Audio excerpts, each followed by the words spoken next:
In the bustling night market, the cries of hawkers rose and fell, intertwining with the aromas of various foods. Lights dotted the streets and alleys like stars, stretching far into the distant mountains. This was the night market on the edge of the city, the most crowded with tourists. Lin Heng sat cross-legged with a smile, packing up his stall. For the first time in days, he felt a sense of ease.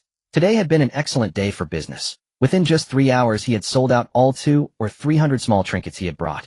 Lin Heng deftly collected the day's transaction rewards from his system, casually sorted the money into his pocket, then bent down to pick up the sign, reading 3 for 10 yuan, and the lamp clipped to it. He rolled up the canvas he had used for his stall, stood up, patted his backside, and planned to head back to school. He was a sophomore at Bin Province Normal University in Lanlan City. If he hurried, he could still catch the last subway back to the dormitory, just in time. Just as he was about to leave, a voice from the neighboring stall vendor reached him, half envious and half complaining. "Kid, your stuff is way too popular. Sold out so fast. Why don't you bring more? Once you leave, the customers around here will drop off, and we'll be in trouble." The vendor looked at Lin Heng's pale, sickly face and his tall, but not particularly sturdy frame, and finally stopped talking. After all, it would be too ugly to argue with someone who was ill. Lin Heng had been setting up his stall for 3 days. The trinkets he brought were special. Gems of such quality had never appeared in the street market before. The ornaments were varied, each made with metal wire wrapping around a gem. Under the lights, they sparkled, brilliantly shimmering, with a flowing radiance almost as good as those displayed in high-end shop windows visible from afar. In just 3 days, there were already repeat customers and tourists from afar who came specifically to buy his trinkets. Many people also brought live streaming equipment to pose for photos at his stall. Earlier that evening, several nearby vendors had openly or secretly asked him about his supply source. Lin Heng couldn't tell them the truth. It wasn't because he was afraid of competition. It was simply impossible to explain that all the items were randomly given to him by his system. 3 days ago, Lin Heng had received the doctor's notice. According to the current treatment plan for his genetic disease, he had less than a month left to live. Hiding it from his foster mother, he had struggled alone for a year. During his spare time from studying, he worked desperately, using his living expenses and wages to pay for his medicine. Fortunately, he had critical illness insurance and additional commercial insurance, but he still wasn't sure if he could hold on. Lin Heng actually had a good relationship with his foster mother, but she was very busy with work and a single mother of 2 children. Most of the time, he tried not to trouble her, especially with something like this. He didn't know how to bring it up, and the longer he delayed, the harder it became to speak. Just as he was about to give up treatment, he received the star refining system. The system interface abruptly displayed his remaining life, 12 days, with a temporary health boost of 4 days remaining.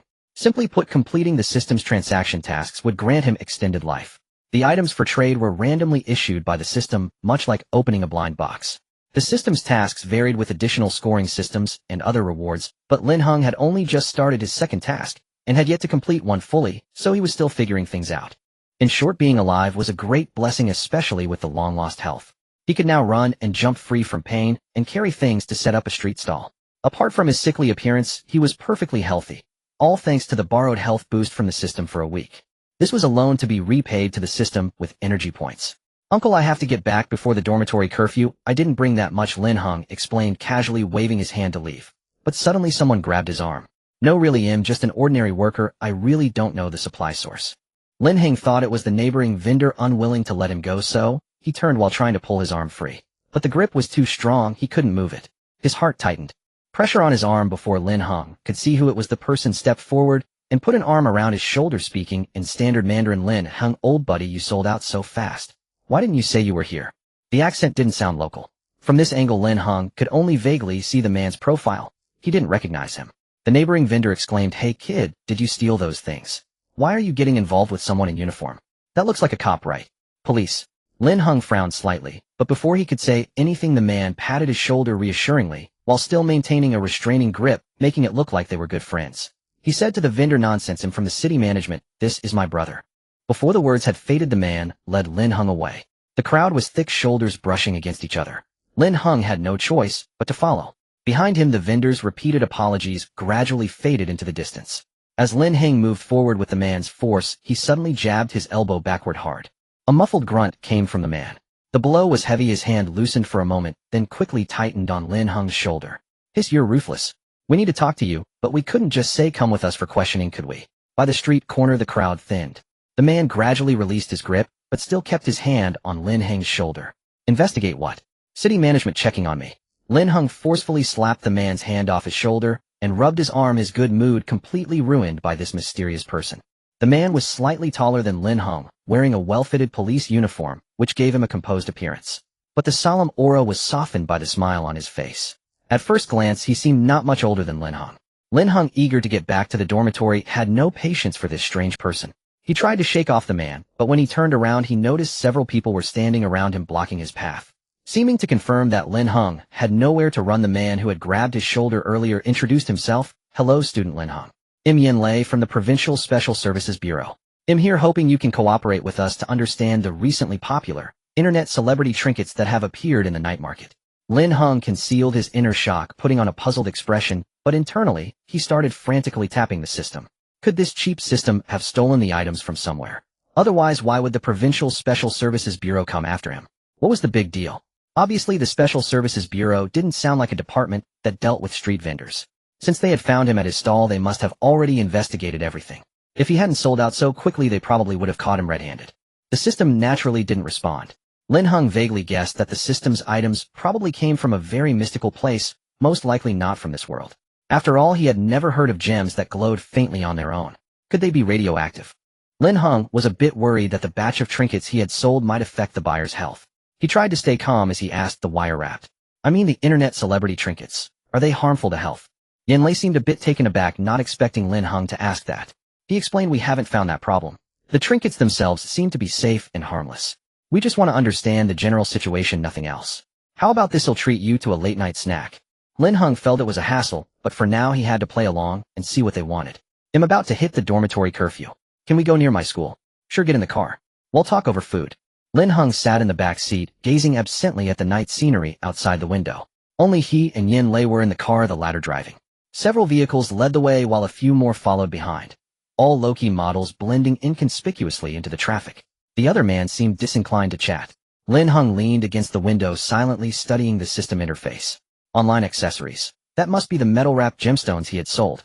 Lin Heng pondered, could it be that the gems themselves were special? These accessories came in various shapes, some as large as a cup-sized brooch or bracelet, others small, like rings, pendants, hairpins, and headwear. Lin Heng hadn't examined them closely, as a man, he didn't know much about such items anyway, so he simply piled them together and sold them at 10 for 3. The system only required a successful transaction regardless of the amount. After the sale, there must be no after-sales issues within 7 days. Lin Heng interpreted this as no one coming to return the items within a week. The task interface slowly opened, displaying task, wire-wrapped accessories.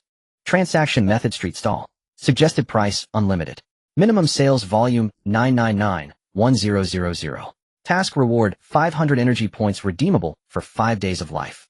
Special beginner reward, physical enhancement, host advised to prioritize this. The system highlighted this task's importance, likely because Lin Heng's physical condition was indeed dire. Especially since Lin Heng had not completed his first task. The system could only hold 2 tasks at a time. Unfinished tasks would occupy the list, preventing new ones, and thus blocking energy points and life extension. In other words, if both tasks remained unfinished, Lin Heng would still not survive the month. That's why he was in a hurry to return after today's street vending. The minimum sales volume was stuck at 999, just one short of 1,000. Lin Heng speculated that meeting this condition would complete the task, and he eagerly anticipated that. If it weren't for the fact that several nearby stall vendors had been watching him closely at the night market, he could have retrieved items from the system in a hidden spot. Although the system task required 1,000 successful transactions, the system had issued about 300 extra accessories, all stored in the system warehouse. Overconfident, Lin Heng lightly bumped his head against the car window. Because he was only one short, the urgency had faded and he relaxed, so he didn't bother retrieving one from the system to sell at the night market. Lin Heng's original plan was to skip the night market from tomorrow and simply sell the remaining piece at the cafe where he worked part-time. The cafe owner was generous and allowed students to sell second-hand items on consignment. As for the system's first task, it wasn't that Lin Heng refused to do it. He had arranged it immediately upon receiving it. An auction. Task, medicine jade. Transaction method, auction. Suggested price, 280,000. Minimum sales volume 1. Task reward, 1,000 energy points redeemable for 10 days of life. Special beginner reward, early warning function. Lin Heng touched the car window, his finger tracing the virtual interface, brushing over the words early warning. He wondered what this function would be. The task was straightforward. That same day, Lin Heng listed the jade on an official auction website. He had no connections in the auction world, so the website was the quickest and simplest option. He expected it might not sell without authentication, and as a new account, few would dare to bid at that price. The auction period was 7 days. Lin Heng planned to complete the second task first, then figure out how to handle the medicine jade. Besides, the system had an exchange page where money could be used directly. Currently, only 3 options were available, 2 of which were the commodities from his active tasks: medicine jade and accessories. The icons were grayed out and not yet exchangeable with no exchange rule specified. Another option was to exchange life points, which had clear rules: 1 million for 1 day. But it was also grayed out, the activation conditions unknown. Lin Heng sighed, inwardly realizing how valuable his life was. At this rate, roughly 700 yuan per minute. Time is money. Too bad, he didn't have that much money. He gently tapped his head against the window, watching the familiar scenery approach. The university neighborhood was near. For now, he had to deal with Yanlei first. Soon the car stopped at a small noodle shop near the university. The shop was in a secluded location, almost empty. Yanlei led over 20 people inside, who scattered amongst several tables, without speaking, each ordering food quietly. Their positions subtly blocked the door and kitchen surrounding Lin Heng, and Yanlei in the center. Lin Heng ordered a bowl of spicy noodle soup. With the system's health boost, he wanted to indulge his cravings. Since his genetic disease diagnosis, his organs had gradually deteriorated, and he hadn't enjoyed spicy food in a long time. Soon the kitchen filled with the aroma of cooking. Lin Heng hadn't noticed earlier at the night market, but now he saw that all of Yanlei's companions wore plain clothes while Yanlei alone was in full uniform. A strange sight. When the noodles were served, Yanlei smiled and said, "Eat up, then I'll walk you back to the dorm." He even referred to himself as Lin Heng's older brother. The words sent a chill down Lin Heng's spine, blatant intimidation. If he escorted him back in that uniform, the whole school would know by tomorrow. Amid the pungent, spicy aroma, Lin Heng stared at the fiery soup before him, plotting his counter-move. As if reading his thoughts, Yanlei explained, "I'll change clothes later. I came straight from a meeting, didn't have time to change." Lin Heng finally snapped his chopsticks apart and pulled the bowl toward him. Just as he lifted a strand of noodles dripping with red oil, he saw the shop owner and his wife being escorted out. Then several people from the adjacent table pulled out a case, took out some instruments, scanned the entire room, and quickly packed them away. One of them nodded to Yanlei and returned to his noodles. Yanlei waited until this routine was finished before speaking again. "We're here on an urgent notice. The higher-ups want us to have a proper talk with you." Yanlei emphasized proper talk. This cryptic conversation irritated Lin Heng, so he cut straight to the point. "Why don't you just ask directly what you want to know?" "Well, the batch of accessories you recently sold happened to fall into the hands of the National Research Institute. They tested them and found the metal to be quite special. They'd like to ask about your supply source." "What I sold were just ordinary wire-wrapped accessories. I checked online. Most are made of copper wire, some gold or silver, but rarely. These are probably just copper wire." Lin Heng never expected the metal to be the issue. He had always thought the shiny gems would be the problem. Something that could alarm the National Research Institute was likely not ordinary. But the officer's tone was consultative and unhurried, so it probably wasn't too serious. In that case, let them investigate. He wouldn't be selling these anymore anyway. If they didn't mind the trouble, he could help retrieve some online. "I honestly don't know the supply source, but I have a few left. I can sell them to you. 10 for 3. Lin Heng relaxed and took a big slurp of noodles. The situation seemed much better. What he didn't know was that Yanlei had received countless calls on the way, each telling him to be polite, friendly, and not scare the kid. They had to learn the metal's origin. This job wouldn't normally fall to Yanlei. He hadn't been on field duty in a long time. But the entire Special Operations Department, top to bottom, could only find one person who was relatively gentle and approachable: him. The higher-ups had reluctantly called him out. If it weren't for the extreme confidentiality required, the higher-ups would probably have sent 2 negotiators. Lin Heng wasn't stupid. He had just experienced life-and-death transitions, and now he viewed these things with little emotional fluctuation. Anything that can be discussed is not a big deal. Even if you really sold ordinary copper wire accessories, your pricing was far too low, not even a fraction of the cost. You should know that this is mimetic alloy. Private sale is illegal, isn't it?" Yanlei's unemphatic words hit Lin Heng. The chopsticks nearly knocked over the bowl, splashing soup and red oil onto his hand. He felt nothing. What mimetic? What alloy? What illegal? Lin Heng stared at Yanlei in bewilderment, then gradually grew angry. Did that mean his transactions were invalid? Had the 999 accessories been sold for nothing? Had he fought for a stall at the night market for nothing? Could this sole available task also fail? He could tolerate other things, but not life-threatening matters. He was just 1 accessory short of completing the task. 700 yuan per minute of life cost. And in the time it took to eat a meal, he was told the transaction was invalid. No, he had to find a way to salvage this. "How many do you need?" "I am my own supply source," Lin Heng asked in a low voice. So what if he needed a supplier? He could be the supplier. Once he completed the task, he could exchange money for accessories. Surely supplying the National Research Institute couldn't be illegal either. This time it was Yanlei's turn to be stunned. He abruptly stood up, his voice nearly cracking. "You can make mimetic alloy." "I said I'm a supplier. I sell the most common wire-wrapped ornaments. Just tell me how many you need. Lin Heng insisted it was just ordinary jewelry. He pulled a napkin and leisurely wiped the soup stains from his fingers, the red oil smearing all over his hands. In the small noodle shop at night, the atmosphere grew eerie. The men Yen Lei had brought scattered around gradually stopped eating. Several turned their heads, staring wide-eyed at Lin Heng, as if he had said something extraordinary. Captain, he handcrafted mimetic alloy. Finally, a young team member couldn't help blurting out. The person opposite immediately smacked his head, and he shrank back, fixing his eyes on his bowl. Ahem, Captain, this classmate might not understand the gravity of the situation. Maybe, Captain, we should take him back for a proper talk. Classmate, don't tell me you've been fooled into fencing stolen goods. According to Longwa law, privately possessing or selling prohibited items carries a minimum 5-year sentence.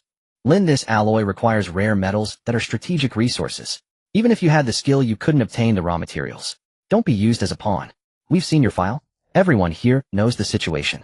You'd better tell the truth. We don't intend to make things hard for you. These 20 or so people were temporary members assigned to Yen Lei. Since he wasn't strict, he had told them on the way to treat this as a casual late-night snack, not to be too serious for fear of scaring Lin Heng. Now, in a moment of laxity, they started chatting. Voices clamored from all sides. Yen Lei roared, "Shut up." The noodle shop instantly fell so silent you could hear a pin drop, as if even the air had chilled.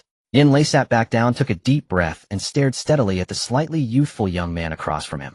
In as gentle a tone as possible, he said, "Lin Heng, to be honest, we've checked your background. In your current condition, it's very difficult for you to produce this kind of alloy. Moreover, the mimetic alloy you've sold, its data across all metrics is exceptional. It's a superior material never seen in the industry worldwide. Even the closest comparable alloy requires extremely rare materials with minimal production capacity. The raw materials alone cost a fortune, far beyond what a student could afford." This was not an exaggeration. Nations were locked in technological competition, and rare materials were extremely precious. Many materials and technologies could not be measured in monetary terms. Yen Lei looked at the downcast Lin Heng, pondering his emotional shift, then cautiously spoke again. "Actually, it's not just the National Research Institute that wants it. Several tech companies partnering with the aerospace industry are also watching. We're not here to pursue your transactions. We just want to clarify the source of the goods. If possible, helping develop related fields in Longwa would be a great achievement." Sure enough, Lin Heng relaxed again upon hearing this. Still, he decided to complete the system task quickly to avoid any further complications. Also, finishing the task faster would reveal the exchange rules for the ornaments. Reaching into his waist pouch, he pulled out a payment QR code and smiled at Yen Lei. "Do you have 10 yuan? Yen Lei was momentarily stunned, genuinely unsure what the kid was up to, but he still scanned the code and transferred 10 yuan. Upon hearing the task completion prompt, Lin Heng casually grabbed a handful of ornaments from the system, slapped them on the table, and waved his hand cheerfully. 10 yuan for 3, the rest are a gift." Yen Lei watched incredulous as Lin Heng seemingly produced ornaments out of thin air, about 6 or 7 pieces without any packaging tangled together. He drew a sharp breath, sensing that something uncontrollable was about to happen. Seeing Yen Lei silent, Lin Heng wasn't anxious. He picked up his chopsticks again and continued eating the noodles, which were about to go cold. The surrounding team members hadn't seen Lin Heng's movement clearly. They only spotted the ornaments on the table and assumed he had brought them along. Only Yen Lei faced the shock directly. After a long pause to gather his words, he asked, "You made them?" He carefully picked up a wire-wrapped ring, examining it under the light. "I'm a supplier, I've said it many times," Lin Heng mumbled while slurping noodles. "Just think of it as me having the Qingquan de Li technique. In short, if you want it, I can sell it. I don't know more than that. Didn't you check my file? I'm a dying man. Why would I lie to you? You can investigate on your own. When you decide how many you want, tell me. But I don't offer after-sales service." Hearing this, coupled with Lin Heng's current sickly appearance, Yen Lei sighed inwardly. "All right, let me confirm." Yen Lei hurriedly got up and went to the shop entrance to report to his superiors. This was beyond his authority to decide. What they feared was that Lin Heng might die before they could trace the source, which was why he had brought the team so urgently. In fact, higher-ups had already started mobilizing medical resources to see if they could help Lin Heng. Lin Heng meanwhile ate, while checking the system interface, ignoring Yen Lei's reaction. The system, as always, was simple. It only indicated that the task was complete and rewards were ready. Lin Heng confirmed, and the system interface added an option, physique enhancement basic, with a note suggesting use before sleep. Additionally, the system asked if Lin Heng wanted to convert energy points into life balance. Total 502 energy points. He had to convert. Survival first, everything else later. Lin Heng decisively confirmed, watching his life balance increase from 12 days to 17 days. An extra 5 days full of hope. At this point, Lin Heng finally felt at ease. The next step was to survive past this month. And there was the physique enhancement. Lin Heng stared at the system for a while, deciding to try it before sleeping. But the task rewarded only 500 energy points, the extra 2 points. Lin Heng had a guess and needed to test again. So he patted his QR code on the table again and said to the young team member at the next table who was staring at his bowl, "Come here, scan 10 more yuan." The young team member looked over with a numb expression but swiftly scanned the code and paid. Then, wide-eyed with shock, he watched Lin Heng casually toss a handful of ornaments onto the table. He didn't dare ask where Lin Heng had taken them from, nor did he dare pick them up. He quickly retreated and sat back, down, his expression dreamy. Lin Heng confirmed again. This time, he had taken out 6 pieces, and the system notified him of an additional 2 energy points for the same type of transaction. That meant the extra 300 ornaments the system had given him were part of the bonus. If he could sell all of them, he would gain another 100 energy points. This was good news. After all, one more day alive was a blessing. Lin Heng switched to the exchange page and saw that the metal wire-wrapped ornament option was now selectable. Damn, this little thing cost 1 energy point each, a profiteering system. Fortunately, it could also be bought with money, and the price was much more agreeable, 10 yuan per gene, unlimited supply. Lin Heng chuckled. The system's pricing was a bit erratic. Too bad he couldn't buy them at 10 yuan per gene, and then sell them back to the system at 1 energy point each, making a profit on the difference. Lin Heng lamented, but he began to look forward to what other surprises the system might bring. Lin Heng genuinely didn't want to profit from selling to his fellow Dragon Kingdom citizens. He wasn't foolish either. Though the other party spoke ambiguously, he understood that this mimetic alloy was likely not a civilian product, but intended for military use. After all, benefiting from the nation's critical illness insurance, Lin Heng felt grateful. Otherwise, expecting a student like him to bear the hefty medical expenses would be an impossible feat. Fortunately, after experiencing the profound highs and lows of life and death, his emotions remained remarkably stable. He never seriously considered trading 1,000,000 for a single day. Instead, he found it more straightforward and reliable to diligently complete tasks. Selling to the authorities at 10 yuan per caddy. How much do you plan to take? The youth's crisp voice rang out in the noodle shop. Lin Heng intended to let the National Research Institute stock up in one go. If not for the system's costs, he would have simply handed over the goods outright. His primary concern was to resolve this matter swiftly, so he could focus on the system's tasks with peace of mind. 17 days were still far too few. Moreover, the coiled wire accessory task had granted him an extra 300 pieces. Selling them would yield 100 energy points, and estate acquisition conveniently spared Lin Heng the trouble of peddling them at a night market stall again. How much? 10 yuan per caddy. A bulk sale.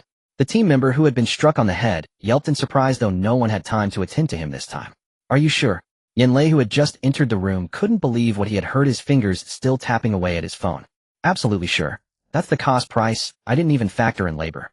However, I don't offer after-sales service. You'll have to figure out testing yourselves to see if it's what you need.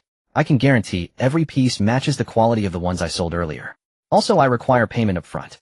Lin Heng had at most around 3,000 yuan in savings, far from enough to purchase materials for the National Research Institute in bulk. He also needed to reserve some for living expenses. After finishing a bowl of noodles, Lin Heng felt much more at ease, his tone becoming more casual. Yanlei asked cautiously, how much do you have? Without a second thought, Lin Heng replied, as much as you want. There's no limit. Yanlei looked at his phone and declared decisively, he'll take everything you have. He'll make sure you get a good price. In reality, it wasn't just about the generous budget.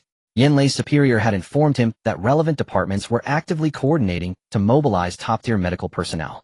Once Lin Heng agreed, they would convene a consultation using his medical records. However, they planned to keep this from Lin Heng for now, wanting to first confirm the feasibility of the plan. Without a concrete outcome, they feared giving the child false hope. Yanlei's superiors were currently burning the midnight oil in a meeting. Lin Heng shook his head. Taking everything he had would be far too exhausting. He reiterated, just 10 yuan per caddy. Tally up how much you need and give me a number. Then provide a warehouse for delivery. Set a time and place and let me know. Be sure to tell them I require payment upfront, no after-sales service. Once you've inspected and taken the goods, don't come back to me with any issues. And remember, him selling coiled wire accessories. Lin Heng made sure to emphasize the nature of the product. Yanlei now felt that this kid truly didn't care what he was selling or how valuable it was. What an odd college student. Recalling that the gemstones on the accessories looked quite unusual, Lin Heng added, you won't be using the gemstones from these accessories, right? Can you confirm there's nothing particularly special about them? As far as we know, they appear to be a type of synthetic diamond, but slightly different from the common kind. We're waiting for the National Research Institute's report, which should arrive in a few days. Yanlei replied, indicating he was unaware of the gemstone specifics, as higher-ups had only informed him about the metal's importance. Alright, it's not important. As long as there are no negative effects, it's fine. So is it settled then? Lin Heng was merely curious and didn't urgently need the answer. So far it was sufficient to confirm that the system's goods were indeed somewhat special. Still, he wasn't overly concerned. After all, this wasn't something he could avoid by being careful. Regardless of what the system provided, as long as it wasn't harmful to others, he still had to complete the tasks and sell the items. However, when encountering uncertain goods, consulting the Dragon Kingdom's National Research Institute first seemed like a good approach. He sold goods, and the Dragon Kingdom benefited. A win-win situation that left Lin Heng delighted. Alright, let's leave it at that for today. He'll confirm the details and contact you tomorrow. Let's exchange contact information. Yanlei signaled to escort Lin Heng back to his dormitory. Okay, I'll wait for your news. Finally, it was over. Lin Heng breathed a sigh of relief. This time the surrounding team members couldn't hold back and began whispering among themselves, their tones filled with disbelief. Yanlei didn't stop them this time. Only after changing out of his uniform and seeing Lin Heng safely back to his dorm did he fully relax. Captain, are we just letting him go like this? Only then did someone dare approach Yanlei. What else? Our mission is not to scare him and to find out his supplier. Yanlei watched Lin Heng bounce up the dormitory steps, squinting as he rubbed his still aching chest. The blow from Lin Heng had likely left a bruise. This Lin Heng's file says he's seriously ill, and he does look like a patient, yet he's surprisingly strong. Captain, he's clearly hiding a lot. Can he really supply the goods? Captain, should we keep monitoring him to see if he contacts a supplier behind the scenes? Exactly, Captain. It can't be that he's handcrafting mimetic alloy in his dorm room, right? That's too absurd. The group discussed in hushed tones, but the team member who had scanned the QR code and paid 10 yuan suddenly spoke up. No, he didn't handcraft it. He conjured it out of thin air. Yanlei turned to look at him, and the young team member quickly explained about scanning the code. Only then did Yanlei recall that when he returned to the shop after his phone call, there were indeed a few extra coiled wire accessories on the table. Let's pretend we didn't see that. They'll transfer you 10 yuan later. Yanlei paused, seemingly unsure how to handle the situation. After a long moment, he continued. Let's approach him first and assess the specifics before jumping to conclusions. For now, keep this quiet. Yanlei himself hadn't anticipated such a turn of events. He was pleased that things had gone smoothly, yet troubled by how to write the report afterward. Fortunately, Yanlei's direct superior had told him over the phone not to pressure a student, but to keep a close watch recently to ensure the people and things Lin Heng encountered were safe. Yanlei understood the implication immediately. The matter itself wasn't severe, it was simply that this mimetic metal was remarkably excellent, and its origin inexplicable, warranting close attention. The higher-ups had specifically instructed him to handle the follow-up arrangements with Lin Heng gently, so as not to scare him. Yanlei was also curious whether Lin Heng had some other background, given how many times he had been told not to frighten the boy away. He felt that this couldn't be just about the mimetic metal. In his years with the Special Services Bureau, this was the first time he had received a task that involved coddling someone. Still, he dared not be careless. While Yanlei could finally relax, his superior Li Li was swamped with work. Heaven knows how many calls Li Li had received that night. His phone was now scorching hot. No fewer than 5 departments and companies had frantically contacted him about Lin Heng's situation and contact information, all of which he had intercepted. Not for any other reason, but because of the personal information and medical report lying on his desk. Doctors estimated he had only 1 month left to live. A 19-year-old kid with no suspicious behavior detected. There was no need to be too harsh. Li Li trusted his subordinates' abilities, close monitoring would suffice. But he never expected Lin Heng to claim he was the supplier himself, even asking them to report how much mimetic alloy they wanted to buy. That was a direct bombshell. What could he do? He had to contact each of those inquiring about Lin Heng, starting with asking the National Research Institute how much material they intended to purchase. Li Li rubbed his increasingly thinning hair and sighed inwardly. Since he had taken on the responsibility, he couldn't let the child be thrust into the spotlight. He could only grit his teeth and continue holding the line. He could only hope that once everything was clarified and classified, he could secure some additional benefits for Lin Heng. If Li Li could barely hold on, shedding a few strands of hair to endure the National Research Institute was already in an uproar. Actually, in the beginning, the accessories Lin Heng sold had suddenly gone viral online, being dubbed trending accessories by some local self-media and dominating social media for 2 days. As for why even the National Research Institute took notice of him, it all started from the day Lin Heng set up a stall at the night market. Su Ming, a popular internet celebrity and food blogger visiting the night market, immediately fell in love with a ring on Lin Heng's stall. However, Lin Heng insisted on selling 3 for 10 yuan and refused to sell individually. Helpless Su Ming had to buy 3 items. It was the first time in her life that she had encountered a vendor who wouldn't sell at a higher price. After returning home, she complained bitterly about it in her live stream, which quickly went viral among fans, adding fuel to the fame of the trending accessories. Little did she know that Lin Heng was not after the transaction price, but the total volume of sales. The ring was worn by Su Ming, who couldn't stop admiring it, and took numerous photos while the other 2 items were casually tossed aside at home. As it happened, Su Ming's father Su Yonghui was a senior researcher at the National Research Institute specializing in the alloy research of rare metals and materials. His team had recently been working on mimetic alloys and had made significant progress with a new breakthrough just achieved. The entire team was working overtime to put pressure on their competitor Inghua. Over the past few years, some high-tech fields in Longhua had often been strangled by certain powerful nations with overt and covert threats. However, in the field of mimetic alloys, everyone started from the same point with no one having a significant head start. How far they could go depended entirely on their capabilities, and all countries were going all out in the competition. In particular, the development of this material was tied to the future plans of a dozen fields, including military industry, aerospace, and bioengineering. It could be said that every related research institution and tech company was closely watching the progress of Su Yonghui's team. During a dinner break between shifts, Su Yonghui went home to pick up some documents and chatted a bit with his daughter. When leaving, he inadvertently swept 2 coiled pendants on the coffee table into his briefcase along with the document folder.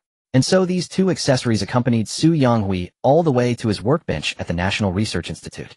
When Su Yonghui pulled out the document folder from his briefcase, he was puzzled by the 2 shiny little trinkets. He didn't care whether they were pendants or not, he simply found them annoying and intended to toss them aside.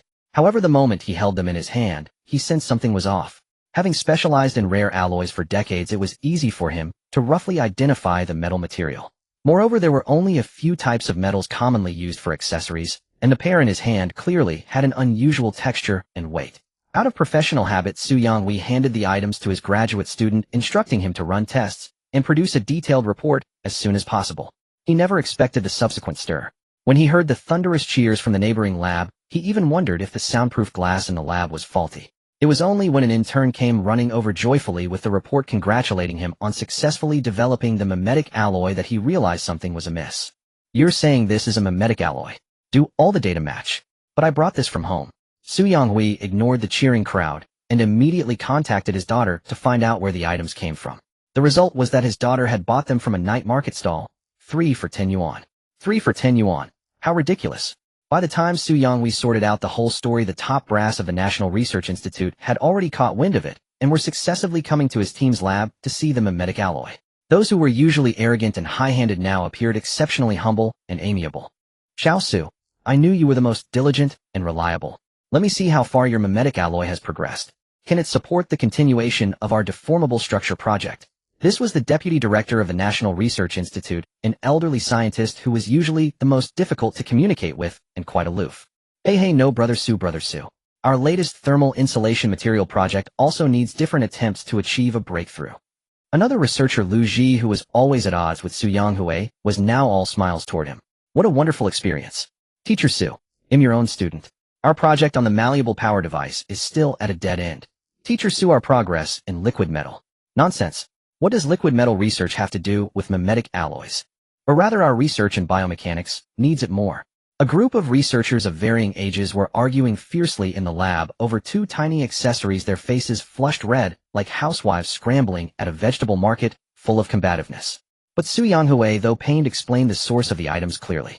Ignoring the reactions of others, he quickly put away the 2 mimetic alloy accessories and then called his daughter to bring her ring as well. He couldn't let these be taken by other groups. Su Yonghui, along with his team members, began to drive people out and started preparing to focus on obtaining more specific experimental data on the mimetic alloy. How could such advanced mimetic alloy appear at a night market at a price of 3 for 10 yuan? Could it be that their competitors had already reached such a level? Was mimetic alloy so abundant that it was given away? This was extremely anxiety-inducing. Su Yonghui tugged at his sparse hair, even more eager to dismiss all irrelevant researchers, so he could start his research immediately. The senior researchers at the National Research Institute were no pushovers. If Su Yonghui's door was closed, they would naturally go to the director. After all, these were bought from a street stall. What if there were more? Such an important material must not be left out there. Regardless of where it came from, it had to be collected first. So everyone dispersed, each using their own connections, spreading the news swiftly. Soon the bigwigs of similar weight in the scientific research circle all got wind of the mimetic alloy, and several influential tech companies began inquiring with the National Research Institute. It must be said that scientists who have reached a certain level of research tend to have a bit of stubbornness in them. It was precisely because so many people were paying attention to this matter that later a group of bigwigs from the National Research Institute bombarded the provincial director, Li, who was in charge of the case, with phone calls demanding that he find out the source of the accessories as quickly as possible. At that time, Li had just obtained Lin Heng's personal information orphan foster family, single mother serious illness. This combination of words made Li handle the matter with great caution. It wasn't that he was afraid Lin Heng was actually guilty. He was afraid that Lin Heng was innocent but would be affected by rough enforcement damaging his future reputation and development. This matter must be handled with extreme care and caution. Perhaps it was because Lin Heng was roughly the same age as his own son that Li showed a touch of mercy. He communicated the general situation regarding Lin Heng to the National Research Institute, intending to advise the senior experts not to seek him out privately and disrupt his personal life. He only vaguely mentioned that such a person existed, someone in poor health with a unique condition requiring rest. As for the alloy Lin Heng had merely happened upon it during a purchase, the Bureau would diligently search for the specific supplier, but he hoped no one would disturb the young man. This was the account Li provided to the National Research Institute. Unexpectedly, the experts became immediately energized, frantically mobilizing their networks, recommending doctors, arranging medical resources, and offering internship opportunities, leaving Li uncertain whether he should intervene. Only then did Li grasp the significance of the morphic alloy. He reassessed the matter and reported it upward. As the director of the Special Services Bureau, he rarely kept tabs on technological advancements, but now the experts enlightened him about the alloy's potential applications, the nation's investment of billions, and its ties to countless industries. This newly emerged morphic alloy far surpassed the research progress of major nations, offering Dragon Country an opportunity to lead the field for nearly a decade. No longer would they be sanctioned, instead they would be the ones to choke other supply chains. Li took Lin Heng more seriously. He first arranged a background check on Lin Heng's acquaintances for any dangerous individuals, then summoned Yan Lei, who was attending a provincial meeting, to handle the matter. As members of the Special Services Bureau, they prioritized comprehensive skills. Their operatives were nearly decathletes, but for approachability, only Yan Lei fit the bill. Thus, even though Yan Lei had been off field duty for some time, Li pulled him back into action. This led to the scene where Yan Lei led a team to the night market in search of Lin Heng. Now everyone at the National Research Institute had received word that the morphic alloy supplier had been found. Though Li withheld specific details, his hints underscored Lin Heng's crucial role in facilitating the deal. The transaction terms were simple. The institute would specify the required material quantity, inspect the goods themselves, pay up front at a very low price, and forego after-sales service. This posed no issue. Once the alloy was verified, researchers had no need for after-sales support. However, the specific price wasn't disclosed to the institute, but was forwarded to the coordinating higher authorities. The relevant Dragon Country leaders tacitly agreed that such rare materials deserved fair compensation, not the exaggerated 10 yuan per kilogram, but a reasonable amount within budget to avoid shortchanging their own. Moreover, the higher-ups had already scheduled meetings to discuss subsequent plans, such as actively participating in the Eagle Country Technology Expo a few months later, where they could subtly showcase their recent achievements. After years of suppression by technological blockades, they were determined to demonstrate Dragon Country's prowess. Of course, the National Research Institute's mastery of morphic alloy development remained paramount. Until then, news of the new alloy should be kept as confidential as possible. As for the viral accessories, they had to be recovered discreetly, without arousing public suspicion. While Dragon Country's upper echelons orchestrated their plans with composure, the researchers at the institute were ecstatic. Upon hearing the news, Su Yonghui rushed to embrace the institute's elderly director, volunteering personally to conduct the transaction and inspection. What followed was straightforward. Every research group involved in metallic materials submitted applications for the morphic alloy. The institute quickly tallied the approximate quantity needed and submitted it for approval. This material requisition received unusually swift approval. Not only did the institute mobilize, but other tech companies with Dragon Country's official backing soon caught wind, inquiring at the institute and even Li's office. The demand orders grew increasingly large. The emergence of a new high-tech material kept the entire industry awake through the night. Back in his dormitory, Lin Heng finally clicked the physique enhancement button, yet his sleep that night was far from peaceful. He returned to the dorm 2 minutes before lights out, finding his 3 roommates engrossed in their games. In the chaotic room, only one person glanced up, offered a perfunctory greeting, and returned to the virtual battle. Lin Heng nodded, casually washed up, and climbed to his top bunk, finally able to reflect on the day's events. The Special Services Bureau. Lin Heng had heard of the agency in various news reports, even as he spent the year scrambling to cover his medical expenses. He hadn't expected the system's products to attract such attention. He resolved to be more cautious with future items. A high-tech gadget might be manageable, but a devastating virus could make him a criminal. Fortunately, the morphic alloy was relatively easy to handle. Lin Heng had made his stance clear today. He wouldn't fabricate excuses or claim to have a supply channel. He couldn't deceive the nation alone. His priority was completing the tasks, not concocting elaborate justifications. If he slipped up and aroused suspicion, it was better to be straightforward, now gauge the government's reaction, and decide his next move accordingly. That was why he told Yen Lei to prepare a location for receiving the goods. He planned to go directly and conjure the accessories from the system on the spot. As someone long afflicted with a terminal illness, Lin Heng's expectations were minimal: to live, and preferably with freedom. He had made peace with his fate from the day of his genetic disease diagnosis. Yet, given Dragon Country's magnanimity and Yen Lei's conduct today, he doubted they would be too harsh on a sophomore student. Who didn't want a good life, wealth, leisure, and health? Speaking of which, he wondered about the system's origin. Recalling the day he first bound it, he wouldn't have believed it real if not for the medicine jade falling into his hand. The jade was lustrous, warm to the touch, irregularly oval, and quite pleasing, resembling jade in texture. Lin Heng had searched online. Historically, a type of glass was called medicine jade, but the system's version seemed different. He wondered if it possessed special properties. For the past 3 days he had kept it on his person. After all, it was to be auctioned for 200,000 yuan, too precious to leave casually in the dorm. Reviewing the day's events, Lin Heng felt satisfied with the progress. His trading task was completed as planned, and he no longer needed to visit the night market. Yen Lei of the Special Services Bureau had been friendly with the government. Purchasing the alloy, he could earn the 100 energy points for the wired accessories, while supporting Dragon Country's technological advancement. Everything was falling into place. If he maintained this momentum and the system didn't cause trouble, he could steadily complete tasks and ensure his survival. Relieved, he eagerly opened the system interface to find a new task awaiting him. The lights had been extinguished, and the clatter of his roommates' keyboards gradually faded into silence. Lin Heng drew the mosquito net closed around his bed, shielding the headboard, and eagerly opened the system interface. His eyes first swept over the most crucial data: life balance, 17 days. Temporary health boost, remaining 4 days. Remaining energy, 2 points. It was indeed rather meager. No one could maintain good spirits upon seeing they had only a dozen or so days to live. Yet Lin Heng had grown remarkably calm about his short lifespan, even feeling that his current situation was favorable. The system had granted him a cheat, ensuring he could live each day in health.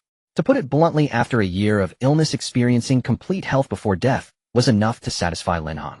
Of course, if he could survive, he would strive for it. Moreover, he wondered how much energy he would need to repay the system once this temporary health boost expired. Perhaps he should keep some energy in reserve. Lin Heng glanced briefly at the exchange page. It remained unchanged with only 3 options.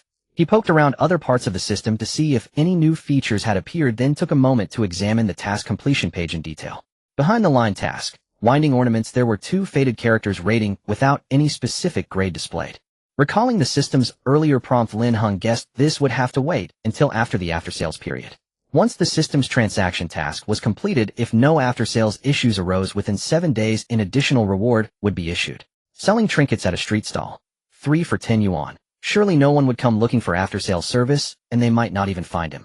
Lin Heng deemed it unlikely, believing he should be able to claim that reward, though he wondered what kind of surprise it might bring. After receiving the health buff lent by the system, he had tasted the sweetness of well-being, especially compared to his year-long illness. Now his vibrant body gave him an immense sense of security. Lin Heng opened the task interface again, casually skipping over the unfinished medicine jade task. Online auctions were indeed unreliable. He planned to figure things out after the auction period expired. For now, his attention shifted to a newly appeared task. Task: instant cure medicine. Transaction method restriction: none. Suggested price: 10000. Minimum transaction volume 50. Task reward: 1800 energy points, exchangeable for 18 days of lifespan. There was no novice reward this time, and the task name left Lin Heng utterly baffled. What kind of naming style was this?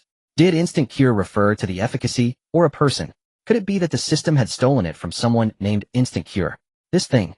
Lin Heng truly had a headache. In Dragon Country, pharmaceuticals were strictly regulated. This wasn't something one could sell by opening an online store or finding an auction. Especially such unbranded products. If he dared to peddle medicine at a street stall, the next step might be Dragon Country providing him with room and board. The amount alone was criminal, carrying a minimum sentence of 2 years. The system had given him 70 bottles neatly arranged on its shelves. The extras seemed to be part of an additional reward. A gray bottle icon also appeared on the exchange page. Lin Heng flipped back to check the medicine jade task, confirming that only 1 jade had been given, and it had been dropped directly into his hand, not placed in the system's inventory. What was so special about that jade?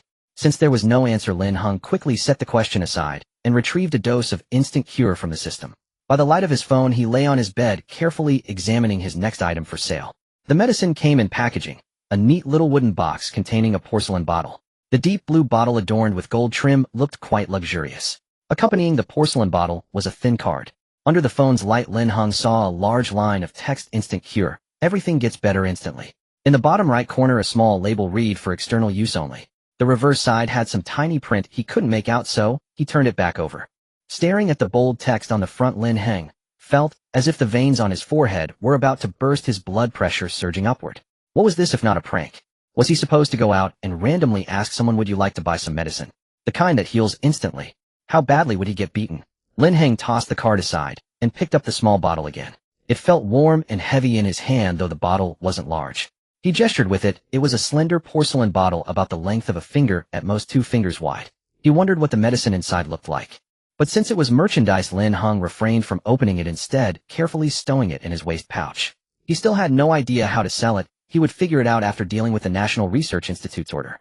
For now, he didn't want a headache wondering what kind of fool would spend 10,000 yuan on a bottle.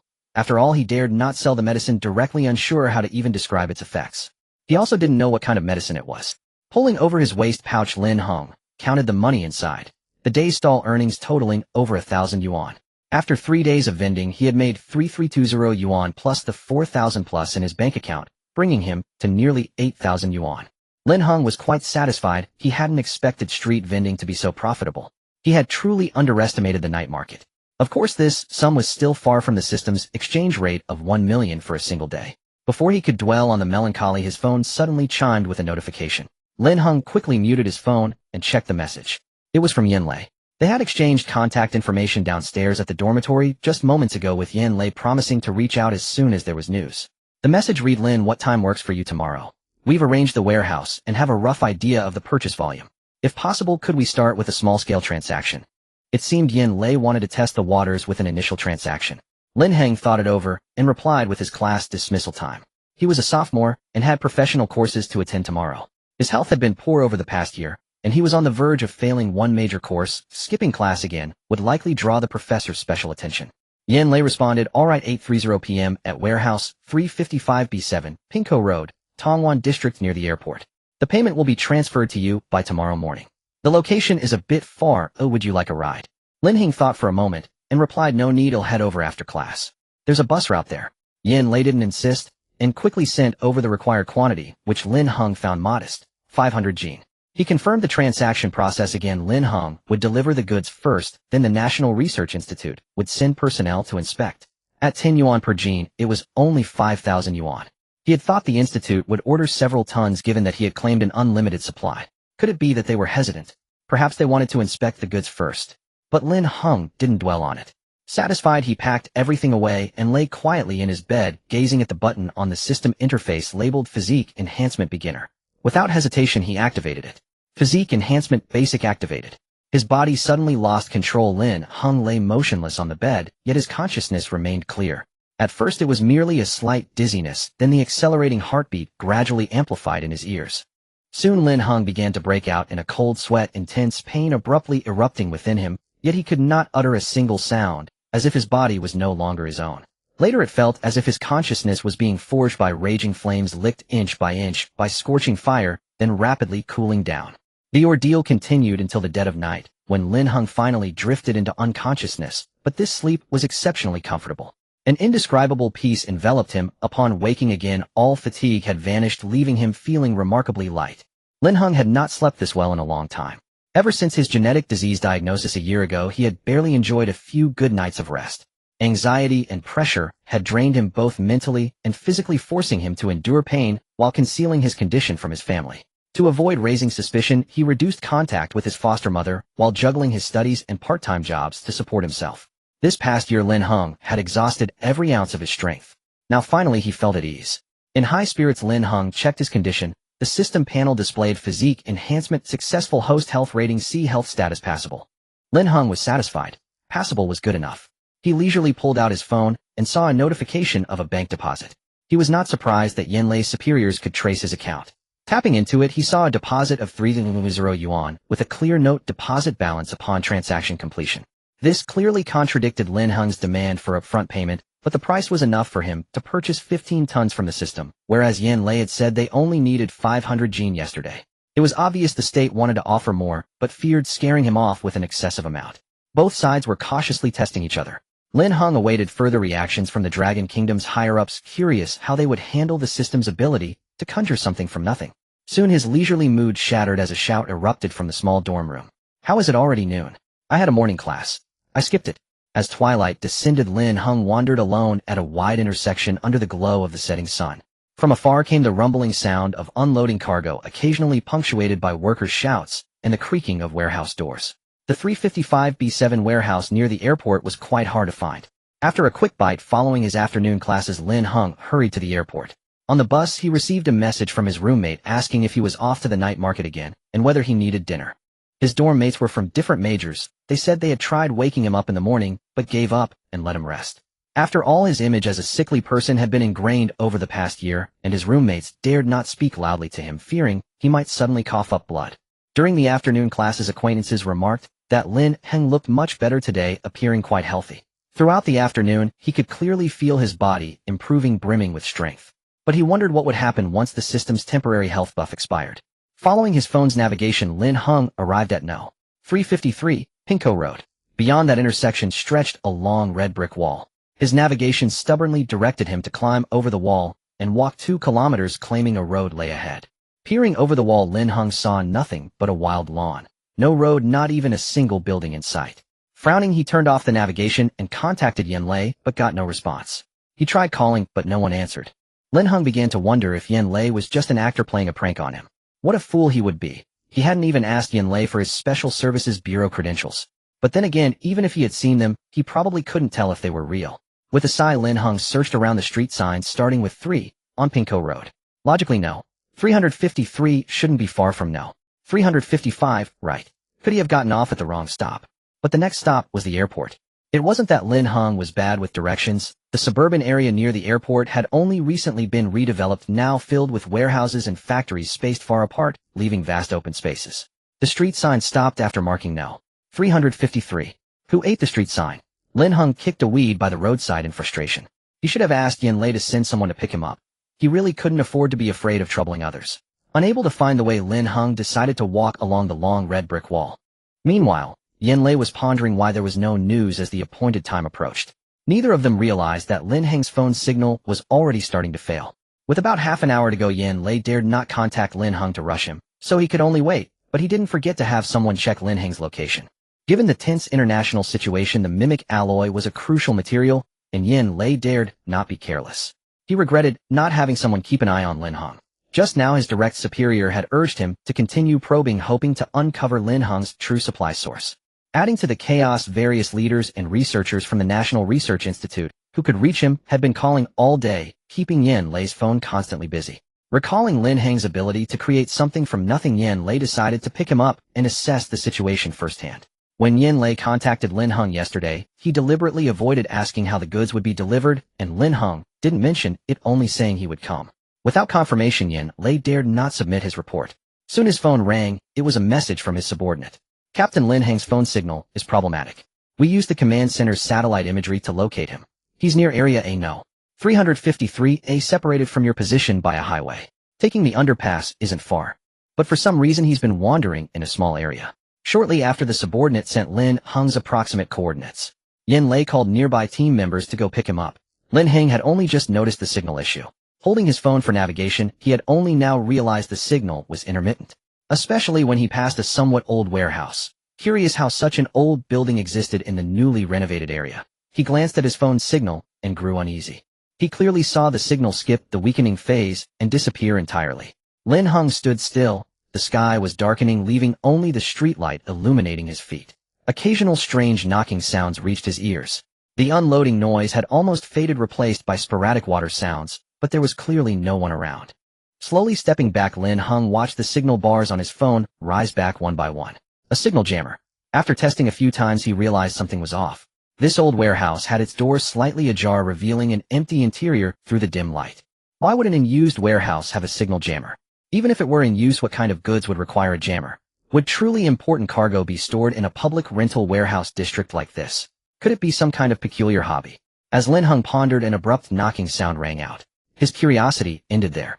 After confirming the situation, he decided to take a detour and return to the bus stop, where he had gotten off, waiting for Yen Lei to find him. Just as he turned to leave, the sound of a swinging club came from behind him. The chaotic footsteps were particularly distinct in the silent warehouse district. The sound of sticks swinging through the air punctuated the silence, occasionally striking against the grass. Voices echoed from around the corner behind Lin Heng. Found him. No, the kid's too good at hiding. But it doesn't matter. With his injuries, even if he runs out, he's dead. What about the rest? All taken care of. Everything in place. Don't worry, boss. All good. Let's go take another look inside. Be careful. This is a life or death matter. The footsteps drew closer. On the empty road, only the streetlights stood tall. The standard warehouse aisles in the new district were wide enough for large trucks to pass side by side, and the warehouses were spaced far apart. Lin Heng had nowhere to hide, so he quickened his pace and slipped into the old warehouse. Luckily, he was slender and didn't have to push the door open. Once inside, a faint smell of blood hit him. He hadn't noticed it outside, and the dim light had revealed nothing amiss. Only after entering did Lin Heng see the dark reddish traces on the floor, likely bloodstains, though he couldn't tell if it was human blood.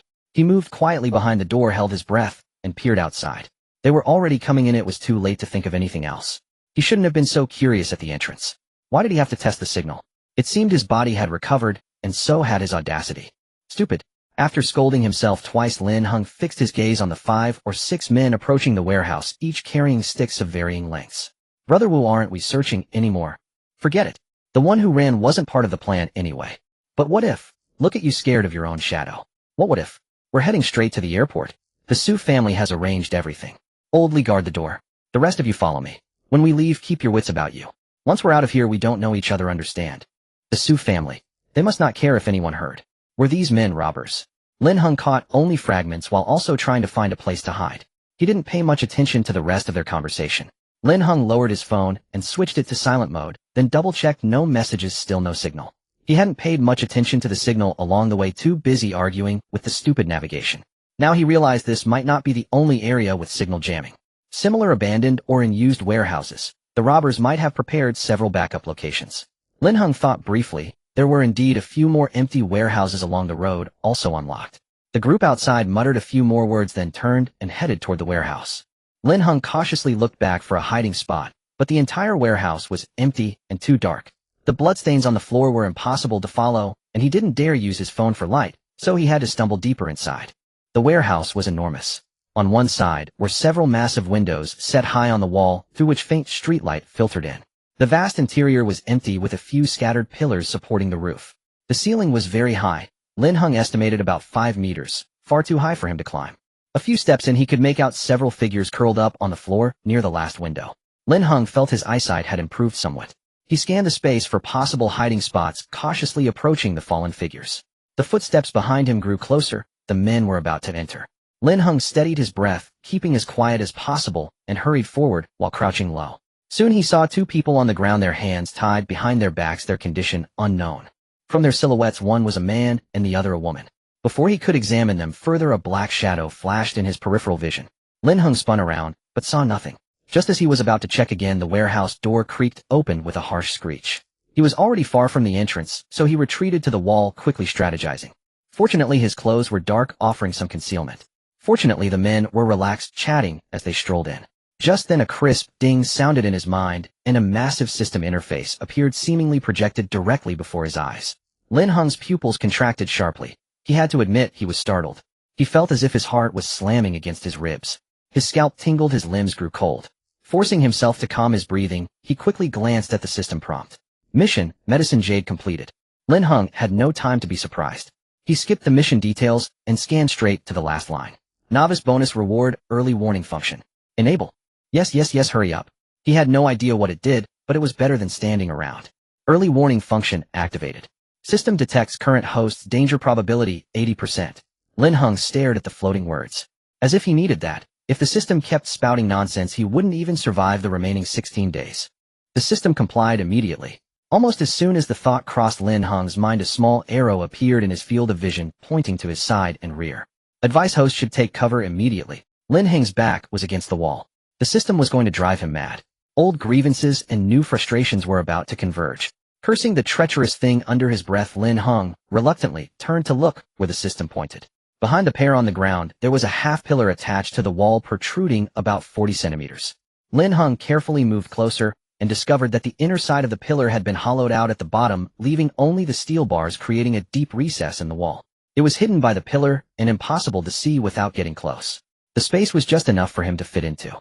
Lin Heng didn't know whether to laugh or be angry. Only the system could find a spot like this. No normal person would spot it in such dim light. From the front, the wall and pillar appeared intact. From the side, the poor lighting made it hard to notice this concave hole. A careful person could hide there without much trouble.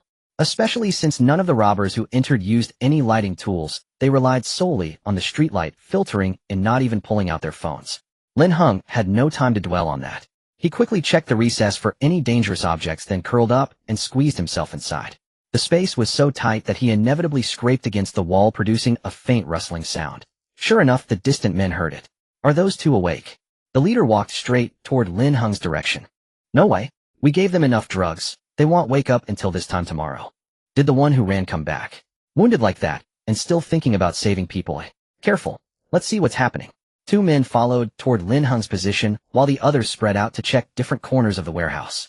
Lin Heng held his breath as the men approached, pressing himself as far back as possible.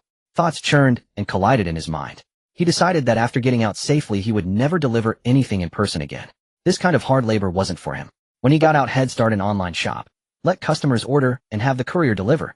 Suddenly, one of the robbers squatting nearby pulled out his phone and shone the light on the man and woman on the floor. Lin Heng's heart nearly stopped. If the man turned just slightly, the light would sweep over his hiding spot. He could even see the pattern on the robber's shoes.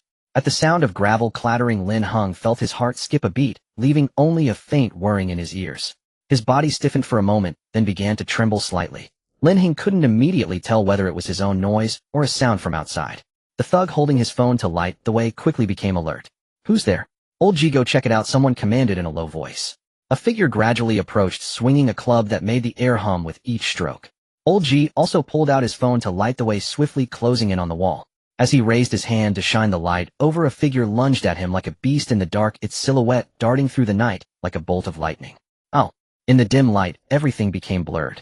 Shadows danced on the wall as if they had a life of their own. Old G let out a scream, and Lin Heng could hear the fear and despair in his voice. My leg! My leg! Lin Heng couldn't see clearly, only that a figure had pounced from diagonally above, crashing Old G to the ground and causing him to wail in pain. The impact was heavy. The thud echoed through the warehouse. Found him. He actually came here. Someone quickly stepped forward, kicked the man, pinning Old G off, and dragged Old G far away. Lin Heng couldn't tell if there was blood on the ground. Old G cursed as he was pulled up, staggering unsteadily. When the others saw who the man on the ground was, they raised their clubs and struck him viciously. Lin Heng almost thought he heard the sound of bones breaking. Enough, stop beating him. We're wasting time. He's out cold. Boss, we found him. We're good, right? Let's go. Let's move. No time to waste, don't drag your feet. A few of them called out to Old G, helped him up, and hurried out in a flurry of footsteps, quickly disappearing beyond the warehouse door. Lin Heng waited for a while until the system indicated it was temporarily safe, then he crawled out of his hiding spot. The first thing he did was rush to the man's side to check his breath. He saw clearly. This man had pounced down to save him. He didn't know where the man had been hiding, but if it weren't for Lin Heng, he wouldn't have been exposed. Fortunately, his breathing was weak, but still present. Only then did Lin Heng notice the man's bloodied body. Through the torn parts of his white shirt, he could see gaping knife wounds and bruises on his flesh. The man also had wounds on his legs, but the trousers were too dark for Lin Heng to see the severity. At least there was no blood flowing from his legs. It seemed the worst injury was the knife wound on his chest. The blood in the warehouse must have come from this man. That meant this guy had been hiding by the warehouse door earlier, looking out. Perhaps the knocking sound Lin Heng had heard was also made by him. Maybe trying to scare Lin Heng away. Lin Heng felt he should at least try to save him, but running out to call 120 would require going far to get a signal. Especially now, as it turned out, he actually had some medicine. Lin Heng reached behind and pulled out the box of instant cure from his waist pouch. He wondered if the medicine that promised instant cure could really work instantly. After a moment's thought, he decisively took out the porcelain bottle and uncorked it. Before pouring the medicine, he paused and pulled out his phone. Not to light the way. With the streetlight, he could still see the exact location of the wound on the man's chest. He was recording a video for evidence. He turned on the phone's flashlight, aimed it at the wound, and started recording. Fortunately, his phone supported this functionality. Lin Heng knew very well that the medicine he was holding was a system product. He couldn't afford 10,000 yuan to buy it. And even if he could, the system probably wouldn't recognize a self-sale as a transaction. He needed to complete the mission to survive. Recording the video would allow him to charge the man for saving him if he survived. If not, Lin Heng decided to try it. If it failed, he would run to a place with a signal and call 120. In any case, once the medicine was applied, he couldn't let the man die. He had to recover the cost. Having made up his mind, Lin Heng held his phone over the man's gruesome wound and poured the medicine. A system prompt immediately sounded. Product has been tried. Please complete the transaction as soon as possible or there will be penalties. Then the system displayed a countdown of 24 hours. Lin Heng's heart bled, but he could only grit his teeth and save the man first. The instant cure medicine was a powder that seemed somewhat heavy, shimmering with a faint white light under the flashlight. As Lin Heng shook his wrist, the powder thinly coated the wound. When he thought it was enough, he put away the bottle. Soon before his eyes, the wound stopped bleeding, gradually contracted, and turned a reddish-brown twisted mass. Then it slowly bulged and healed together. The color faded, leaving only a gruesome scar. Lin Heng stared unblinkingly at the entire healing process, watching as the wound finally disappeared, leaving no trace of a scar. The skin on the man's chest was as smooth and new as if nothing had happened. Although it felt a bit perverse to stare at a man's chest up close, Lin Heng couldn't help but press his phone close and examine it carefully for a while. The only shred of sense left in him was not to touch it. Well, he did press it a couple of times after all. But could he be blamed? Wasn't this medicine too miraculous? It truly was instant cure. Was this some kind of holy trauma remedy? Was it really that divine? Imagine if he could bring a badge to disaster relief. From that perspective, 10,000 yuan didn't seem too expensive. Lin Heng turned off the flashlight. Seeing the man's breathing gradually strengthen, he sat back down on the ground and repeatedly watched the video he had recorded. The footage only showed the external wound healing quickly. He wondered if the man had broken his ribs. If there were fractures, would he need a thoracotomy later? Lin Heng didn't know much about how to deal with broken bones, so he let it go. For now, he couldn't help with that. Stopping the bleeding of the most serious wound greatly increased the man's chances of survival. Next, he needed to find an ambulance. Lin Heng stood up and stretched his limbs. Scanning the surroundings, he didn't see any sign of fire. He also checked the two bound men on the ground. Judging by their physiques, he guessed they were not old. Lin Heng tried to pull the two men, but found them quite heavy. Perhaps he should move the injured man out first. Unfortunately, he had no suitable tool to untie the ropes. After a couple of tugs, he gave up. He figured that Yan Lei must have started looking for him by now. Lin Heng glanced at the time. It was already 8:30 as agreed. Since he hadn't shown up, it was obvious that Yan Lei would be the most anxious. Given the efficiency of Lung, someone would probably find him in another 10 or 20 minutes. While Lin Heng was weighing whether to run out himself or wait for others, a strange odor came from the direction of the warehouse door. Almost instantly, the system flashed a warning: fire source detected. Probability of fire 88%. It is recommended that the host evacuate. Lin Heng spun around. The flames at the warehouse entrance had already soared into the sky. And that was the only— where was the promised warning? A mere 3 seconds in advance. The scent of smoke gradually spread. Outside the gate, the streetlights' rays filtered through the gaps in the fire's smoky haze, only to be devoured again by the flames. Listening to the crackling sound of the fire licking the wood, Lin Heng felt a chill run down his spine. He looked at the three people on the ground, especially the man he had just revived with medicine, and hesitated for a moment. He was a little reluctant to simply flee alone. Lin Heng felt the deal was not yet complete. He couldn't let the 10,000 yuan die here. Besides, after all, the man had saved him. Even though the system had enhanced his physique, he didn't think he could take on 6 armed bandits by himself. In the moment of hesitation, the fire had already climbed from the old wooden door of the warehouse to the roof. At that instant, Lin Heng suddenly understood why these thugs had chosen such an old warehouse. It is recommended that the host leave immediately. The system prompted again and thoughtfully drew an arrow to indicate the direction. However, the direction was toward the window opposite the exit. Lin Heng approached and looked. Though it was an old warehouse, the glass was double-layered, laminated, and hollow, a type of security glass. Lin Heng recognized it because the hospital had installed the same kind. He had overheard workers talking about it during a hospital renovation when he went for a checkup. This type of glass was dust-proof, burglar-proof, and fireproof. A relatively high-end variety, which seemed out of place in such an old warehouse. A warehouse with large glass windows was already strange enough, let alone an old one with double-layer fireproof glass. It was as if they intended to trap people inside and burn them alive. Lin Heng was even more certain that this place was carefully chosen by his enemies. Clearly the two sides had deep grudges. This was definitely not a Spiro Femin act. Moreover, these people had already arranged their escape routes. Lin Heng pushed against the window, but the thick glass remained unmoved, as if mocking him. The impact resistance of this glass was not something a bare-handed human could shatter, was it? System suggests kick hard. The system seemed to be joking with him, suddenly displaying this line. Lin Heng felt that the star refinement system must be flawed, but he still jumped onto the windowsill and found a suitable angle to exert force. He had to try anyway. There was really no other way out of this place. Lin Heng slammed a kick, and the first layer of glass dented slightly at the point of impact, slowly forming a crack.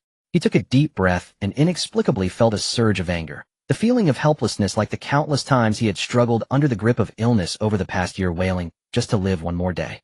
He kicked the glass again, and a crisp sound echoed. The cracks on the window became more distinct, slithering like a snake across the glass.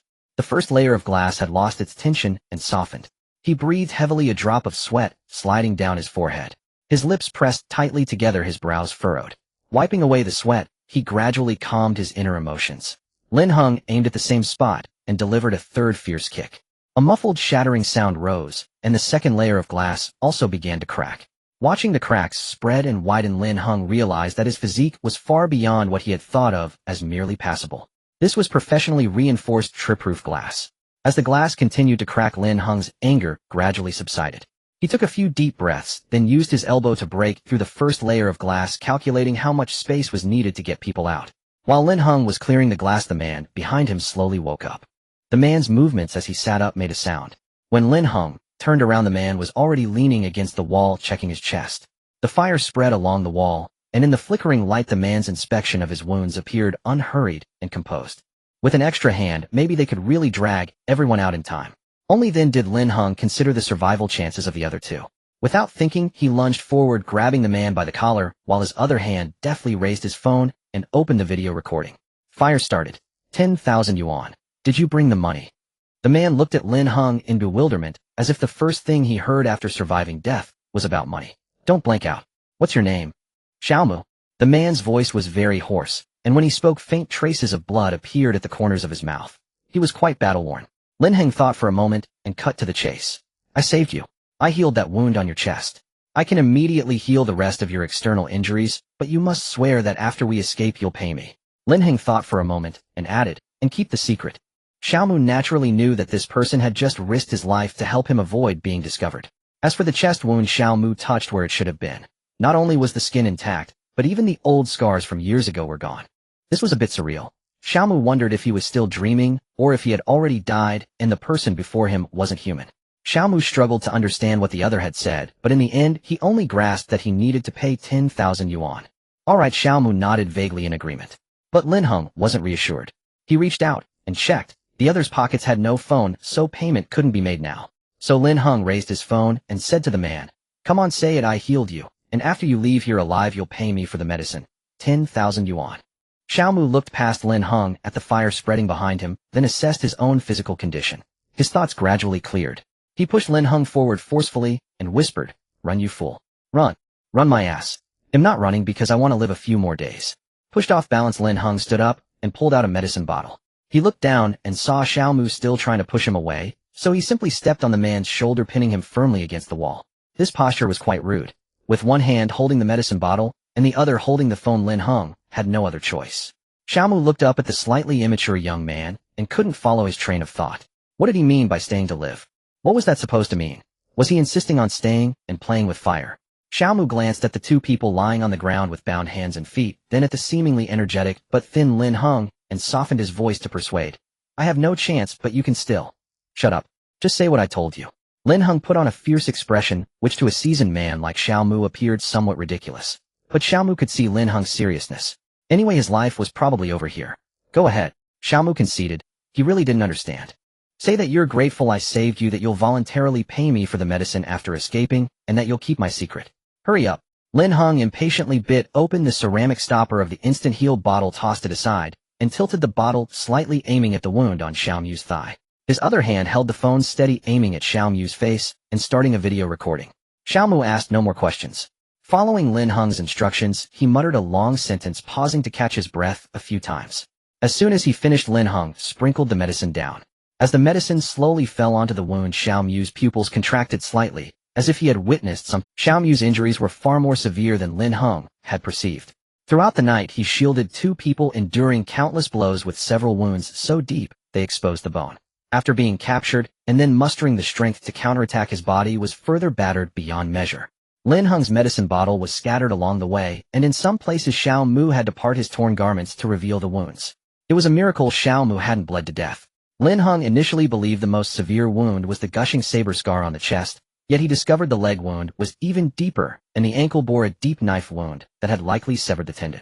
Lin Heng distinctly remembered that the assailants had wielded only clubs, leaving him puzzled about the origin of the knife wounds. However, he had no time to ponder further, as Xiao Mu had too many areas requiring treatment. He meticulously tended to every ghastly mangled flesh wound. What profound enmity was this? Even in such a crippled state, he had risked everything to rescue him once more. Raised under the red flag of Dragon Country, the youth had reached adulthood, with ease, his greatest suffering being the genetic diseases ailments over the past year. Though he could face death calmly, Lin Heng had never witnessed such a brutal world. This was far removed from Lin Heng's understanding. Trembling, he sprinkled the medicinal powder bit by bit the small bottle, now brimming with boundless hope. In that moment, the bottle weighed 1,000 pounds. Only after covering all external wounds with a thin layer of the miraculous healing powder did Lin Heng lower his gaze to the bottle. He gently shook the bottle, sensing a trace of powder remaining. Without a moment to contemplate how the tiny porcelain vessel could hold so much, Lin Heng, catching Xiao Mu's stunned expression, directed the bottle toward his mouth. Lin Heng poured the remaining powder into Xiao Mu's mouth, disregarding whether the topical medicine would cause harm when ingested. In that instant, he harbored only one thought: recover immediately. Xiao Mu, tasting the bitter medicine, swallowed without a second thought. The scene before him had shattered his preconceptions. He realized that such miraculous magic truly existed in this world. Indeed, he deemed it beyond the capabilities of mere medicine. He even secretly pinched himself, wondering if this was all a beautiful dream. Xiao Mu had endured a harrowing day, ultimately fighting desperately, with no rescue in sight, prepared to lay down his life.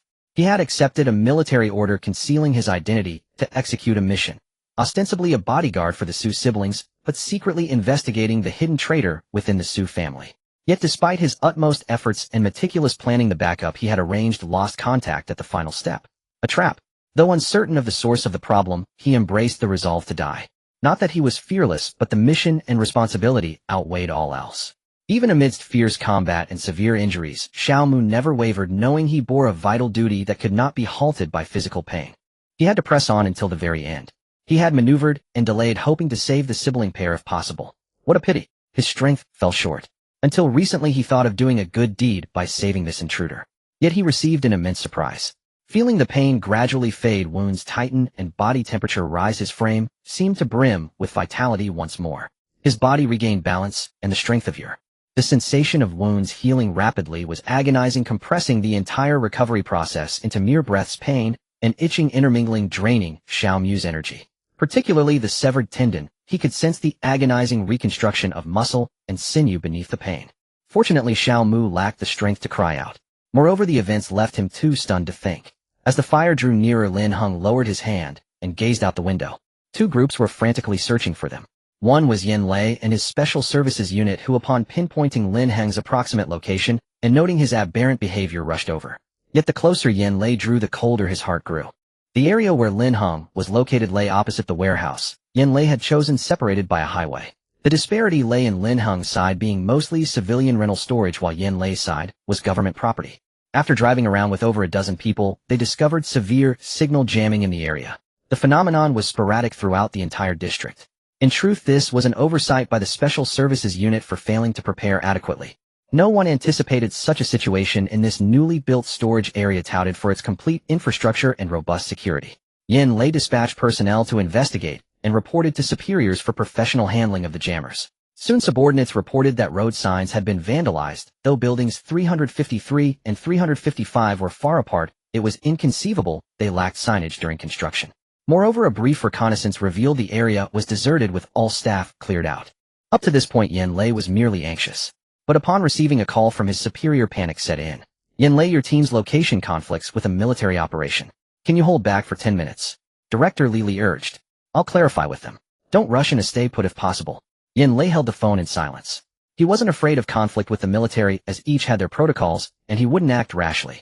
However, by Dragon Country's conventions, if it were truly a military operation, he would have been notified before his team spent an afternoon investigating and entering the area. This was within a city, even if a remote part of a first-tier metropolis. Dragon Country's soldiers would never falter here, unless the situation was so dire they couldn't afford to. Unwilling to imagine what his allies faced, Yin Lei only worried about Lin Heng's escape. Yin Lei's expression grew grave. Spotting something, he quickly asked Director Li, forget the mission conflict. This is a newly built storage area for cargo near the airport and freight train station, with excellent infrastructure and security. Why is there no fire alarm? What? Li, who was arranging documentation, immediately caught on. You mean there's a problem? I mean there's a fire. Can the police fight it? Yin Lei tossed his jacket into the back seat, pointing toward the thick smoke, and ordered his team to race toward the fire. That was the direction where Lin Heng had been located. When Yin Lei arrived, all he saw under the night sky amidst the blazing flames was Lin Heng, standing tall through the shattered glass, his silhouette resolute against the firelight. He stood aloft, one foot pressing the man's shoulder against the wall, the other hand holding a phone to the man's face, the faint glow of the screen barely visible. Lin Heng's other hand was raised, scattering something downward. The falling dust shimmered with a silvery gleam in the firelight. Yin Lei quickly approached the pair, the chaotic sounds of crackling flames, collapsing structures, water, and frantic shouts of firefighters melding together. He could only see Lin Heng's profile, his lips moving, but Yin Lei couldn't make out what he was saying. The man on the ground looked up at Lin Heng, his expression a strange mix of helplessness and relief under the fire's glow. Paired with the bloodstains on his white shirt, he seemed severely injured. Yin Lei couldn't fathom why in such a tense moment the two weren't fleeing, but waiting instead. The fire was about to reach them. Was there anything more important than life? Lin Heng certainly knew how precious life was, but since he had already decided to save the man, he naturally wanted to ensure he'd get paid for this transaction. To be honest though, he found the villain far more terrifying than the fire. Faced with the inferno, he instead grew calmer. The heat wave pressed closer, the flames unabated. It wasn't until Yin Lei approached, breaking through the window with his team, that they discovered two more people lying unconscious on the ground nearby. A young man and woman, their hands bound behind their backs, lay comatose, unable to survive on their own. Lin Heng put away his phone and nudged the man at his feet. Get up, will you? You can't welch on the deal. Yin Lei listened in confusion, but Lin Heng offered no explanation. He simply pocketed the medicine bottle and turned to leave. Only then did Yin Lei catch a glimpse of the item in his hand, but there was no time to ask. The surrounding fire remained perilous. Yin Lei briefly asked if Lin Heng needed help, and upon receiving a negative answer, he casually grabbed the bound young man and pulled Lin Heng along to leave. Yin Lei intended to shout for his men to quickly evacuate everyone, but to his surprise the blood-soaked man slumped against the wall, stood up nimbly, hoisted the girl from the ground, and rushed out. His speed far surpassed Yin Lei, showing no sign of injury. Yin Lei was astonished. Who was this man? I'd have to interrogate him thoroughly later.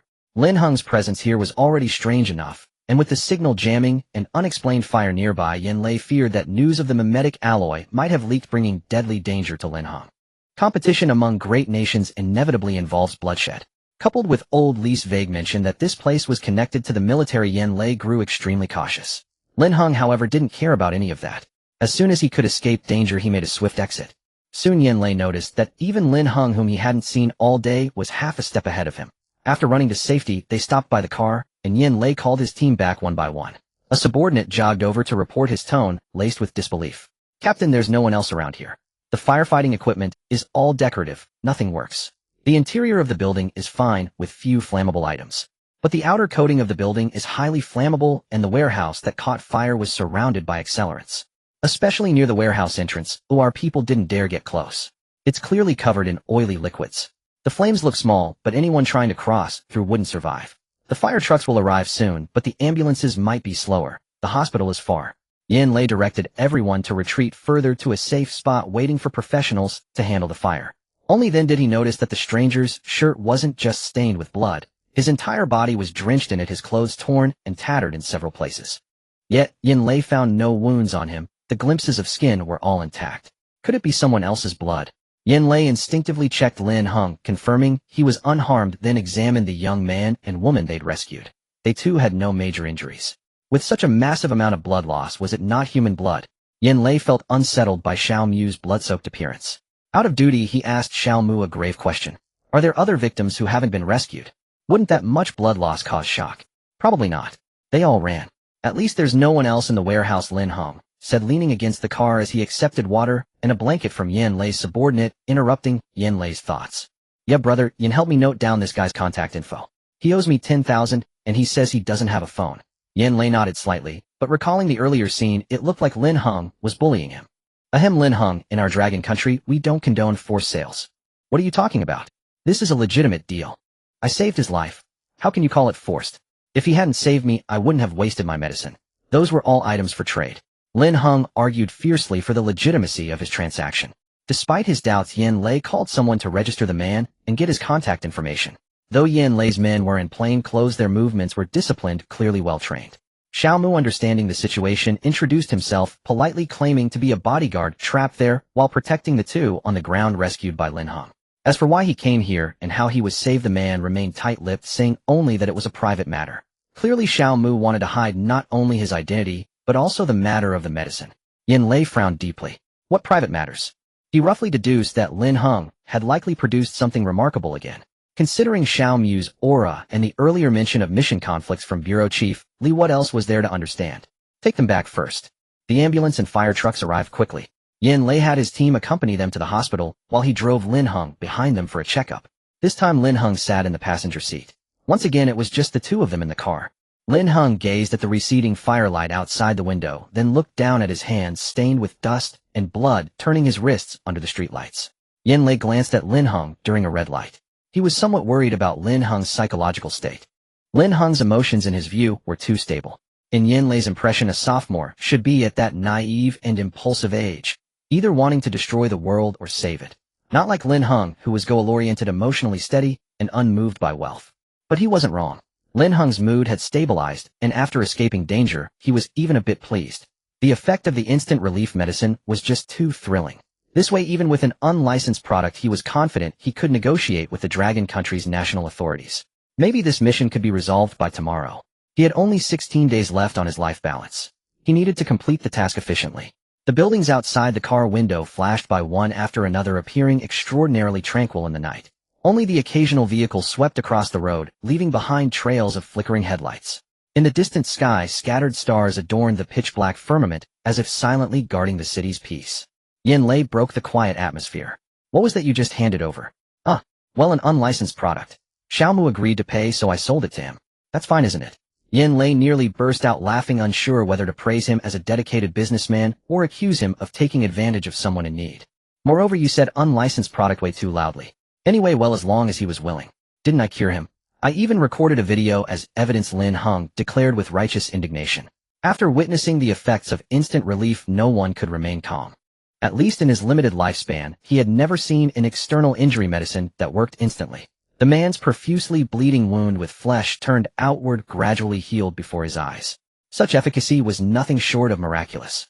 Lin Heng thought about it, and pulled out his phone, finding the video from the beginning where he treated the chest stab wound. He clipped the segment as a demonstration, planning to discuss it with Yin Lei before sending it to him for promotion. Unexpectedly, he didn't even need to speak. Yin Lei pondered for a moment and directly asked Lin Heng, your unlicensed product. Might I have the privilege of learning more? Given Lin Heng's incredible nature, it was highly likely to be something good. I currently have a batch of goods specifically for external injuries. The effect is good, but it's limited edition. Lin Heng tapped his phone and the video began sending. Yeah, an unlicensed product, just like the mimetic alloy, 10,000 per bottle. Yin Lei smiled and nodded, confirming his suspicions. Lin Heng then pulled out an empty bottle from his pocket and showed it to Yin Lei. It's this kind of small bottle. If you have the money now, you can buy one back. I have a demonstration video of the effect. I'll send you a short clip. But let me make it clear first, I can only guarantee the effect. I have no other certifications. And don't come looking for me afterward. I'm just selling the bottle. Same as before, payment upfront, no after-sales service. Although Lin Heng insisted he was just selling porcelain bottles, Yin Lei, being quick on the uptake, had already raised his phone to scan the QR code. He swiftly transferred 20,000 yuan and took 2 small boxes from Lin Heng. He wasn't foolish, since Lin Heng said, so it was likely something good. For external injuries. Given his line of work, keeping some medicine on hand was only prudent. Lin Heng was thoroughly satisfied. The progress on this task delighted him. He believed that with the effect of instant relief, it would sell out in no time. As long as the nation didn't put a chokehold on him, that was fine. After all, privately purchasing medicine, especially unlicensed products, was illegal. Given the current situation, the mimetic alloy transaction would have to be postponed. Yin Lei straightforwardly laid out the present circumstances. Because the mimetic alloy is a crucial material with significant impact, the higher-ups want to know your thoughts. If you truly don't want the money, the Dragon Kingdom's stance is to cover your future housing as a state provision. The specifics will be handled by someone who'll contact you later. Of course, you can also make any requests you have, and a certain amount of tax exemption. After all, this counted as a major contribution. However, the tax exemption issue had far-reaching implications, and the higher-ups were still deliberating, so it couldn't be mentioned yet. Though it paled in comparison to the tens of billions in RD investment saved for the nation, Lin Heng was satisfied. Even if they gave him actual money, it wouldn't mean much. Having a free house in a first-tier city like Lonlin City was quite pleasing, even if he didn't know how long he could live there. The system's current cytolophospin exchange feature wasn't activated yet, and he only had 16 days left to live. At this point, holding a large sum of money, was he supposed to buy himself a grave? This thought made Lin Heng blurt out, the state covers the house, but does it also cover the grave? Yin Lei was taken aback by his bizarre train of thought. Remembering Lin Heng's severe genetic disease, he was momentarily unsure how to console him. Young man, don't talk nonsense, Yin Lei said, choosing his words carefully. Considering the higher-up's attitude, he tentatively probed. The Dragon Kingdom is vast, perhaps there are other opportunities. Would you like to try? No need, I have a way, but it's a bit slow. Lin Heng interrupted Yin Lei, speaking with hidden meaning. If you want to help me, just do more business with me. Yin Lei truly couldn't fathom him anymore. He wanted to trade, but didn't want too much money. Was it just for the joy of closing a deal? What was that about maintaining a good mindset? As for Lin Heng claiming he had a way, Yin Lei genuinely thought he might have found a skilled traditional Chinese medicine practitioner to regulate his health. It wasn't impossible. The Dragon Kingdom, a vast nation, surely had a few exceptional doctors, right? Perhaps a master lived among the people. Especially after interacting with Lin Heng these past 2 days and sensing the strength in his body. Yin Lei was a rigorously trained, experienced special agent. He could judge that Lin Heng's exhibited physical condition was actually better than average for his age. But he had seen Lin Heng's personal information and the medical records with crucial details redacted. The information was clearly inconsistent.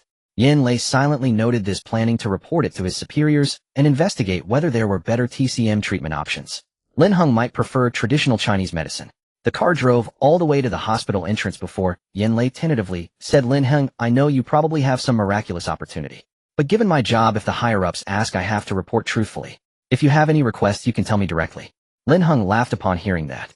So he hadn't reported it yet. No wonder he felt the Dragon Kingdom's attitude was oddly calm. They still didn't know. I know. I didn't plan to hide it.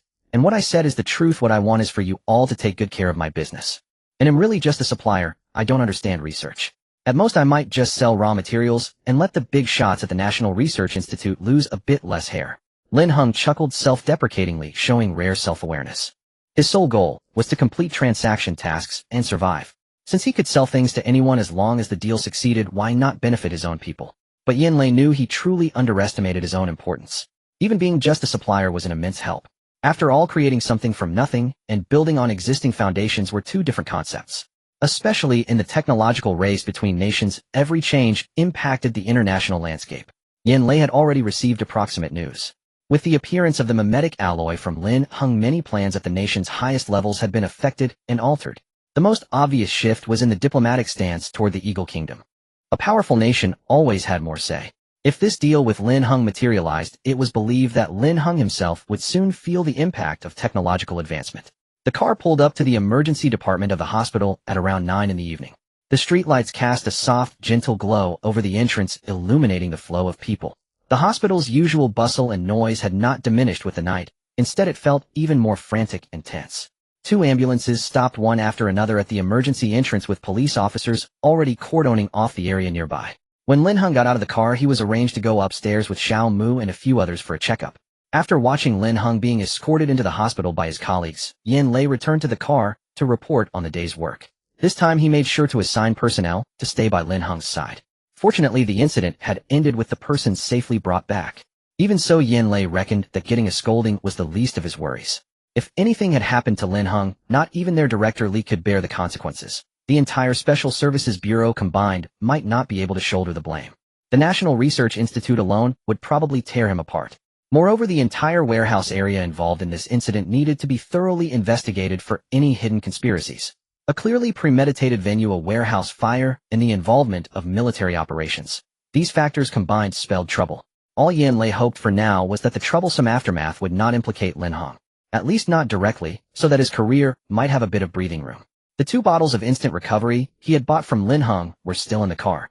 Yin Lei stretched out his hand to pick up a wooden box, opened it, and saw the card and the exquisite bottle inside.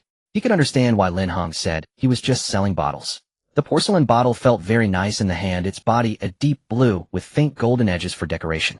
The bottle itself was already a work of art. Yin Lei then picked up the card from the box. Instant recovery, everything gets better instantly. In the corner it was marked for external use. Interesting. Yin Lei rubbed the card, thin but resilient. He turned it over, and a line of small text was barely legible. Yin Lei turned on the car's interior light to read the small print. Holy remedy for external injuries, don't worry, it will be fine instantly. Recommended for external use, maybe oral use, whatever. Mostly plant-based ingredients. If you have plant allergies, double the dosage. What was this? Yin Lei thought it would contain precautions usage instructions, or a formula. It felt like a child's prank. Double the dosage. Treat poison with poison. Yin Lei chuckled, put down the card, opened his phone, and took a picture of the card and the porcelain bottle, sending it to Director Li. He quickly typed a message: Chief, today's new product, 10,000 yuan, please reimburse as business expense. Soon Li replied with a question mark. Yin Lei did not continue. Instead, he started watching the video Lin Heng had sent.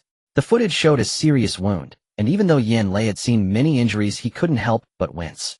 The video lasted no more than 20 seconds, the footage was shaky, but it clearly showed the entire process of the wound healing.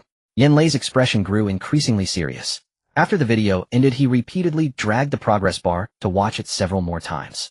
The torn edges of the clothing in the frame confirmed that this was the same bodyguard Xiao Mu he had encountered earlier.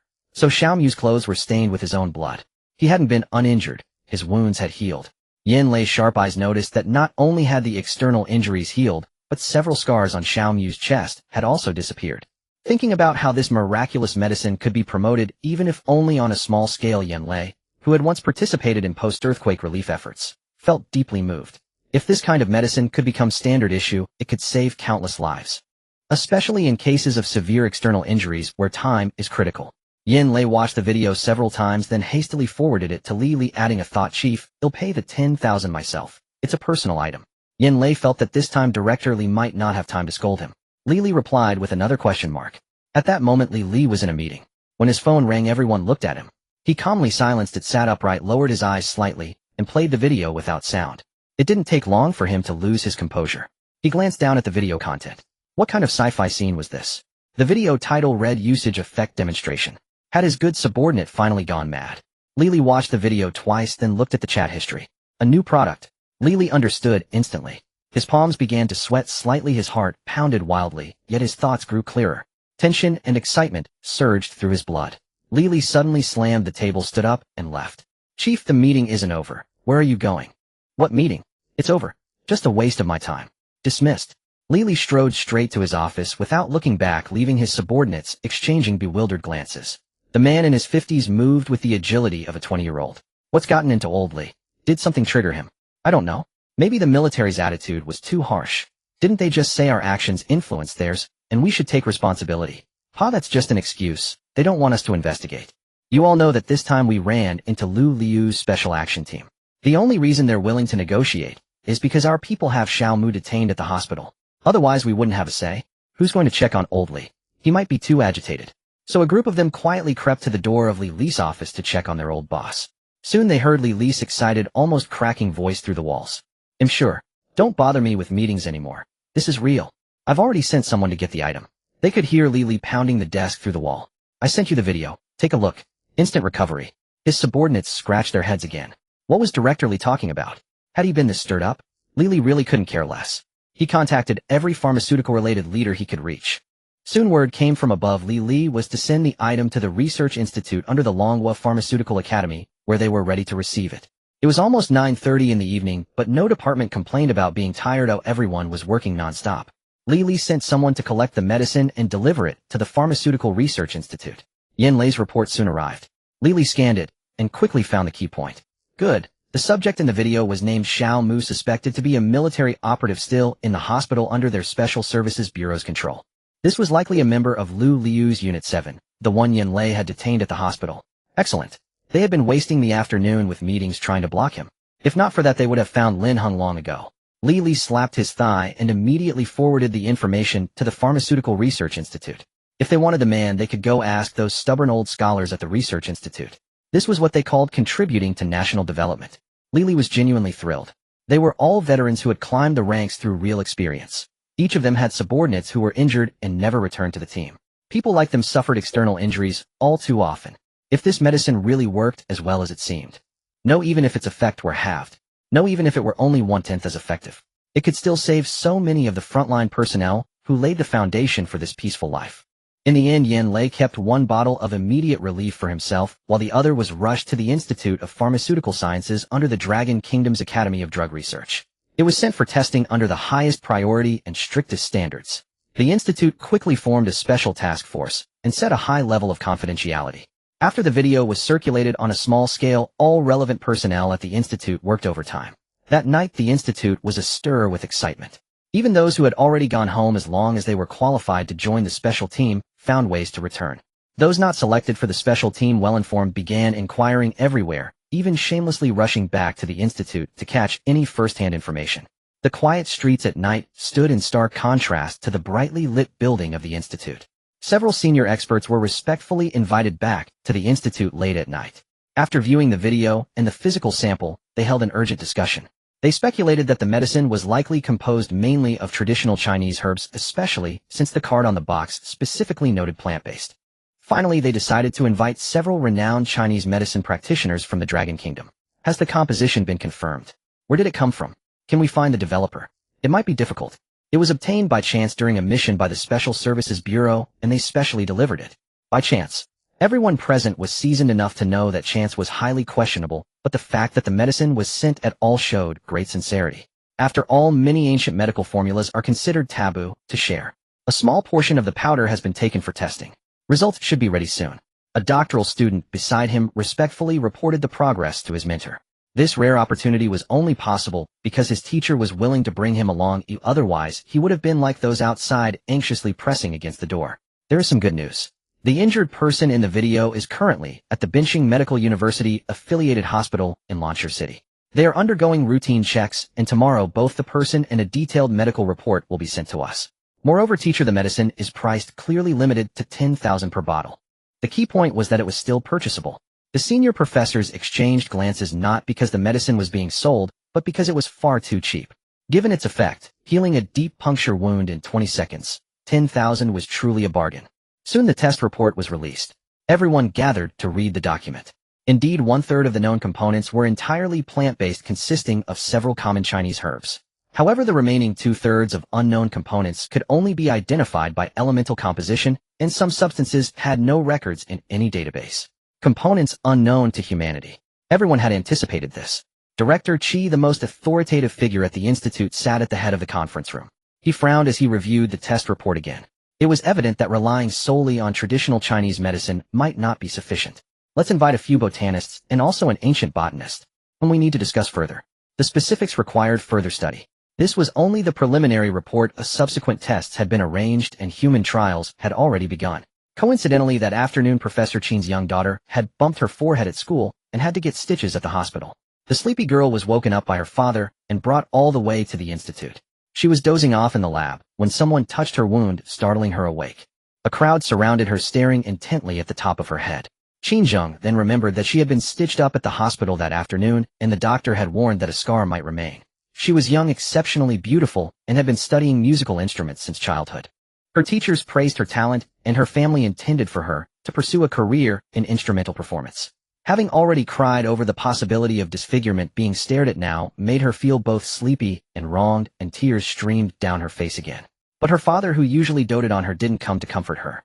Everyone was fixated on the wound on her head. Qinzheng cried even harder. Had he dragged her out here in the middle of the night just to laugh at her? What kind of tragedy was this?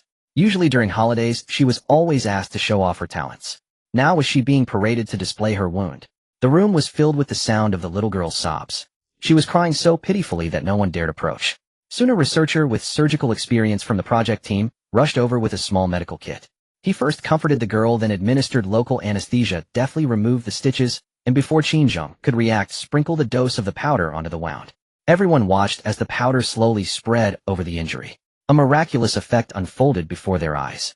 Within 20 seconds, the wound gradually closed, healed, new flesh grew, and it was restored to its original state.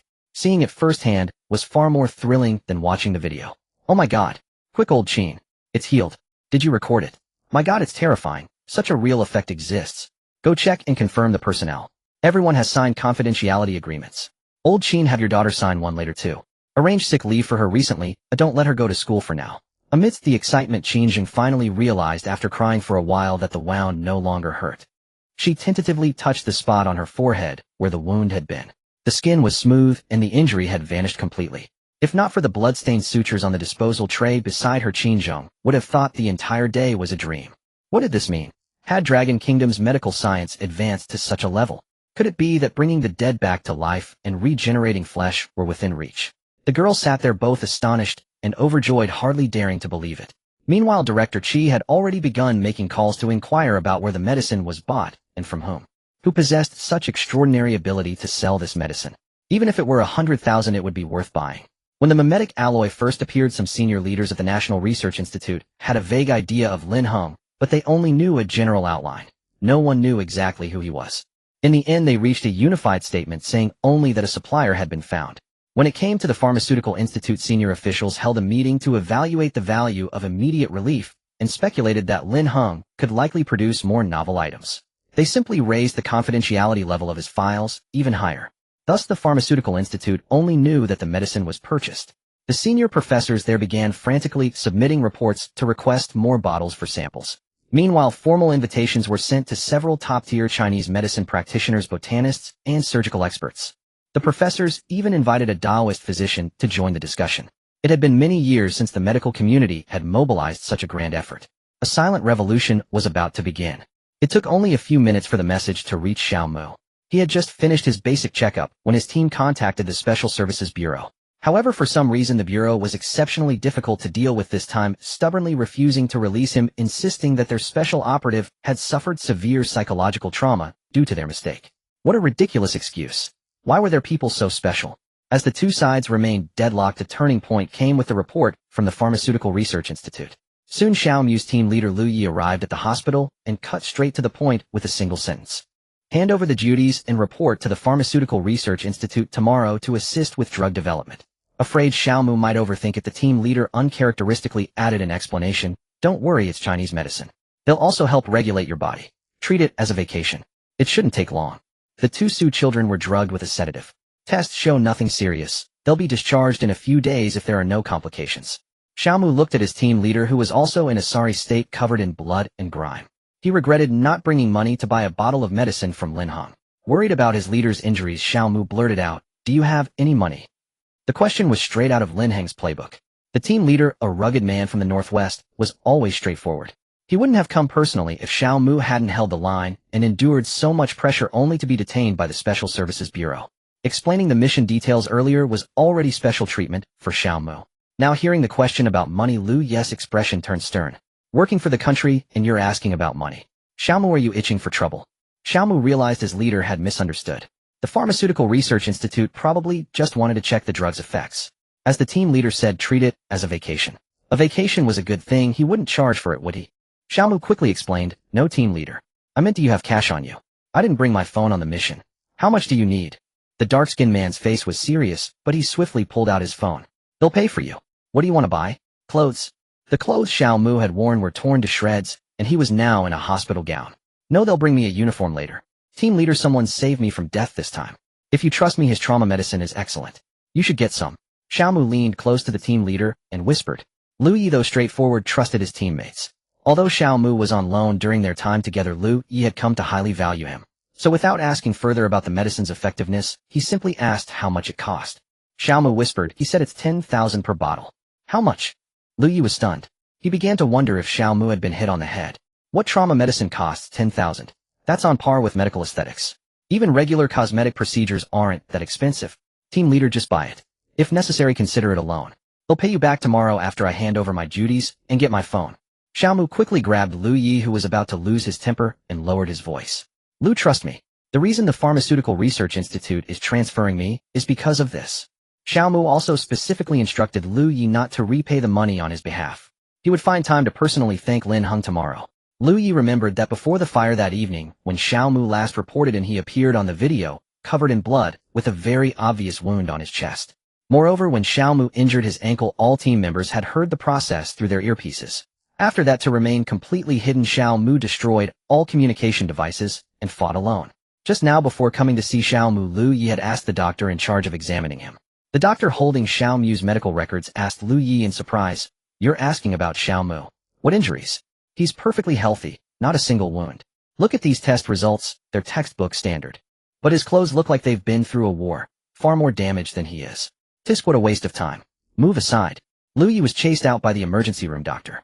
Eventually, following Xiao Mu's instructions, he found Lin Heng's consultation room. Under the wary and aggressive gazes of the guards at the door, he entered. Soon in a daze, he spent 20,000 yuan. Clutching two small boxes, he returned to Xiao Mu's side, his eyes involuntarily glancing at Xiao Mu's chest full of astonishment. Lu Yi looked at Xiao Mu with a complicated expression. The revelation was too shocking, and he was considering whether to report it. Clearly Lin Heng had used the video he recorded of Xiao Mu as a product demonstration. After confirming Lu Yi's identity, Lin Heng showed him the video directly. The effect was more convincing than any description. Lu Yi paid without hesitation, asking no questions. After the payment, he opened a bottle on the spot, rolled up his sleeve, and tried it on his own wound. Lin Heng was also very satisfied with the new customer. Decisive and straightforward, paying immediately. After being brought to the consultation room, Lin Heng underwent a simple checkup. The doctor confirmed no external injuries and left. Given his recent experience, the doctor routinely advised him to stay overnight for observation to rule out any unnoticed internal injuries. The personnel left by the Special Services Bureau also recommended he stay overnight, promising to take him back to school the next morning in time for class. After learning that Xiao Mu was also staying for observation, Lin Heng readily agreed. He was just worrying about where to find him tomorrow. After all, the medicine used to save Xiao Mu was a trial, and the countdown in the system was still ticking. Through some connections, Lin Heng was assigned a decent private room. Washing off the soot and blood, changing into a hospital gown, he remembered to text his roommates that he wouldn't be back tonight, so those guys wouldn't worry. Head kicked the bucket. Since being diagnosed with a genetic disease, essentially a terminal illness, not long after enrollment his body had grown thinner and his face paler over the past year, making him look gravely ill. His roommates would occasionally ask if he could still make it back. Those guys seemed to have discussed it. They were ready to call an ambulance if things went south. Their concern for him was more like humanitarian care. After all, he wasn't in the same major as his three roommates. Their time together was mostly spent in the dorm, and he had no energy for games, so they had little in common. They were just nodding acquaintances or dads who brought each other dinner. Lin Heng was perfectly content with this distant closeness. Plus his roommates were always polite, greeting him when they met on campus. Everything was just right, distant yet connected. The hospital room was silent, its white walls pristine, and the bed carrying a faint scent of disinfectant. Lin Heng switched on the bedside lamp and relaxed onto the bed. After a restless night, it was already past 10. He hadn't forgotten the suddenly completed task, the medicinal jade listed for auction. The task had been completed just in time. Lin Heng fished out his phone, wiped off the dust, and racked his brain to recall which auction site he had used. After finally navigating to the back end, he discovered that the medicinal jade hadn't just been sold. It had fetched a decent price. Someone had actually bid 88000 to close the deal. Not only was the price good, but there had been several bidders. However, he could only see the number of bids, not the identities of the bidders. At least the buyer's shipping address had been sent to him. Lin Heng couldn't help but mutter to himself. Was this medicinal jade the system's golden child?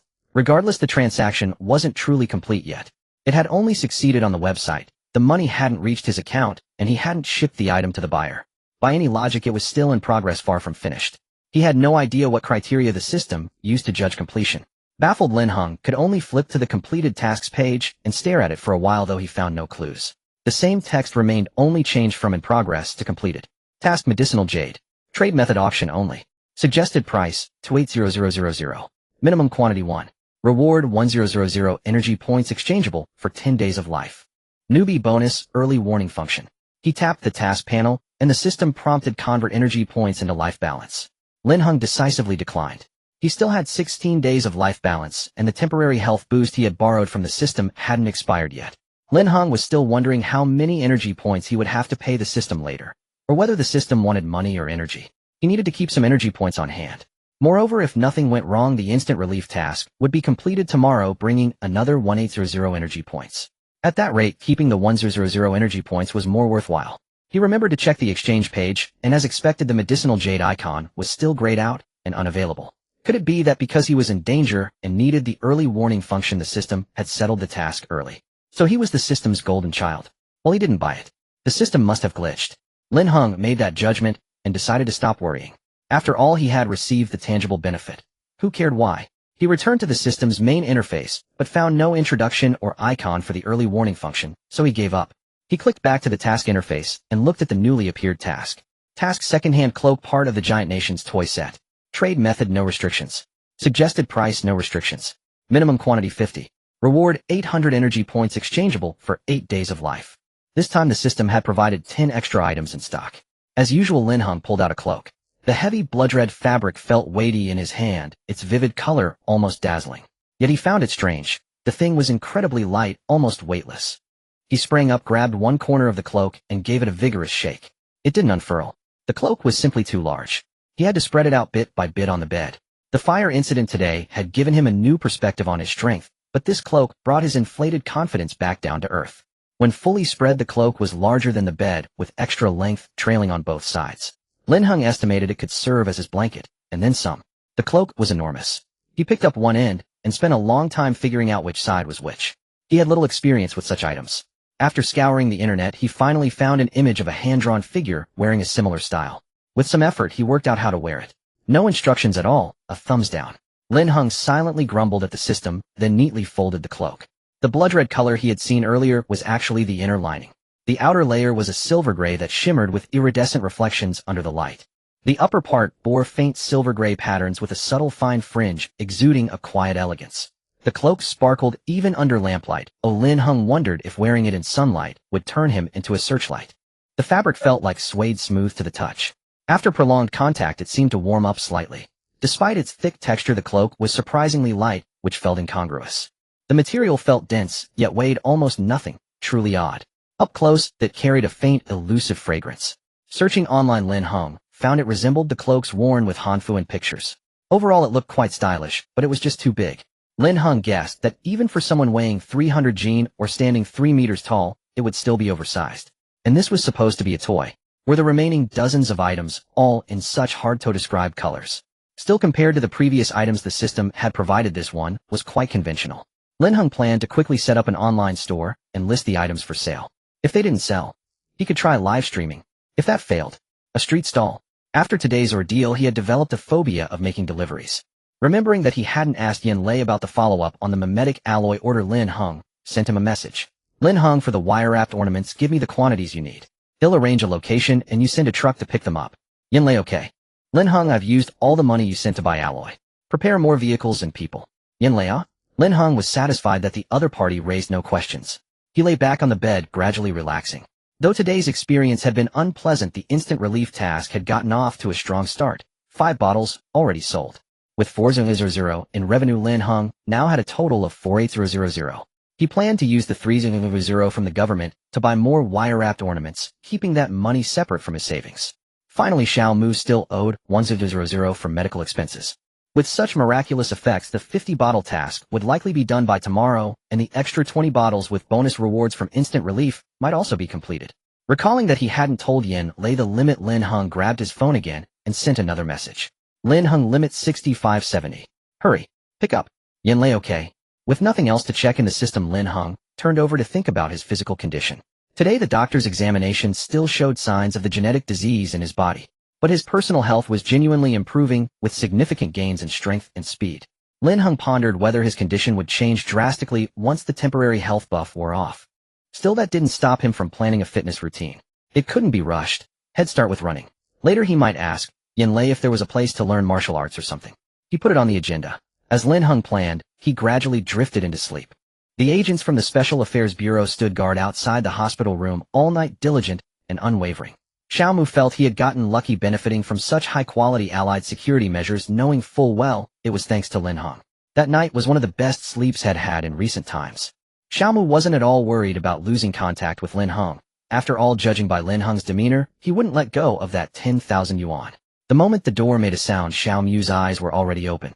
Seeing Lin Heng, he immediately recalled that miraculous medicine. Lin Heng had to rush back to school in the morning, and the drive took over an hour, so he woke up exceptionally early.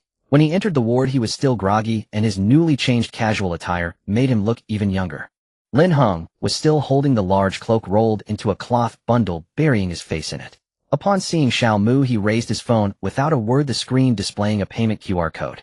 Xiao Mu swiftly pulled out the phone his teammate had left him, and without hesitation transferred 60,000 yuan to Lin Heng.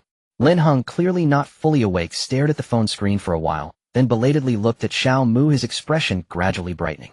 He thought for a moment, turned around, and using the cloak as cover, pulled out 5 boxes of instant relief in 2 batches, tossing them onto Xiao Mu's hospital bed. The wooden boxes rolled with a clatter before Xiao Mu hastily gathered them into his arms. These were treasures.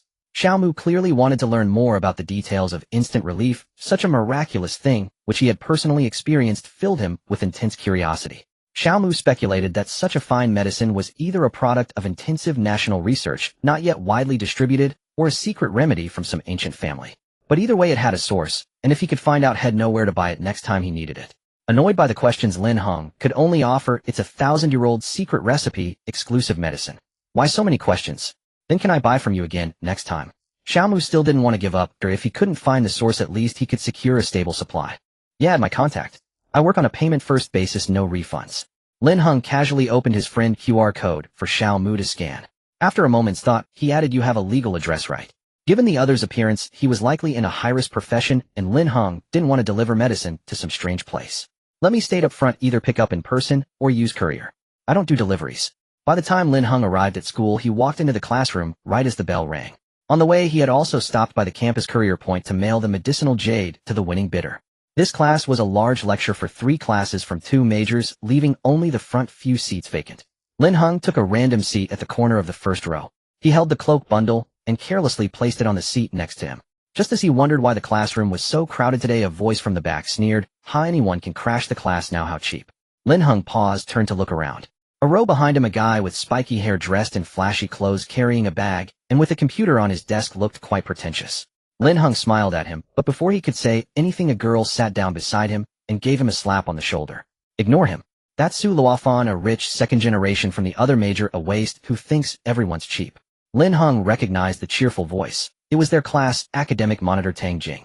Sure enough, a textbook was slammed onto the desk, and Tang Jing pushed it toward him with an imposing gesture. Your roommate brought it. Health issues are understandable, but skipping class is not. She was referring to him oversleeping yesterday morning. Lin Heng nodded vaguely and pulled his book over. Tang Jing was a straightforward girl radiating happiness. She usually wore a simple ponytail with little makeup, yet she was pleasant to look at. Her skin was healthy, her figure well-proportioned, and she seemed like someone who exercised regularly.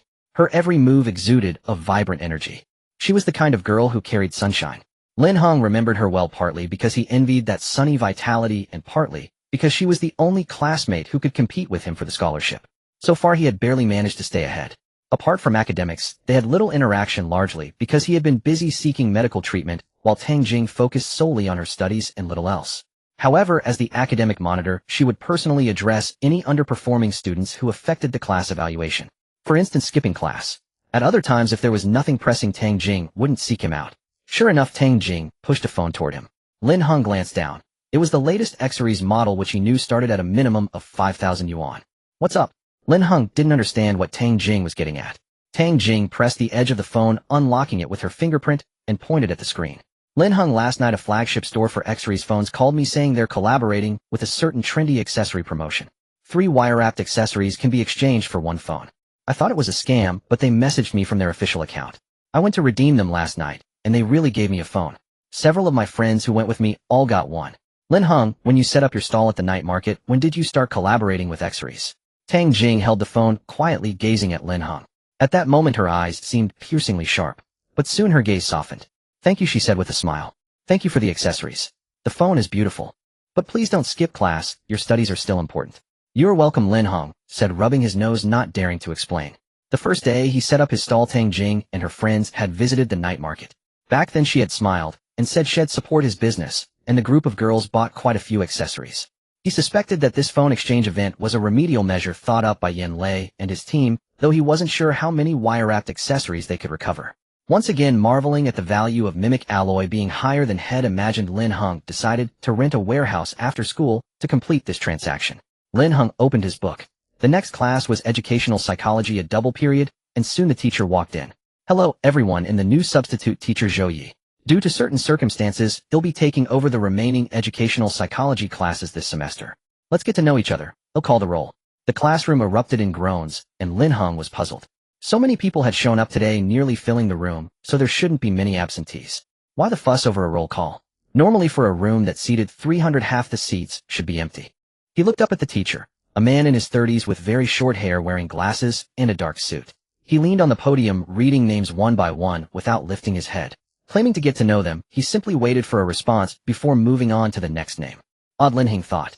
This substitute teacher was too perfunctory. He hoped the final exam would be just as easy. Lin Heng still aimed for high marks. Suddenly Tang Jing nudged his elbow, and he looked up. Tang Jing whispered, those in the back, all the seats are filled, but they didn't register for the course. Lin Heng instantly understood. They were all crashing the class. Someone from the back leaned in to chat quietly with Tang Jing. Are all your classmates squeezed in? A few of us are standing in the hallway with no seats left. We were notified last night. Apparently this teacher is a top scholar with a Ph.D. It's not just the neighboring major, even students from other departments came to watch. Lin Heng finally realized that the pretentious guy mentioned earlier referred to the overwhelming number of students attending today. A rare handsome teacher. Hee. This is called the asexual appeal type hee. Amid the chatter, Lin Heng was baffled. Handsome. He glanced back at the podium just as Teacher Zhou slightly turned his head, scanning Lin Heng with a faint glint in his eyes. Lin Heng. It seemed his name had been called. Lin Heng slowly stood up and responded, but he knew something was off. Today was a combined class for two majors, roughly 170 students. Based on the order Teacher Zhou had been calling names, it was far too early for their class. This teacher knew him. Staring at that vaguely familiar silhouette, Lin Heng had a feeling he knew who it was. With a sharp crack, Lin Heng's hand struck the desk. Ignoring the pain, he grabbed his phone and snapped a photo of Teacher Zhou. The gesture was terribly rude, but he had no time to care. The commotion drew the attention of classmates around him, and even Teacher Zhou's roll call slowed down. Tang Jing gently nudged Lin Heng and whispered, "Don't take photos so blatantly." Lin Heng ignored her and sent a message. "Lin Heng, what's going on?" "Yin Lei, a substitute teacher." "Lin Heng, huh? Your people are already looking for jobs. So tough. Otherwise come and sell goods with me." "Yin Lei, we only provide protection and assistance, never interfere with your freedom." "Yin Lei, trust me, I guarantee." "Yin Lei, I reported your situation yesterday, you know." "Yin Lei, rest assured, even if you skip class, he wouldn't dare to say a thing." "Lin Heng, do you hear yourself?" Lin Heng banged his head on the desk at a loss for words. Skipping class? How would he ever get high scores? In a dream. Lin Heng, so many people are attending, he won't just teach nonsense, will he? Lin Heng, this is a major course. Lin Heng, these students are going to be teachers. Lin Heng, I want to study well. Yin Lei, no, trust me, he's a professional. Lin Heng, professional in educational psychology. Yin Lei, professional in criminal psychology. Yin Lei retracted the message instantly. Lin Heng only caught the word professional.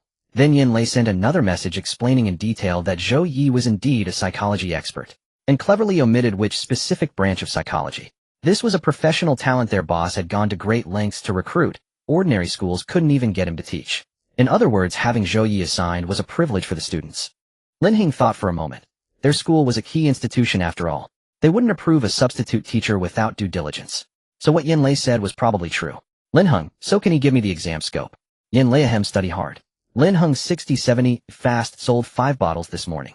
Yin Lei, keep them. As it turned out, Teacher Zhou was indeed highly professional. He completely abandoned the rigid textbook framework and taught real cases based on the course content, leaving the listeners engrossed. Many students from other majors regretted not choosing the education track. Zhou Yi was not without nerves. He had put tremendous effort into preparing this class, even consulting his former mentor all night long. Of course, a criminal psychology mentor couldn't offer much insight into educational psychology, unless Zhou Yi wanted to teach adolescent criminal psychology. So Zhou Yi's mentor contacted education experts overnight.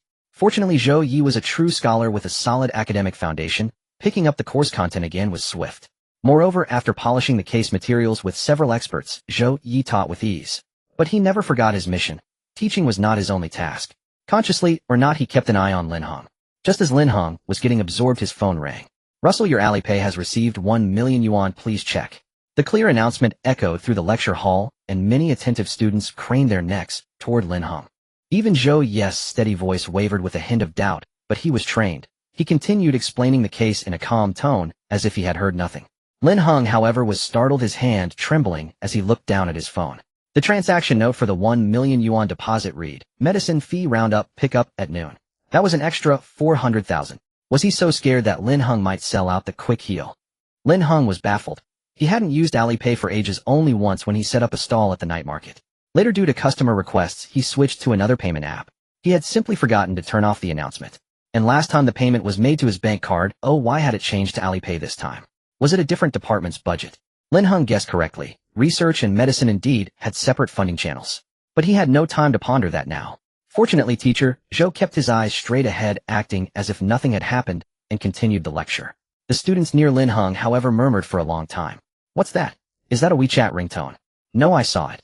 His phone really showed a notification. "Awesome. What kind of student life is this? Pocket money in the millions. Damn, I never heard of a rich second generation in the computer science department. Girl, I mean, could he be a self-made rich guy? Wake up, a self-made rich guy wouldn't bother coming to class in person." Lin Heng, hearing the whispers, covered his face in despair. Even Tang Jing, who knew something about his situation, leaned in to ask if he had gotten into some shady business. Fortunately, the classmates only whispered and didn't swarm him, but he wondered if he would be surrounded after class. Within 5 minutes, the news that a computer science major was a rich second-gen attending an educational psychology class spread across all sophomore group chats. Countless people were asking who this adorable kid was with a monthly allowance of 1 million. Good heavens, and had kept it hidden all through freshman year. But luckily, most students didn't realize that Lin Heng's major, computer science and technology education focused, belonged to the School of Education. And when they heard computer science, they went straight to the School of Computer Science. A group of netizens scoured the entire department, even digging up alumni lists from 2 or 3 years ago, but found no one named Lin Heng. Gradually, curiosity turned into a chorus of complaints. Who the hell spread that rumor? I skipped class to find him. What's going on? Be reliable, ladies. Look at the real rich second gen in the other department. So low-key. He practically announced himself on day one. Naive, you really think so many hidden rich kids would suddenly expose themselves, eh? The other department. Are you talking about that bioengineering junior from the School of Education? Sophomore. Yes, Junior Sue. Isn't he also a fake rich kid? Barely attends school. No. Apparently he's real. Just his family doesn't give him money. Sister, you hit the nail on the head. Teacher Zhou was utterly focused, lecturing with unwavering dedication, single-handedly steering the distracted students back on track. Soon only Zhou's voice echoed through the lecture hall. Just as Lin Heng began to relax, a crisp cracking sound came from behind him. Lin Heng turned to see Su Luofan, the male student who had muttered about him auditing the class earlier. With his stubbornly short hair, the guy tossed aside the broken pen and began furiously typing on his laptop keyboard. In the sophomore student group chat, Su Tianwang, what kind of rich second gen is he? Carrying a ragged bedsheet and sneaking into class.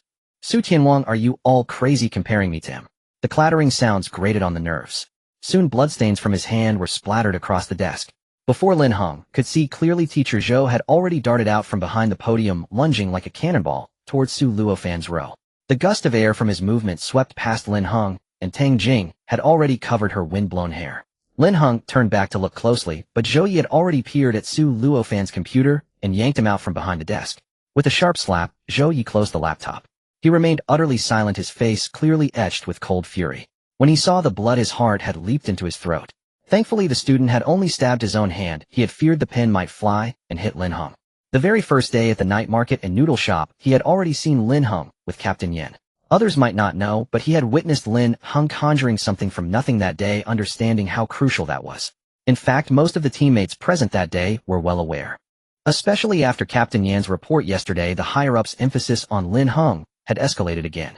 If Lin Heng got injured under his watch, it would be a grave dereliction of duty. The surrounding students had long fallen silent, with timid girls huddling together for comfort. Poor Su Luofan, a tall figure at 1.8 meters, looked like a little chick in Zhou Yi's hands. Glancing at Zhou Yi's murderous expression, he swallowed his anger without daring to retort. Zhou Yi wasn't an ordinary teacher. He had no intention of coddling students' feelings. He simply dragged Su Luofan out all the way to the infirmary. Before leaving, Zhou Yi silently glanced back at Lin Heng. Along the way to the infirmary, students who saw them couldn't help snapping photos. Soon fresh gossip spread through the student group chat. Various smaller groups began wildly circulating the captured images. Is this the so-called Su second gen? Where did you get this photo? Is this self-harm? Someone shared Su Luofan's words from the main group. Hey Race, a screenshot for you. Student Su, unable to bear the newcomer's favor, angrily stabbed himself. Come on, he's a rich second gen, doesn't he have that much tolerance? This newcomer was of course Lin Heng, the newly minted millionaire who had pocketed a fortune during class. Teacher Zhou had taken the student to the infirmary, and now the lecture hall was buzzing with chatter. Students' glances kept drifting toward Lin Heng, but since they weren't familiar with him, even his classmates dared not approach him directly. Instead, they pretended to have business with the class representative. Tang Jing was nearly losing her mind. Soon she shouted in the class group for everyone to behave. The group was relatively quiet because Lin Heng was also in it, so they dared not discuss openly. Quickly, they set up a private group and successfully dragged the class rep in for gossip. So is our Lin Heng really a rich second gen? Monitor, say something, damn. Has the rich second gen been hiding this deep? Maybe it's just an entrepreneurial success. No, if you have that ability, why come to school? Wasting time making money. Stop joking, a degree lasts a lifetime, but $1 million isn't enough for a lifetime. Tang Jing decisively turned off her phone, showing no interest. Others might not know, but as a class officer she had a general idea of Lin Heng's family situation. Under no circumstances should she pry into a classmate's privacy. Lin Heng had no mind for his classmates. He seized the free time to browse the system. That $1 million was the money from the Pharmaceutical Research Institute for buying medicine for 0 more than the actual amount. Lin Heng naturally didn't want to take advantage of the state, nor was there any need. He planned to exchange all 400 for medicine and hand it over to the pickup person later. Now he just needed to see after the instant-ready task was complete how much each bottle cost on the exchange interface. Just as everyone thought today's class would be cancelled, teacher Zhou strode back in with big steps.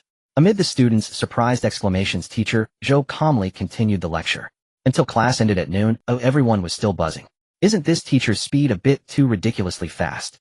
Maybe he handed the student off to another teacher or classmate halfway to the infirmary. Nonsense, someone took a photo of him dragging student Sue into the infirmary.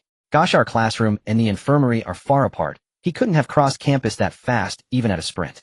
Whatever, the teacher is handsome and lectures well, it's great. Exactly. Lin Heng listened to the chattering girls around him, tossed his book to Tang Jing, and hurried out with his head down. He was almost fleeing, because of the many students were already waiting to ambush him after class. And then Zhou Yi, for some reason after class, as Lin Heng passed the podium, Zhou Yi greeted him formally. Lin Heng's head buzzed, and before the other could say anything more, he turned and ran off. Seriously, what was this?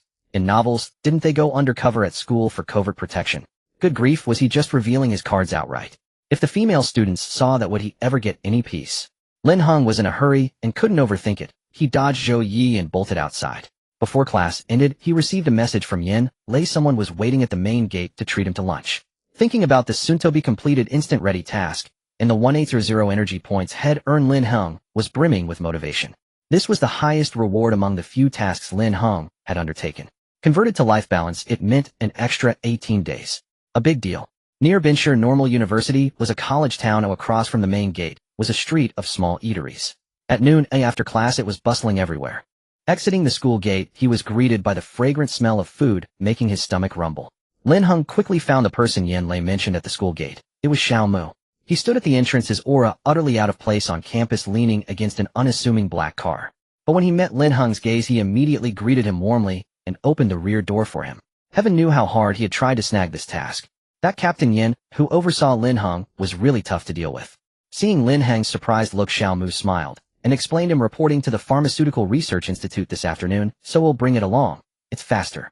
Lin Heng thought it over. This man, even when severely injured, had such formidable skills and techniques, so the institute probably felt comfortable having him transport the medicine. Lin Heng was not surprised at all that Xiao Mu had some special status, as he had never believed from the start that Xiao Mu was merely a bodyguard. As Lin Heng stepped into the car, students near the school gate, who were well informed, had already recognized him. Soon someone in the group chat posted a screenshot of Lin Heng getting into the car. Conclusive proof of a rich second generation with a picture. You people are really idle, always digging into wealthy guys. Step aside, let me do it. What kind of treatment is this? Even lunch comes with a chauffeur to pick him up. Does anyone recognize this car? This car is said to start at 800,000. Which class exactly is this person from? Let's find out, ladies. The class group chat quickly forwarded the post screenshot, but dared not discuss it much. Lin Heng silently turned off his phone. Well, now he couldn't explain himself either. Lin Heng casually tossed the second-hand cloak beside him when he heard Xiao Mu say, just put the medicine in the back seat. This car is quite secure. Xiao Mu watched Lin Heng carry a mysterious bundle of cloth everywhere, having retrieved the medicine from it that morning. Could it be that he had been lugging 60 boxes of medicine around all day? At this thought, Xiao Mu felt anxious for Lin Heng. Lin Heng was taken aback by his words. He was carrying the cloak because he had no time to return to the dormitory and had to keep it with him. This was merchandise. If he lost it, and the system ruled the transaction invalid, he would have nowhere to cry. Fortunately, although the cloak was large, it was very light and not cumbersome. Still, he couldn't directly exchange medicine from the system in front of Xiao Mu. Lin Heng wasn't afraid of the state knowing, but he wasn't about to perform a conjuring trick out of thin air for just anyone. Moreover, he still didn't know Xiao Mu's exact identity. So using the cloak as cover, he began pulling out boxes one by one from his space. The clattering sound of wooden boxes colliding made Xiao Mu's heart tremble, but he dared not scold Lin Heng, and could only silently turn around to drive. Just as Lin Heng counted out 40 boxes, the system's notification chimed in. Ding dong. Task medicine that works instantly completed. Reward 1,800 energy points issued. Do you wish to exchange for life balance? Lin Heng decisively clicked yes, exchanging all 1,800 points. Watching his life balance increase from 15 days to 33 days filled Lin Heng with immense relief. He then dumped the extra 20 boxes the system had given him onto the back seat, and the system quickly reacted. Again, no prompt, only the energy point display on the system interface, continuously increasing by 10.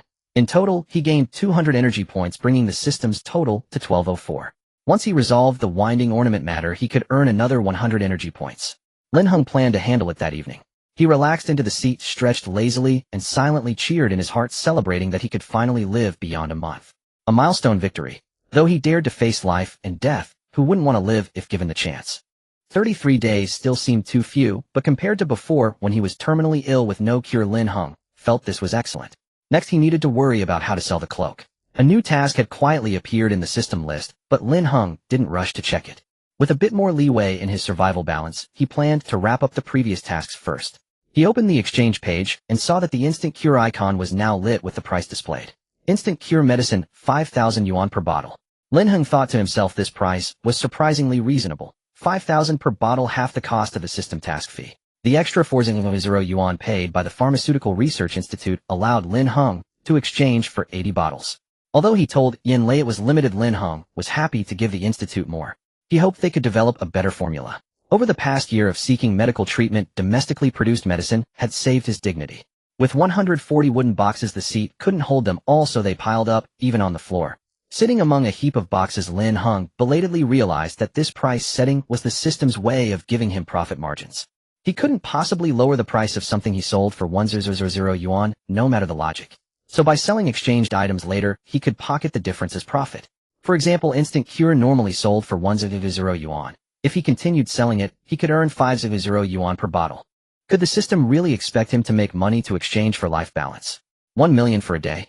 Over 700 yuan per minute. The numbers spun in Lin Heng's mind, and he thought, forget it. Tasks were more reliable. When a single deal netted him 1 million, he'd consider it then. During a red light, Xiao Mu turned to look at Lin Heng, his eyes widening instantly. You? So many medicine boxes, and you just bundle them in cloth. Can they fit? Didn't you say 60 boxes? These were miracle drugs. And so carelessly handled. Lin Heng was taken aback and stammered, I'm good at organizing. This isn't organizing, but it's close to magic. Xiao Mu's head ached slightly as he wondered how to deliver this batch of medicine. For now, he decided to stop looking at the scattered boxes and worry about it later. They'll take you to Kanghai, I'll order whatever you like. Oh wow, Kanghai. Even Lin Heng, who kept to himself, had heard of Kanghai's fame. Originally called Kanghai Restaurant, it was a renowned old establishment in Bin Province, said to have been personally run by an imperial chef, thriving for 34 years. Later renovated into what is now Kanghai Hotel, it sounds ordinary, but its Chinese restaurant Jiaozhong Pavilion requires reservations half a year in advance. This old establishment in Bin Province outshines a host of luxury restaurants. It's truly not a place you can dine at just because you have money. Lin Heng, a mere student, knew about this place, thanks to internet celebrities. For a while, minor influencers on live streaming platforms bragged about having privileges to bring people to Kanghai's Jiaozhong Pavilion. Later, it was exposed that several influencers had pulled together, booked a year in advance, and each streamed from a different angle. They nearly came to blows over the angle distribution. Lin Heng thought this was the day's surprise, since a meal at Jiaozhong Pavilion likely cost over 10,000. Yet he was unexpectedly gifted a special invitation to Jiaozhong Pavilion. At Kanghai's front desk, as soon as they entered, the staff accurately called out Lin Heng's name and handed him a card. It was a thin card with a black base and gold edges bearing only 3 cursive characters: invitation. Nothing else. Xiao Mu explained, this card is just for decoration. Those who can actually use it just need to show their face. Those unqualified to use it are useless even with the card. The card's function was simple: dine anytime without advance reservation. This card was famous across Bin Province and even nationwide. Only a few had been issued, and calling it a symbol of status and prestige was no exaggeration. In essence, Jiaozhong Pavilion had given Lin Heng an invitation for unlimited access. He would always be an honored guest there. Lin Heng guessed it was because of instant cure, but he couldn't pinpoint the exact reason. Moreover, he didn't care much. It wasn't like he would dine there often, as Jiaozhong Pavilion was quite far from his school. Until Xiao Mu told him he could treat Jiaozhong Pavilion as a takeout place. Just call and order whatever he wanted. That seemed feasible. And thinking about his unique trading system, Lin Heng felt Jiaozhong Pavilion would be an excellent venue for negotiations. If he ever drew something with an extremely high price that the state couldn't use, he could bring people there to pitch the product, and with Jiaozhong Pavilion's backing, the chances of a deal would likely be much higher. Still, he wanted to confirm there were no other complications. Lin Heng's reluctant expression baffled the Jiaozhong Pavilion staff, who had never seen anyone so disdainful of their invitation. Last time, the young master of the Zhang family had begged their boss for months without even touching one. The Zhang family, the richest in Bin Province. Xiao Mu, sensing that Lin Heng was reluctant to accept it, took the card first and led him upstairs to eat. You don't think Zhangjiang Tower is just a place for dining, do you?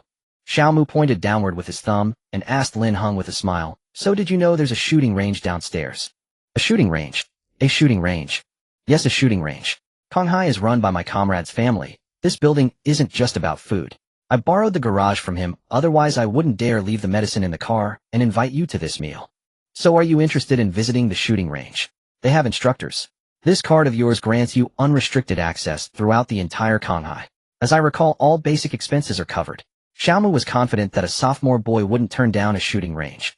In Xiaomu's view, building a good relationship with Lin Heng was crucial. However, he hadn't expected Lin Heng to shake his head very decisively. It wasn't that he disliked it, but rather, I have class this afternoon and exams are just over a month away. I still want to win a scholarship this year. Even when plagued by illness, Lin Heng had never given up on his studies.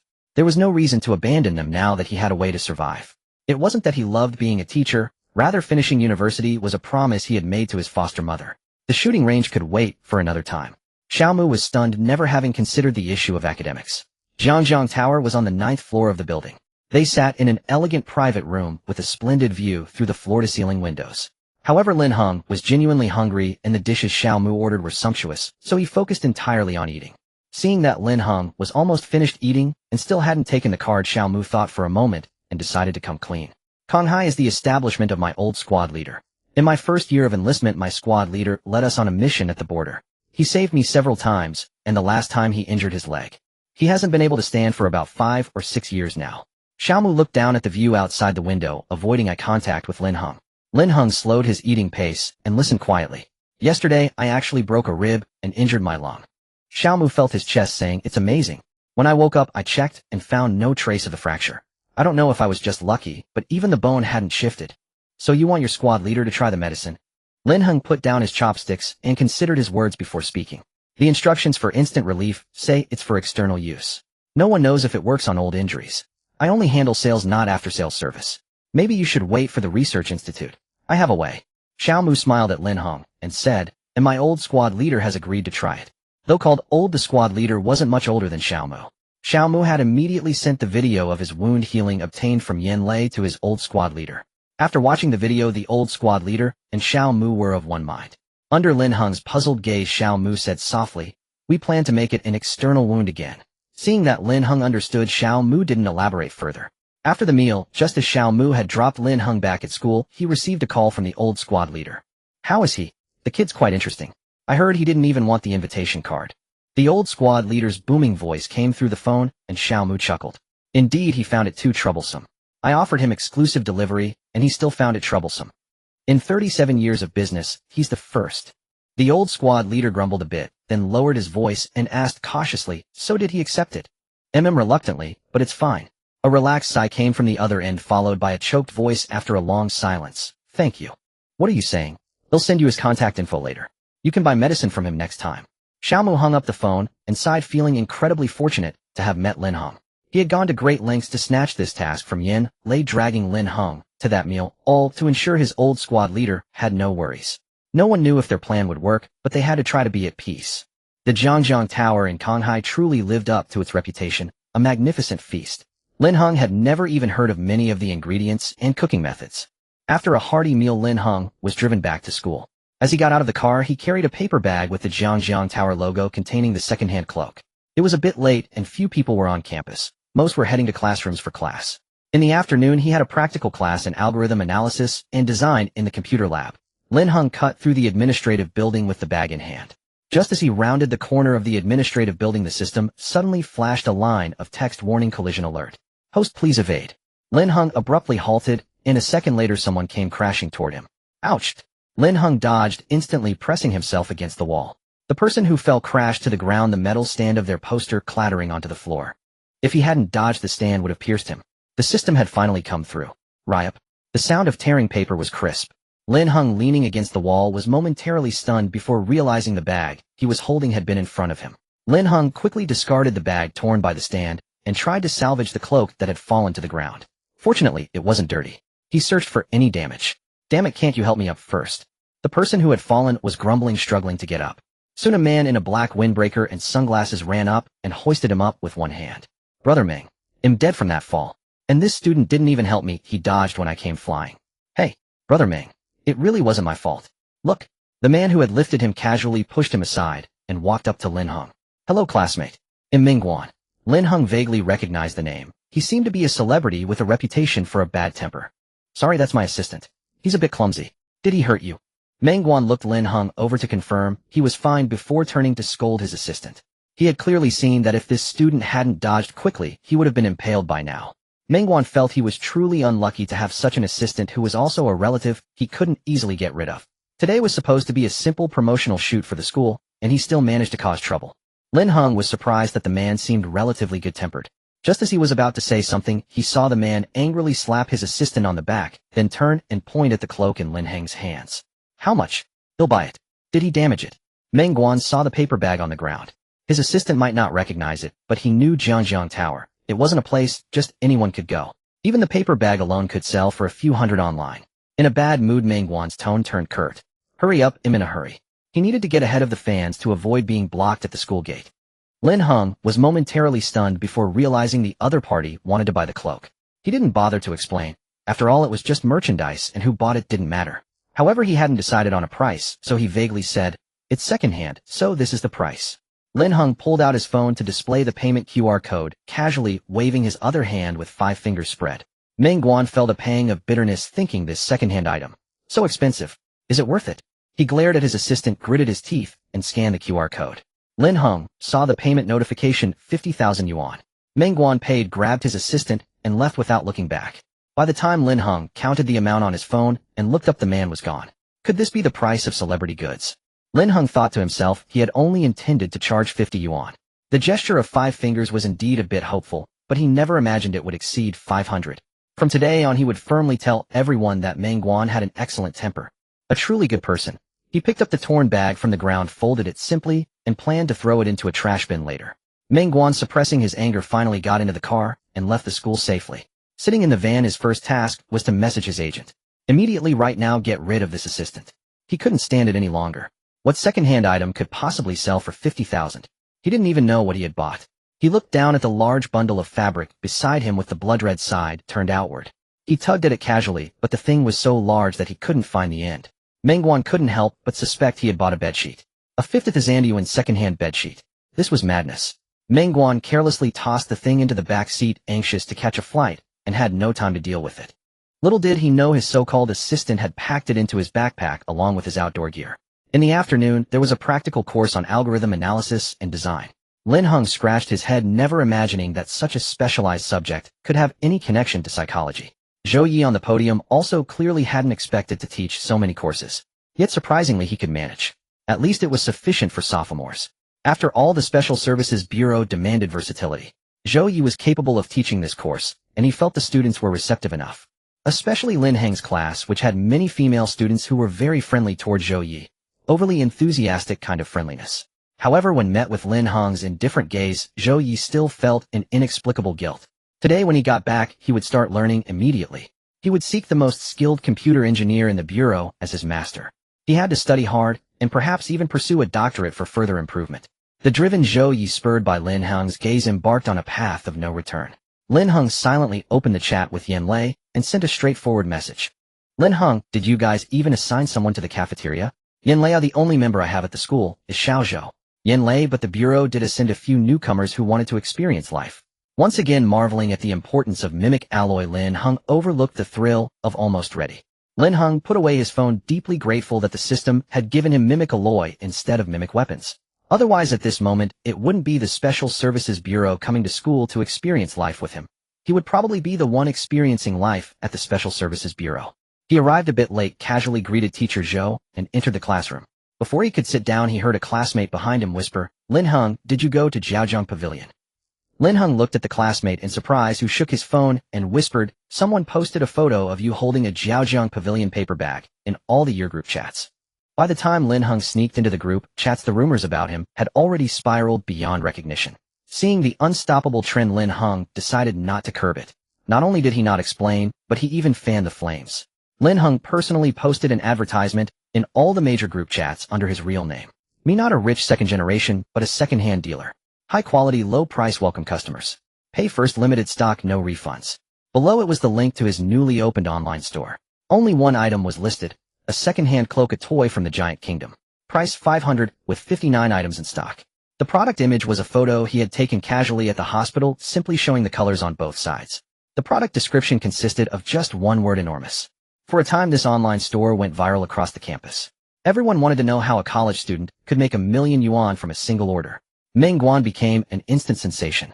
The trending topic shot into the top 3. But the headlines were far from flattering.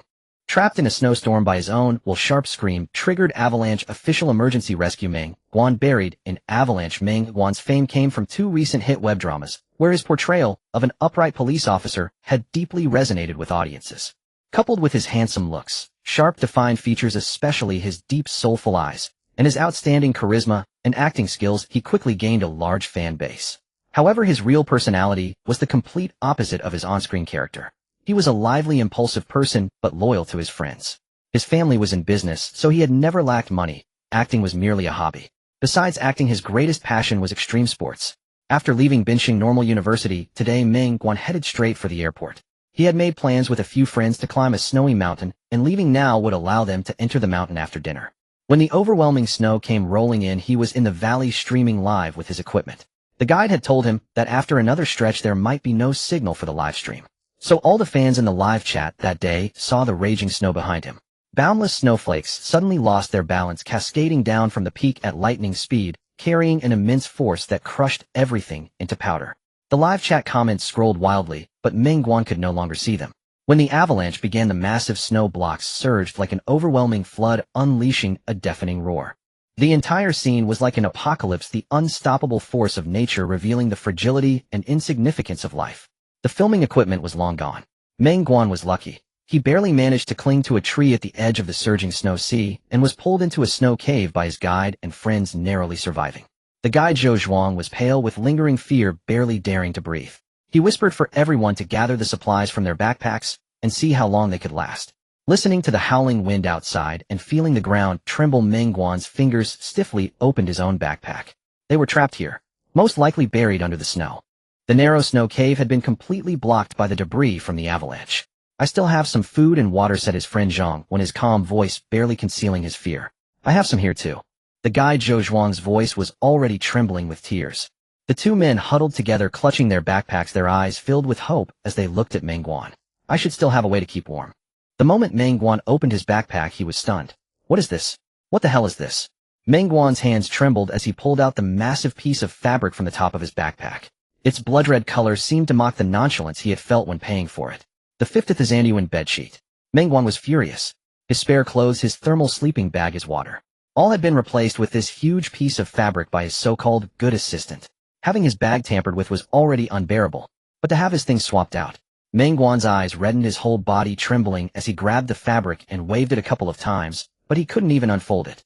He was so angry he couldn't speak. What sin had he committed in a past life to deserve such an assistant? This wasn't asking for money, it was asking for his life. Meng Guan's ears rang with a sudden buzzing and his temples throbbed with pain. It was his friend Zhang, who took the fabric, silently unfolded it, and wrapped it around Meng Guan. "Alright, it's better than nothing." His friend patted his shoulder and advised, "It's not like being at home. Control your temper to save your strength, and see what else you have." Meng Guan's eyes glistened with unshed tears of frustration. As long as he could get back right now, immediately. Get rid of the assistant. The 3 of them pulled their backpacks, which mostly contained thermal gear. Food was scarce, but they had some water. Meng Guan's bag also had a few chocolate protein bars, which were the best food they had at the moment. No one knew how many days they would be stuck here. Fortunately, Meng Guan's live broadcast had alerted many people to their situation, making the official location confirmation much smoother. Trapped in a place at -15 or 16 degrees Celsius with no room to move and possibly for days, Meng Guan didn't hold out much hope. But when he wrapped the bedsheet tighter around himself, he unexpectedly felt the temperature rising. Shock couldn't describe his feelings. His fingers, which had been stiff with cold during the live broadcast, now deftly removed the glove from his other hand. Under the astonished gazes of the other 2, he fumbled to feel the temperature of the fabric on his body. It felt warm to the touch, and as time passed it gradually became hotter. Meng Guan excitedly pulled open a corner of the fabric and dragged Zhang Wen in. The 2 sat side by side under the cloth's cover, and Meng Guan even covered half of Zhang Wen's head. Seeing Meng Guan staring at him with a delighted expression, Zhang Wen was a bit bewildered. Had this big fool finally gone crazy? In Zhang Wen's eyes, only a fool would let a distant relative who acted as an assistant mess them up like this. Zhang Wen decided not to struggle and leaned against Meng Guan, quietly hugging his knees to conserve energy. But gradually he noticed something was wrong. The temperature around him slowly rose. He could clearly feel that every part of his body was no longer stiff and cold, and even his breath was warm air. Zhang Wen struggled to lift his head, and copying Meng Guan took off his glove to touch the fabric. It was real. Unlike Meng Guan, Zhang Wen worked in materials engineering research. Although tech fabrics weren't his specialty, he knew the industry's developments. He had never heard of such a material before. What kind of amazing high-tech was this? Was it really the thermal item Meng Guan had mentioned? Zhang, when enveloped by the fabric, couldn't even feel the cold from the snow beneath him. So all they had to do was endure hunger and thirst for a few days until the rescue team arrived. As long as this cloth maintained a stable temperature, did they no longer have to worry about the sub-zero cold? Was the greatest danger no longer a threat? As long as they didn't freeze to death, there was hope. Meng Guan and Zhang Wen exchanged a glance and finally pulled the guide under the fabric with them. Huddled under the warm cloth, Meng Guan silently decided that if he got out alive, he would give his assistant an extra year's wages. But the assistant still had to go. The huge piece of fabric covered the three men as they endured a day and a half in the snow. Once things quieted down outside, they took turns digging a passage outward. In about a day, they cleared the snow blocking the cave's entrance. Zhang Wen was the first to drag the massive fabric out of the snow cave. He turned the blood-red side of the fabric outward to relieve the visual impact of the endless white snow. On the third day, the search team, working tirelessly, finally found the stranded group. More accurately, they spotted the striking blood-red color in the snow. It was incredibly conspicuous. Almost as soon as Zhang Wen crawled out of the snow cave, dragging the fabric, the rescue team had locked onto their target. The three were quickly taken to the hospital for examination, and astonishingly, they had no injuries at all. Not even a common frostbite. With extensive promotion from the mountain authorities and Meng Guan's popularity, the entire internet celebrated the successful rescue. But when photos of Meng Guan's rescue were posted online, his fans were stunned. In the photo, Meng Guan, wearing only a thin shell jacket, was clutching a blood-red piece of fabric, kneeling in the snowy wilderness and wailing. "Wait, can someone explain what's going on? Did someone bleed all over to save him? Didn't the officials say all three were found safe? Who would believe that?" Meng Guan feeds on blood. Nasty rumors began to spread online, and the black fans' influence skyrocketed. Rumors claimed Meng Guan had been saved by stepping on his friend's blood. The survival rate for an avalanche of this scale was extremely low. That same day, Meng Guan was discharged from the hospital and returned to the public eye. He officially posted an explanation online accompanied by a picture of the red fabric. Meng Guan, grateful for the rescue. My friend the guide and I are all safe. Dear friends, this red secondhand bedsheet saved our lives. It's an amazing thermal tool. In the freezing snow, it gave us boundless courage and warmth. Thank you to the classmate who sold it to me, and thank you to my former assistant who put it in my backpack. The classmate who sold me the bedsheet, please contact me. I will reward you handsomely. If anyone knows the origin of this bedsheet, please let me know. Among the countless comments below this post, a few stood out. What eyesight do you have? That's clearly a cape, not a bedsheet. A veteran enthusiast of traditional Chinese culture spotted the difference immediately.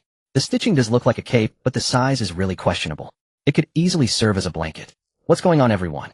What is this thing? Please enlighten me, sisters. I want to get the same one. A crazy fan from Binshur Normal University, here to guide you. Someone from our school bought this online. It's super huge, but it feels great. Under this comment was a reply from Meng Guan himself. Meng Guan, where? Give me the link. While Meng Guan was still deliberating whether to find Lin Heng to purchase a few more cloaks, Zhang Wen had already located Lin Heng's online store through the connections of the Zhang family in Binshur province. Dressed in a plush pajama, Zhang Wen sat by the floor-to-ceiling window, having just ended a call with his cousin. Though the indoor temperature was warm enough for Zhang Wen still wore his thickest pajama and turned up the heat. He picked up the bowl of congee beside him, blew on it gently, and took a sip.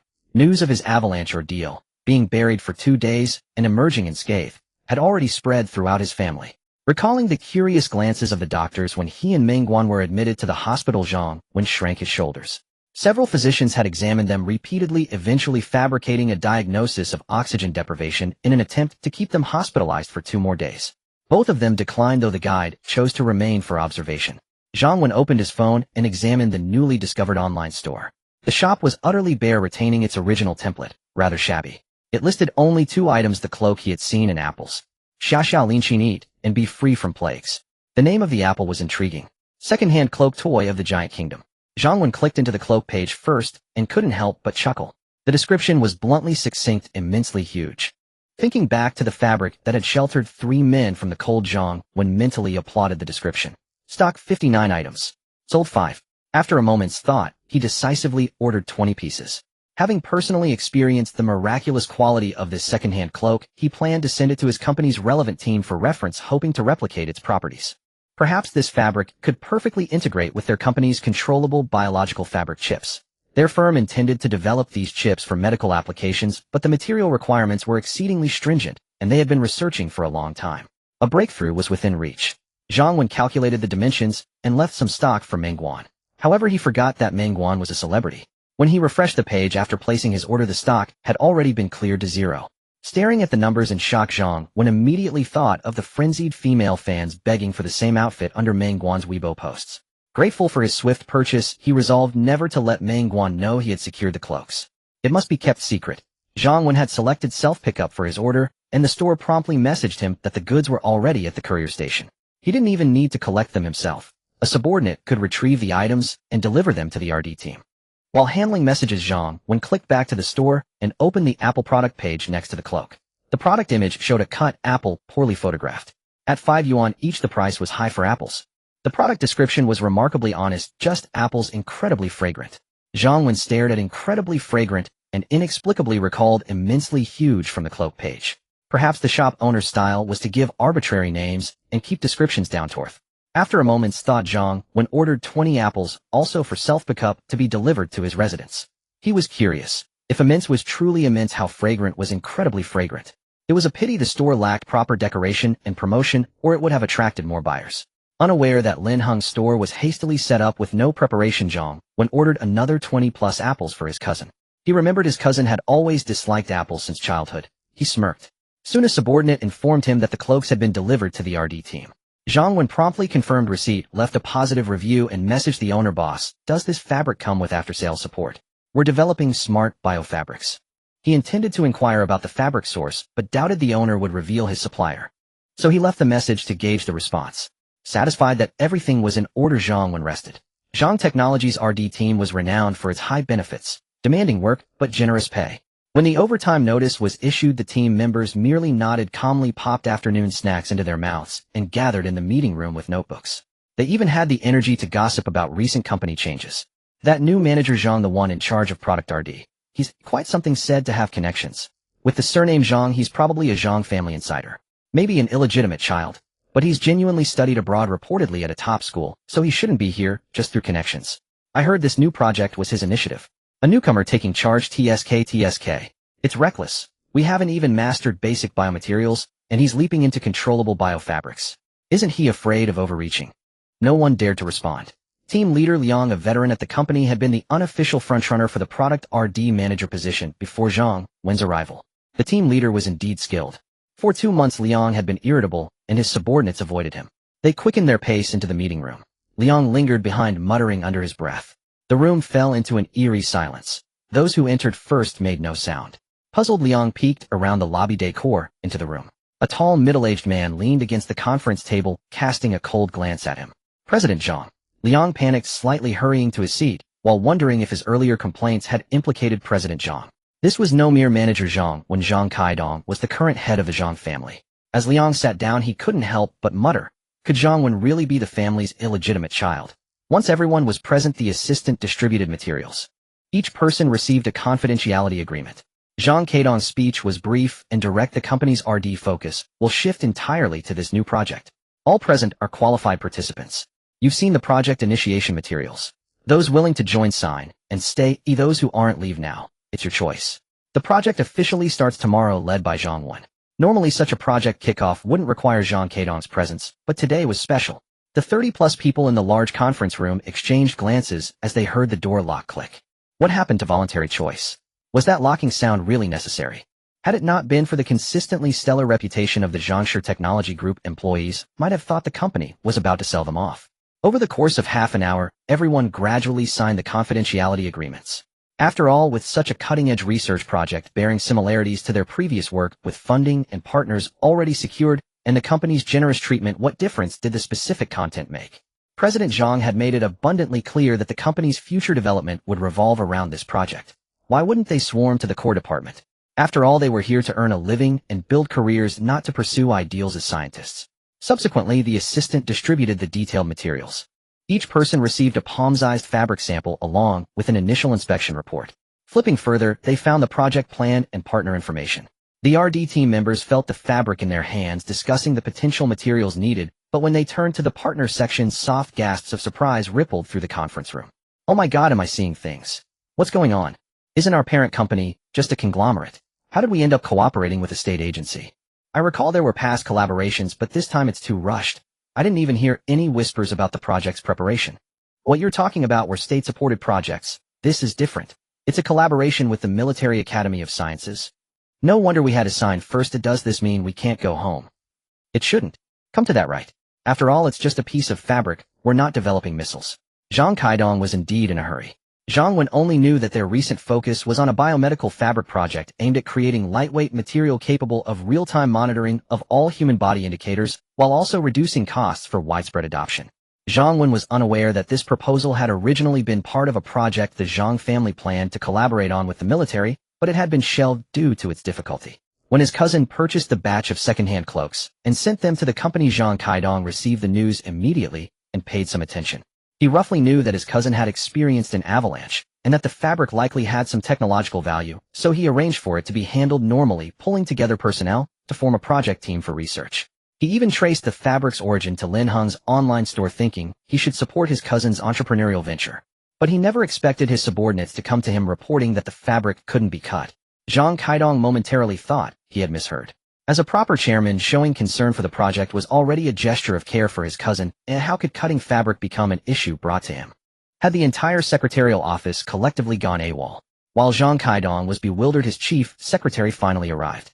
Boss, the material manager Zhang sent is a bit uncanny, though our company's cutting machines can't cut through it. Zhang Kaidong finally understood the material was exceptionally peculiar. It looked heavy, but felt light and seemed harmless. But neither scissors nor knives could cut through the second-hand cloaks. The employees tasked with dismantling them, refusing to believe it, grabbed a rescue axe and tried hacking at it, clearly to no avail. After their frenzy, they remembered the company's laser cutter and went through great trouble to apply for its use. If not for the administrator cutting the power in time, the floor below would have likely burned down by now. Even at maximum power, barely any progress was made. Truly out of options, the issue was escalated layer by layer until it reached him. Zhang Kaidong pondered for a moment.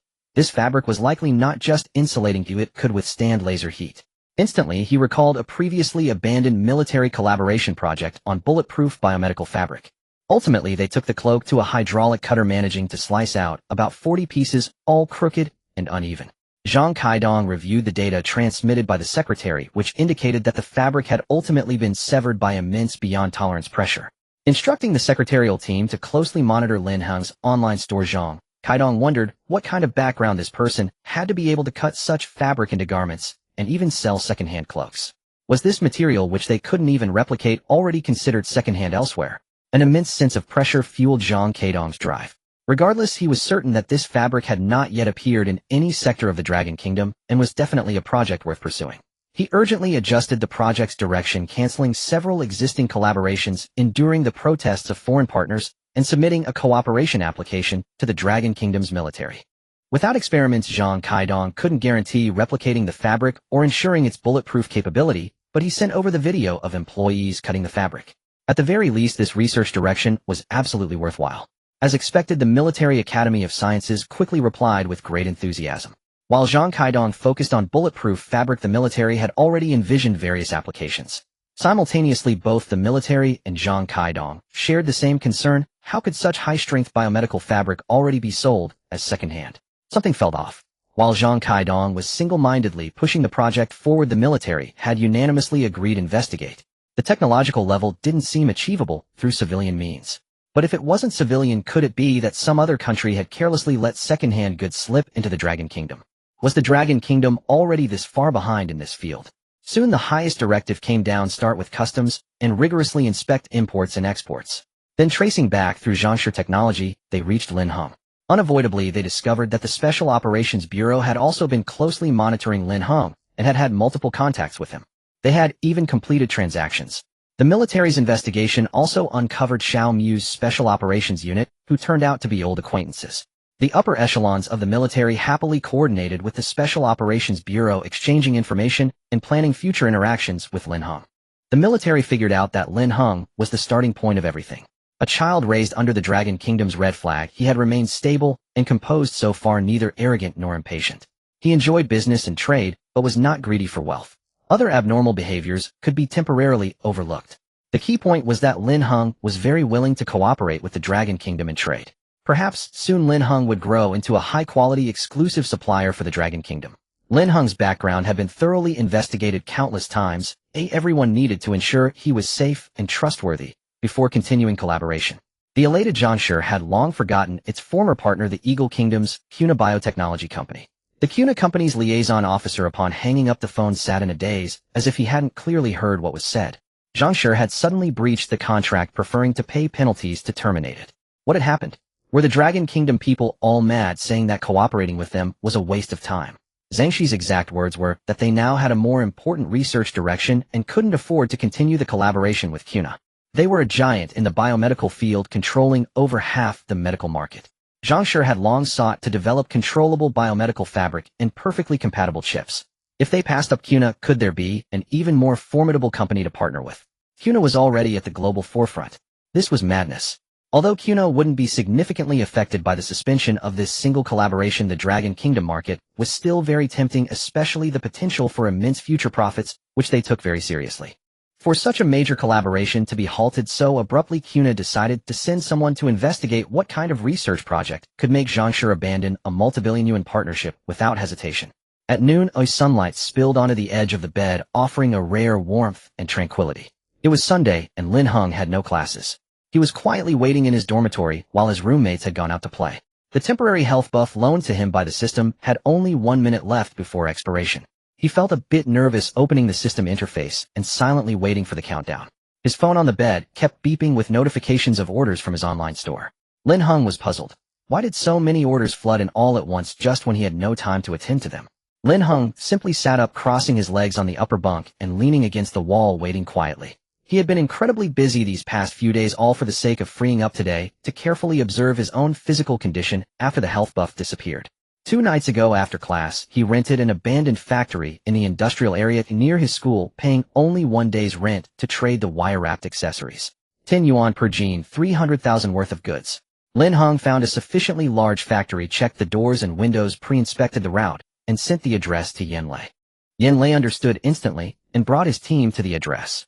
It was clear he had been waiting for Lin Heng's message, as he had brought the contract with him. The two met at the warehouse entrance. Without a word, Yanlei handed him the documents.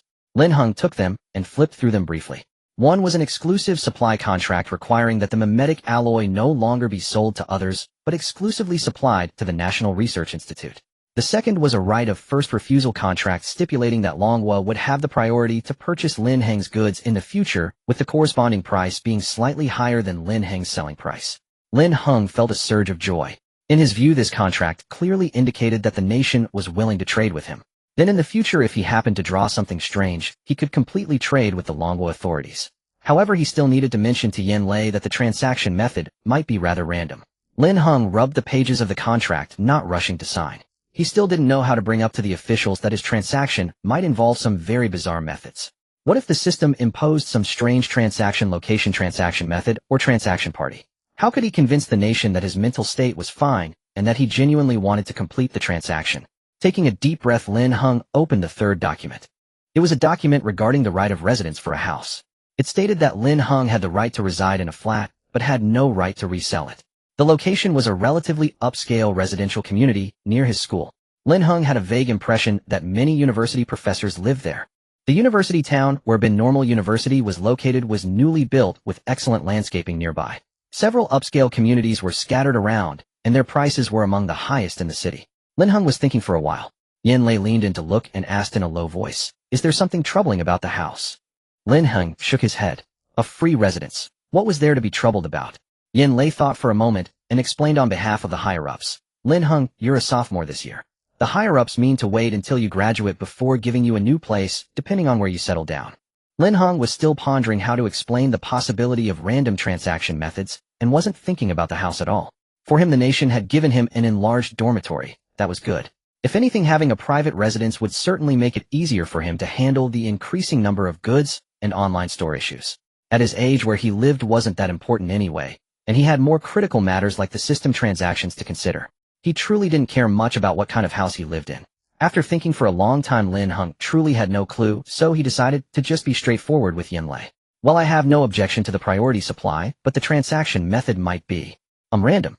Lin Heng flipped back to the second contract, tapping his finger on the clauses, leaving scratches on the paper with his fingernail. Yin Lei was also a bit confused, but the instructions from the higher-ups were to give Lin Heng the maximum freedom. Yin Lei found the word interesting.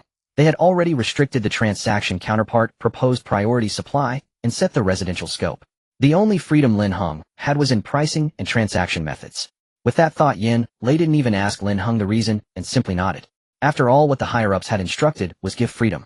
No problem. You decide on the transaction methods. The contract shouldn't have any restrictions on that. Lin Heng nodded. True, there weren't, but he still needed to clarify in advance. Yin Lei simply reported it had the terms added and printed a new contract, delivering it in less than 10 minutes. Lin Heng signed his name on the contract, walked into the empty factory in front of Yin Lei, and closed the door. The truck fleet responsible for transportation had just arrived along with experts from the National Research Institute for identification and inspection. When the empty factory was opened again, Yin Lei's earpiece was filled with the frequent exclamations of his men stationed around the factory. Boss, did you see that? It just suddenly filled up. Holy crap, Captain Yin, are we going to be silenced? Nonsense, we're professionals. This is too absurd, Captain Yin. It just turned into a warehouse full of mimetic alloy. Captain Yin visually estimated quantity far exceeds the order amount. Yin Lei faced the factory door, watching as the empty factory, when opened again, was filled to the brim with wire-wrapped accessories. At that moment, he had only one thought: they had sent too few trucks. The entire large warehouse was piled high with all kinds of small metal accessories with diamonds stacked 3 to 4 meters high. Some accessories were better treated with small bags, while others were just tangled together and thrown there. As far as the eye could see, it was all accessories. After retrieving the goods, Lin Heng left directly through the back door. Looking at the message from Lin Heng on his phone, Yin Lei only had time to send someone to the back door to see Lin Heng off, as he needed to take the old professors from the National Research Institute to inspect the goods. The two groups clearly intended to avoid any meeting between Lin Heng and the National Research Institute personnel. As Lin Heng left, he could hear sporadic exclamations coming from the direction of the main gate. Several researchers seemed to have their throats tightened, emitting shrill voices. Oh my God! This is really for inspection. A researcher holding a detection device with a wooden face picked up an accessory and tremblingly inserted it into the detector, watching as the test results appeared on the screen with a series of beeps. What is this? Is this really mimetic alloy? All over the floor. A young researcher grabbed the sleeve of a nearby team member, squeezing so hard that the other person winced and shouted in pain. Oh my God! Am I dreaming? We've been working so hard, saving and reusing, wishing we could split a piece in half. And this? Another middle-aged researcher wished he could pinch his own philtrum. Do you think? So much mimetic alloy, this will last us a long time. Teacher, can we afford this? Oh no, if we can't afford it, let's beg the national daddy to chip in more, there's still time. Teacher, please slow down. Watching the countdown on the system interface dwindle to its final moments, Lin Heng soon heard the system's prompt. The temporary health boost has ended. Please pay 450 energy points. Thank you for your patronage. The price was far more reasonable than Lin Heng had anticipated. Lin Heng instructed the system to deduct 450 energy points, while he focused on sensing the changes in every part of his body. At first, a soreness crept into his muscles, but when he reached out and bent the railing of the iron bed, he could visibly see it give way slightly. Soon after, a wave of exhaustion surged over him, as if all the energy he had overdrawn was now being settled. Yet it seemed bearable. What surprised Lin Heng was that his physical strength remained in its enhanced state. It appeared that the increased power came from the system's basic physique enhancement, while the renewed mental vigor was a result of the temporary health boost. Once the health boost faded, the mental fatigue returned. Based on earlier observations, the health boost had also shielded him from pain. Now, however, he still felt none of the agonizing pain from his genetic disease, likely due to the physique enhancement. Regardless of which factor was at play, the current situation was highly favorable for Lin Heng. It was time to start physical training. He planned to find some basic exercises to begin with, such as running. Relieved, Lin Heng turned his attention to the rewards from his recent tasks. After completing the instant fix task, the system issued a new one featuring a strikingly beautiful apple. Task: Radiant Forest Apple, consume to ward off plagues. Trade method: unrestricted. Suggested price: 5 yuan per piece. Suggested volume: 1000 pieces. Task reward: 1500 energy points, exchangeable for 15 days of life. Bonus reward: concealment function suggestion: host should eat more apples, good for health. To Lin Heng, this price seemed rather absurd, but he still listed it on his online store. Given the bonus reward, he was even tempted to pay for promotion. He also left some apples at the coffee shop where he used to work, asking the owner to help sell them. The system required selling 1,000 apples, and so far he had sold around 300. As for what made these apples special, Lin Heng recalled the system's prompt urging him to eat more and the intoxicating fragrance he had smelled upon first receiving them causing him to swallow hard. They were truly fragrant, more so than any apple he had ever encountered. He left them with the coffee shop owner who settled the payment the very next day, claiming they sold well. The owner even admitted the scent was so irresistible that he wanted to buy them all himself. Lin Heng envied that, but he had to wait, either until they were sold out so he could redeem more, or until someone bought some and offered him a taste. The main reason was that he dared not challenge the system by testing whether buying them himself counted as a successful transaction. However, he planned to visit teacher Zhou tomorrow and see if Zhou Yi would be willing to treat him to an apple. Lin Heng was also curious whether these apples could truly ward off plagues. Unable to test this himself, he simply sent a photo to Yin Lei to see if the state was interested. After all, the state had priority purchasing rights. But apples were hardly high-risk or sensitive goods. Yin Lei bought some for testing while telling Lin Heng to sell freely. The authorities wouldn't clamp down on apples.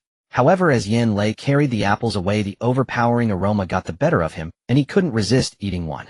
After all, he had paid for them with his own money, so Old Li couldn't say anything. To his surprise, the task for the second-hand cloaks was completed quickly. Lin Heng hadn't expected it. Within 3 days, the cloaks were cleared out. After shipping the last batch in the morning, he received the task reward. Task reward: 800 energy points exchangeable for 8 days of life. After the exchange, his remaining life balance stood at 39 days. He had never been so well prepared. Lin Heng almost laughed at himself for living so cautiously. 39 days was enough to make him overjoyed. He could even afford to spend a day resting. However, the system's exchange price for the cloaks was terribly unfavorable. A second-hand cloak cost 500 yuan from the system, yet he sold them online for only 500. He wondered if such a drastic price hike would invite complaints. Lin Heng decided to stop selling cloaks on the online store. With the purchase price 10 times the selling price, there was no profit to be made. After the cloak task was completed, the system issued a new one with an abstract name. Task: Wasteland Manual Faction Leader Edition Volume 1. Trade Method: Offline Promotion. Suggested price: 50000. Minimum volume 3 copies. That's enough. How many leaders are there? Task reward: 200 energy points exchangeable for 20 days of life. With both current tasks offering substantial rewards, especially one with a bonus, Lin Heng was eager to see what the concealment function would do. Lin Heng pulled out the tin box from beside his pillow. Inside was a copy of the Wasteland Manual, its pages yellowed and worn, looking tattered. Also in the box was a bottle of purple liquid sealed in a glass vial and a coin-sized disc wrapped in foil. Lin Heng briefly flipped through the manual's contents. It resembled a guidebook on how to build a safe zone in a wasteland from scratch. The content was baffling, and after a moment's thought, Lin Heng felt it wasn't something the system would give just for fun. It detailed how to prevent radiation, treat radiation sickness, avoid radiation spread, establish safe low radiation or radiation-free zones, respond to nuclear aftermath radiation disasters, and survive in the wasteland. It even covered how to create anti-radiation medication and purify contaminated water sources. Though the style really resembled a scripted role-playing game. Despite his disbelief, Lin Heng dutifully photographed it for product images and sent a copy to Yin Lei. Since no one from other countries had contacted him, yet Lin Heng had come to treat Yin Lei as his designated liaison. Receiving no reply, he let it be and didn't list the construction manual online. With only 3 copies, if it turned out to be genuinely useful, selling them would only cause trouble. After all, if the content were real, Dragon Country might dominate development for decades to come. By chance, Lin Heng noticed a message in his online store asking if the cloaks came with after-sales service, mentioning that the second-hand cloaks resembled their current research on smart biofabrics. Without reading further, Lin Heng grabbed his phone and started typing furiously. Shop assistant: wait, this is just a second-hand cloak. Shop assistant: dear customer, after-sales service is impossible. It's a second-hand item. Shop assistant: dear customer, welcome to visit again. Lin Heng called himself a second-hand store owner precisely because the after-sales rules for used goods were more relaxed. Finally, Lin Heng cheerfully checked his bank account balance. The 1 million he had received earlier had all been exchanged with the system for instant heal, and the 30,000 from the mimetic alloy had been spent on winding ornaments. All the cloaks had been sold, but some buyers had yet to confirm receipt. Once all were settled, the final income would be 34,500. Thinking again of the cloaks that the system exchanged for 5,000 each, Lin Heng's heart bled. As for the apples, each costing 5 yuan, he had so far earned 1,500, with half of that still pending from online merchants who hadn't confirmed receipt. Now Lin Heng's bank account held over 98,000. Enough to buy plenty of apples. Just as he was about to put down his phone with satisfaction, a notification chimed again. Opening it, he saw a bank message: 3 million yuan had been transferred into his account, with the remark, reward, pleasure working together. Reward. Lin Heng screenshotted it and sent it to Yin Lei, who replied promptly. Yin Lei said yes, the factory just finished tallying the mimetic alloy. They were probably worried you wouldn't accept it, so the National Research Institute likely went directly to the higher-ups to arrange the payment. I don't know the specifics. Lin Heng replied 3 days, and they just finished counting. Yin Lei responded with a dry ha. Lin Heng gave an awkward smile knowing that immediate transport was unrealistic. Each item had to be inspected before loading, but he hadn't expected it to take 3 whole days. He had forgotten how many winding ornaments he had left behind. He had rented the largest factory with a ceiling height of 5 meters. And he had impulsively exchanged all 30,000 yuan for winding ornaments at 10 yuan per gene, 30,000 gene 15 tons. The National Research Institute staff had worked tirelessly inspecting each piece day and night. 3 days was the result of a desperate round-the-clock shift schedule. Yin Lei still shuddered at the chaotic scene. But regardless, Lin Heng was delighted with the 3 million yuan windfall. While he didn't want to take advantage of the nation, this was different from a state-issued reward. Unfortunately, the system's exchange interface still hadn't lit up the option to exchange for life balance. After a thorough check to ensure nothing was left behind, Lin Heng relaxed, planning to find teacher Zhou in the afternoon to coax him into buying apples. However, he hadn't anticipated sleeping for 2 days. In his haze, he felt someone calling him, yet he couldn't struggle free from the viscous darkness. Aches and exhaustion amplified endlessly, and he grew heavier and heavier. After what felt like an eternity, everything seemed to settle, and a faint light crept into his eyes. Lin Heng blinked, lying still to ease his stiff body, and after a long while he gathered strength to turn over. This was an unfamiliar room. He lay on a large bed, the decor bright, and airy sunlight streaming through the glass onto the sheets. Outside the window, the sky was a deep blue. The floor was high. Sounds came from outside, and soon someone opened the door and entered. It was Zhou Yi and Yin Lei. Lin Heng wasn't surprised. It was likely teacher Zhou who had fished him out of the dormitory. He figured he must have been ill. Calmly, he thought he shouldn't have been too happy too soon. Seeing him awake, Zhou Yi relaxed and went to the kitchen to bring him a glass of water.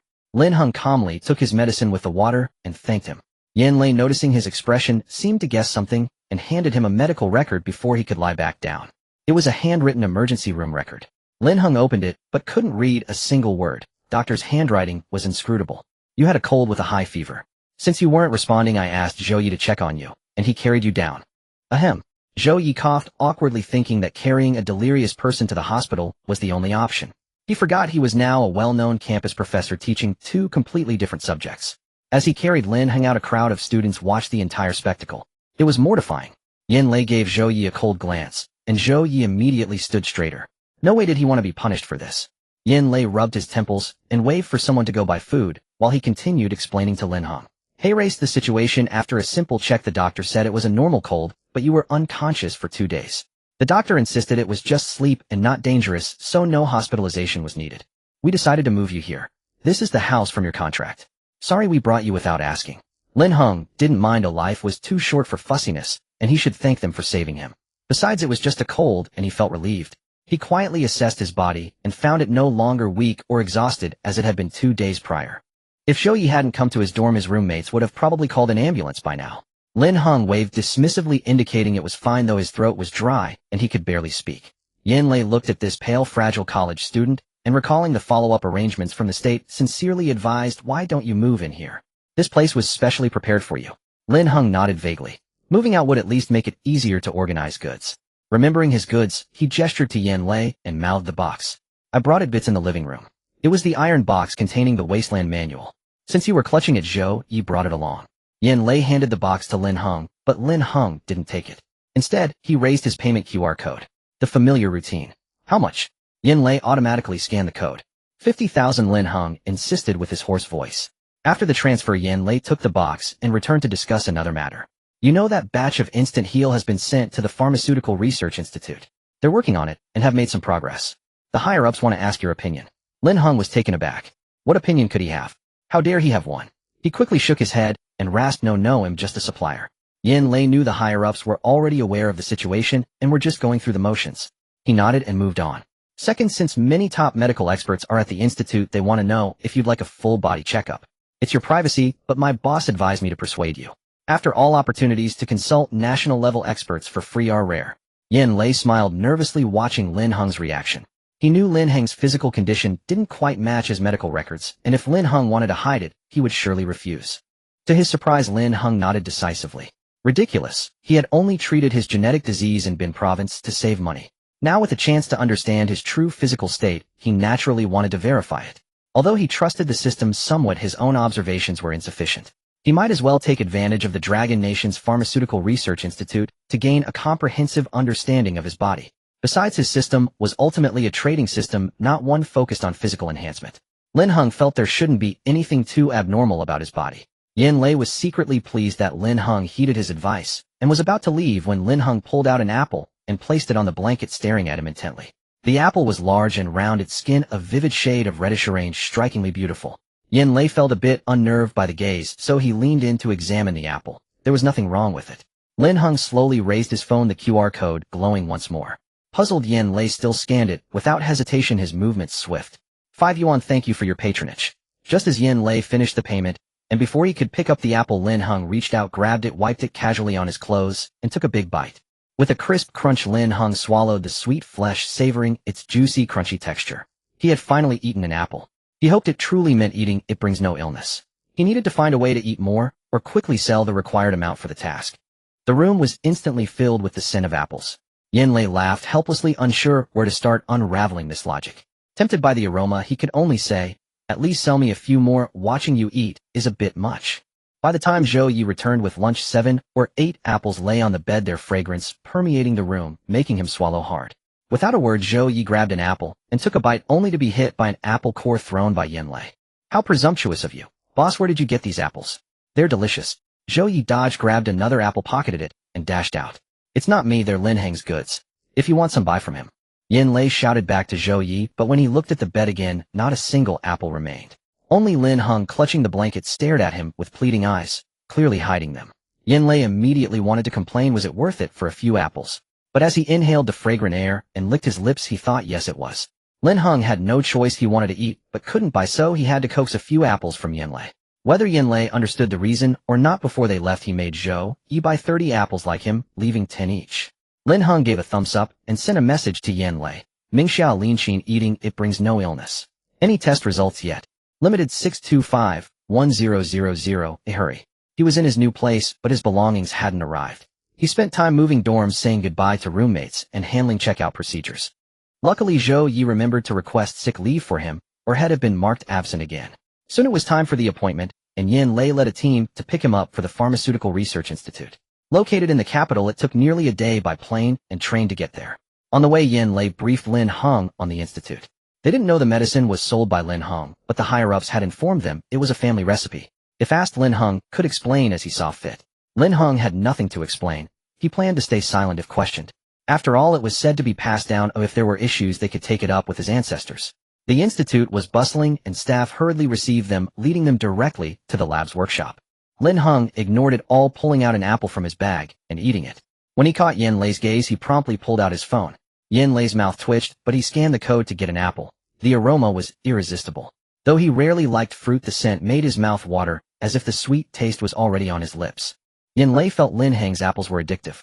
Fortunately, they were sent for testing at the institute, so he could check on the results. He hadn't asked why, the higher-ups just directed where to send them. The two were munching in the reception room when the door burst open. An excited voice rang out. "Uncle, I'm really just delivering the medicine, Jade. See, I'll leave after giving it to Grandpa. I've been attending classes diligently, not skipping. Grandpa forgot to bring it, so my brother asked me to rush it over." Medicine, Jade. Hearing the familiar term, Lin Heng looked up, half an apple in hand. Well, an old acquaintance, Su Luofan. Could it be the medicine Jade their family had bought? Lin Heng quietly checked his phone. The auction site showed the buyer had confirmed receipt a few days ago. The recipient's surname was indeed Su. Curious about the medicine Jade's effects, he glanced at Su Luofan a couple more times. Today, Su Luofan's hair was neatly styled, and he wore a proper suit, much more low-key than at school. The man beside him, slightly taller and around 40, was calm and composed, listening with a smile. He nodded in greeting to Lin Heng. Su Luofan noticed him too, frowning visibly. Lin Heng wondered what had done to offend him, but the clothes seemed oddly familiar. Yin Lei, puzzled by Lin Heng's lack of reaction, whispered, "Don't you recognize him?" Lin Heng paused, apple in hand. "Is it important if I do? He was one of the people you rescued from the warehouse fire." Lin Heng suddenly recalled the two unconscious figures with bound hands on the ground. So it was him. No wonder he looked familiar. I thought it was just because I'd seen him being dramatic. You've met before. Yin Lei was now curious. We're classmates, same year, different majors, but we share some lectures. That day Teacher Zhou, first came to class and made him famous by taking him to the infirmary. Lin Heng recalled the amusing scene. Lei bit into his apple, thought for a moment, and connected the dots. What a coincidence. Coincidence or not, it doesn't matter. We've never interacted. Lin Heng finished his apple in a few bites and pulled out another. Had been mooching apples from Lei lately, but when he tried to transfer money, Lei refused. Trusting the system's claim that eating it brings no illness, he wished he could eat apples for every meal. Influenced by him, Zhou Yi and Lei, who occasionally visited, were also eating apples daily. Yesterday, a big order came in, over 400 apples from a tech company picked up at the campus post station. Lin Heng didn't follow up. Now only about 100 apples remained to complete the task and unlock the exchange page. Lin Heng sighed in relief that the system hadn't burdened him with hundreds more.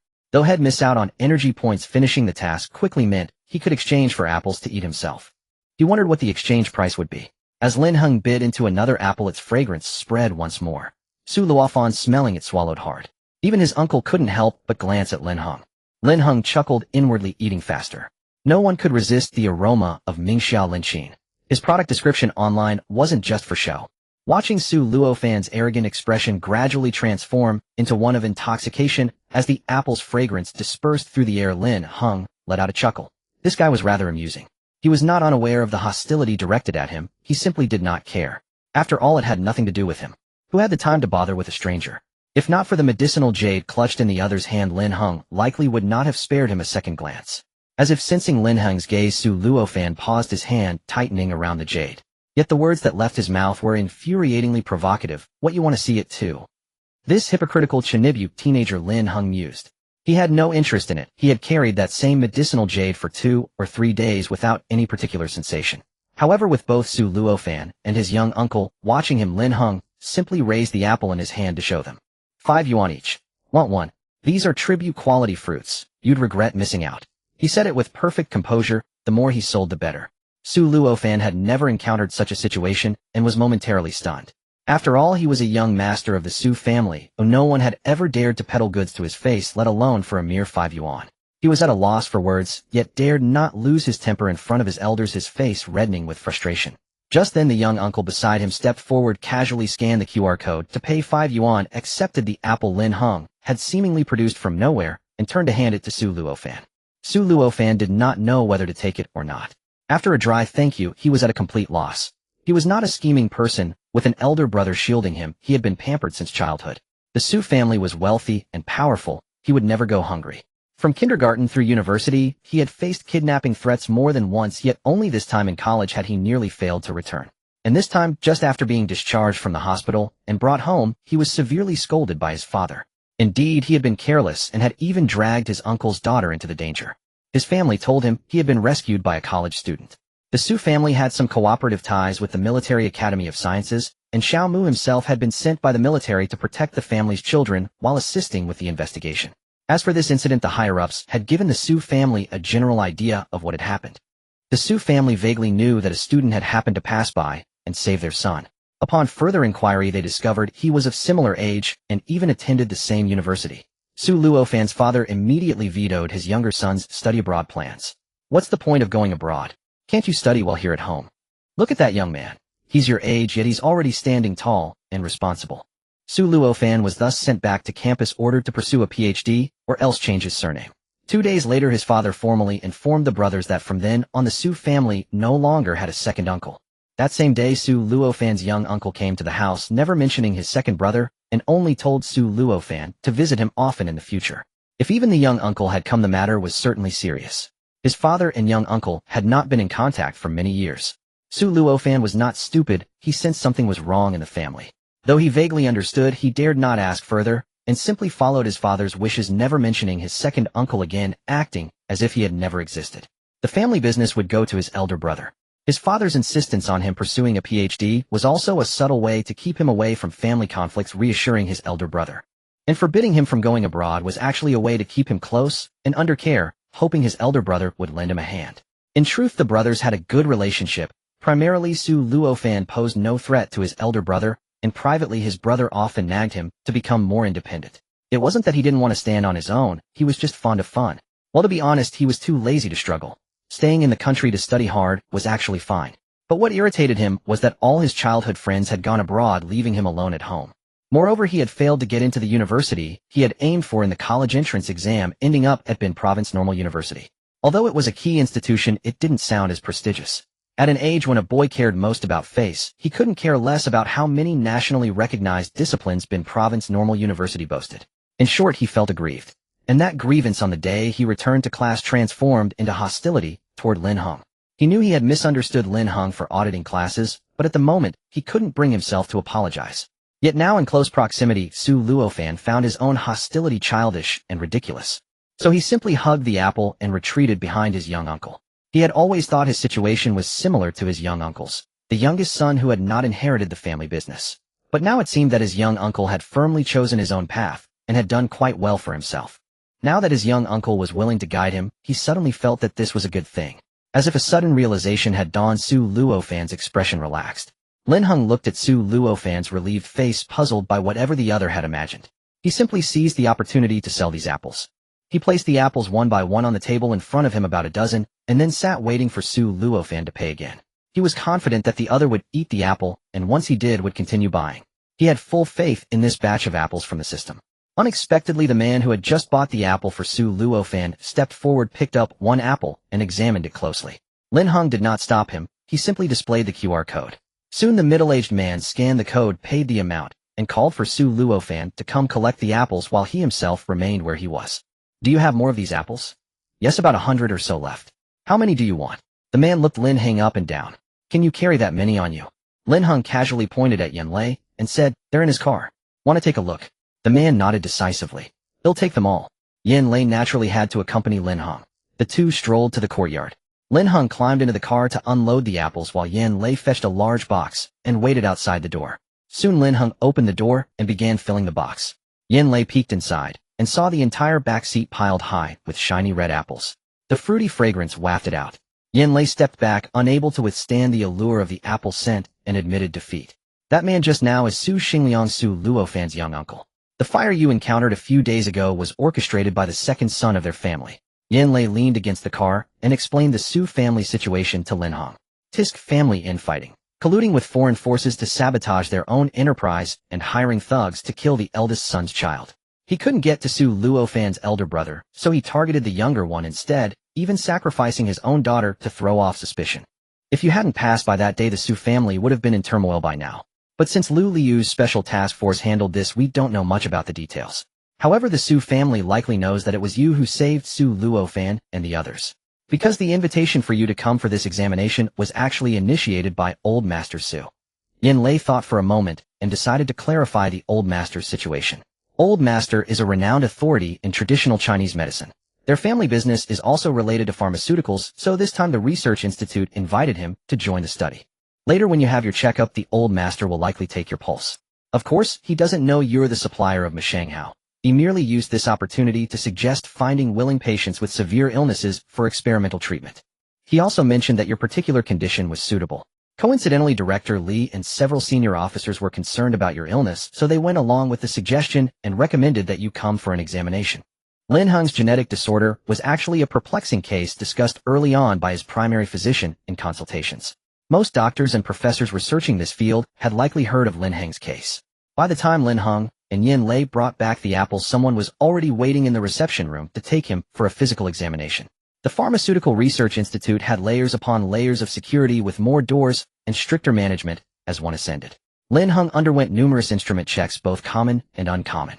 By the time he was led to the top floor meeting room, 6 hours had passed.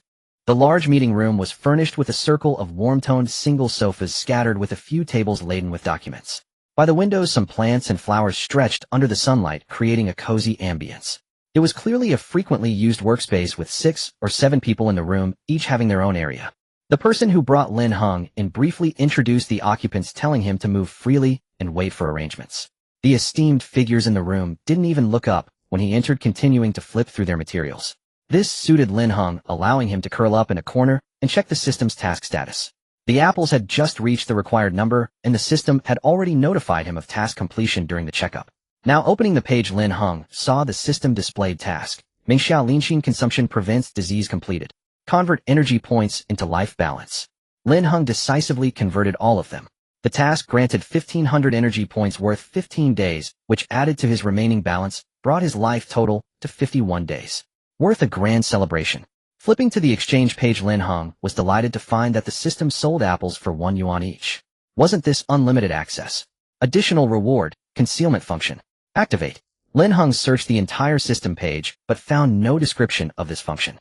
He could only choose to activate it first, and see what changed. Soon information and instructions appeared on the interface. Prompt concealment function activated. Host use with caution. This system's so-called concealment function, beyond its literal meaning, could help him hide his identity, reduce attention from those around him, and evade public scrutiny. Specific functions to be explored by the host. Use with caution, yet explore on one's own. This system was toxic. Lin Heng silently commented, and the system interface popped up again. Host's first order task. Wrapped wire ornaments after sales period passed. No negative reviews or returns. Novice reward obtained. Remote logistics function unlocked. According to the system's explanation, it could remotely transport goods, making items appear at designated locations. If anyone queried, they would find these items had a complete recorded logistics process, thus concealing Lin Heng's own tracks. No more door-to-door deliveries. Lin Heng leaned back contentedly on the sofa, but he forgot to turn off the system's concealment function. He wondered why the esteemed figures seemed to never need meals. Lin Heng was truly hungry, but the big shots present were too busy reviewing various reports to mention eating. Lin Heng, eyes lowered, sat in the corner sofa, silently pulling out an apple and taking a bite. Crunch. The researchers examining Lin Heng's test results smelled the rich fragrance wafting through the air, instantly making their mouths water. Those with weaker willpower began searching around. One of them was Su Luofan's younger uncle, Su Xingliang, whom he had met downstairs earlier. He wasn't tempted by the apple. He recognized the scent and knew Lin Heng had arrived. After all, he had just bought over 100 apples and placed them in his car. This aroma was all too familiar. Su Xingliang was accompanying an elderly man, likely the Su family patriarch Yan Lei had mentioned earlier. The medicinal jade from before was now strung with a red cord and worn on the old man's wrist. Before Lin Heng could examine it closely, Su Xingliang called out to him, though he looked around while saying his name, not directly at Lin Heng. Lin Heng, is it? Come here. Lin Heng then remembered the concealment was still on and quickly turned it off. As Lin Heng sat down, Su Xingliang flipped through the thick test reports, spreading them one by one on the table before him. We've reviewed your information. There is indeed a genetic lesion, but your current physical condition doesn't match the actual illness. Su Xingliang looked at the data, his face full of confusion. Everyone present secretly observed this direction. According to the test data, you should be dead. He couldn't say that outright. Su Xingliang hesitated, but old Su spoke up. Come, child, let me take your pulse. Lin Heng obediently extended his hand, curious about how his condition would be defined medically. An ordinary person might not dare to come. But Lin Heng truly felt nothing special. In the vast world, his small fortune might amount to little. So he appeared exceptionally composed. This composure also made others feel that if something seemed wrong, it must be their own lack of expertise, not Lin Heng's issue. That was why no one had greeted Lin Heng. When he entered the meeting room, everyone was frantically reviewing the test data. What kind of rare disease was this? It was too difficult. Old Su took his pulse for a long while before speaking calmly. No illness. Although Lin Heng looked somewhat pale with little color, his overall state showed no signs of illness. Old Zu's voice carried a hint of confusion he hadn't heard in himself for a long time, yet his surface demeanor remained unusually composed. How could there be no illness? The other doctors in the room also came over to inquire and take pulses. After a round, everyone agreed. There was indeed no sign of disease. Those present were either top chief physicians from tertiary hospitals with over 30 years of experience, or nationally renowned masters of traditional Chinese medicine who had seen countless rare conditions. There were also seasoned professors with decades in pharmaceutical research, giants in drug development. The least experienced was Su Xingliang, who had studied under a master for 15 or 16 years and was assisting here. All had been invited by the Pharmaceutical Institute to study instant relief and had already achieved initial results. Instant relief had been reformulated into over a dozen new drugs graded by different effects, awaiting only standard clinical trials before production. The formula they were working to crack, though not even a tenth of the original, was still an emergency remedy that would shake the world if released. Any one of them was more than qualified to treat Lin Heng alone. Originally, everyone had gathered to analyze the case, confirm the situation, and quickly send Lin Heng to the next procedure for medication. But unexpectedly, these experts got stuck at the diagnosis stage. Finally, old Su sighed, swallowed his pride, and called out, Taoist Chi, would you care to take a look? The middle-aged man by the window turned leisurely, gazing at Lin Heng silently for a moment. Perhaps take a pulse. Someone suggested softly. What is he dying? Do I need to take his pulse? Master Chi was clearly a straightforward man, but fortunately his young apprentice interjected with an explanation. Everyone, as mentioned earlier, there are 4 diagnostic methods: observation, listening, inquiry, and pulse taking. In our Taoist medicine, pulse taking is the last resort, generally not used unless the patient is at death's door. If the first 3 steps can resolve the issue, pulse taking is unnecessary. The young apprentice was evidently afraid his master's bluntness would offend everyone again. "Mind your tongue," Master Qi said coolly, cutting off his apprentice's explanation. He then addressed Lin Heng. "I observe that your connection to this world is shallow." Lin Heng studied Master Qi with keen interest. The man appeared to be around 40, yet his eyes held the wisdom of an 80 or 90-year-old elder, the profound insight born from a lifetime of experience. Hearing this assessment, Lin Heng nodded in agreement, his mood lightened. "I think so too." This was no empty words. Lin Heng had lost his mother at a young age, and his biological father, though alive, had abandoned him, making his presence irrelevant. He was raised by his foster mother, growing up alongside her 2 children until elementary school, after which he lived in boarding schools all the way through. Boarding wasn't due to family issues. All 3 siblings had grown up in boarding schools. His foster mother was exceptionally kind to him, but as a single parent raising 3 children alone, she never skimped on money, yet she simply lacked the time to oversee their daily lives and studies. In Lin Heng's view, the lack of companionship was a regret, but having no shortage of money was already immense happiness. At least the 3 of them attended top-tier schools from start to finish, and even pursuing further studies posed no financial burden. However, this had also made Lin Heng feel detached from those around him since childhood, as if he were observing the world with cold indifference. Thus he refused to trouble his foster mother further with his illness. After all, the disease inherited from his biological parents shouldn't drain her resources for treatment. He could even calmly accept the reality of death, opting for the most cost-effective and conservative treatment plan. Lin Heng planned that if he could cling to life, it would be enough to return home during winter break to spend the new year with his foster mother. Of course, the current situation was far better. He had the system, and with effort, survival was certainly within reach. His foster mother was in good health and not yet retired, so she didn't need him around to cause trouble. Everything was progressing as well as it could. So when someone said Lin Heng had no connection to this world, he genuinely agreed. He even quipped, "I have no bond with the world, I rely solely on hard work to make a living." By the system's rules, this statement wasn't wrong either. Master Qi found it amusing that Lin Heng admitted so openly. Old Su, however, asked with concern, "Master Qi, how is this young man's health?" Master Qi fixed his gaze on Lin Heng for a moment, then laughed heartily. "If we're only talking about lifespan, he'll live longer than a centenarian. Even a tortoise won't outlast him." The others present felt something was off, as if the remark carried a hint of insult. But Lin Heng was overjoyed and quickly asked, "Master, does that mean he'll live a very long time?" This was his greatest concern, bar none. Master Qi stood up and stepped closer, his gaze first falling on the half-eaten apple in Lin Heng's hand. He paused briefly, then looked intently at Lin Heng, and said, "Of course, as long as you adhere to your path." With those words, before Lin Heng could ask further, Master Qi turned and left. "Everyone'll take my leave. No illness, no calamity, nothing worth seeing." How dull. Lin Heng was utterly baffled. What path? He wasn't a cultivator. Unable to fathom Master Qi's meaning, he decided not to dwell on it, simply interpreting it as follow the system's tasks and head live a long life. Old Su, however, was delighted. Master Qi's medical skills were nothing short of miraculous, but he treated patients only when fate allowed. Had the Dragon Kingdom's higher-ups not intervened, ordinary folk could never have summoned him. Since Master Qi declared Lin Heng free of illness, it must be true. This meant their earlier diagnosis wasn't mistaken. Lin Heng indeed had no major issues. Master Qi departed with effortless grace, leaving the others in the room restless with curiosity. They had hoped to hear the master expound on medical principles, but he left simply because the patient showed no ailments. In the end, the assembled traditional Chinese medicine experts reached a consensus. No matter how they examined him, Lin Heng was perfectly healthy, so they sent him home. The 2 Western medicine professors dared not speak up until their colleagues had finished, then timidly made a request. "Lin Heng, could we trouble you to undergo a physical fitness test?"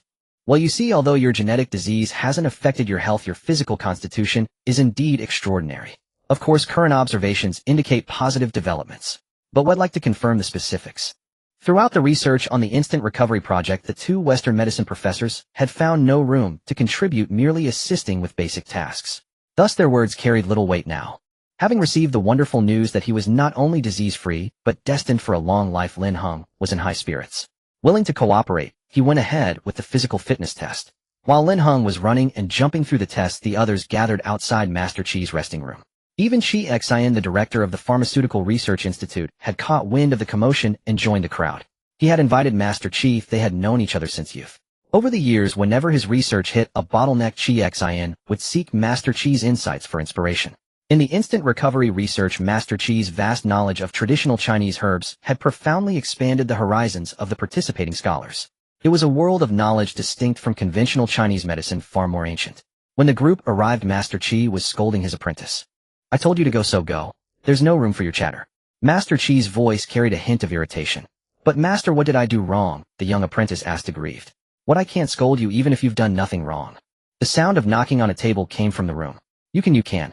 "You're my dear master," came the apprentice's timid, tearful reply. After a moment, Master Chi's explanation followed. "That child appears to be chosen by the heavenly Tao.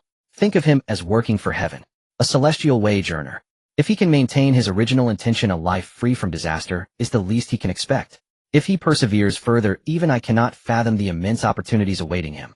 So pack your things and go find him. Whether you work for him or toil as a laborer, stick with him for 10 or 20 years, and you'll pass your trial of the mortal world." I said he has a shallow connection to this world because he is indeed detached. It's normal for someone chosen by heaven. With no karmic entanglements, he can maintain clarity most easily. Of course, he also has his own destiny at play, and you do owe him some karma. Consider this your chance to settle it. Your master has done all he can for you. Now get lost. With a wave of his hand, the master opened the door, letting in the gathered experts. The young apprentice, on the verge of tears, truly packed his belongings and left. The sun blazed at 2 in the afternoon, lulling the security guard at the gate into a drowsy stupor. Suddenly, 2 black cars burst through the entrance of the Pharmaceutical Research Institute. With tires screeching against the asphalt, the vehicles swerved in tandem, blocking the front and rear passages. Soon 4 or 5 more low-key black cars with white license plates pulled up outside the institute. An employee driving out found the way blocked, rolled down the window to curse, but swallowed his words upon spotting the plates. He silently reversed back into the courtyard. The groggy guard poked his head out, startled by the fleet, then scurried back inside to make a phone call. Lin Heng, exhausted from sprinting on the treadmill and completing several fitness tests, including strength assessments, longed for rest. Yet the 2 examiners were thrilled. His physical stats were slightly above average, and with effort he might breach the limits. Despite their coaxing, he remained unmoved, finishing only the standard tests before bolting. Drenched in sweat as if pulled from water, Lin Heng leaned against the reception room doorway, sipping water. His white t-shirt was soaked through. The system finally seemed to stir, issuing a new task: Plasma Water Pulse Blaster alias Water Gun, a replacement for the 2nd generation. Trade method: street promotion. Suggested price 100,000. Minimum volume 1,000. Out of water, and someone still uses this. Reward 2,000 energy points, redeemable for 20 days of life. System note: lethal weapon, handle with care. Lin Heng calmly closed the interface, took a deep breath, and reopened it. The content remained unchanged. Was the system mocking him as a fool? A gun. No matter how cool the name, unless it was a squirt gun, it meant 3 years minimum, maybe a decade. How could he sell it? He had no time to ponder the name's implications. The trade method troubled him more. Street promotion, face-to-face sales. A sophomore peddling weapons on the street. Even if it was called a water gun, it was still a weapon. Selling it was criminal. Even turning it in risked detention. He closed and reopened the task interface repeatedly. Could he have Yanlei and the Special Services Bureau assist? That seemed insane. With 51 days left to live, maybe he should skip it. Relying on another task for survival wasn't impossible. The Wasteland Manual task also offered 2,000 energy points. But both tasks might stall.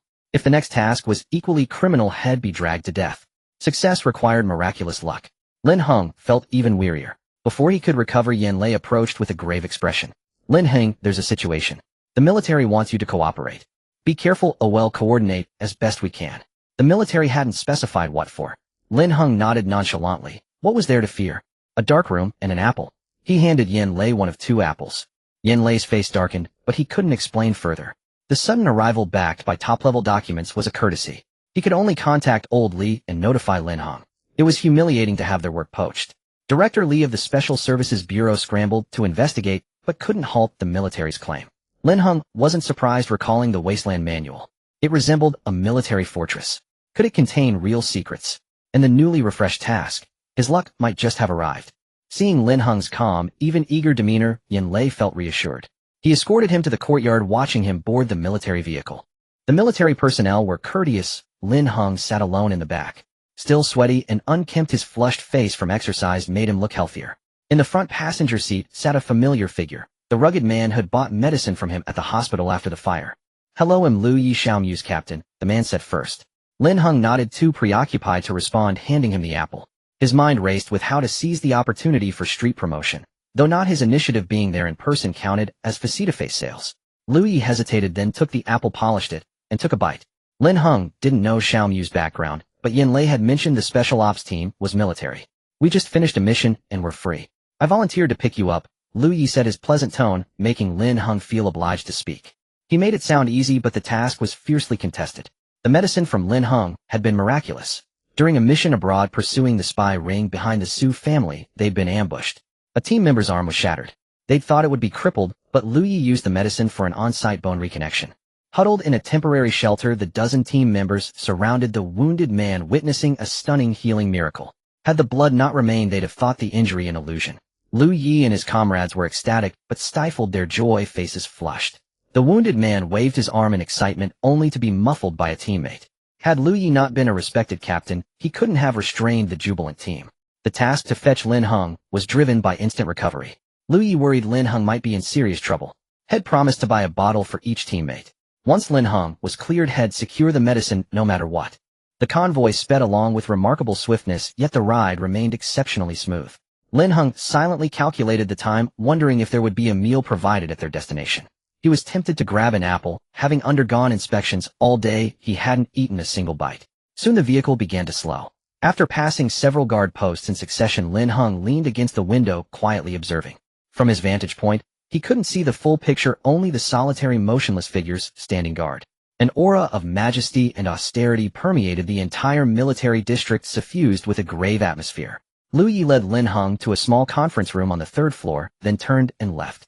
Alone in the room, Lin Heng breathed a sigh of relief, glad he hadn't been thrown into an interrogation room. The matter likely wasn't too serious. Though not overly afraid, he had no desire to experience an interrogation. Lin Heng paced around the long table in the center of the room before choosing a seat near the back. With no one entering for a while, he decisively pulled out an apple, turning it over in his hand. He assessed his condition. The sudden physical exertion from the fitness test had left him dizzy with hunger. Deciding to eat first and worry later, he reasoned that even if the sky were falling, eating an apple wouldn't make things worse.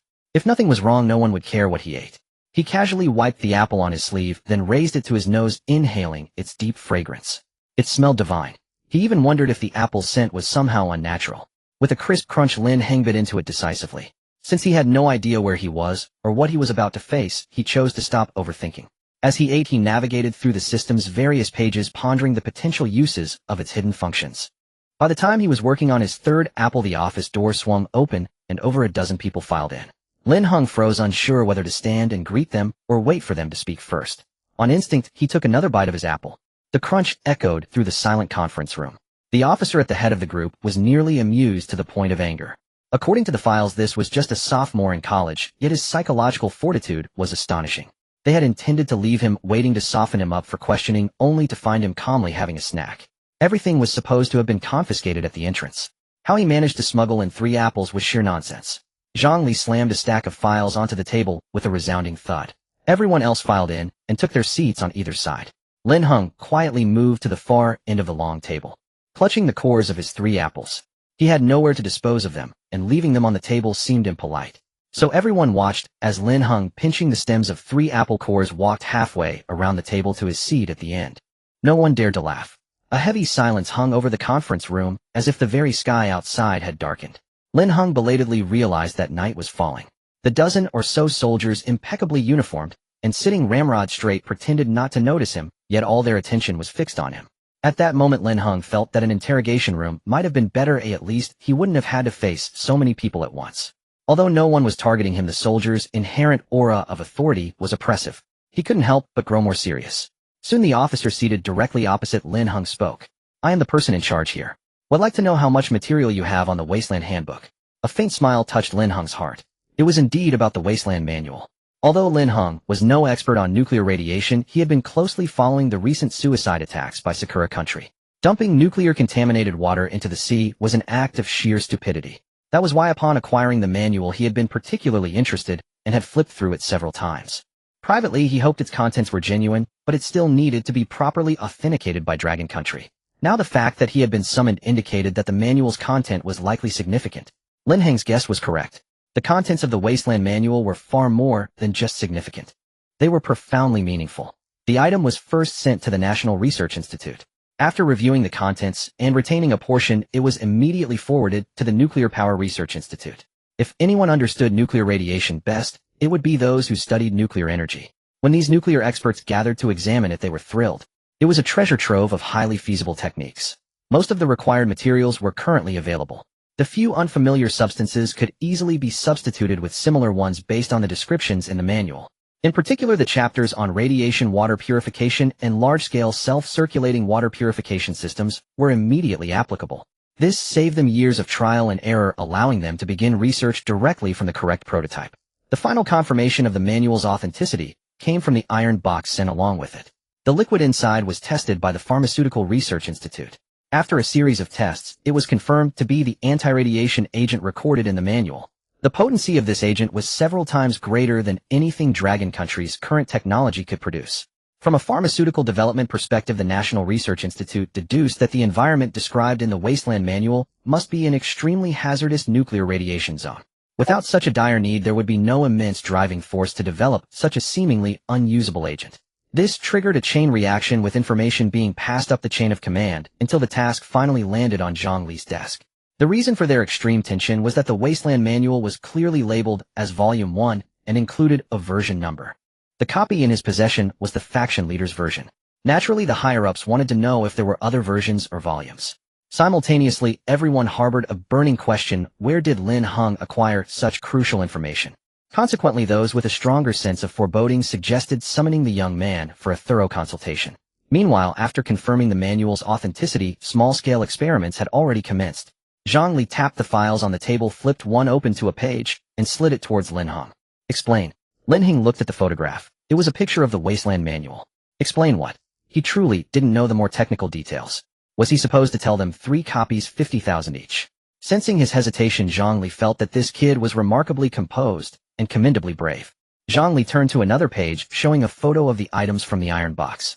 His fingertip rested on the image of the liquid vial, and his tone softened slightly. The item you sold is highly sensitive. This vial, for instance, has been tested and confirmed to have the effect of treating the aftereffects of nuclear radiation. It should be the finished anti-radiation agent recorded in the manual. Zhang Li moved his finger to point at the image of a foil-wrapped disc. This one has been tested as well. It's a tablet for filtering radiation-contaminated water. Now I ask you, where did these things come from?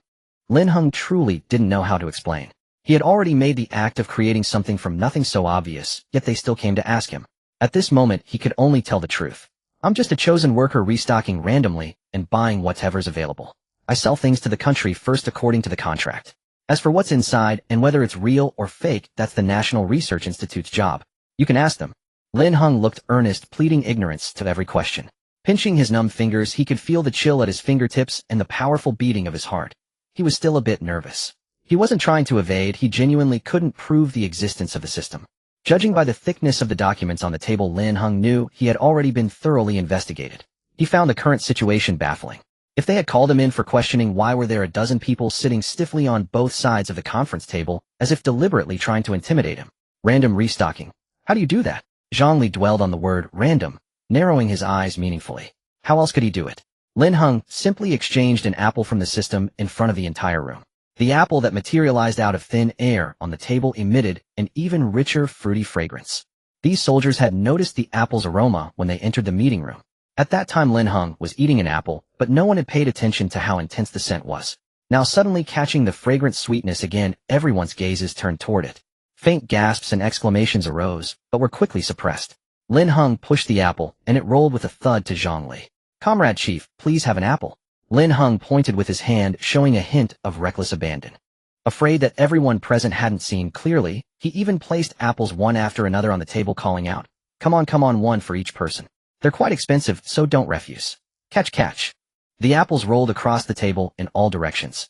The soldiers sitting upright eventually reached out to catch the apples that rolled toward them. The apple aroma in the room grew even stronger.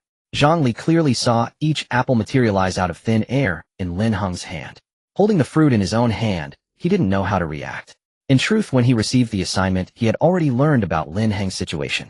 Later he obtained more detailed information from the Special Services Bureau, but seeing it with his own eyes at this moment was still quite shocking. In fact, all the dozen or so people who could enter this room were roughly aware of the situation. Just as Zhang Li was pondering, a crunching sound reached his ears. He looked up and saw the young man across from him had already started eating.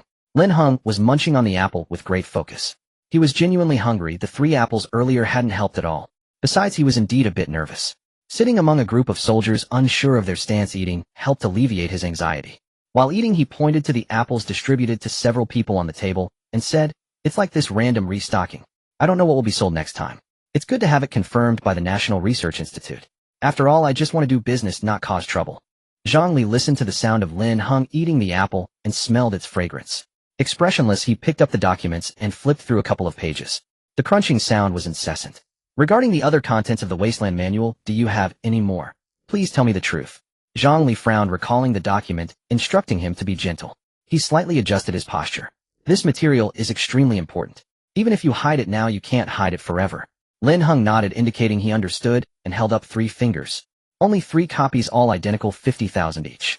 I still have 2 more. If you want to buy, I'll get them for you. As for other related materials, I truly don't have any. So far, I only have this version of the Wasteland Manual." Lin Heng became a bit more serious, and after careful thought continued, "But if you need more of the same content, you can order additional copies without limit. I can only guarantee that I won't sell this item to anyone else. When it comes to restocking, I really have no say. But when it comes to supply, just make your request, and I won't fall short." He knew the risks of saying such things. The worst outcome would be that someone might suspect him. If he could produce more Wasteland Manuals, could he be selling them privately, selling them to other countries, or hiding more important materials? Lin Heng decided to take a gamble, betting on Dragon Country's tolerance toward its own people. He believed his country wouldn't be unjust. According to the system's usual practice, after a task was completed, the exchange price for items dropped significantly. If the potion and purification tablets in the iron box of the Wasteland Manual were proven safe and reliable, those 2 items alone would be worth tens of thousands. Calculated this way, if he could sell them in bulk to Dragon Country, allowing them to apply these items on a small scale before mastering their production, it would be a tremendous benefit, especially since the Sakura country's next batch of nuclear wastewater discharge was scheduled for next month. "Lin Heng, you must understand the severity of nuclear radiation." Zhongli tapped the table, his tone carrying a hint of intimidation. "It's precisely because I understand that I chose to speak up." Lin Heng looked at the documents in Zhongli's hand, his voice slightly tense but firm. He continued, "If you've seen the files, you should know that if I hadn't said anything, no one would have found out. Our country's social security system saved my life." As Lin Heng's voice faded, he saw Zhongli nod slightly. It was true. If Lin Heng had chosen to conceal everything from the Star Dragon Country, wouldn't have suspected he could create something from nothing anytime soon. Then Lin Heng heard something bewildering from the other party. "All right, everyone present, let's discuss how to handle this." "Handle what?" "Handle him." At that moment, Lin Heng truly felt his mind couldn't keep up. Although he had never served in the military, he had watched TV and movies. He had never heard of the military making decisions in front of an outsider. Could it be that this group was planning to discuss how to deal with him right here? Lin Heng even wondered if he had been distracted and missed the order to leave. He began to consider whether he should activate the system's stealth function so that those present wouldn't detect he was still there. Zhongli was also frustrated. When he accepted this task, he hadn't expected it to be so tricky. As the highest-ranking officer in this military district, he wouldn't normally have to handle such matters personally, but the document from above specifically named him. It also noted that he must not frighten the subject and had to maintain the right measure. He was supposed to put pressure on Lin Heng, but now he felt the pressure himself. Throughout the entire process, Lin Heng appeared nervous but not afraid. Zhongli realized that Lin Heng showed no fear. Even without any explanation or a single kind word from anyone, he remained unafraid. Half of those present were military researchers from the Academy of Military Sciences, but Lin Heng, lacking experience, couldn't tell the difference. Their task today was to assess Lin Heng's situation to determine how to handle him going forward. After Zhongli spoke, the middle-aged man on his left began. "I propose that since he's so unique, we should keep him under strict supervision. Only under control can we ensure safety." The person sitting across from him slammed the table in disagreement. "That's too radical. What do you mean by control? This fine young comrade should be brought into the military and properly nurtured. Let him enlist directly." After several rounds of heated debate on this topic, Lin Heng finally understood. The radical faction believed that Lin Heng's existence was so special that he should be strictly monitored and kept under control. The conservative faction thought it was better to enlist him and keep him within their own ranks. What kind of development was this? Now the conservatives thought the radicals were too conservative. Why investigate? Just bring the man into the team. But watching the lively discussion, Lin Heng felt something was. Lin Heng's intuition was correct. This meeting was not meant to trouble him, but rather served as a stress test. The discussion in the conference room lasted about half an hour. Lin Heng's phone had been confiscated, and he confirmed the time through the system's display of his remaining life. The system's early warning function never activated, indicating there was indeed no danger. He sat in a corner silently activating the hidden feature provided by the system. As the system prompted hidden feature activated, Lin Heng felt the faint gazes around him shift away, as if he had been entirely excluded from the crowd. The heated discussion among the officers had abruptly shifted from whether to detain or recruit him to the potential impact of nuclear radiation. The sudden change in topic left Lin Heng dumbfounded. He noticed Zhang Li seated at the head, frowning and glancing in his direction a few times, but saying nothing. Somewhat relieved, Lin Heng kept the hidden feature active, ate an apple, and listened to the experts share their knowledge. With his hidden feature on the military personnel, initially managed to stick to the plan of discussing Lin Heng's subsequent arrangements. However, the scientists from the Military Academy of Sciences soon veered into their own professional fields. After all, these scientists had come to see if the person who brought the Wasteland Manual had more specialized nuclear governance content. Having heard that Lin Heng had been brought back to the military region, the Academy eagerly assembled a few younger members to join the meeting. Once the scientists started discussing, not even Tin Zhang Li's could steer the conversation back. By now, Lin Heng had begun to grasp the gist. While eating his apple, he listened to the scientists analyze the potential hazards of various nuclear wastewater and the solutions from the Wasteland Manual. Though some technical parts eluded him, he still found it highly enlightening. The Dragon Kingdom led the world in nuclear waste treatment technology. Consequently, its scientists were even more aware of how astonishing the content of the Wasteland Manual was. Compared to current nuclear waste treatment technologies, the methods in the manual were at least a century ahead. They not only focused on cleaning and separating nuclear waste, but also aimed to maximize its reuse for optimal resource utilization. Not to mention the exquisitely crafted strategies for nuclear contamination response in the manual. The Cherry Blossom country has already discharged nuclear wastewater for the 4th time. Based on current data, monitoring it won't take 200 days. It's estimated that in 20 years the pollution along the entire coastline will likely destroy the marine ecosystem, compressing human living space too. If we can build the secondary purification systems for nuclear contaminated water, as described in the manual, at key coastal cities, we can at least ensure the safety of our national waters. As for the part entering the atmospheric cycle, widespread adoption of this water purification system might be needed. Fortunately, there are more portable purification tablets, more like effervescent tablets in nature. I'm more optimistic about establishing a complete safe circulation system for low radiation areas. Solving the water issue alone can address the immediate crisis, but in the long run we must ensure the safety of other basic needs beyond water sources. Thank you. Now the best scenario is to control the nuclear pollution in the ocean and widely popularize anti-radiation technology. Yes, the worst outcome is that descendants decades from now will have to live in safe zones. But even that is better than death and disease. At least it ensures safety. And given the current situation, we won't reach the worst result. Lin Heng was genuinely intrigued, sensing there might be future plans for the Dragon Kingdom. However, he was too hungry, but had been over an hour since dark. Glancing at Zhang Li's expression, he began to ponder how to interrupt the discussion. Lin Heng quietly deactivated the system's hidden feature and started thinking about how to complete the ground promotion task. Zhang Li, seated at the head, felt he was overlooking something. He knew Lin Heng was across from him, but every time his gaze shifted, tangled thoughts disrupted his focus. The dozen or so officers in heated discussion were completely unaware, except for a middle-aged officer beside Lin Heng, who had remained silent throughout, frowning slightly as he took notes. Zhang Li quickly noticed Lin Heng's distraction and slammed the table sharply, instantly silencing the room. Excellent. Not only was the other party unafraid, but he had also started to zone out. Lin Heng snapped back to attention, fiddling with the apple in his hand, rubbing its skin with his fingers, and cautiously asked, "You mean the content of the Wasteland Manual is too sensitive?" Zhang Li, seated at the head, nodded, his voice tinged with displeasure though not directed at Lin Heng. "The things you've produced in such a short time are all far beyond current technological levels, with no clear connections. It's not unreasonable for us to be skeptical." The Dragon Kingdom had not anticipated that Lin Heng could come up with so many unprecedented items in such a brief period. Zhang Li had expected Lin Heng to feel some pressure, but instead the latter pulled out a large sheet of paper from somewhere. "Not unreasonable at all. Let's look at something even more sensitive," Lin Heng said as he extracted the manual for a water gun from the system, spreading it out on the table to about a meter in length. When Lin Heng withdrew his hand, he roughly measured it to be 70 centimeters wide. Zhang Li was visibly stunned for a moment. The manual was made of an exceptionally thin plastic-like paper, slightly translucent, but highly durable. Lin Heng himself couldn't fathom why a weapon would come with a manual, let alone a hand-drawn one. He had merely tried to see if he could separate the manual from the gun and present it alone. The moment he did, he realized there was no way to explain this now. But it didn't matter. Things were already chaotic enough, stirring it up a bit more wouldn't hurt. Besides, this probably counted as ground promotion. For the sake of the mission, he was giving it his all. After a slight pause, he pushed the manual forward and continued with his own logic. I'm not a military enthusiast, nor do I have time to study high-tech. I'm just a chosen wage earner. I randomly draw products, randomly arrange sales methods, and whoever buys them gets them. No cheating, no snatching, all legal transactions.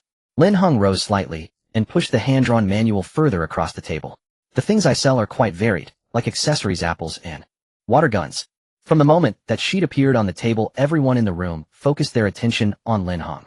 Then their gazes were drawn to the manual's content. The manual was titled Improvement Plan for the Plasma Water Bullet Pulse Blaster. Beside the title, a large cross was drawn with a handwritten note in messy script: no water, so what's the point? Rejected. Several military researchers quickly gathered around, and those with expertise in weaponry found themselves unable to look away from the diagrams in the manual. Zhang Li, seated at the head of the table, awaited their feedback, but after a long silence he let out a cold snort as a prompt. The snort echoed 3 or 4 times, and even Lin Heng felt embarrassed for them. One manual plus the actual item comes to 100,000. Thank you for your patronage. I have 1,000 units in stock. Lin Heng relaxed into his seat, speaking casually, though his heart was pounding. In Lin Heng's view, this price for a weapon was rather steep. 1,000 units would cost 100 million. His current act of peddling weapons to the military district was to some extent courting disaster. The officers present couldn't help but admire the young man's remarkable composure as he still dared to take the initiative and sell on the spot. Yet they didn't know that Lin Heng, who watched his lives remaining balance count down daily, had little left to fear. Zhang Li remained silent, and the others simply sat in their seats, staring intently at the manual spread across the table. Lin Heng felt a slight unease, but before he could dwell on it, Zhang Li suddenly asked, 1,000 units, all with manuals? Lin Heng paused, checked the system, and replied, no, just one manual. He had only focused on how to pitch the gun and hadn't noticed this detail, only now seeing the detailed inventory list in the system. Strictly speaking, each batch of guns came with only one application report, and it had been rejected. Alright, then where does the money go? Who ultimately gets it? Zhang Li posed a second question, his brow beginning to relax slightly. Ultimately, it goes to me, what's all in my account. Part of it will be used for restocking, and the decision is mine. Lin Heng faltered, then suddenly understood what the other was worried about. The inquiry about the manual's quantity likely pertained to how to handle subsequent confidentiality. If there were truly 1,000 manuals, most would probably have to be destroyed. After all, you couldn't hand one to every person, and storing them all would be unsettling. As for asking about the money's final destination, it was likely a probe to see if Lin Heng had anyone backing him.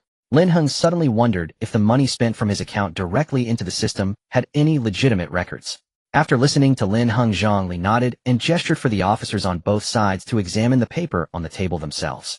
The few from the Military Research Institute engaged in heated discussion, then unanimously agreed that the weapon design on the blueprint was highly feasible. Though it represented a leap from current technology, it wasn't unattainable. Yet a weapon powered solely by water was something they had never heard of. Lin Heng remained unruffled, simply saying, discuss it among yourselves. If you decide to buy, I can show you the actual item right away. Zhang Li, seated at the head, gave a cold nod, and then said to Lin Heng, along with the other 2 wasteland manuals. Someone immediately rushed out to handle the transaction, returning shortly with a phone showing a screenshot of the payment. 200,000 had been transferred into Lin Heng's account. 20,000 for 2 wasteland manuals and 1 gun. Lin Heng hadn't expected them to pay directly. He would have been satisfied with a verbal agreement. He first pulled out the iron cases containing the 2 wasteland manuals and pushed them to Zhang Li, who promptly had someone take them away. Hearing the system prompt that the task was complete, Lin Heng had no time to check and instead brought out the water gun. The heavy weight immediately strained his wrist, catching him off guard as it pulled downward.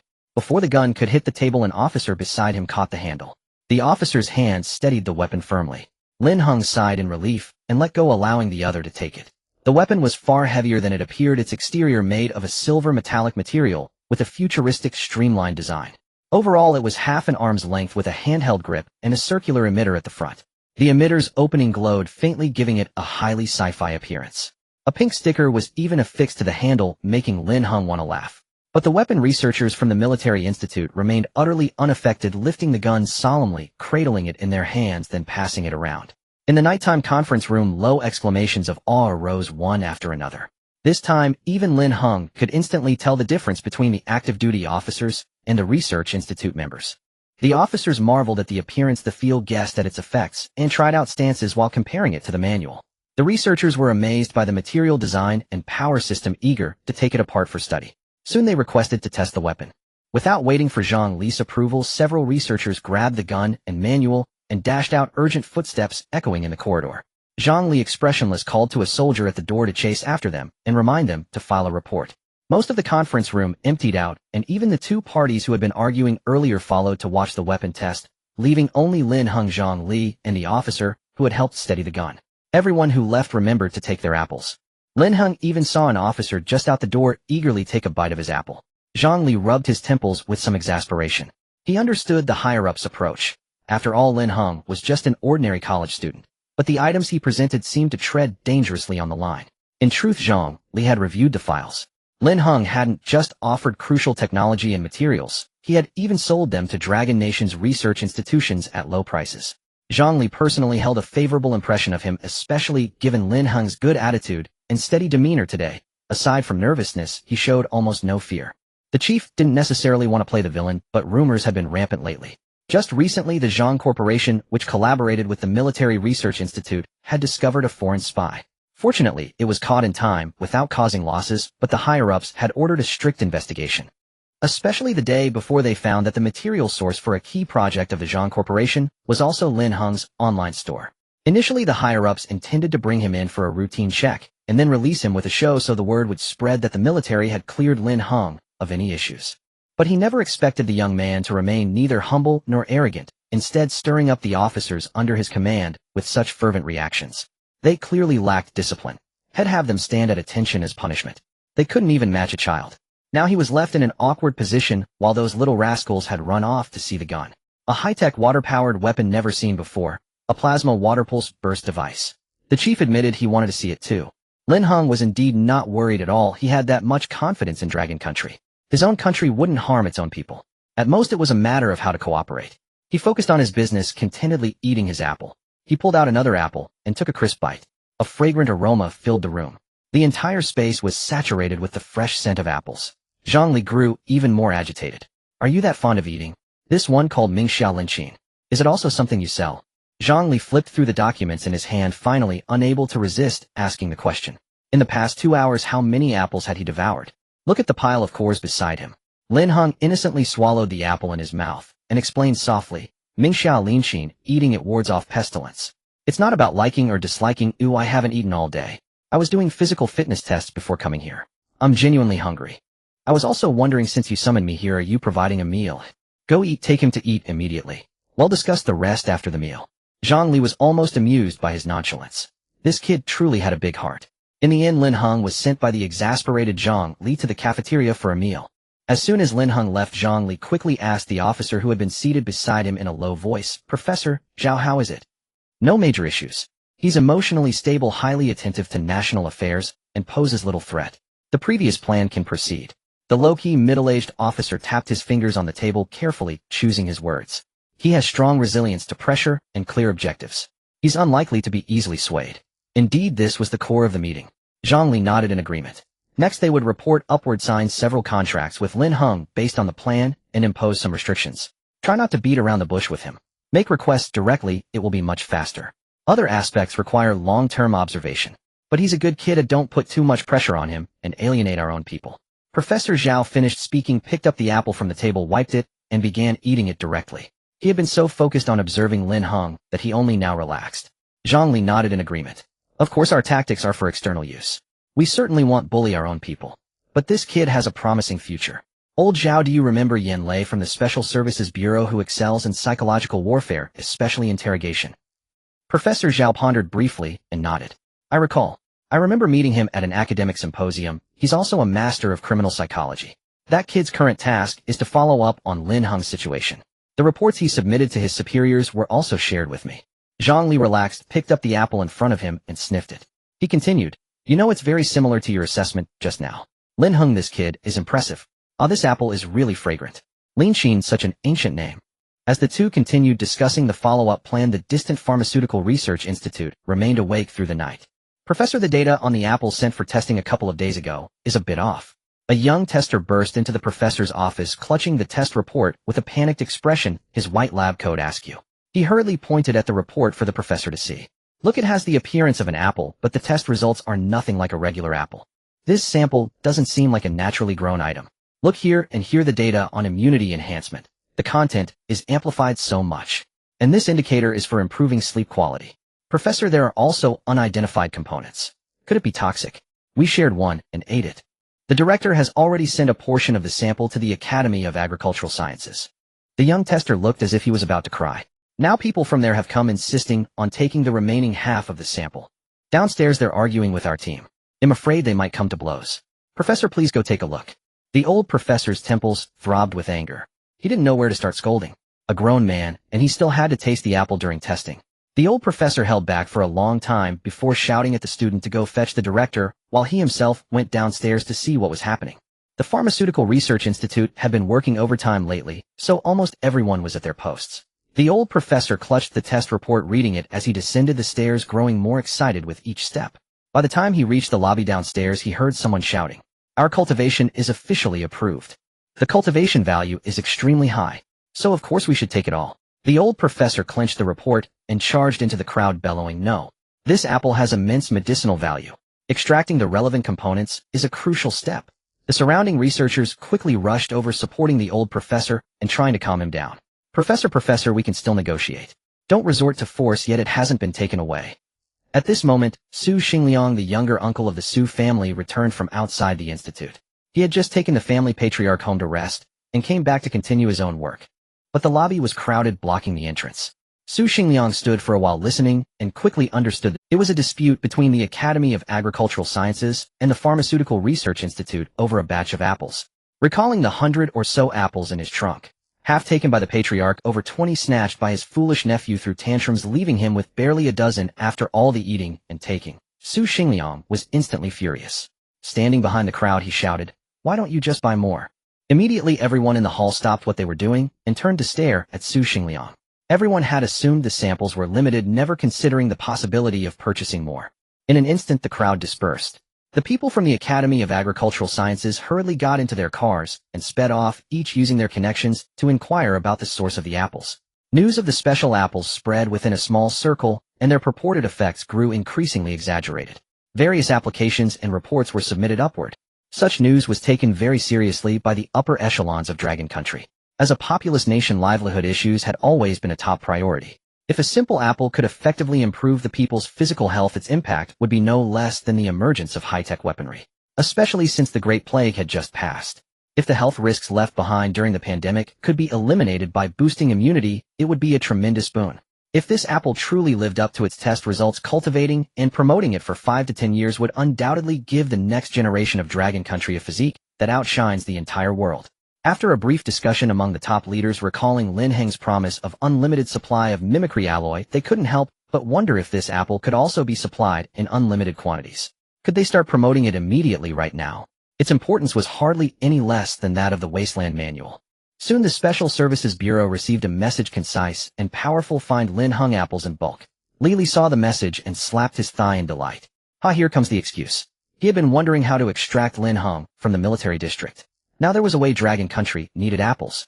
After a hearty meal in the military canteen and signing a series of limited supply contracts and confidentiality agreements, Lin Heng was led underground to the weapon testing site. The entire military district was nearly deserted. In the empty night, only the footsteps of Lin Heng and his group echoed. Lin Heng felt a slight unease in his heart, uncertain whether this weapon transaction mission would succeed or if this water gun could meet the standards of Dragon Kingdom's armaments. But he knew that as the items brought forth by the system grew increasingly miraculous, his life from now on would be completely transformed. He stood outside the soundproof testing room with Chief Zhang Li by his side. Between them and the soldiers conducting the tests inside lay a thick pane of glass. The soldiers, clad in protective suits, moved with crisp precision, each step exuding strength and resolve. Lin Heng couldn't help but inwardly admire the soldiers before him. Their postures, their expressions were exceptionally cool. Paired with the texture of the gun, the entire scene radiated a sci-fi atmosphere. Several sharpshooters vied eagerly to touch the weapon, taking turns to fire a couple of shots while communicating with gestures. Inside the soundproof room, gunfire roared and debris flew. After a round of thunderous blasts, someone quickly moved in for the handover. "Hurry up, it's my turn." A soldier jogged up, swapped positions, and waited for the indicator light to flash. Unable to contain his eagerness, he grabbed the gun, cocked it as instructed by the officer, aimed and fired. There was almost no recoil. 3 water bullets shot out and marble-sized pellets struck the concrete barrier, instantly shattering the target with a tremendous roar. Before the smoke could clear, the next soldier waiting to test the weapon was already prepared. Originally, they were supposed to select one person to test the gun while the others merely watched. But the officer was in a good mood and let them each take a turn handling the new weapon. The soldiers who had already tested the gun gathered at the door watching their comrades loudly exchanging their impressions. They were all sharpshooters brought in from various units with exceptional marksmanship. Damn, what kind of weapon is this? It's as effective as a demolition crew. Did your company commander tell you anything about it? It feels so satisfying to fire. When did this new weapon arrive? It doesn't even need bullets. You just keep firing. Such a strange structure. What's the principle behind it? Think of all the money saved on ammunition. Even if it can't be issued to the main force, at least give it to new recruits for training. Let me tell you, the bullets, the power can be adjusted. So cool.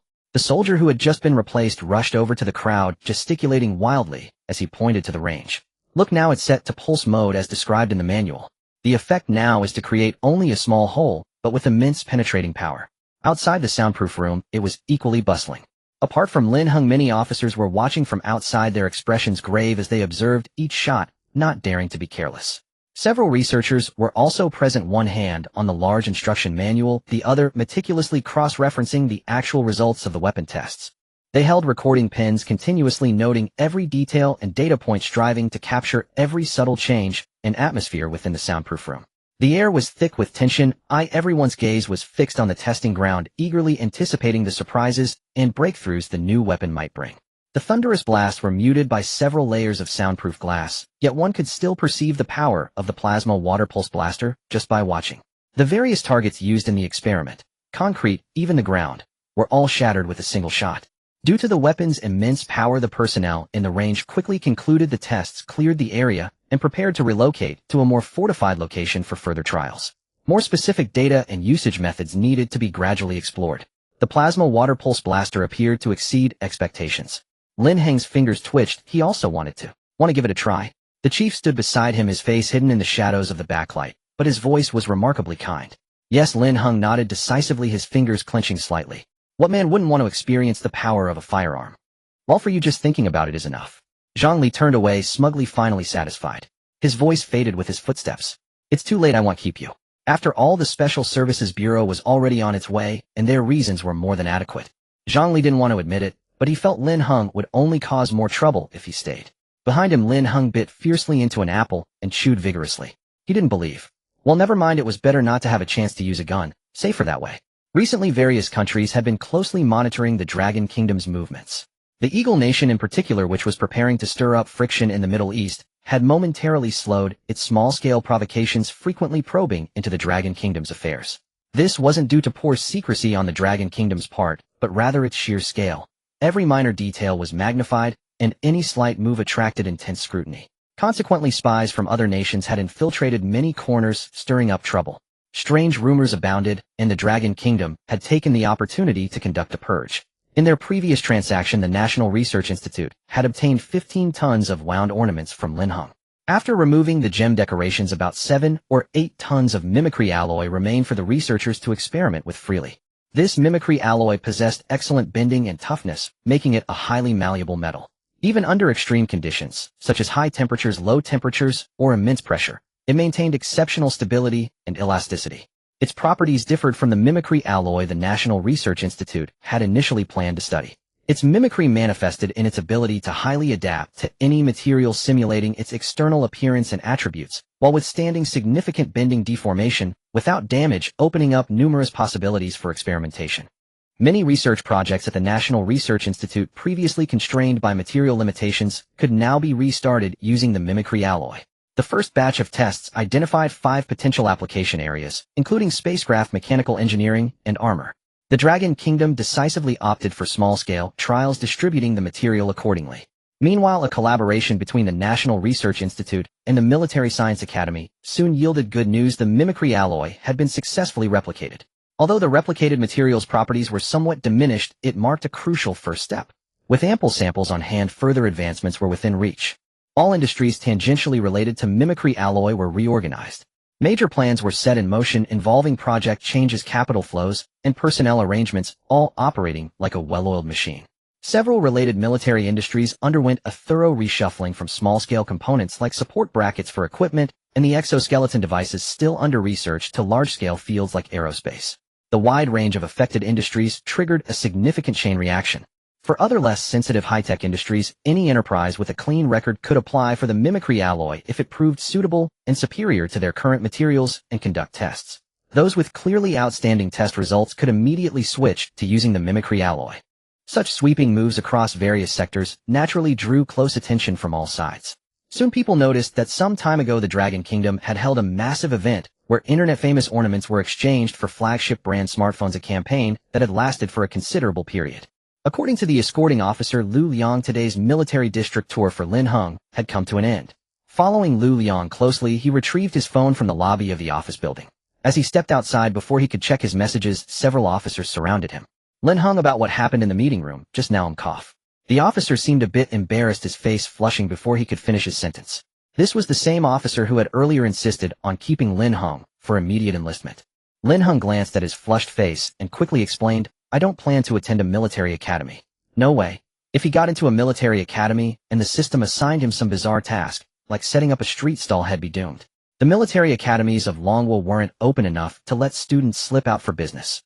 The moment Lin Heng finished speaking, the officer's face grew even redder. He waved his hands repeatedly, saying, Don't worry, we won't force you. I just wanted to ask about the apple you had earlier. Could you tell me where you bought it? The officer felt helpless too. They had been ordered to come and hadn't meant to scare Lin Heng.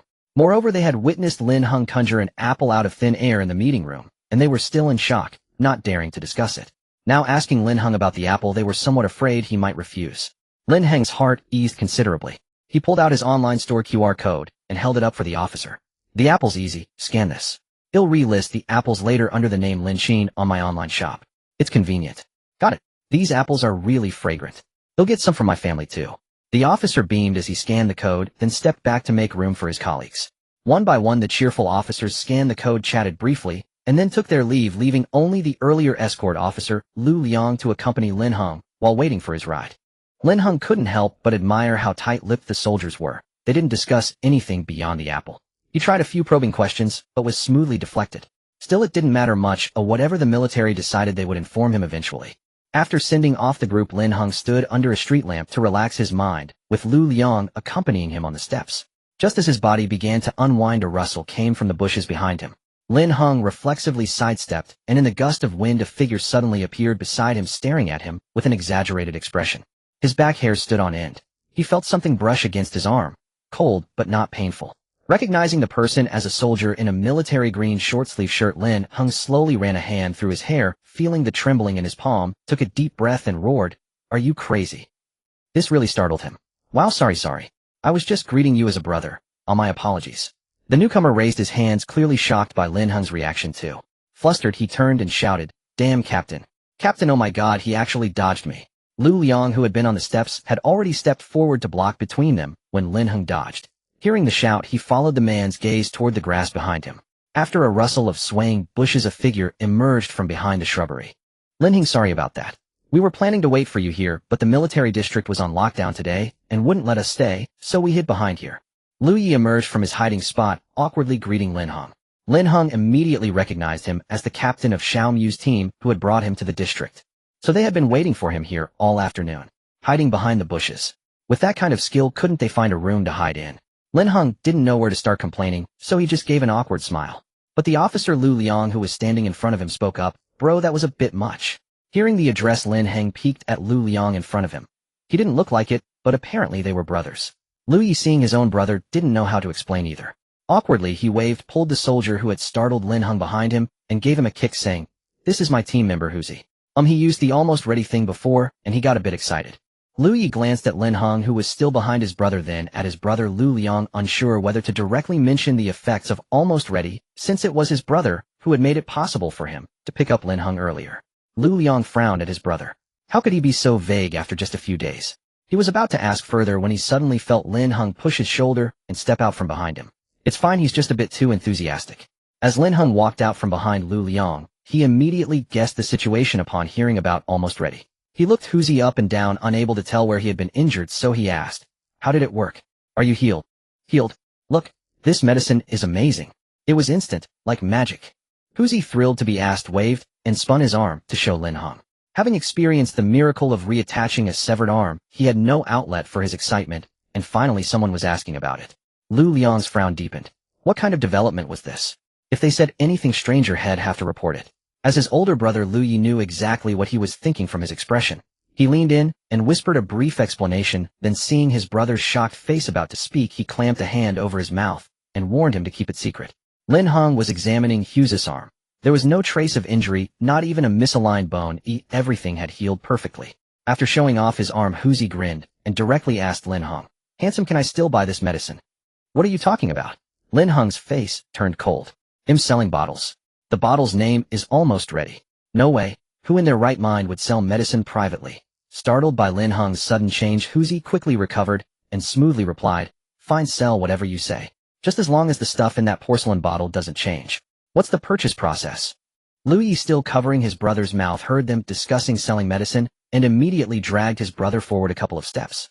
Lu Liang struggled but couldn't break free. He was a desk officer and had never been able to overpower his brother since childhood, and he didn't dare to use force.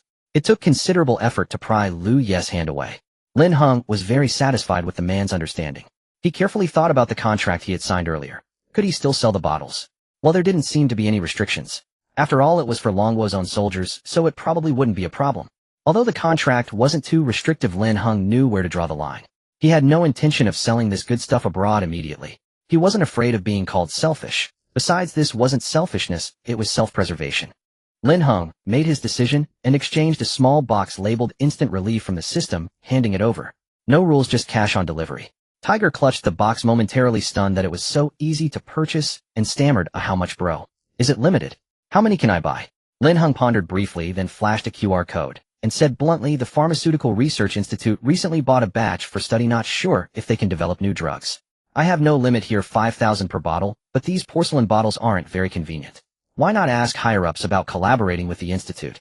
Tiger only caught the no limit part, and ignoring everything else, pulled out his phone, scanned Lin Heng's QR code, and transferred 50,000.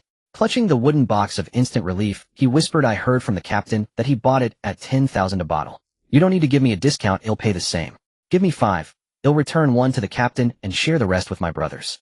I won't buy too many." "All right, kid, pay up and scram. I want a few bottles too. And that apple you gave me in the car, I want that too. It's delicious." Lu Yi released his brother, grabbed Tiger by the collar, and patted his back. If he didn't interrupt, the kid was about to cry. Lin Heng chuckled without refusing, simply exchanging 4 more boxes of Instant Relief for Tiger. Then Lu Yi came over to pay. He bought a few more, planning to give 1 to each of his team members, and handed 2 boxes to his younger brother standing beside him. Lu Liang, with his hair tousled into a mess by his brother, didn't know whether to feel grateful or annoyed. After a long pause, he blurted out, "Bro, I still have to report this." "Report my ass. I'm not stopping you. Let the higher-ups work hard. If they can really develop it, distributing it would be a great thing." Lu Yi kicked Lu Liang, grabbed Tiger, stepped back to wave goodbye to Lin Heng, and turned to leave. If they didn't leave soon, Tiger would start crying. From a distance came Tiger's howl, "Captain, he's such a good person." Lin Heng laughed out loud. Lu Liang carefully placed the 2 small boxes aside, straightened his wrinkled clothes, and hesitantly said, "I really have to report this. It's my duty." Lu Liang roughly knew Lin Heng's situation, but holding the small boxes of supposed miracle medicine made him a bit embarrassed. Waving his hand dismissively, Lin Heng smiled and said, "Go ahead, report it. This should be known to the military district anyway. Hasn't it reached your side yet? The Pharmaceutical Research Institute had Xiao Mu pick up the goods from me before. Do you know Xiao Mu? He was one of Lu Yi's team members." He had no idea that the military district hadn't thought much of it, assuming it was just routine cooperation, and the information stopped at Lu Yi. Lin Heng guessed that in a while the Pharmaceutical Research Institute would have news, and by then all military districts might know. Lu Liang nodded thoughtfully, dropped the matter, and switched to chatting about today's events. "You've got some nerve. When we walked into the meeting room and saw you eating an apple by yourself, weren't you worried at all?" Lu Liang was genuinely curious. He couldn't say much else, but asking Lin Heng what he was thinking was fine. "I didn't steal or rob, and I cooperated fully. What's there to fear?" Lin Heng chuckled. He didn't mention the real reason the system's danger alert never went off. Since there was no danger, there was nothing to worry about.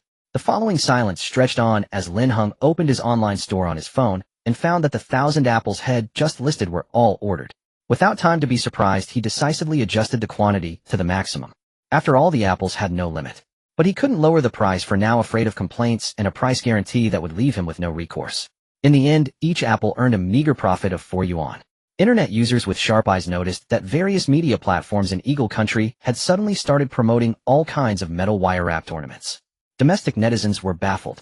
Judging by the promoted styles, they were at least a decade old in Eagle Country.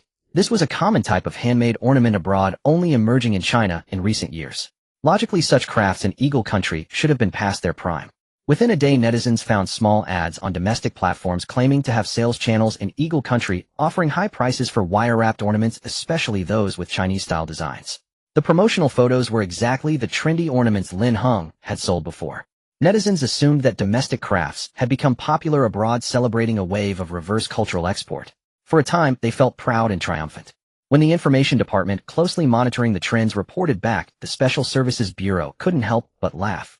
Luckily, they had the foresight to aggressively recall all 1,000 wire-wrapped ornaments Lin Heng had sold, successfully retrieving every single one, even if it cost them many flagship phones. But the gain was worth it. Not a single one left for Eagle country.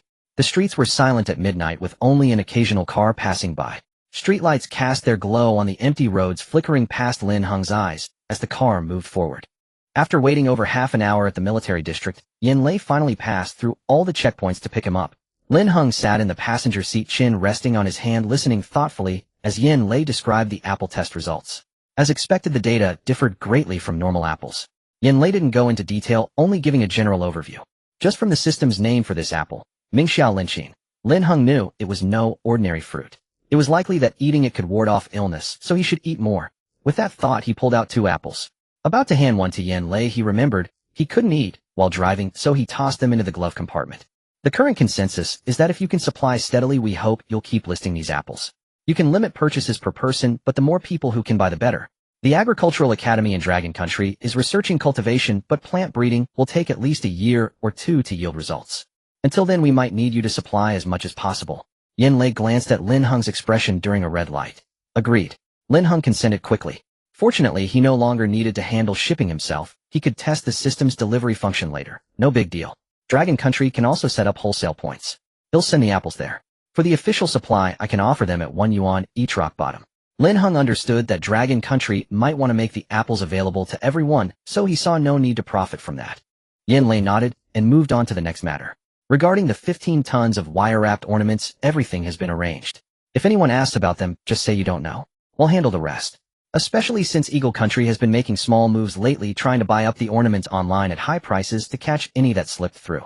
Since Lin Heng had initially sold the items at a night market live-streamed by influencers, it couldn't be hidden. The Special Services Bureau arranged a cover story claiming it was a promotional event for X-Series phones, with Lin Heng handling the sales. Now the higher-ups want to know the large amount of removed gemstones look nice, but have no special value. Do you need them? Lin Heng scrolled through his phone casually, and suddenly asked, you mean there's an Eagle Country faction buying them at high prices online? Why not hire people to turn the stones into ordinary wire-wrapped ornaments, just like before, and sell them to the buyers? Easy money. Yan Lei laughed and slapped the steering wheel. Great idea. Head discuss it with Director Li and make it happen. Nothing less than a big profit. After a night of relentless attempts, the preliminary research report on the plasma water pulse bombardment device was soon completed. Old Zhang, hurry, this weapon's power system is peculiar. We've never seen technology like it before. The elderly engineer in his 60s or 70s, clutching a light sheet of paper, trotted all the way to Zhang Li's meeting room, the same one used earlier to host Lin Heng. Behind him followed 2 younger technicians, one carrying a laptop and the other holding a stack of documents, both panting heavily as they ran. The old engineer burst into the room, dove straight onto the conference table, pointed at the paper in his hand, and began. This weapon functions by using high-speed jets of plasma water pulses to deliver explosive attacks on targets. A plasma water pulse is a highly ionized water molecule formed into an energy projectile through specialized technology. When the weapon is triggered, the plasma water pulse is rapidly launched, accelerates, swiftly penetrates the air, and ultimately strikes the target, instantly blasting solid matter to achieve destructive effects. Using the plasma water pulse bombardier, one can easily demolish obstacles like steel and concrete, or precisely strike enemy fortifications in combat with immense destructive power. Hey, wait. Old Duan. Zhang Li hurriedly tried to cover the conference microphone, but it was too late. When Duan Ming entered, Zhang Li was in a video conference with several other military districts, having just opened an encrypted channel to boast about acquiring an intriguing weapon today. Before he could speak, old Duan had already spilled everything.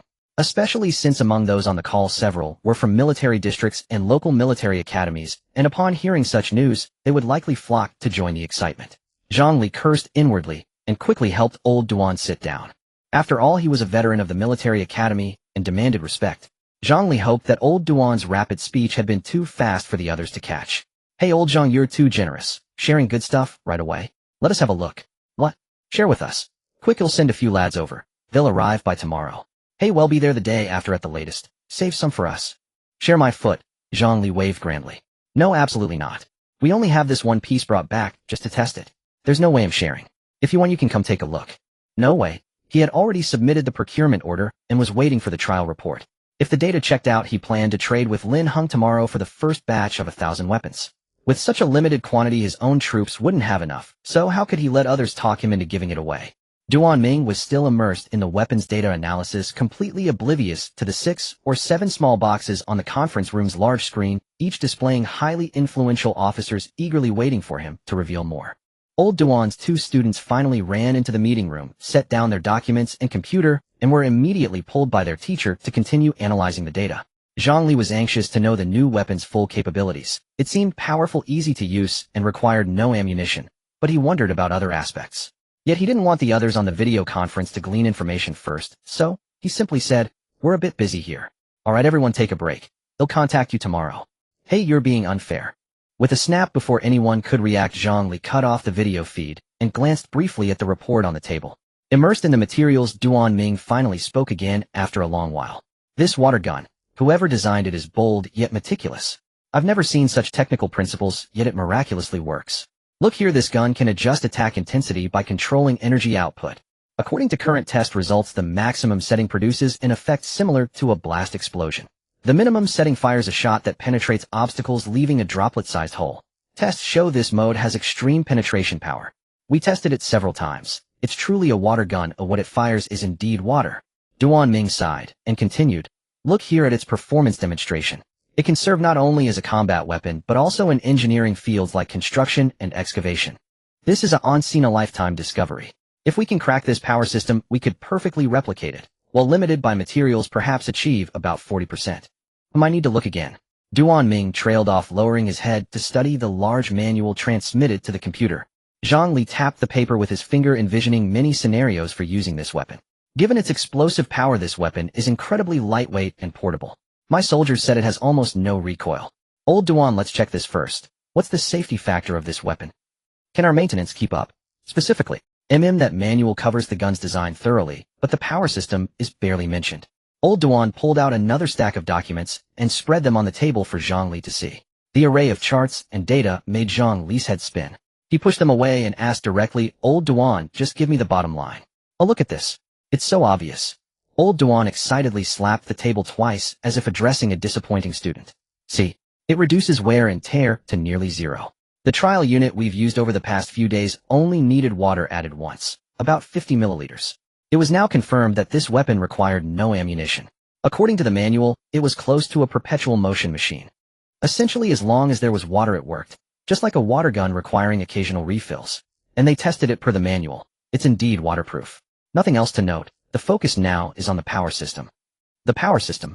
Do you realize this is the bottleneck for several military academy projects? Old Duan slapped the table with frustration, his movements so vigorous that the hem of his white lab coat fluttered, scattering the papers. The 2 young researchers quickly protected the scattered documents, but dared not stop the old man.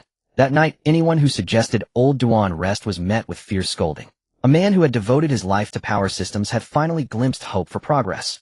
No one could hold him back. "Where did you get this gun? And the manual? Where's the person who wrote it? Why haven't you brought them in immediately? What are you waiting for?" Duan Ming grew increasingly agitated as he spoke, and Zhang Li hurriedly tried to calm him down. "Elder Duan, please don't rush. We're still working on it. This far surpasses our current weapons of the same category in terms of technological content." Duan Ming naturally understood this, which was precisely why he was so eager to meet the designer. Before he could slam the table again, Zhang Li reached out to stop his hand. "Elder Duan, the situation is somewhat special. I've reported it to the higher-ups, and you are permitted to know about this, but it must remain strictly confidential." As Zhang Li finished speaking before Elder Duan could respond, the 2 young students behind him shot up from their chairs, pushing them back several feet. They bowed to their teacher, grabbed their laptops, and dashed out the door. Working in such a classified facility, they knew exactly when to make themselves scarce. Duan Ming watched the 2 usually sharp but research-obsessed youngsters flee, uncertain whether to be annoyed or amused.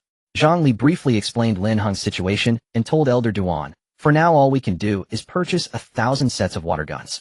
You can take a few sets to disassemble and study the power unit. Elder Duan frowned in contemplation. He hadn't expected to encounter such a scenario, but he was no stubborn old man.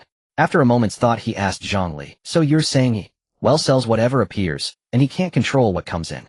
"That's roughly the situation. I've checked with the Special Services Bureau as well. It's like he's responsible for selling the goods, but has no control over what inventory appears." Zhongli devised this analogy, feeling it was quite accurate. "No, can't you try something? See if what he's thinking about influences what items appear in his store." Duan Ming's face showed utter exasperation at their perceived dullness. "How are you all so slow? Huh? How am I supposed to know what he's thinking? Looking at his inventory, it's mostly trinkets or food, probably nothing significant." Zhongli, momentarily baffled by Elder Duan's meaning, struggled to recall the product list from Lin Heng's file. How can everyone be so dense? Duan Ming clicked his tongue impatiently. "Can't you just make bold hypotheses and then verify them carefully? You either find his school and put up some billboards along his daily route. Show him stuff constantly like those old-school brainwashing ads from ages ago." Zhongli listened dumbfounded, thinking to himself, "Elder Duan, you're supposed to be a researcher." As if reading his mind, Duan Ming slammed his hand on the table and rolled his eyes dramatically. "I'm a pragmatist. Forget whether it's scientific or not. If it works, use it. A weapon like the water gun has already slapped us in the face, and you're still clinging to science. Let me tell you, even science hasn't fully explained the realm of the subconscious. Go try it now. But make it subtle, for heaven's sake. Subtle. Don't make the kid find you annoying. Make it fun and enjoyable for him, so he's always thinking about high-tech wonders." Elder Duan rambled on as he lowered his head to study the documents again. These were fresh technologies just within reach of their current capabilities. With some effort, he might live to see the rise of new science in his lifetime. If they could crack the power unit of the water gun and apply it elsewhere, that would be wonderful, Elder Duan mused contentedly. Meanwhile, Zhongli seemed suddenly struck by inspiration, a wild grin spreading across his face, as if envisioning some delightful prospect. As for the water gun's high technology, it was indeed advanced, but as a single-person weapon, it would almost certainly be prioritized for army use. Once all the water guns were in place, they would organize an elite special operations unit to test the weapons first and arrange specific drills, for example, coordinating with the old comrades from the Southwest military region to take them to the southwestern border and blast some rocks or shoot some birds. Perfect. The apples that Lin Heng had just listed in his online store were of course purchased by Yin Lei.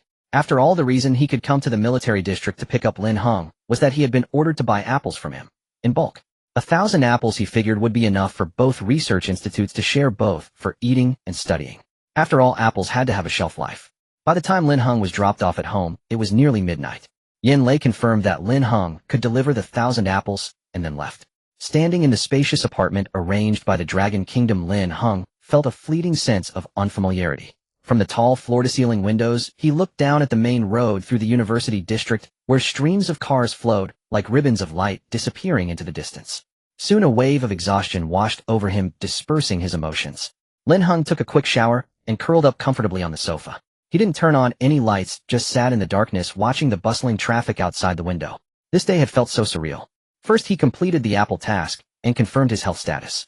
Although he hadn't waited for the physical examination report, the entire process gave him a new understanding of his physical abilities. His reflexes and strength were indeed superior to ordinary people. Then he was taken to the military district, where he sat in a conference room with a group of officers eating apples all afternoon. He completed the wasteland manual task successfully, sold a high-tech water gun, and witnessed a live demonstration of the new weapon. It had been a busy day, and now that he was relaxing, a dull ache crept through his body. Of course he had been tense. After all, he was taken away by the military. He ate so many apples not just out of hunger. Fortunately, nothing happened throughout the day that required the system's warning, or he probably wouldn't have remained so calm. Taking a sip of hot water, he began to check his system interface. He hadn't had time all day to look at the system in detail. He wondered if there were new tasks or any additional rewards. The completed apple task had granted him a stealth function. Lin Heng had tried it briefly twice today. The first time was at the Pharmaceutical Research Institute. If not for the smell of apples, Uncle Su Xingliang probably wouldn't have noticed him. The second time was in the military conference room, but the effect wasn't as pronounced, likely because everyone present was a soldier. It couldn't make him completely undetectable like the first time. Instead, it only managed to divert attention, causing others to largely overlook his presence. He didn't dare conduct more tests. He would need to confirm the specific functionality later when he had the chance. Lin Heng was still very hopeful about the system's stealth function. It could prove incredibly useful. He wondered when the system would offer new features. Tapping on the table, Lin Heng sank into deep thought. Lin Heng recalled the notification that had suddenly popped up from the system today, granting him the remote logistics function. This was quite a boon, capable of handling delivery issues and saving him a great deal of trouble. With this function, if the system had no special requirements in the future, his online store could become a key focus for selling ordinary goods. He might even learn how to live stream to sell products. After all the most crucial aspects of an online store, the supply chain and delivery, had been resolved by the system. Of course, this was assuming the system offered ordinary goods. Having experienced the warehouse fire, he no longer wished to personally deliver items. Apart from Apple's, Lin Heng had also completed another task today, the Wasteland Manual. Judging by the military's attitude, there should soon be follow-up news regarding the water gun task. For a moment, Lin Heng felt a false sense of ease about completing tasks. He decisively exchanged the 200 energy points earned from completing the Wasteland Manual. Lin Heng flipped back to the system's main interface, where his remaining life balance was displayed at the top 71 days.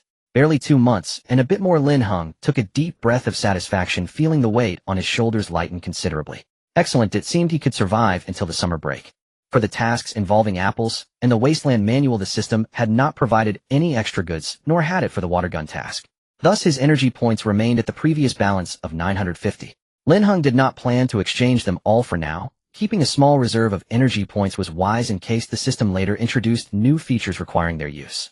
Turning to the task list again, only a solitary water gun task remained, with no new tasks having appeared yet. Uncertain of the mechanism for task updates, Lin Heng temporarily closed the list and navigated to the exchange page. The icons remained gray as ever. The medicine jade was still unavailable for exchange, even though the task had been completed long ago. He was unsure what the issue was. Lin Heng focused on the icon for exchanging life balance, which was also gray. Very well, the system had its own temperament. The trigger conditions for these two items were completely unknown, leaving him wondering when they would become exchangeable. However, since he didn't even have enough money to exchange for a single day's life balance, Lin Heng felt no urgency and simply ignored it.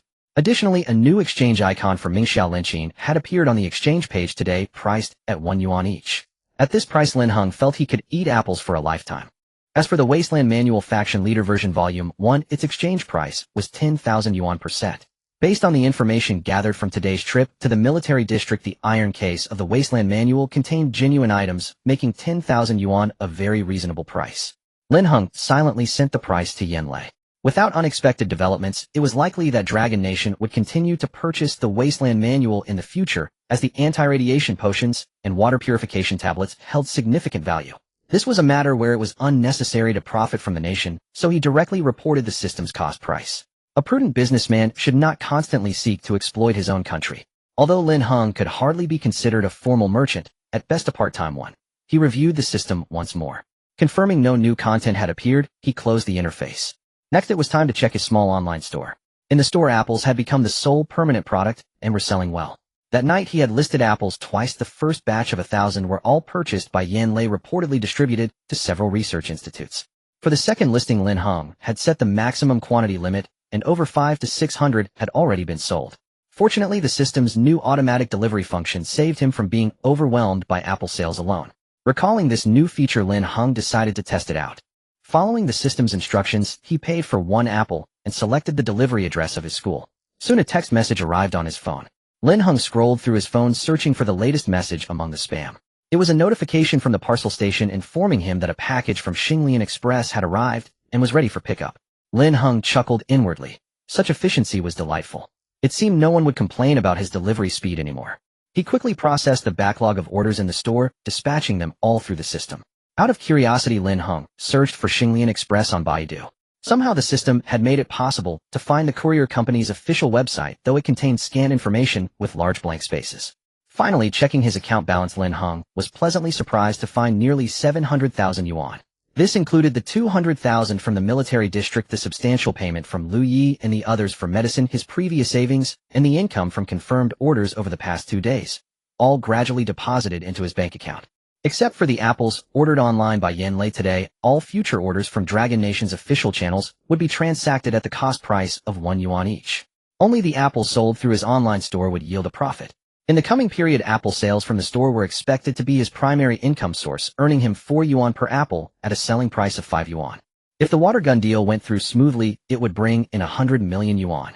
Lin Heng calculated that if the system allowed the exchange of life balance, that would mean an extra 100 days of life. Compared to his mere 71 days of remaining life, earning money was truly satisfying. The excitement gradually gave way to fatigue. Having eaten apples almost all day and only having one proper meal in the evening, Lin Heng decided to get a good night's sleep. Tomorrow he would treat himself to a premium takeout from Junga Pavilion. The morning sunlight streamed softly into the room, filtering through the sheer curtains and gently covering the bed. The air was filled with the fresh scent of apples as Lin Heng was roused from his slumber by the sound of a notification. He stretched lazily, picked up his phone, and saw that it was just 6 in the morning.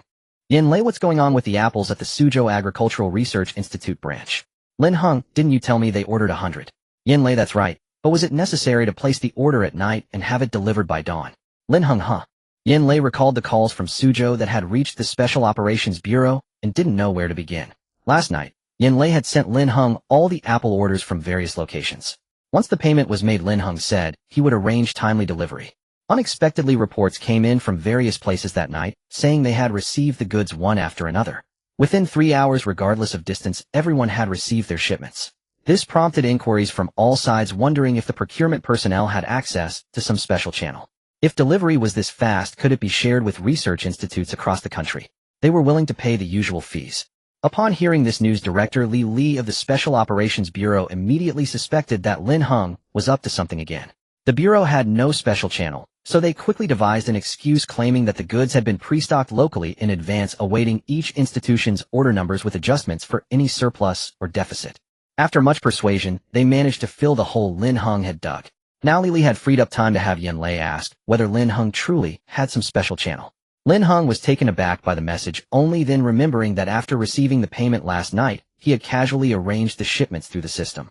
He had only remembered that the system would handle the delivery route without detection, but had forgotten that the system delivered directly. This was truly point-to-point delivery. In the future, he would need to be more mindful of delivery timeliness. Unable to explain the Star Refining Express issue in a few words, Lin Heng simply stopped replying to messages. More likely than not, the Special Affairs Bureau would investigate this courier company. He wasn't sure if the system could carry other items through Star Refining Express, but perhaps its functions could be upgraded in the future. He would try it when he had time. After tidying up briefly, Lin Heng grabbed an apple and headed out, timing it perfectly. His plan was to grab breakfast at the school cafeteria and then swing by his class on the way. The elevator lobby of the apartment building still smelled of fresh renovations. Lin Heng glanced around and noted it was a 2 per floor layout with a spacious elevator area. He leaned against the wall, waiting for the elevator, tossing the apple in his hand as he watched the floor indicator stuck on the floor below, finally, slowly climbing to his level. The elevator door slid open to reveal 2 men in work clothes inside, swapping out posters. Lin Heng glanced at the new advertisement. A movie promo featuring a male lead he recognized, Meng Guan, whom he had bumped into at school before. It was a sci-fi film that seemed to be heavily promoted lately. Lin Heng wasn't interested and gave it only a cursory look. Just as he was about to step out, one of the workers called out to him. "Hey handsome, where did you buy that apple? That smell is incredible. What variety is it?" "It's called Mingxiao. Have a taste." Lin Heng tossed the apple to the man, scanned his online store QR code for him, and waved goodbye. Passing by the parcel station, he remembered his own shipment of apples, quickly picked it up, pulled out an apple, wiped it, and ate it with a grin. It suddenly struck him that he never washed these apples before eating, just rubbing them roughly in his hand and taking a bite. Fortunately, the system's apples had never tested positive for anything strange, so they should be clean enough. Jogging all the way to school as a bit of exercise, Lin Heng noticed people everywhere handing out flyers. He was handed a stack of deep blue leaflets advertising the grand opening of a sci-fi theme park in a new tech zone 3 days later, with a month-long promotional period. Lin Heng stared at the content, puzzled. He remembered the tech zone. It was a recent development on the outskirts, but he had no recollection of a theme park there. The flyer suggested it was a sizable park with many water and high-altitude rides. It was late spring nearing summer, so opening a sci-fi theme park now would certainly grab plenty of attention. He tossed the flyer into a trash can by the roadside and took a shortcut toward the third cafeteria. His phone kept vibrating with messages from Yanlei, who was circling back to the Star Refining Express topic Lin Heng had mentioned. Unsure how to handle it, Lin Heng simply muted his phone and pretended not to see. Pondering an excuse to patch up the story, he dashed into the cafeteria. At the entrance, a poster for the campus Sci-Fi Month event stood, but Lin Heng, preoccupied with Yanlei's questions, tripped over its stand. He reflexively grabbed the stand, his eyes pausing on the poster for a moment. Another sci-fi theme. Food was more important, so he didn't dwell on it and hurried inside. The third cafeteria, nestled between the dorms and the academic buildings, was very close to Lin Heng's lecture hall, and many students ate breakfast there. It was peak hour with over 20 people in each line and the whole place buzzing. Too lazy to queue, Lin Heng scanned the self-service ordering code. Good grief. The menu listed nuclear energy, Nutri-Meal, nuclear power breakfast set, and nuke bun. He rubbed his eyes, put down his phone, and looked up at the overhead menu, his mind blank for half a minute. The menu looked normal: meat buns, veggie buns, wontons, soy milk. He picked up his phone again, and the names were still absurdly surreal. Maybe the sci-fi craze had gone too far. Lin Heng gave up on phone ordering and got in line obediently. After all, he wasn't keen on trying a nuke bun, not even with anti-radiation pills from a wasteland manual. Too terrifying. Lin Heng just wanted some human breakfast like a saucy meat bun, or a char siu bun would do. Finishing quickly, he passed the self-service station on his way out, and using his height, he discreetly glanced at two students ordering. Their phone screens showed normal menus. He paused, pulled out his phone, and scanned the code again. A beep later, he was greeted with nuke bun. Lin Heng sucked in a sharp breath. What kind of dark culinary prank was this? A nightmare. During a break in the morning's major class, he quietly asked in the group chat if the cafeteria had any special events. His classmates all said it was the usual big portions, and nothing new. No one mentioned any bizarre nuclear-themed breakfast names. As a computer science student, Lin Heng suspected his phone had issues. But as a sophomore, even with a knack for his major, he had no time to investigate, and could only consider getting a new phone. Lost in thought, the counselor pushed the door open, slamming it against the wall with a loud thud. Is everyone here?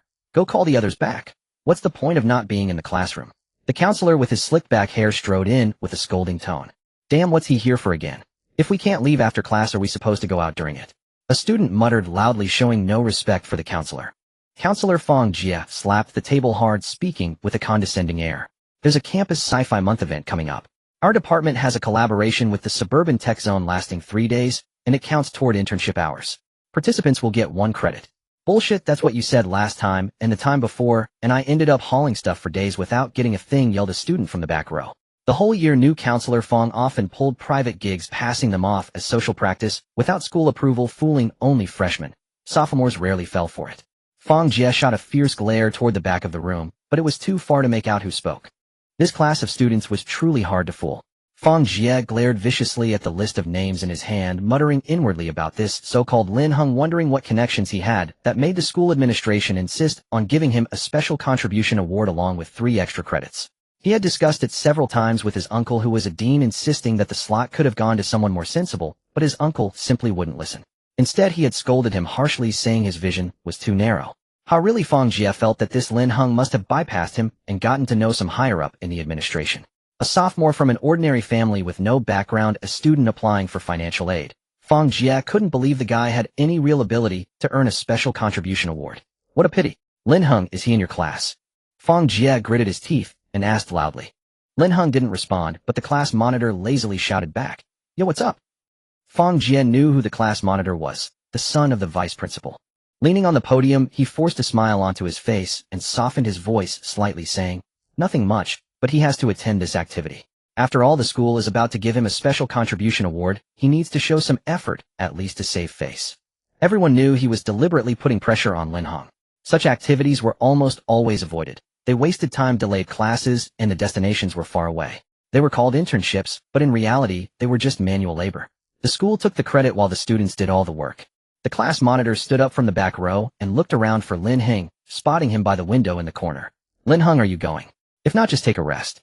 With your physique, if you get worn out, the school would beg you not to cause trouble. Better to just attend class. It's only 3 credits anyway, not like you can't earn them elsewhere. Though the class monitor Deng Jizhou spoke bluntly, he was protecting his classmate. He roughly knew Lin Heng's situation and was aware that the school's special contribution award came with 3 credits. He also knew that the advisor's promise of 1 credit for the activity was likely empty talk. He didn't care whether Lin Heng won the award or not, but seeing his own classmate being manipulated by the advisor like this annoyed him as the class monitor. He had learned about Lin Heng's circumstances from the academic committee member Tang Jing, who handled the class scholarship and financial aid paperwork. Deng Jizhou turned and exchanged a glance with Tang Jing in the front row. She shook her head slightly, indicating she didn't know anything about this special contribution award. This was going to be hard to handle. Frowning, Deng Jizhou glared at the advisor. He knew Lin Heng's grades. The guy would likely go for the sake of the credits. Why did he have to bring up such a thankless task to annoy people? Glaring at the advisor again, Deng Jizhou was about to call out to Lin Heng when Lin Heng waved at him. I've been feeling much better lately. It's fine, I'll go. I have friends over there anyway, so it shouldn't be a big deal. Lin Heng roughly understood what he meant. Seeing that the distance wasn't far, he casually pulled out an apple and tossed it over. Deng Jizhou caught the apple. Seeing no reluctance on Lin Heng's face, he actually believed that Lin Heng had friends in the tech park, so he sat back down and stopped worrying about him, completely ignoring the advisor's smug face. He couldn't stand the advisor who acted like he was above everyone else just because he had some connections. Lin Heng was also frustrated. If it were up to him, he definitely wouldn't want to go. The whole thing sounded like a hassle. Ever since Head stepped out today, had been bombarded with all kinds of sci-fi promotions, and he even suspected his phone had been tampered with to change his food delivery menu. Clearly something was off. What's more, when he checked his phone just now, he suddenly remembered that among the spam messages Head received yesterday, there was something about interstellar mecha and sci-fi writing contest. By his usual logic, he would have steered clear. But just now his life-sustaining trading system had popped up with a new mission. Mission: Early Childhood Companion Care Model Recommended Age 612. Trading Location Restricted. Technology Exhibition Suggested Price. 1 minimum sales volume. 200 new product limited edition. Where would there be that much stock? Mission Reward. 100 energy points redeemable for 10 days of life special reward. Physique enhancement to this restricted trading location was absurd. Even the system was getting into sci-fi stuff. He felt an illusion of being controlled by the system. Lin Heng took a deep breath and quickly calmed down. After all, the system was keeping him alive. The system was the boss. What could a wage earner complain about? Besides, it had a special reward. He absolutely had to get this physique enhancement. Lin Heng had just checked online for the nearest tech exhibition. It was in 2 days at the tech park. You know, such sci-fi exhibitions in Bin Province might not happen even once a year, let alone in their city. He really wanted to see what this sci-fi event was all about since it was so desperately trying to get his attention. But to be safe, he planned to convince teacher Zhou to go with him. He remembered there was always a faculty advisor for such activities. Later he would ask Yin Lei if he could arrange it. If anything strange happened, Lin Heng was definitely going to cling to someone stronger. He was just a seller, there was no need to take risks. The high-end takeout went uneaten. Taking advantage of the lunch break, Lin Heng rushed back to his place. He needed to check what the new product provided by the system was like to be mentally prepared. After all, he was going to sell it, and judging by the name, it was for children. He hoped it wasn't anything weird. Hoping the product would be normal, Lin Heng carefully retrieved one from the system. It was a brightly colored metal suitcase with a playful pattern, not very large. Lin Heng picked it up, feeling its considerable weight. Along with the suitcase came a purchase order. Lin Heng picked it up first, and saw it was scribbled all over in various colors. The title read Star Guardian Model Version, but it was crossed out in red ink with a note next to it: couldn't get the copyright, change the name. Below that was a line of slightly smaller handwriting in black ink: 2nd generation, improved special care mecha safety type. That too was crossed out in red with another note: selling to kids, why so serious? Change the name. Further down was a table with the name Early Childhood Companion Care Model Recommended Age 612 and an inventory of 800 units. The rest of the paper below was blurry as if soaked in water. 800 units. Lin Heng pulled out the system and checked. It really had given him 800 units. The mission required selling just 200.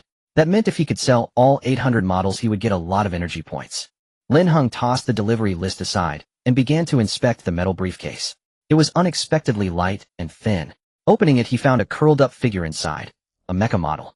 After a few seconds of deliberation, he concluded it was a mecha of some sort. He snapped a photo of its curled form, then gently lifted it out. As he applied pressure to the model, the curled-up mecha naturally extended its limbs, rising to a standing position. Nursing mode activated, a crisp, slightly cheerful mechanical voice announced. The weight was substantial. Lin Heng estimated it to be about 40 centimeters tall, a quintessential mecha warrior reminiscent of those seen in cartoons, at least somewhat similar. Its color scheme, however, was a glaringly bright multicolored palette, making it look like an old plastic toy. Lin Heng placed it on the table, and the mecha model stood remarkably steady, even adjusting its own center of gravity. He pulled out the instruction manual from the bottom of the briefcase and frowned as he flipped through it. The manual was, to put it bluntly, an eyesore. He could recognize every character, yet the sentences read as if they had been machine translated from a foreign language into Dragon Kingdom tongue, each phrase oddly convoluted. He struggled through the text, a mix of icons and illustrations, but most of it remained incomprehensible. The manual unfolded into a large sheet with a miniature mecha diagram in the center and exploded views of its components on the reverse. The technical jargon was beyond Lin Heng. He could only skim the names, and they were all completely unfamiliar. With no other option, he photographed it and sent it to Yin Lei, adding a message: I need to sell goods at a tech exhibition. The day after tomorrow. Yin Lei quickly replied, an event. Well, assign someone. Lin Heng was slightly surprised by his cooperation, but didn't dwell on it. After all, the contract gave the Dragon Kingdom government priority purchase rights, and if he was selling at an exhibition, the Special Affairs Bureau would naturally arrange for buyers in advance. Having been immersed in science fiction for the entire morning, Lin Heng was quite accepting of the mecha's appearance. He quickly searched online and found that mecha toys of this size were common in the market. Still, every model he saw online boasted a far more high-tech color scheme than the one in his hand. He sighed, picking up the model again to examine it. With this color scheme, how could he possibly sell it at the tech exhibition? Moreover, he wondered if private hawking was allowed at such an event. He might need to secure a booth. Lin Heng ran his fingers absently over every part of the mecha, pondering how to market this item. Tracing the left arm, Lin Heng forcefully raised the model's limb, inadvertently triggering a faint mechanical whir. Attack mode activated, a cold metallic voice announced, abruptly startling Lin Heng so much that his breath caught. With a soft hiss, a faint red beam shot from near Lin Heng's wrist. The acrid smell of burning filled the air. Lin Heng flinched, dropping the mecha model, a chill racing down his spine. The model twisted midair, swiftly regaining its balance with blue lights glowing from its back, hovering silently. Before he could process the shock, Lin Heng examined his sleeve. A blackened, scorched mark on the fabric emitted a burnt odor. Following the trajectory from his wrist, he looked back at his apartment door. Sure enough, he spotted a tiny hole the width of a pencil lead at the same height on the door. If that beam had hit a person. He turned back in silence, staring at the hovering mecha, his mind raging with disbelief. Was this really meant for kids aged 6 to 12? This could kill someone. Attack mode. Lin Heng thought it should be renamed assault mode. This was the real deal. Only now did cold sweat run down his back. He cautiously approached the floating mecha, circling it for a closer look, but from the exterior there was no trace of where the weapon was hidden.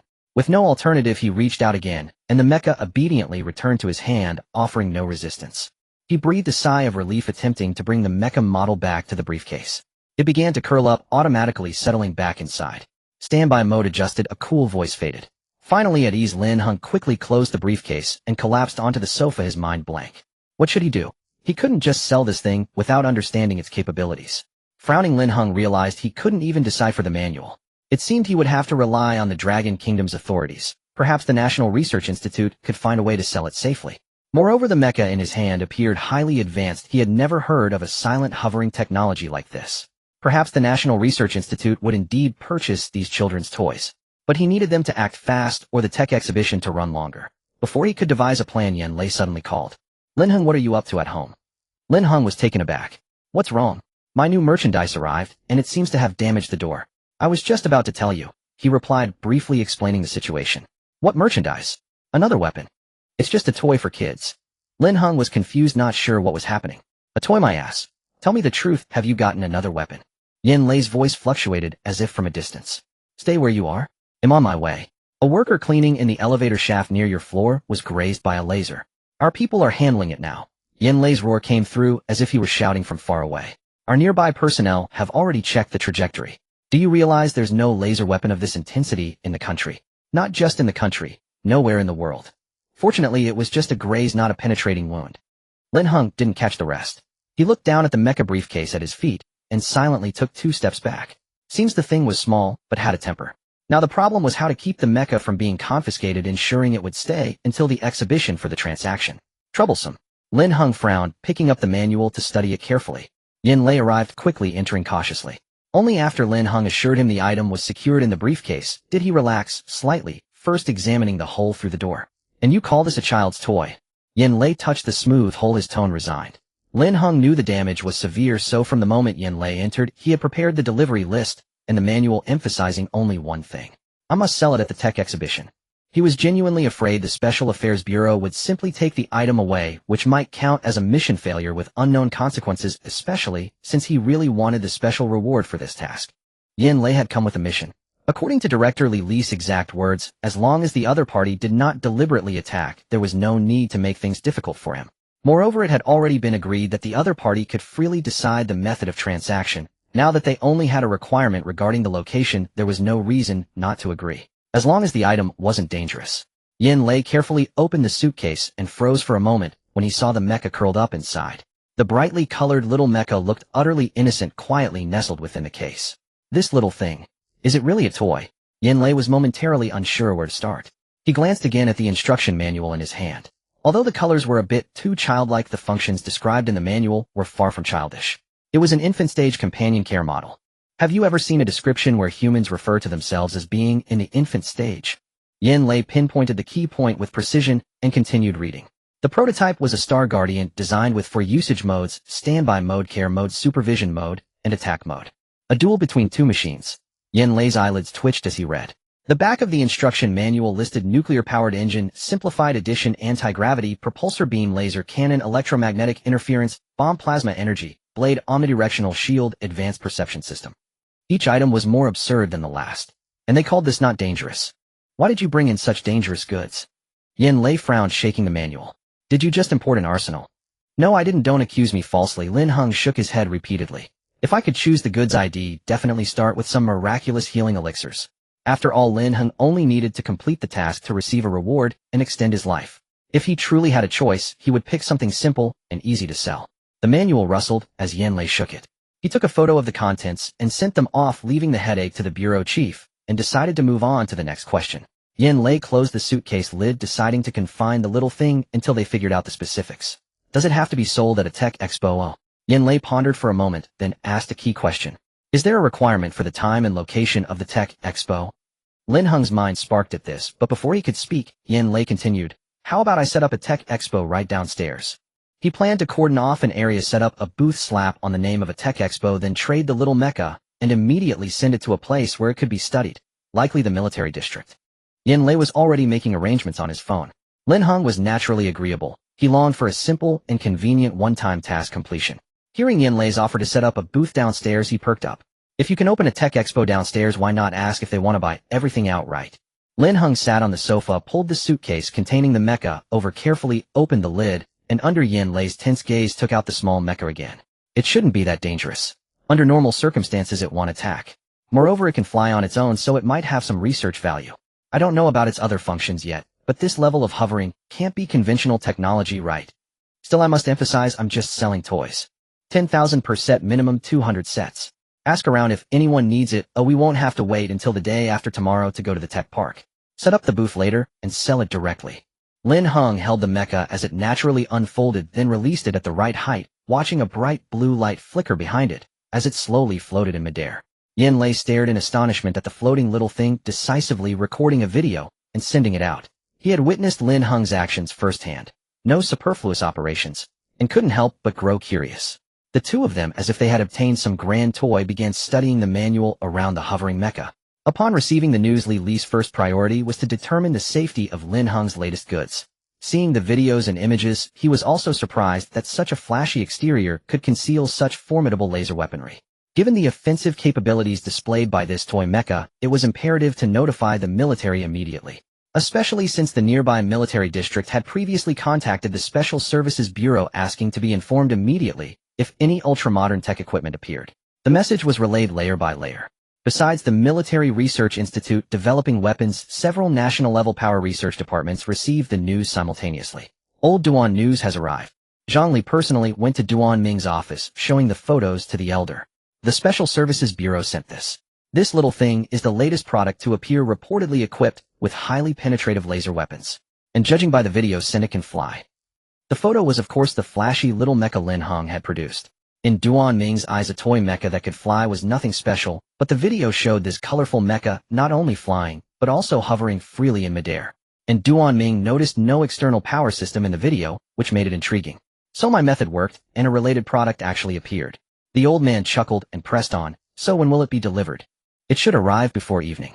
Coincidentally, the water gun weapon procurement was approved this afternoon, so we can transport them together tonight. But we don't know how accurate the specs on the manual are. Zhang Li picked up the printed photo of the manual, pointing at the exploded view. Look, several key components here, including weapons, power systems, and materials, are far beyond current technological capabilities. We'll need to thoroughly inspect it when it arrives. But why is it only over 40 centimeters tall? That's too small. Still, this little guy's power unit doesn't seem simple either. Duan Ming watched the video, comparing it with the printed manual, and the more he looked, the more beautiful the hovering mecha appeared. Even adorned in garish colors, he couldn't stop himself from watching it over and over again. This Lin Heng is truly remarkable, excellent. But I wonder, will this method work next time? Zhang Li recalled the orders he had just received and couldn't help but smile. He guessed that Lin Heng's surroundings were about to become lively. No one had expected such a simple psychological suggestion to actually work. Now the higher-ups were already planning to arrange new agricultural promotion posters and related activities. Far in the suburbs, the director of the tech exhibition, who was having lunch, was urgently summoned to the hall by his staff, who told him the police were looking for him. The director, Fan Pingwei, was around 40 years old and ran slowly in his suit, sweating profusely as he strode into the hall, cursing at the employee behind him. What's going on? Didn't I tell you all to be careful? How did we end up attracting the police? Just get rid of them. Why did you have to call me here? The day after tomorrow we're going to. But Brother Fan, they said they want to dismantle one of our booths. The young employee lowered his voice as they entered the hall, immediately spotting a group of police officers leading a team who had already started dismantling a booth. Under normal circumstances for an event starting the day after tomorrow, exhibitors would only begin arriving tomorrow to set up the details of their areas. Now what they could dismantle was truly the booth itself. The high-tech display stands, partitions, and even the floor tiles were being pried up. Fan Pengwei was stunned. He had thought some paperwork was missing, which was why the police had come. Annoyed at first, he now realized they were here to tear the place apart. With the event starting the day after tomorrow and representatives from various tech companies arriving tomorrow dismantling the booth, one of the most prominent ones right at the entrance, would leave him unable to explain to his boss. Fan Pengwei shed his earlier hesitation, lunging forward with agility, shouting, "Stop! Who are you people? How dare you damage our exhibition site? This is company property. What do you think you're doing?" To his surprise, the leader turned around and handed him a document. "Hello, Mr. Fan. We have notified you in advance. This is the Longwa Special Services Bureau. We need to temporarily requisition this booth. If all goes well, return it by tomorrow at the latest." After speaking, the man ignored him and continued dismantling the platform. Fan Pengwei stared at the document with trembling hands, feeling as though he had forgotten how to read. His boss had repeatedly emphasized that they had fought hard to secure the hosting rights this time and must not mess up. He had practically been living in the hall for the past 2 days. And now, just as the exhibition was about to open, a group of people had barged in. Fan Pengwei couldn't tell if the document in his hand was genuine, so he looked hopefully at the police officer nearby. "It's real? They'll return it to you soon. I've seen your schedule. This booth belongs to Zhangshi Technology, right? We've also contacted the Zhangshi Group." The young police officer kindly comforted Fan Pengwei. Their purpose here was to assist with communication. Although he was curious about why the Special Services Bureau had suddenly come to dismantle the booth, his professional ethics prevented him from asking further questions. Lin Heng eventually got to enjoy the premium takeout from Jiaozhong Pavilion. He had initially told Yin Lei that he had class in the afternoon and wouldn't wait around planning to find a place to eat. But Yin Lei slapped his thigh and said, "Isn't that afternoon class taught by Zhou? They'll ask him to reschedule." Lin Heng paused, realizing it was indeed teacher Zhou's class, but wasn't rescheduling a bit excessive? Yin Lei ignored him and made a phone call. Soon Lin Heng received a notification in the class group chat from the academic monitor Tang Jing. "Dear classmates, to better complete the activities for the campus sci-fi month, classes for the next 2 days will be postponed to next week. The free time will be used for each class to organize and register participants for the activities. This campus sci-fi month features a total of 15 activities with rewards." Lin Heng didn't read further, suddenly feeling a thrill at having the national government as his backer. With no time pressure, Lin Heng decisively called Jiaozhong Pavilion to inquire about takeout. The person who answered seemed to have been waiting for his call, promptly asking for his dining party size and address, and carefully explaining the delivery rules. The person explained that their takeout service operated on a weekly rotating menu and didn't support a la carte ordering. Lin Heng was quite satisfied. Even if he could order, he wouldn't know what to choose. Unsure of the portion size, he decided to order a 3-person meal.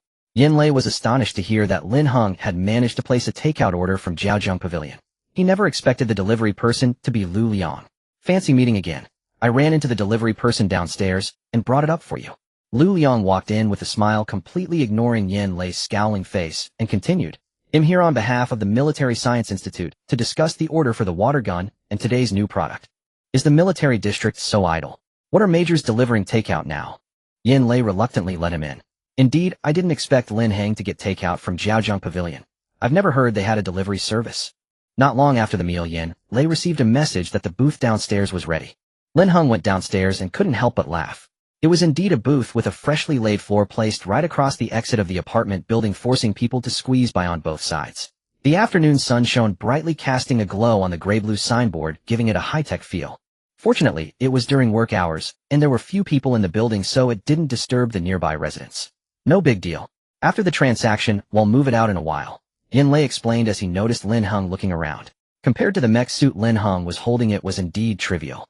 Within an hour the transaction would be complete, and the booth would be dismantled and loaded onto a truck. Yin Lei's team members quickly dispersed to ensure no one else was nearby. Lin Heng stood within the booth area looking at the sci-fi exhibition posters and promotional photos plastered on the sides, which looked quite presentable on their own. "Come on, give it a try. 10,000 yuan, thank you for your patronage." Lin Heng opened the QR code, eagerly watching Lu Liang scan it, while Yin Lei sat aside waiting.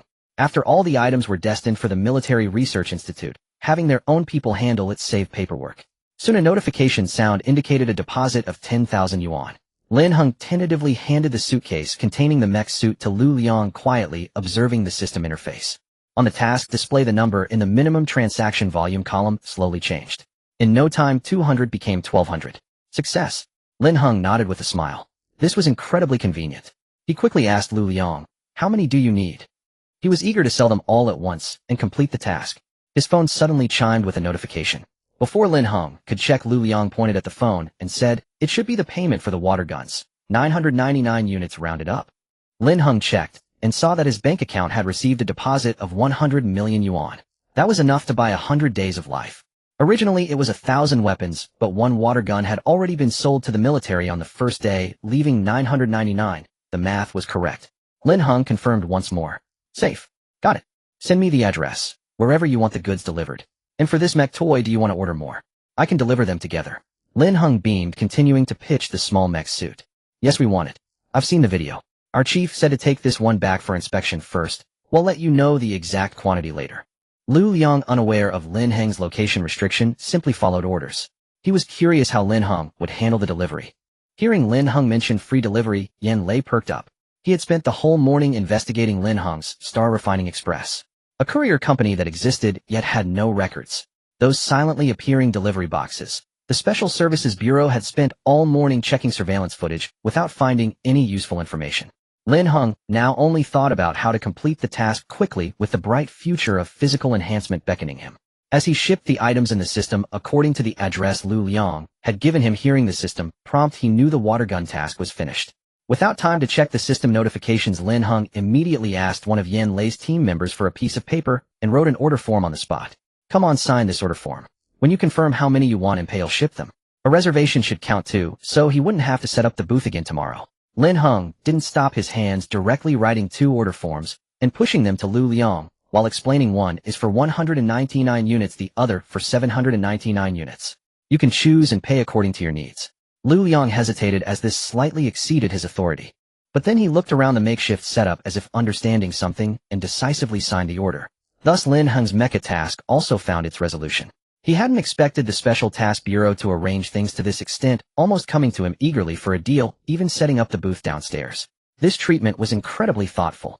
Lin Heng was also curious about all the features of the mecha toy set, and as Lu Liang was leaving, he asked if he could be informed when the results were out. There was no reason to refuse, and Lu Liang nodded slightly. We should have a rough idea by tomorrow. After seeing Lu Liang off, Lin Heng realized Yan Lei was still waiting. The other had been asking about Star Refining Express all morning. Lin Heng thought to himself, damn, there was no avoiding this topic. And those water guns he had just shipped were probably already delivered. Cold sweat nearly broke out, and Lin Heng pondered countermeasures all the way. He hadn't intended to hide anything from the Dragon Kingdom authorities, he just didn't know how to explain. Sure enough, back in Lin Heng's apartment, the first thing Yan Lei asked about was the delivery situation. We've checked Star Refining Express. It exists and the paperwork is in order, but we couldn't find any relevant personnel, not even a corporate legal person. Lin Heng frowned and finally managed to say, I don't know. It's just fast. If you insist on asking, just think of it as a welfare perk for my employees. Yan Lei stood by the window, carefully observing Lin Heng's expression, and asked again, who gave you this welfare perk? Lin Heng shook his head and told the truth, I really don't know. I can use it though. Maybe it's for my good performance. If it were based on performance, Lin Heng would be a top seller. Yan Lei didn't press further, he was just probing lightly.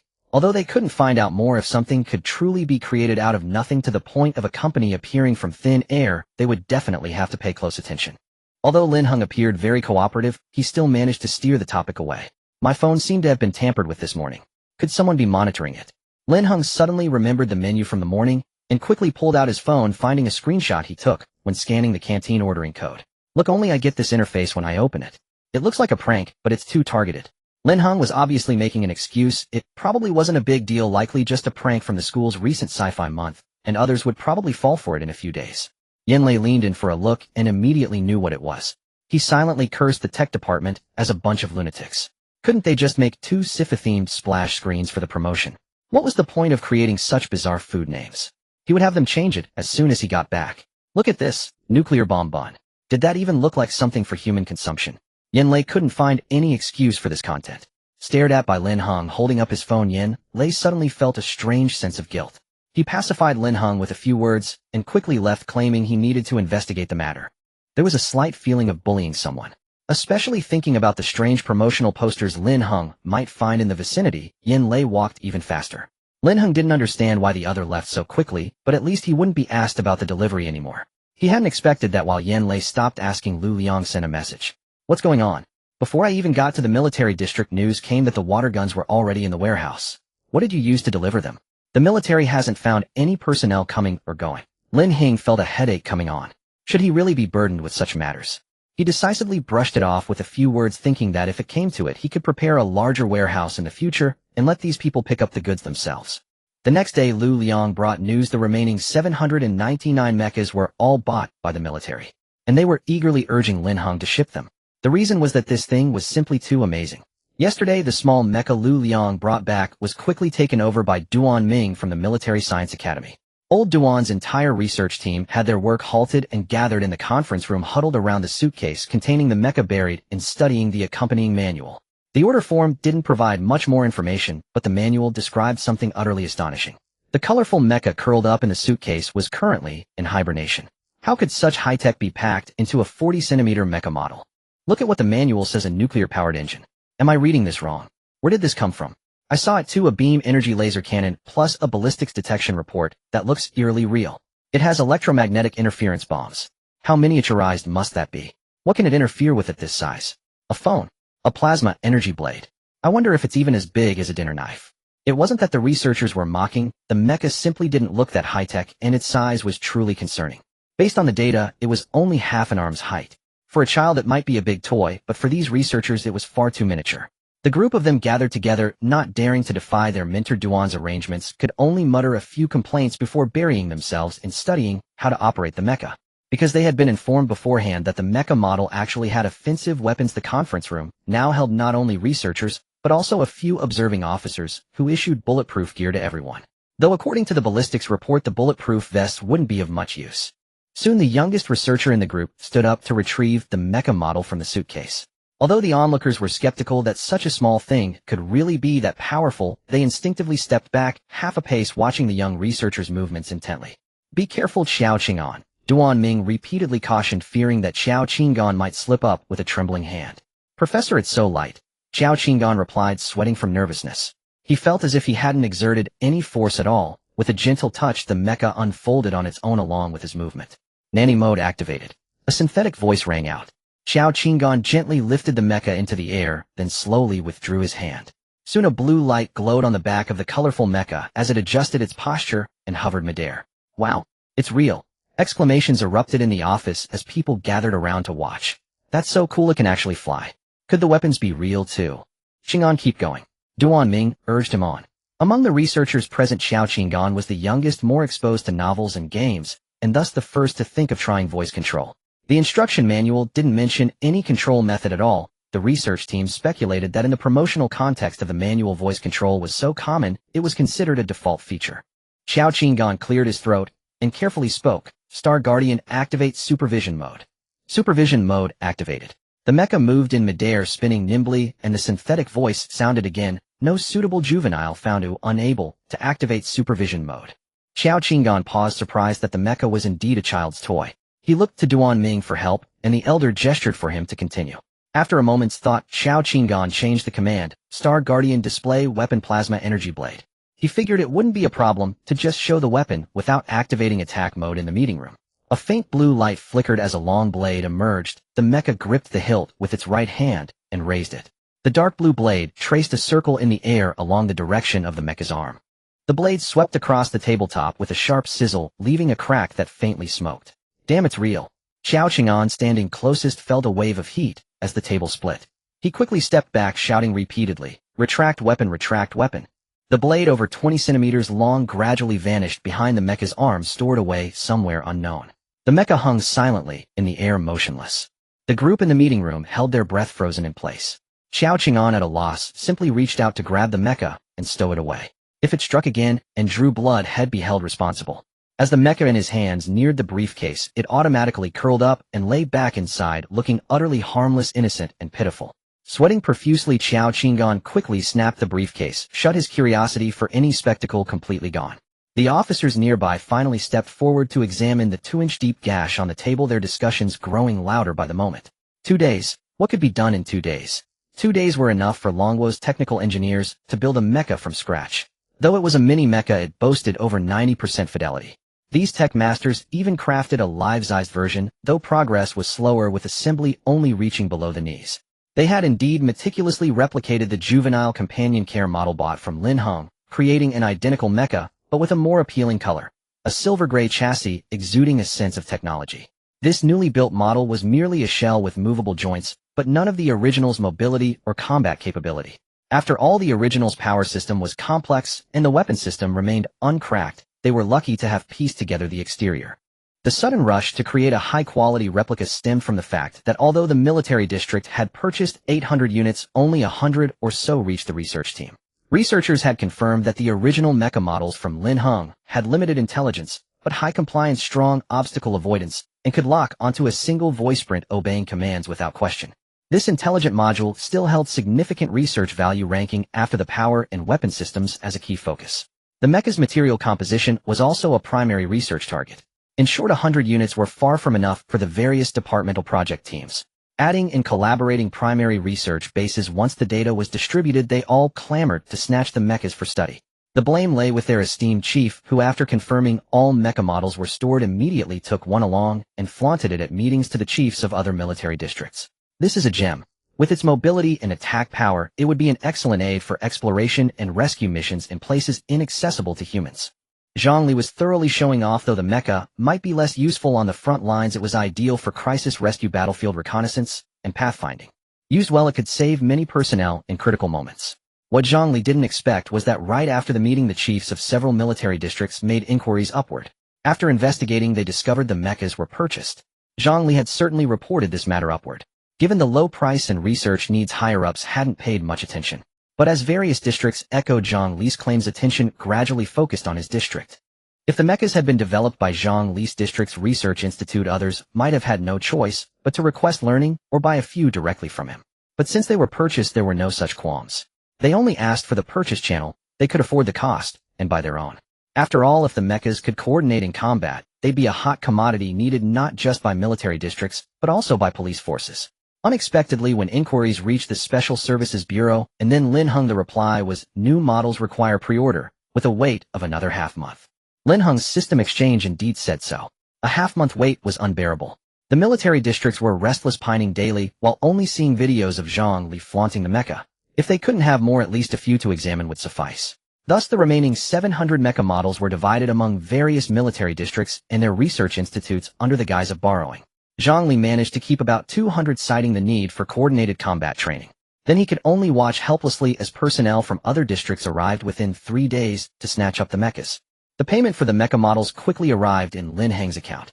On the very night Lu Liang took the samples, he came asking if Lin Heng could place additional orders. Lin Heng hadn't expected the system's exchange page to look somewhat different this time.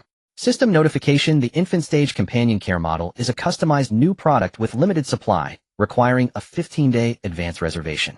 Surprised that the system had such a feature, Lin Heng replied to Lu Liang. Early the next morning, Lu Liang sent a new order, a substantial 5,000 units. The money had already been transferred to Lin Heng's account along with the delivery address. This time the addresses were scattered far and wide, different places with different order quantities, most of them military districts. Lu Liang didn't even bother to ask about Lin Heng's Star Refinery Express. He seemed pressed for time, leaving only the necessary information before going silent. Lin Heng didn't mind. As long as the transaction went smoothly, he was fine with it. He decided not to deliberately control the express delivery issue. Since it had already been revealed, he might as well act as if nothing was amiss and continue using it. Based on his speculation, Dragon Kingdom was unlikely to pursue the matter of his express delivery. This transaction made him keenly aware of what it felt like to have the backing of the nation.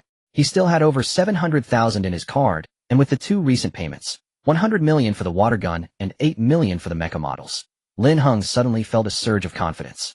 But when he returned to the system's exchange interface, the icon for exchanging life balance was still grayed out.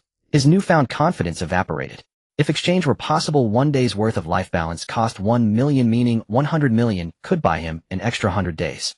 Lin Heng lamented once again how expensive his life was. The money in hand wouldn't even sustain him for half a year.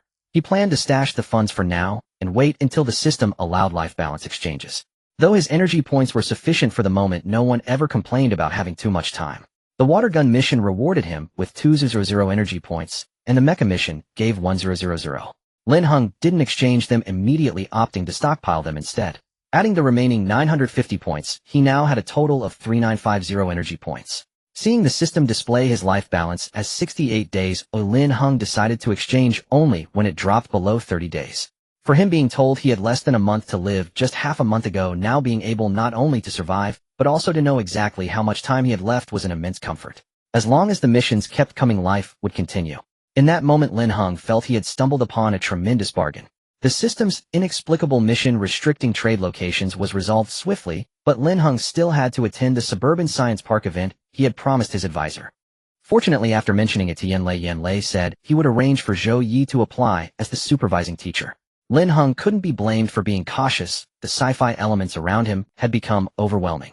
In just 2.5 days, the posters in his neighborhood and on campus had already been replaced 4 times. He opened the system interface again. No new missions had appeared. After confirming that the online store was running smoothly and the apples ordered from various places had been dispatched, Lin Heng put away his phone. The immediate priority was the special reward physique enhancement. The Campus Sci-Fi Month event was a last-minute decision by the Education Committee, with several nearby universities participating. There were numerous project categories and generous prizes. Despite consuming a lot of students' free time, many eagerly joined in.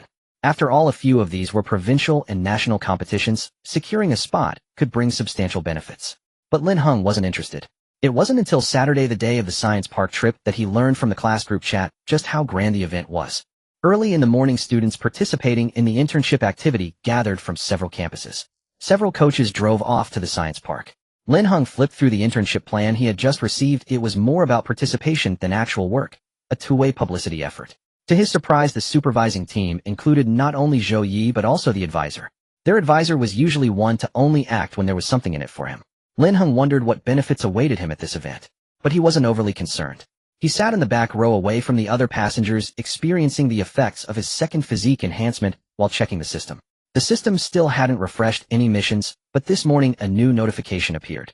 Post-transaction mission, ready now. After sales period passed, no negative reviews or returns, reward granted. Random restocking mode activated. A new option page appeared on Lin Heng's system interface.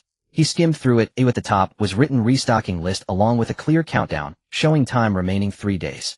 Lin Heng understood it as a limited-time system store that refreshed its shelves every 3 days.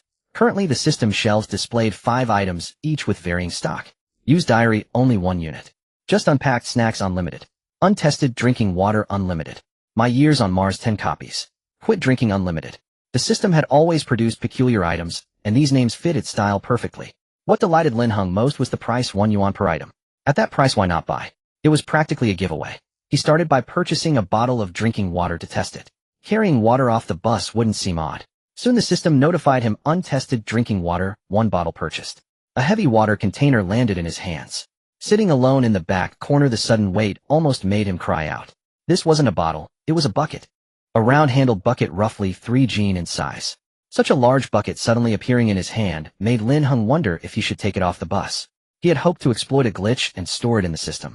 His original plan was to stock up on random items from the restocking page regardless of their usefulness, since the system's products were always unconventional. He could have them tested later and maybe discover miraculous effects. Lin Heng speculated that these random items might also yield energy points, though he didn't know how many sales would trigger the reward. As he pondered, Lin Heng placed the bucket beside him. He really needed to prioritize finding a warehouse. Fortunately, the apartment Dragon Kingdom had provided was spacious enough. After returning home from today's event, he would clear out a room to use as a storeroom and stock up on some of these random items. Shopping was such a joy. He couldn't help but anticipate what rewards other items might bring after the after-sales period. Especially after seeing the video of the mecha swinging its sword sent by the military this morning, Lin Heng couldn't help but imagine the possibility of a real mecha appearing on the system's list. Just as Lin Heng had anticipated, this so-called internship was merely a formality. Around 9 in the morning, several coaches rolled into the technology park where the company's supervisors cooperating with the school were already waiting. Without even a brief introduction, they gave perfunctory greetings before each company called out the names of their assigned interns and hurriedly left. The counselor accompanying Lin Heng and his group didn't even bother to get off the bus. "What's that thing you're carrying?" Zhou Yi, who had alighted first, immediately noticed the bucket in Lin Heng's hand. "A new product," Lin Heng replied hastily, thrusting the bucket into Zhou Yi's hands before being urged by an impatient supervisor to follow along in a jog. The supervisor led him to the computer room upstairs, gave Lin Heng a once-over, casually assigned a few tasks, and left without caring whether he actually worked. Lin Heng, of course, had no intention of doing any real labor. He glanced around the room. There wasn't a single person in sight. The company had clearly just moved into the so-called computer room, looked more like a warehouse with cardboard boxes and foam packing scattered everywhere, evidently expecting the interns to clean up. Lin Heng leaned casually against the floor-to-ceiling window in the hallway eating an apple. From the 33rd floor the view was expansive. To be honest, the greenery of the technology park was truly impressive. Layers of verdant foliage stretched out before his eyes. The building he was in happened to be right above the hall of a tech exhibition which had only recently opened. The crowds downstairs were considerable. Lin Heng recalled the display booth that had been borrowed by the Special Services Bureau a couple of days ago, reportedly taken from here. That booth had been set up in his residential complex for 2 days, and they'd only returned it this morning just in case he still needed it. It seemed he'd be stuck here for the whole day. He checked the tasks again, still no updates. He opened the new product page in exchange for the used diary, flipping through it casually. The brown-red lambskin notebook was 2 fingers thick, slightly larger than a standard diary, filled from cover to cover with writing and hand-drawn illustrations. The content was hard to decipher, so Lin Heng leaned by the window, leafing through the pictures one by one. Just as Lin Heng was relaxing, the fire alarm echoed from the far end of the corridor, growing louder and clearer. Sensing something amiss, he turned to look, only to see a sudden alert pop up on the system interface. Danger warning. It is recommended to leave the high-rise area immediately. Lockdown expected in 3 minutes. Lockdown. A normal office building had a lockdown function. Lin Heng frowned and looked up. He could see the elevator in the distance. Its indicator lights were off, presumably out of power. From the 33rd floor, if he didn't take the elevator and only used the stairs, the building would be completely sealed off by the time he reached the first floor. Unless he jumped. But even after his second physical enhancement, he didn't think he could survive a fall from that height. Besides, the system's warning was intriguing. It only mentioned the risk of lockdown, not a fire hazard. Lin Heng instead grew calmer. He was here, and Zhou, you should be in the building too. According to Yen Lei, there must be special services personnel nearby who had returned the booth today. What was there to worry about? Perhaps staying put was the safest option. Having made up his mind, Lin Heng continued to lean by the window, gazing at the scenery. However, his plan was soon disrupted. His position near the stairwell allowed him to faintly hear footsteps running from below, occasionally punctuated by panicked cries. Although he wasn't particularly close with his classmates, he recognized the voice. It was Ning Lu, a girl from his class. Lin Heng quickly descended the stairs, and peering around the corner of the 32nd floor corridor, saw Ning Lu being cornered against the wall by a man who was pulling her by the arm, muttering something she couldn't catch. Ning Lu struggled and pushed. Lin Heng couldn't see the man's expression, only his movements. Confirming that he didn't recognize the man, Lin Heng darted forward without hesitation, landing a kick on the back of the man's knee with such force that he himself stumbled back half a step. The man staggered, nearly falling, and let out a pained grunt before spinning around to roar "Who?" Lin Heng immediately turned and ran toward the elevator, bolting away in 2 strides, planning to lure the man away. As expected, the man instinctively chased after him. After a few steps, the man seemed to remember his purpose, hesitated, stopped, and turned back toward Ning Lu. Without a second thought, Lin Heng spun around and gave chase, closing the distance in 2 strides and raising his foot to kick again. But then he heard a dull thud. The man swayed and slammed his head against the corridor wall. Before Lin Heng could approach, the man clutched his head, supporting himself against the wall, and stumbled down the stairs. "Don't chase him." Ning Lu's voice trembled as she held a folding chair still stained with blood from the strike. The man's eyes were bloodshot and there was a ring of bruises around his wrist, but his clothes were neat, suggesting he wasn't seriously injured. Lin Heng nodded, surprised that the girl could retaliate so decisively. He had expected her to be panicked. Ning Lu was far calmer than he had imagined. She pointed toward the corridor and said, her voice laced with tears, "Everyone's gone. When I came back from the restroom, this floor was completely empty." Lin Heng looked back at the corridor. Despite the loud noises from earlier, no one had emerged from the nearby offices. He turned to Ning Lu, and before he could ask, she continued, "I don't know him. He didn't have a staff badge either. He just insisted I go with him." Ning Lu truly hadn't dared to follow a stranger. The man hadn't explained who he was, only saying he needed to take her away. "It's okay. Let's go upstairs. The computer room is up there. We can lock ourselves in and wait. Someone will come looking for me soon." Returning upstairs seemed safer now, especially since the system had just reminded him that only the upper floors of the building were locked down. As the two discussed leaving, they heard moans coming from the stairwell. "That's the man," Ning Lu whispered, covering her mouth in surprise. Soon a large figure emerged from the stairwell, dragging a person by the collar. "Lin Heng." The person paused in surprise at the sight of him, then casually dropped the man on the ground. It was their class monitor Deng Jizhou, whom Lin Heng remembered hadn't participated in this internship. "What are you doing here? What's that in your hand?" Two voices spoke at once. Lin Heng glanced down at the brown-red notebook in his hand and held it up for the other to see. Just a used diary. Why? Nothing. It looks familiar. I think I've seen it somewhere. Deng Jizhou frowned at the notebook in Lin Heng's hand, struggling to recall where the sense of familiarity came from. Deng Jizhou felt somewhat speechless. He was supposed to be at school today for another campus lecture during Science Fiction Month, but early this morning his father had called him awake, insisting he rush to catch up with Lin Heng and buy some kind of medicine from him. His father had urged him urgently, speaking incoherently over the phone, demanding he leave immediately because time was tight. Deng Jizhou had hurried as fast as he could and only just arrived.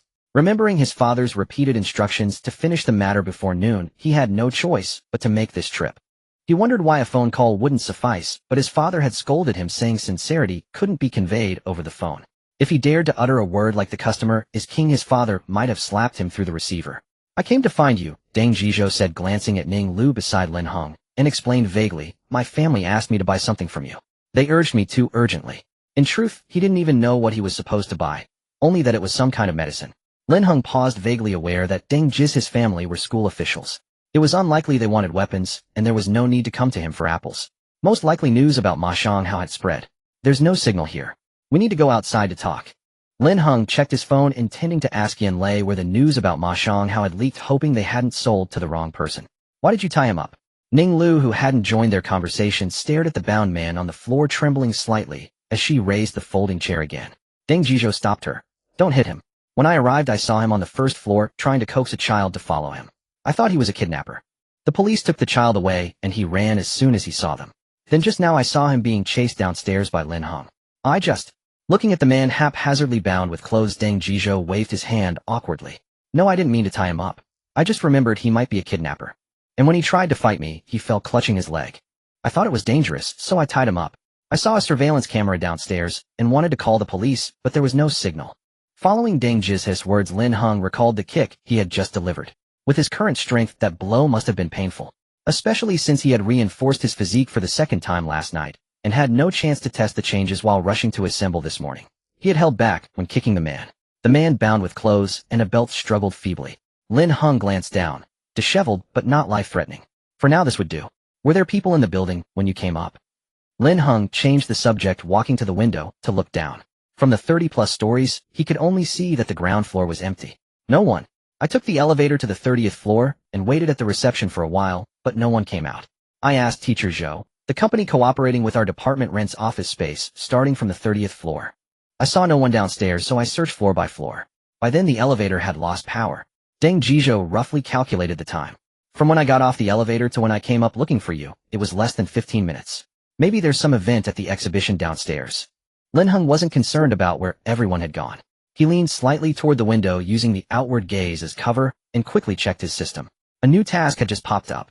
Task: Big Head Helmet. Trade method: limited to barter. Suggested price: none. Minimum transaction volume: 300. Task reward: 3000 energy points, redeemable for 30 days of life. Bonus reward: warehouse module. Time limit: 8 hours. Lin Heng repeatedly opened and closed the system interface. The time limit was still there and had already started counting down. This was asking for trouble. Where was he supposed to find someone to barter for this helmet? The reward of so many energy points and a special bonus meant Lin Heng couldn't possibly give up, especially since he still didn't know the risk of failing the task. It seemed there was no time to waste in the building. Deng Jizhou was still talking, but Lin Heng nodded vaguely without responding. Originally, he hadn't planned to take risks. Over 10 minutes had passed. Given the Special Services Bureau's efficiency, they would come for him within half an hour. By then, whether it was human or ghost, someone would handle it. But the new task's time limit meant he couldn't wait even half an hour. Before going downstairs, Lin Heng leaned into the corner by the window, pulled out an apple, and searched his pockets for paper. He found only a pen, one from the morning registration form at the front desk. Lin Heng used the oil pen to write his location and planned route downstairs on the apple. Then he tried to send the apple through the system. The system seemed to lag for a few seconds. After clicking 3 to 5 times, it responded, and the apple vanished instantly. It worked. Lin Heng chose Zhou Yi as the recipient without an address, only the name in the system. He remembered seeing a parcel drop-off point in the first-floor lobby of this building and wondered if it would end up there. Deng Jizhou, noticing Lin Heng wasn't responding and seemed to be fiddling with something, patted him on the shoulder. "Are you hungry? Eating something?" He had already smelled the apple's fragrance. The one Lin Heng had thrown to him the other day was truly delicious. Lin Heng froze. He had only thought to hide the apple, forgetting how fragrant it was. All his effort to conceal it was in vain. Turning around, he saw not only Deng Zhizhou craning his neck, but also Ning Lu, drawn by the apple's aroma, looking over curiously. A bit embarrassed, Lin Heng handed each of them an apple. Since there was no signal, he had wanted to test if the system could send the information late an apple. Now it seemed as if he was trying to eat alone. Fortunately, Deng Zhizhou took the apple and didn't dwell on it, though Ning Lu glanced at Lin Heng with curiosity. Realizing belatedly that he had no pockets on him, Lin Heng coughed awkwardly and led the way toward the stairwell. Let's go downstairs first to avoid running into any more strange people. It's almost noon. We were just discussing finding an internal phone or computer to try contacting someone. Going downstairs works too. There should be people at the exhibition hall. Deng Zhizhou bit into his apple and nodded casually. Lin Heng, racing against time to find a crowded place to trade the helmet, said no more and led the way downstairs.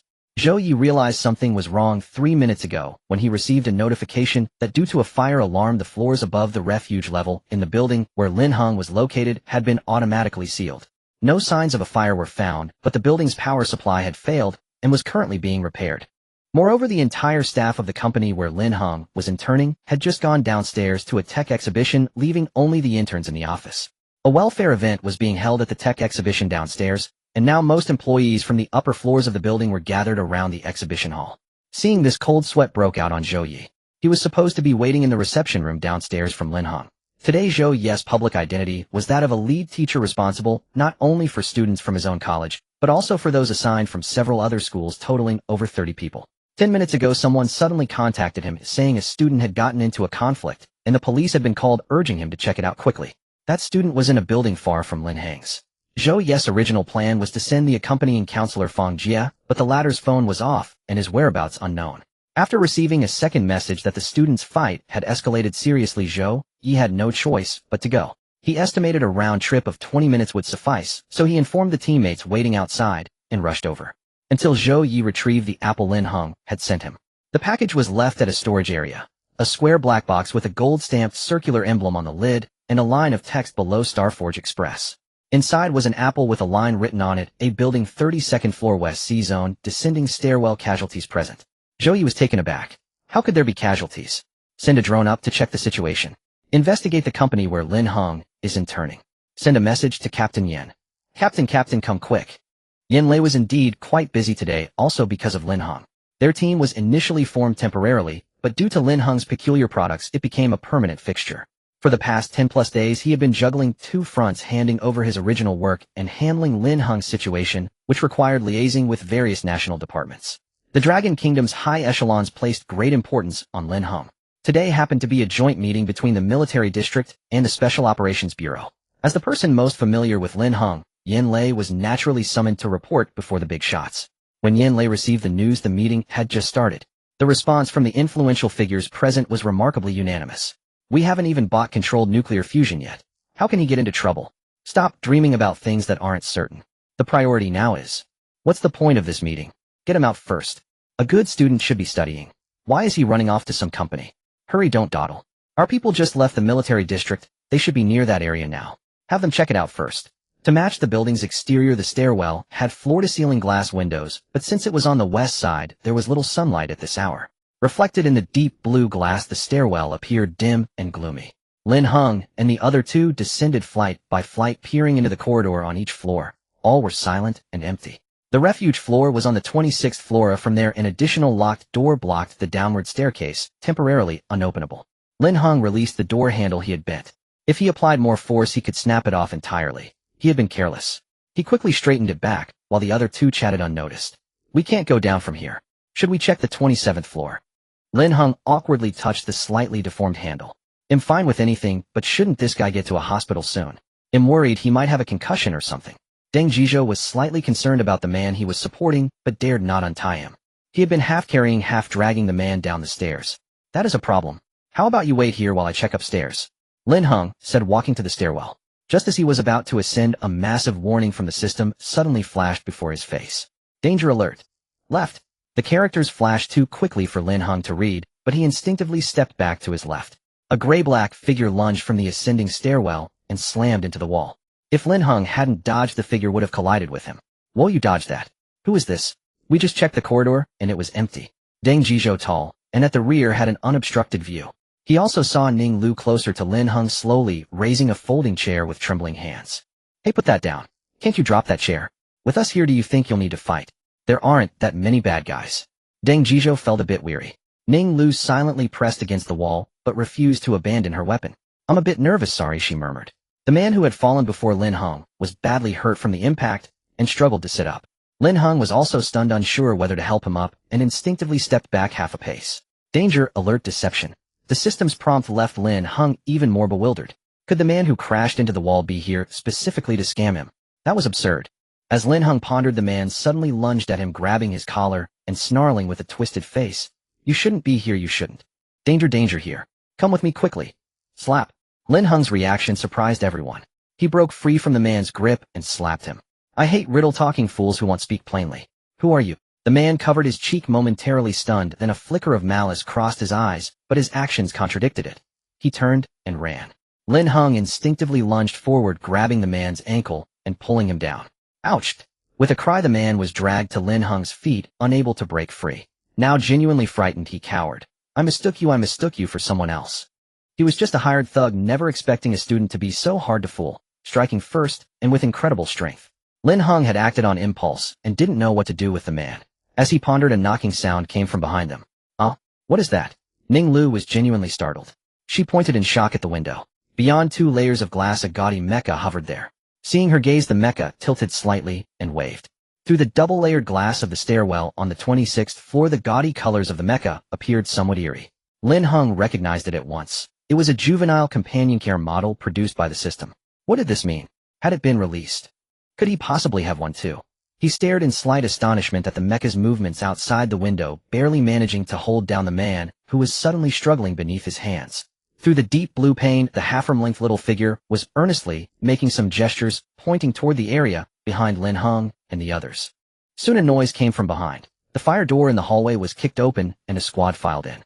3 or 4 men entered, clad in black combat suits, moving with swift precision.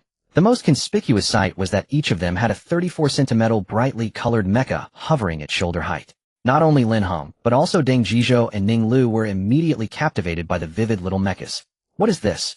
High-tech. Deng Zhizhou found it hard to believe that any high-tech weapon would choose such garish and childish colors. Captain Chun, who led the group, held a walkie-talkie and immediately communicated with the person on the other end upon spotting Lin Heng. Reporting in, we have located the target. We're bringing him back now. Someone came over to take over from Lin Heng, and the man he had pinned to the ground was quickly taken away. The bound man Deng Zhizhou was supporting was also escorted out. Captain Chun surveyed the stairwell, confirmed the target's safety, and asked no further questions. In truth, he had been temporarily assigned, and likely knew less than Lin Heng did. Lin Heng's, hello student Lin. My surname is Chun. We've requisitioned the upper floors of this building for an exercise today, so all other activities are cancelled. Let me escort you downstairs first. Lin Heng knew how much of a farce this exercise was, but he didn't press further. As long as he could get to a crowded place, anything was fine. His mission countdown was still ticking. Deng Zhizhou merely remarked with admiration, cool. What kind of drill is this? A fire alarm. Just then the small mecha hovering near Ning Lu saluted formally, traced a circle in the air, and flew over to Captain Chun. Pointing at the mecha, Captain Chun said, we're preparing for a human-machine collaboration anti-ride exercise. Ning Lu watched the mecha's agile movements with delight. Does our Dragon Kingdom already have such advanced robots? She hadn't really kept up with high-tech news, and she couldn't believe technology had leapfrogged so quickly during her time at school. It's like the march of technology forgot to take us along. If Deng Zhizhou knew what Ning Lu was thinking, he would have told her that even someone who followed tech news daily had never seen robots of this caliber. An ordinary research team would likely have made a big splash with just a tenth of this effect. Well, unless it was developed to military standards. But looking at the mecha's color scheme, Deng Zhizhou felt it didn't match military aesthetics at all. It didn't even seem like Dragon Kingdom's taste. Too flashy. Ahem, yes, the technology is already very mature. Captain Chun nodded solemnly and waved for his team to escort them downstairs. What else could he say? It had to be very mature indeed. The elevator was still out of order, so they continued descending the stairs. Deng Zhizhou nudged Lin Heng and whispered, this mecha is so cool, but it's a shame about the colors. Shouldn't a combat mecha be more camouflaged? Lin Heng shook his head awkwardly. What could he say? He could only reply, maybe it hasn't been painted yet, but its performance is excellent. Lin Heng had seen the video Yin Lei sent. Despite the flashy appearance, that mecha could really fight. And in that video there was a segment showcasing the mecha's intelligence, demonstrating its ability to coordinate with humans. As far as Lin Heng understood, pointing it at a target and having it strike shouldn't be a problem. To steer the conversation away from the mechas looks Lin Heng interrupted Deng Jizhou. Your phone has signal now. Didn't you want to buy something? He then sent Yin Lei a message about Deng Jizhou wanting to purchase medicine. After witnessing the powerful healing effects of instant relief on wounds, he still wanted to confirm where the medicine would end up. Oh right, I need to get back before noon. I almost forgot. Deng Jizhou quickly pulled out his phone and scanned Lin Heng's payment code. Do you want to trade for any other items? After carefully reading Yin Lei's reply, Lin Heng handed the small wooden box of instant relief to Deng Jizhou, ignoring the other's astonished look, and tried to pitch a helmet to him. After all, this was a time-limited mission. Items. Does that notebook you're holding count? Deng Jizhou suddenly recalled the familiar brownish-red notebook, feeling he had seen it somewhere before. Lin Heng paused, almost forgetting he was still clutching the diary. Though he hadn't finished reading it, selling it to the other party was fine. It was merchandise anyway. Sure, name your price. Lin Heng casually shoved it into Deng Jizhou's hands. As long as he could sell it, it counted as a deal. He was still curious about the rewards for selling these random items. Deng Jizhou decisively transferred 100 yuan to Lin Heng and eagerly felt the leather cover of the diary. I feel like I've seen this somewhere. It's so familiar. Deng Jizhou added an explanation. Lin Heng nodded without comment, but then asked again, are you sure you don't need a helmet? You can exchange it for just about anything. Deng Jizhou hesitated and tentatively replied, then I'll take one. Come on, give me something, and I'll have the helmet shipped to your school. Lin Heng cheerfully extended his hand for a trade item. Deng Jizhou, utterly confused, searched himself thoroughly and could only find a half-used keychain, looking embarrassed. That works. Here, thanks for your patronage. Lin Heng snatched the keychain with great delight, clicked ship in the system, and was thoroughly satisfied. He was in a hurry. Every completed order counted. This only left Deng Jizhou more bewildered. Student Lin Heng, is this a barter? Can anyone buy a? Captain Chun, who had been nearby, suddenly sidled over, deftly pushing Deng Jizhou aside. He was the only one in the squad with some inkling of the situation, knowing that Lin Heng had good things to offer. Since he had encountered him, he didn't want to miss the opportunity. Yes, want a helmet. You can trade anything for it. Do you have an address to receive it? Lin Heng smiled slightly, and after a thought added, you can call your squad members over to get one too. It at least has all the functions a helmet should. Since he hadn't seen this big head helmet himself, he didn't want to oversell it. But he had basic trust in the system. Its products were always wild. Let me see. Is this okay? Captain Shin searched his pockets and finally found a chocolate bar. Sure, I'll ship it to you. Pick it up at the parcel counter downstairs later. Lin Heng took the chocolate bar and unwrapped it to eat. As they spoke, they quickly reached the first floor. The squad leader led them around the exhibition hall toward the side exit. Captain Chun walked briskly ahead of them. Deng Jizhou tried to approach Lin Heng again, but was deftly nudged forward by Captain Chun, ending up being led out of the building with Ning Lu. They were inexplicably guided around toward the main entrance of the exhibition hall, moving farther and farther away. Lin Heng understood the situation, falling behind to follow the team as they exited through the side door. Stepping back into the warm sunlight, he let out a sigh of relief. Though he had not been particularly tense or frightened, he still found the whole affair somewhat troublesome. At this moment he had no idea why the building had been locked down, but he was not particularly concerned. While pondering how to get more people to exchange their helmets, he silently observed the mecha hovering around him. Controlled by an unseen hand, the little machine darted up and down, circling around him. When it noticed his gaze, it even reached out a hand to greet him. Overwhelmed by curiosity, Lin Heng reached out to touch the mecha flying beside him. But the agile machine dodged with remarkable speed and made a crossed-arm gesture of refusal. Such high intelligence. He only remembered that when it had been in his hands, the mecha had seemed as foolish as a little simpleton. Ahem, classmate, these mechas we brought are all bound to specific users with some basic commands. Captain Shin stopped Lin Heng from reaching out again. He still remembered the man Lin Heng had pinned to the ground. The bruise on his wrist had already swollen badly. This Lin fellow had an exaggerated grip strength. Captain Chun was afraid that if Lin Heng actually got hold of the mecha, he might tear off the little machine's arm. To be honest, Captain Chun was just worried about his own mecha. Why don't you ask your teammates if anyone wants to trade a mecha for a helmet? Absolutely worth it. Lin Heng was genuinely tempted. If he tried to exchange with the system himself, he would most likely have it confiscated again. But if someone else swapped with him, he might be able to keep it.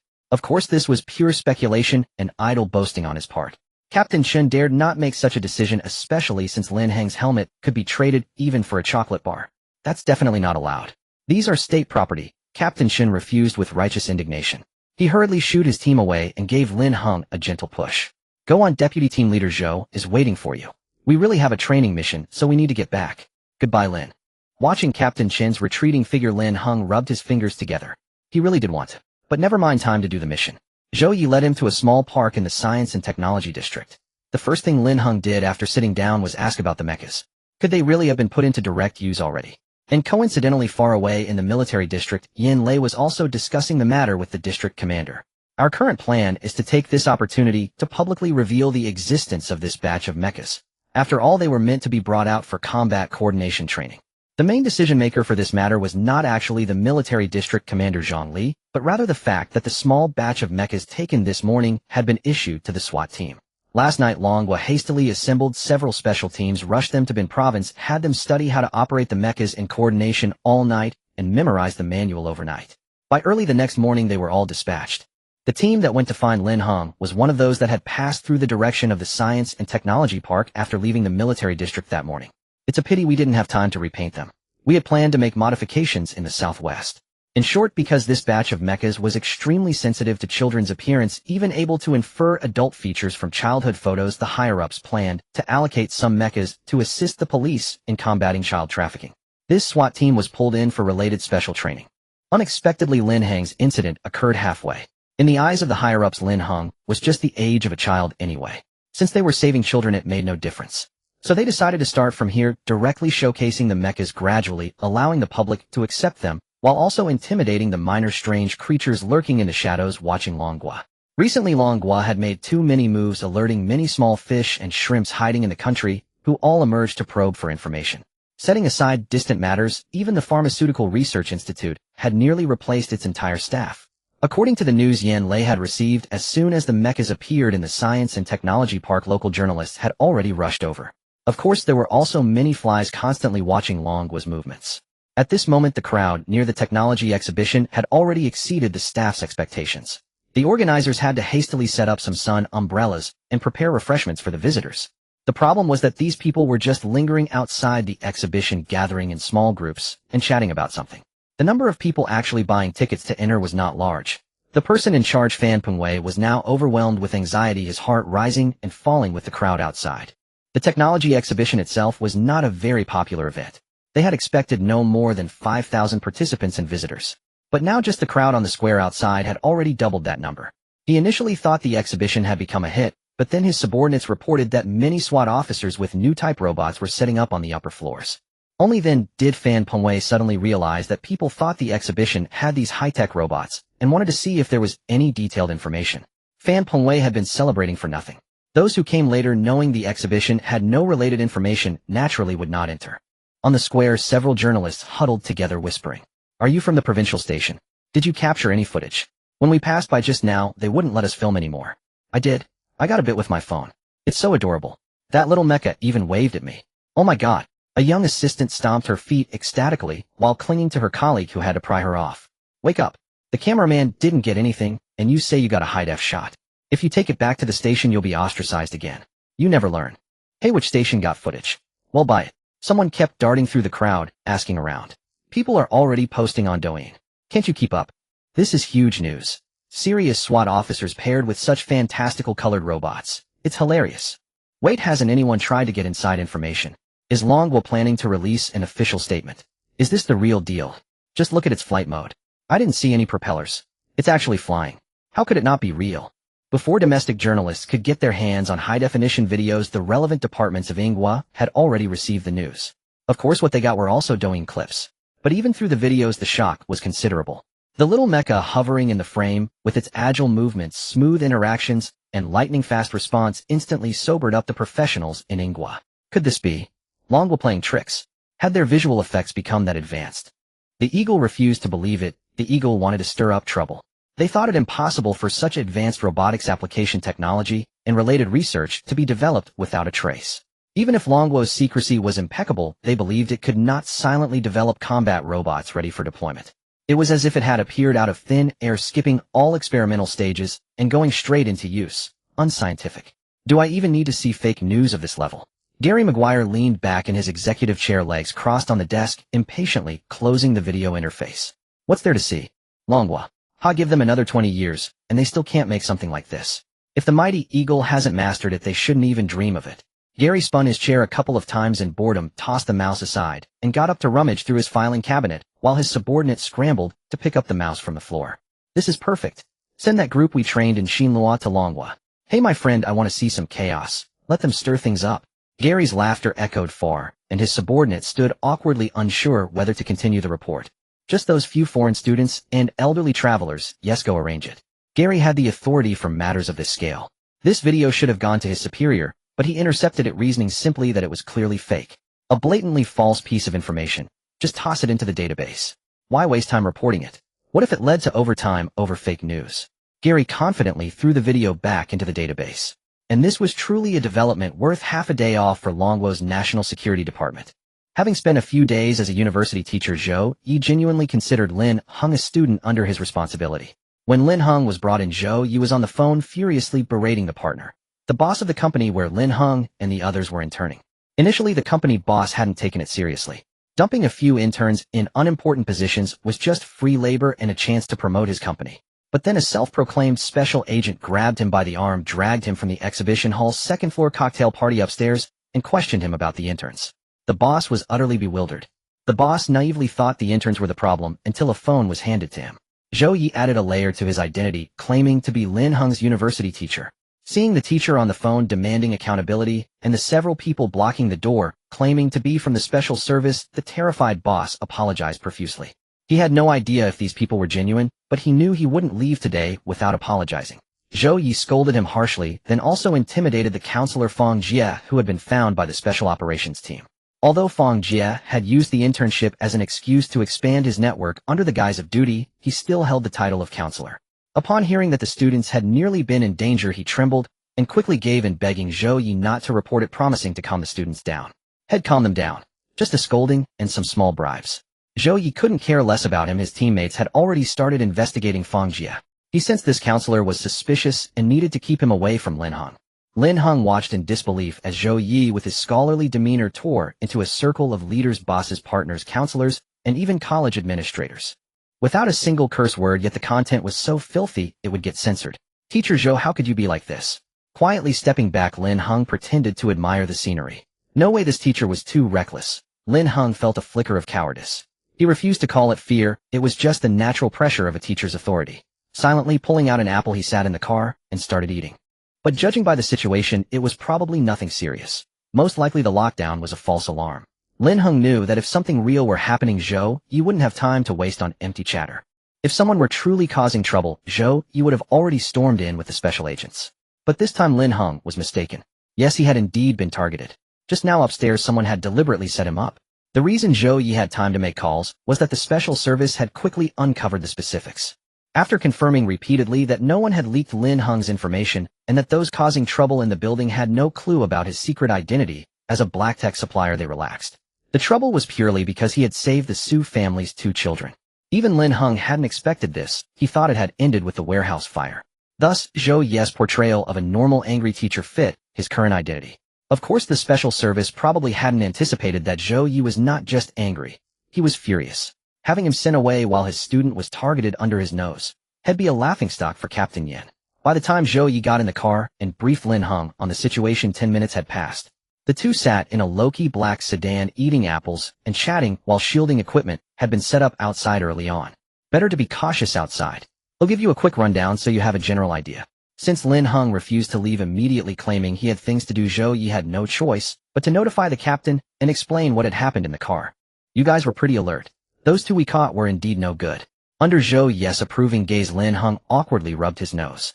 The first man he kicked had at least been grabbing a girl from his class, so there was a reason. But the second one he subdued was more absurd. Lin Heng didn't feel guilty, but he had been annoyed at the time, and the man rushed over shouting and grabbing, acting all mysterious, which only irritated him more. When the man tried to run, Lin Heng instinctively pinned him down. Earlier, he had worried about harming an innocent person, but it turned out both were indeed malicious, targeting Lin Heng. He couldn't help but silently complain. These guys weren't professional enough. If they were after him, why did the one upstairs bother a girl, and the one downstairs, after taking a slap, bolt in fear? In fact, there were a few others lurking in the shadows, but before they could even meet Lin Heng or execute their plans, they were taken out by the rescue team that arrived. And this incident was to some extent tied to the recent turmoil in the Su family. It was also the Su family with whom he had a tenuous connection. The first task in the system involved the medicine jade being sold to them. It was only at this moment that Lin Heng learned from Zhou Yi the true situation of the Su family. The Su family, a lineage of medical practitioners now focused on biomedical technology, overseeing numerous medical research projects in collaboration with the Dragon Kingdom. When Lin Heng visited the Medical Research Institute, he had met the elderly head of the Su family. The current Su family was built from scratch by the old Master Su. Now the reins of power were held by his eldest son Su Xingguo. Su Xingguo's generation consisted of 3 children. He had 2 younger brothers, one of whom was Su Xingliang, the youngest son, whom Lin Heng had met. He also had a second elder brother, and the one causing trouble this time was this second brother's mistress. What does this Su second's mistress have to do with me? Have I ever met her? She had people lock me upstairs. Lin Heng was utterly bewildered by this point. Wasn't this purely out of boredom? For what purpose? To make him late for lunch. Zhou Yi glossed over the details of Su second's mistress, focusing only on how her targeting Lin Heng was meant to divert the Dragon Kingdom's attention. The truth was that Su second's relationships were a tangled mess. His mistress was his wife's cousin. This woman named Jing Qing was a formidable character. She didn't even like Su second. Her sole aim was to steal the Su family's medical research data. Not only did she have Su second completely under her thumb, but she also had a hand in the warehouse incident. Back then Lin Heng had rescued Xiao Mu and a young man and woman. The young man was his schoolmate Su Luofan, the eldest grandson of the Su family. The young woman was Su second's only daughter with his legitimate wife.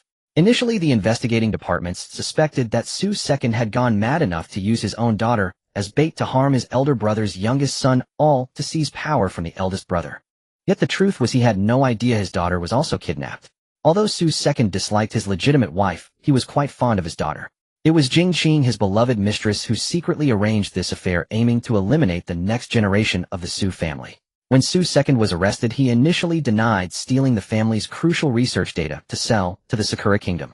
But after learning his daughter was also a victim, he immediately came forward to expose Jing Qing. Unfortunately, Jing Qing had covered her tracks too well.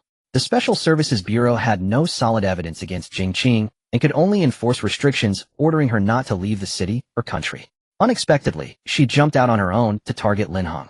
Now, regardless of evidence, she could be detained on grounds of endangering national security. Zhou Yi wouldn't delve into these messy relationships with Lin Heng, but he emphasized Jing Qing's background. This woman had returned from studying in the Sakura Kingdom, and it was she who seduced Su second into agreeing to collaborate with them. Of course, neither side expected that just as they were about to act, they were already under surveillance by the Dragon Kingdom's Sinan. Subsequently, Xiao Mu and his teammates were assigned to the Su family, living incognito as bodyguards. Jing Qing targeted Lin Heng this time because she wanted to use the persona of a crazy mistress to exonerate herself. Publicly, she claimed she acted out of love, and her reason for sending people to block Lin Heng was that he had thwarted her plans, earning her resentment. Jing Qing's original intention was to have Lin Heng's legs broken. However, the men she hired were overly professional. They improvised by triggering a fire alarm and sealing off the high floors, causing quite a stir. Except for failing to harm Lin Heng, everything else went perfectly. As for who leaked Lin Heng's information, it was naturally his good counselor. This counselor Fang Jie was not discovered by the Special Services Bureau. Rather, Zhou Yi extracted the confession through sheer fury. Zhou Yi's tirade even got Lin Heng's college dean chewed out. The dean couldn't stomach such humiliation. He dared not touch Zhou Yi, but he had no qualms dealing with Fang Jie. Not only Fang Jie, but also his uncle, a college leader, was reported by the dean in a single click. The root cause was that the dean had no knowledge of any internship activities supposedly arranged with the college that day. Wasn't that a joke? Sending students out to work. The school had stopped such shady dealings ages ago. Furious, the dean nearly tore the college apart, settling old and new scores. When the Special Services Bureau began investigating Fang Jie, they followed the trail and found Jing Qing's hand in it as well. Even Jing Qing's knowledge that Lin Heng was involved in the warehouse fire came from Fang Jie. Fang Jie didn't know about the warehouse fire, but he knew about Lin Heng's Special Contribution Award. Meanwhile, the Su family learned that their children were saved by their youngest son's classmate. After some inquiries, Jing Qing decided to use Lin Heng as a test. If she succeeded, she would have a way out. If she failed, Lin Heng would just be one more victim. She had worked hard for years to maintain this lovesick persona, even orchestrating her sister's marriage to Su second. Even the agents from the Special Services Bureau and Sinan had to admit she was a professional. But no matter how professional, the Dragon Kingdom didn't hesitate when arresting her. By the time Zhou Yi finished explaining everything to Lin Heng, Jing Qing had already been taken into custody.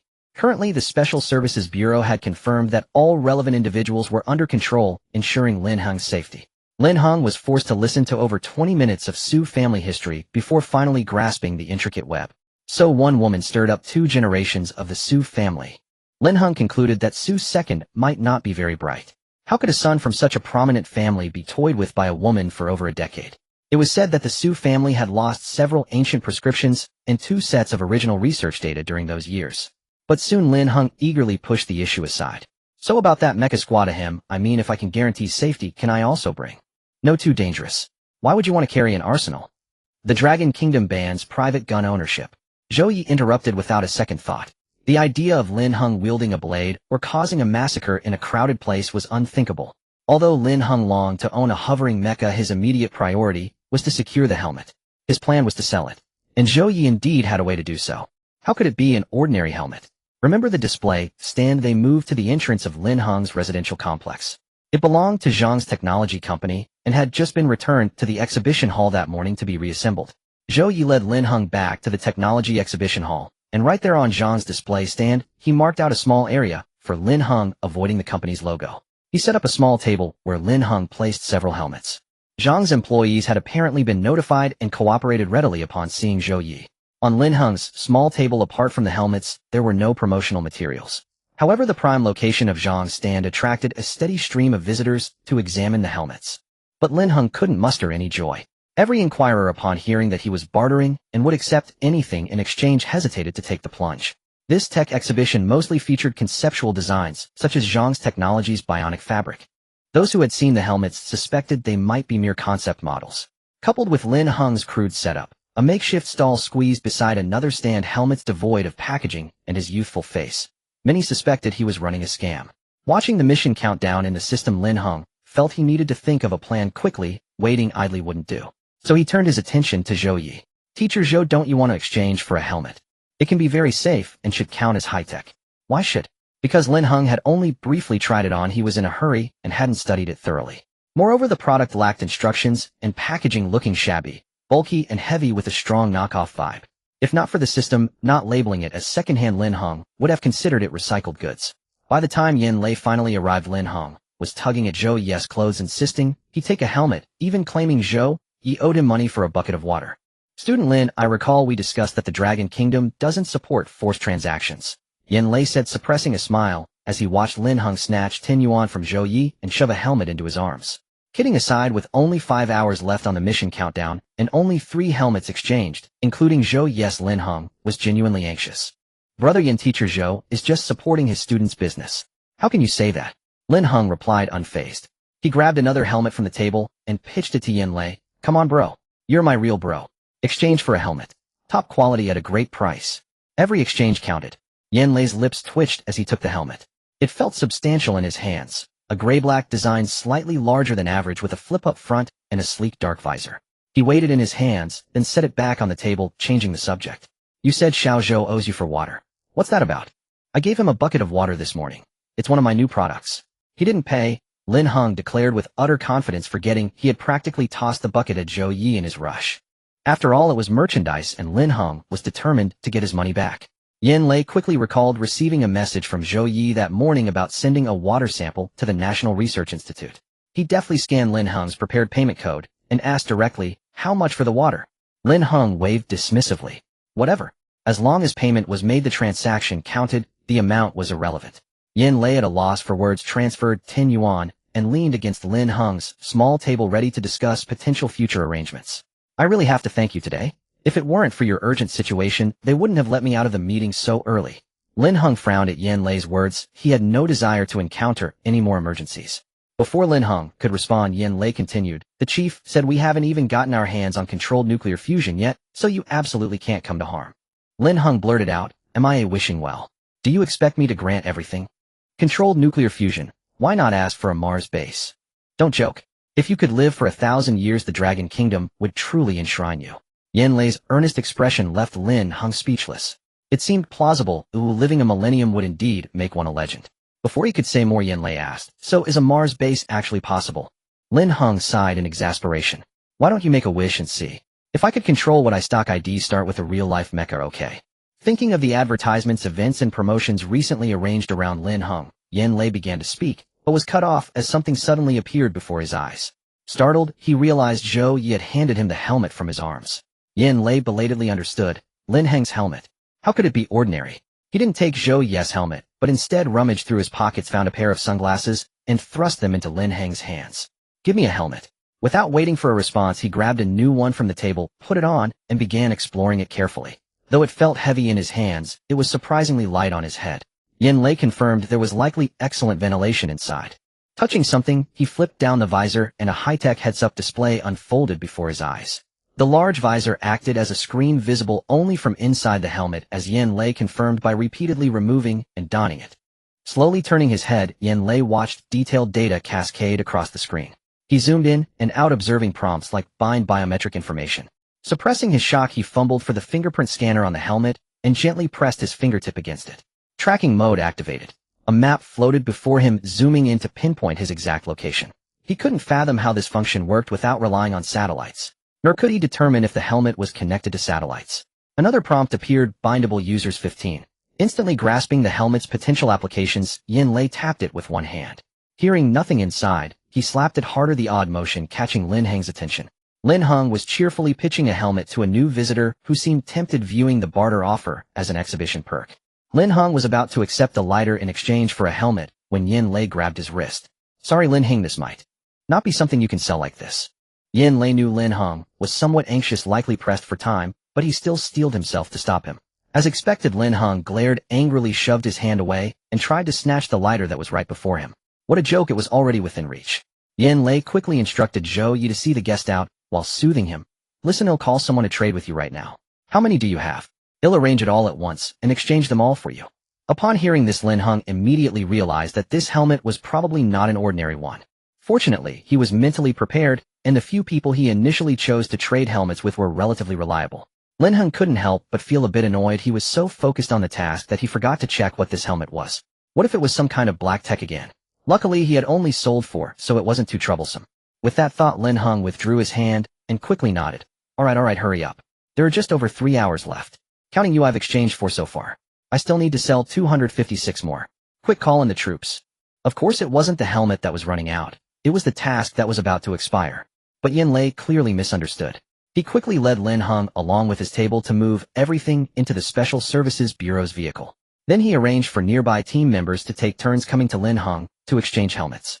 He specifically instructed them to bring their most valuable items, excluding those with sentimental value. This helmet was no cheap item, and it couldn't be casually given away to outsiders. Then Yin Lei summoned the SWAT team that was in the middle of their drill. Captain Chun was a bit speechless. Their drill had just been set up when it was interrupted by the Special Services Bureau again, though they said this time it was something good. But since the Special Services Bureau had issued a request for assistance, and his superior had approved it, Captain Chun had no choice but to bring his men. When he arrived, he saw that the so-called good thing was just exchanging helmets. Captain Chun was somewhat impatient. Initially, trading helmets with Lin Heng had been for fun, mainly because the other party didn't ask for money. A chocolate bar was enough. He treated it like entertaining a child, just in case it turned out to be something worthwhile. However, because of the drill, he hadn't yet retrieved the helmet said to be placed in the package storage area. Naturally, he had no idea that the helmet held hidden wonders. When he heard Yin Lei tell his men to trade their most valuable items for the helmets, Captain Chin immediately became displeased. Just as he was about to speak, he was suddenly grabbed by 2 people who clamped a helmet onto his head. The moment he saw the scene before his eyes, all his words were stifled. After half a minute of silence, his next words became, "All of you find your most valuable items. Nothing with sentimental value. Everything else is fine." The junior officers below exchanged bewildered glances. Had their captain been brainwashed by the helmet? Forced by the order, both sides' men had to rummage through their pockets, barely scraping together some valuable items, and then shove them into Lin Heng's hands. While the exchanges were happening, Yin Lei continued making arrangements and called Zhou Yi over. Zhou Yi had discovered something was wrong when he put on the helmet in the exhibition hall, and quickly went to find his captain, but he hadn't even had a chance to study the helmet himself. Yin Lei gently patted the helmet in Zhou Yi's arms and whispered to him, "Bind it. Otherwise, don't blame him for not securing benefits for his own people." Of course, Yin Lei didn't forget to remind him, "Write a self-criticism when you get back." He had already instructed them to carefully check every item Lin Heng produced today, so why had he dropped the ball? He himself had forgotten that he had been chatting while holding the helmet for ages without thinking to try it on. Soon over 50 helmets were handed out, and Lin Heng was very satisfied as he continued to pull helmets from the system hidden behind the car seat. Yin Lei had just told him to wait a moment. The main force was on its way and would arrive in half an hour at most. With about 3 hours left until the task deadline, Lin Heng felt much more at ease and decided to put a helmet on himself to try it out. Wow! Lin Heng sighed softly. What a fantastic item. Unfortunately, he couldn't bind it. Once the task was complete, he would definitely get one for himself. Even if it wasn't particularly useful, he could at least look at it for fun. Yin Lei had already gone back to summon more people. He didn't dare bring Lin Heng along to find them, fearing the other might have some special location requirement, especially after the exhibition hall incident from 2 days ago. So he simply had Lin Heng wait in place. Soon the onlookers gathered in the tech park were once again stunned. Look, isn't that a military truck? What's going on? Holy crap. They're cordoning off the area. Is this really a drill? Should we move further away? Move away for what? No one's evacuating us, so it's probably fine. Soon a group of soldiers set up barriers in front of the crowd, blocking their view completely. The bold and the curious had already rushed to the barriers, but they could only vaguely see the soldiers inside lining up in front of a table, doing something unknown. The line stretched on and on. With over 200 people, how could it not be long? These soldiers had likely received orders before arriving. The items they gave to Lin Heng were all valuable, and some even handed over cash, directly joking that they would get reimbursed later. Lin Heng's hands grew weary from handing out helmets. He passed them to the soldiers, who ran back to the trucks, and the helmets were then collected by other officers. A complete exchange assembly line. Zhou Yi couldn't help but give his captain a thumbs up. Good thing the captain had told him to bind it first, otherwise he would have had to hand it over too. After all, it was still difficult to keep such equipment permanently. And by the time the military trucks rolled in, Captain Chun had already left with his team. Now he was also instructing his men to quickly bind their helmets. The captain's thoughts were now in alignment. Soon the task completion prompt sounded. Lin Heng cheerfully gave out a few extra helmets to the soldiers. The exchange price for a helmet in the system was very cheap. Only 500 each, while the items the soldiers gave him were far more valuable. The soldiers gradually began to form up and clean up the nearby area. As Lin Heng packed up the items piled on the back seat that had been traded for helmets, he asked Yin Lei about Deng Jizhou buying medicine. Earlier in the day, when he had messaged Yin Lei to ask, Yin Lei had only said it was safe to sell. That was also why he had traded the diary and the helmet to the other party. But now thinking back, he wanted to confirm again. Deng Jizhou also has a helmet. What are you planning to do with it? He also traded for a used diary. I skimmed through it. It's mostly daily stuff, but you should have someone check it out too. However, Lin Heng wasn't certain. He had only flipped through a couple of pages. What if there was something strange later on? It was better to let professionals look into it. Someone will go check it out, but they probably won't confiscate it. His family is special, so they get some leeway. Yin Lei immediately recalled who that was. It wasn't due to any leaked information that Deng Jizhou had suddenly come to Lin Heng to buy medicine. Deng Jizhou had an older brother named Deng Xiao whose identity was special. He had been seconded to the Special Operations Bureau. While executing a secret mission for the Bureau, he was ambushed and got into a car accident on the highway. According to Yin Lei's information, Deng Xiao was now in the ICU with a steel pipe piercing through his chest. Fortunately, he was in Yunnan province at the time, where the largest cardiovascular surgery academic symposium in the province had just begun. The Special Operations Bureau politely invited the top medical experts to rush back for a consultation. The latest update was that the man had been saved, but his condition was unstable, and a second surgery was scheduled for the afternoon. Due to certain confidentiality procedures, going through the normal process to find someone to reach Lin Heng would take some time. Director Li Li had long known that Deng's younger son knew Lin Heng, so he took a bold approach. He discreetly leaked a bit of information to Deng Jiz's father. That was how the father urged the son to quickly find Lin Heng to buy medicine. After all, private matters were much easier to handle than official ones. However, up to now, the Deng family still didn't know exactly what medicine they were buying or the specific details of Deng Xiao's condition. The police escorted Deng Jizhou and the group of university students from the tech park back to school, informing them that the activity was cancelled and to wait for further notice from the school. The first thing Deng Jizhou did after getting off the car was rush home to deliver the medicine to his father. Heaven knew how many calls his father had made since the phone signal returned. The phone was already burning hot. After waiting all morning, Deng's father finally got the medicine and began quietly asking Deng Jizhou questions. What does your classmate Lin Heng's family do? Is his background that significant? Even your brother's unit had to find a way to buy this. What kind of wonder drug is it? As the vice principal of the school, Deng Xixiu naturally knew that Lin Heng had just received a special contribution award, a document directly issued by the Ministry of Education, which was enough to make Lin Heng's background mysterious. Probably not. I roughly know his family situation, Deng Jizhou replied, though he himself was unsure. Could it be that Lin Heng's files were fake? He was just a class monitor. Why would he bother investigating someone's background? It wasn't like he was a girl he could marry. Deng's father wanted to ask more, but his thoughts were interrupted by the special envoy who came to collect the medicine. A small wooden box was rushed to a hospital in Yunnan province, arriving 3 hours later in the operating room, just in time for Deng Xiao's second surgery. Throughout the entire barter transaction, Lin Heng stayed hidden in the car.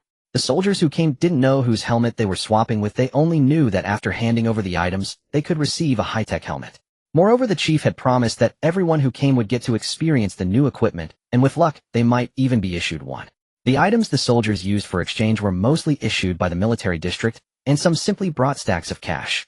The main reason was that Yin Lei's notification was too vague and urgent. When Zhongli heard the news, he didn't ask any questions and immediately gathered his people. They truly believed that the items Lin Heng provided were extraordinary. He was afraid that if he was late, he wouldn't get a chance to grab them.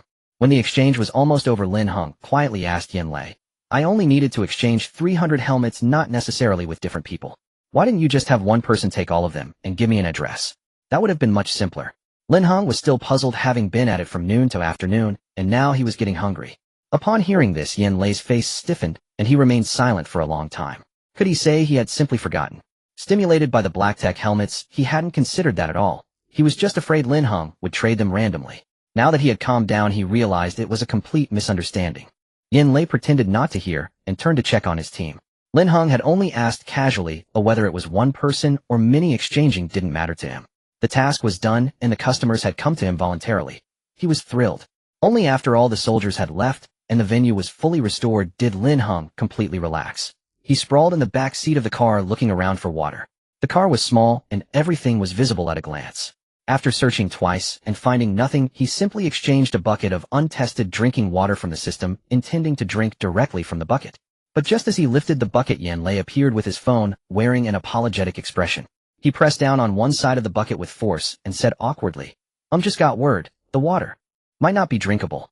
Lin Heng felt like throwing the bucket at his face. He was now both thirsty and exhausted. It was already afternoon, and he hadn't even had lunch, too busy exchanging helmets. What's wrong with the water? Has it been tested? Is it not drinking water? Lin Heng didn't doubt the system. Since the label said drinking water, it must be safe to drink. Could the drinking water cause trouble? Was the water itself a black tech? Did it contain nanobots, some super elements, or a virus? Since the system said it was drinking water, it probably wouldn't kill him. But then again, Lin Heng suddenly realized, what if this drinking water wasn't meant for human consumption standards? Lin Heng loosened his grip and examined the bucket closely. It was too dark inside the car, so he got out and inspected the bucket under the sunlight. He didn't see anything strange, and the system gave no warning. He suddenly thought maybe it wasn't that the water was bad, but that it was too good. He was unbearably thirsty, so he leaned close to Yin Lei and whispered, "Not even one sip. He'll treat you." Yin Lei's expression visibly hesitated. Seeing that, Lin Heng felt sure the water was drinkable, so he pushed Yin Lei's hand away and took a big gulp. Come on, he was so thirsty he could smoke, and he hadn't even had lunch. Was he not even allowed to drink water? Just as he swallowed that gulp before he could take another, his hands suddenly went numb. Yin Lei skillfully disarmed the bucket from him, but instead of confiscating it, he stood up straight, lifted the bucket, and took a gulp himself. The water was sweet and refreshing. Indeed, it's good water, Yin Lei sighed. The National Research Institute had just sent a message the water sample tested was extremely special, even better than the existing longevity spring in the Dragon Kingdom. Under Lin Heng's accusing gaze, Yin Lei handed the bucket to the teammates behind him, and they casually shared the rest.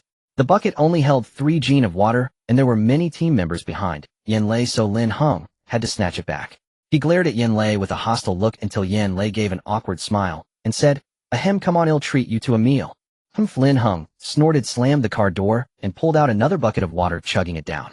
He knew that if the system claimed it was drinking water, it definitely wouldn't kill him. Judging by Yin Lei's expression, the water was probably beneficial to health. If it was really that good, Lin Heng started thinking about how to keep more of this water for himself. He would need to find a larger safe warehouse to stock up. After all, the limited time supply shelf in the system would refresh in 3 days, and he didn't know if this drinking water would ever appear again. Lin Heng was devising ways to stockpile water while the relevant personnel at the National Research Institute were trying to ascertain its source. Everyone was now showcasing their unique talents. The old director of the institute felt deeply weary. Typically, samples sent for inspection were assigned by the state, and a simple inquiry would at least reveal a name. The water delivered today and the mimetic alloy from before were utterly baffling.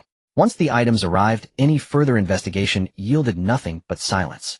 It wasn't a matter of secrecy preventing disclosure, but rather that upon asking the response would be, "Please hold, we don't know either, we'll have to inquire." Their attitude was impeccable, yet devoid of information.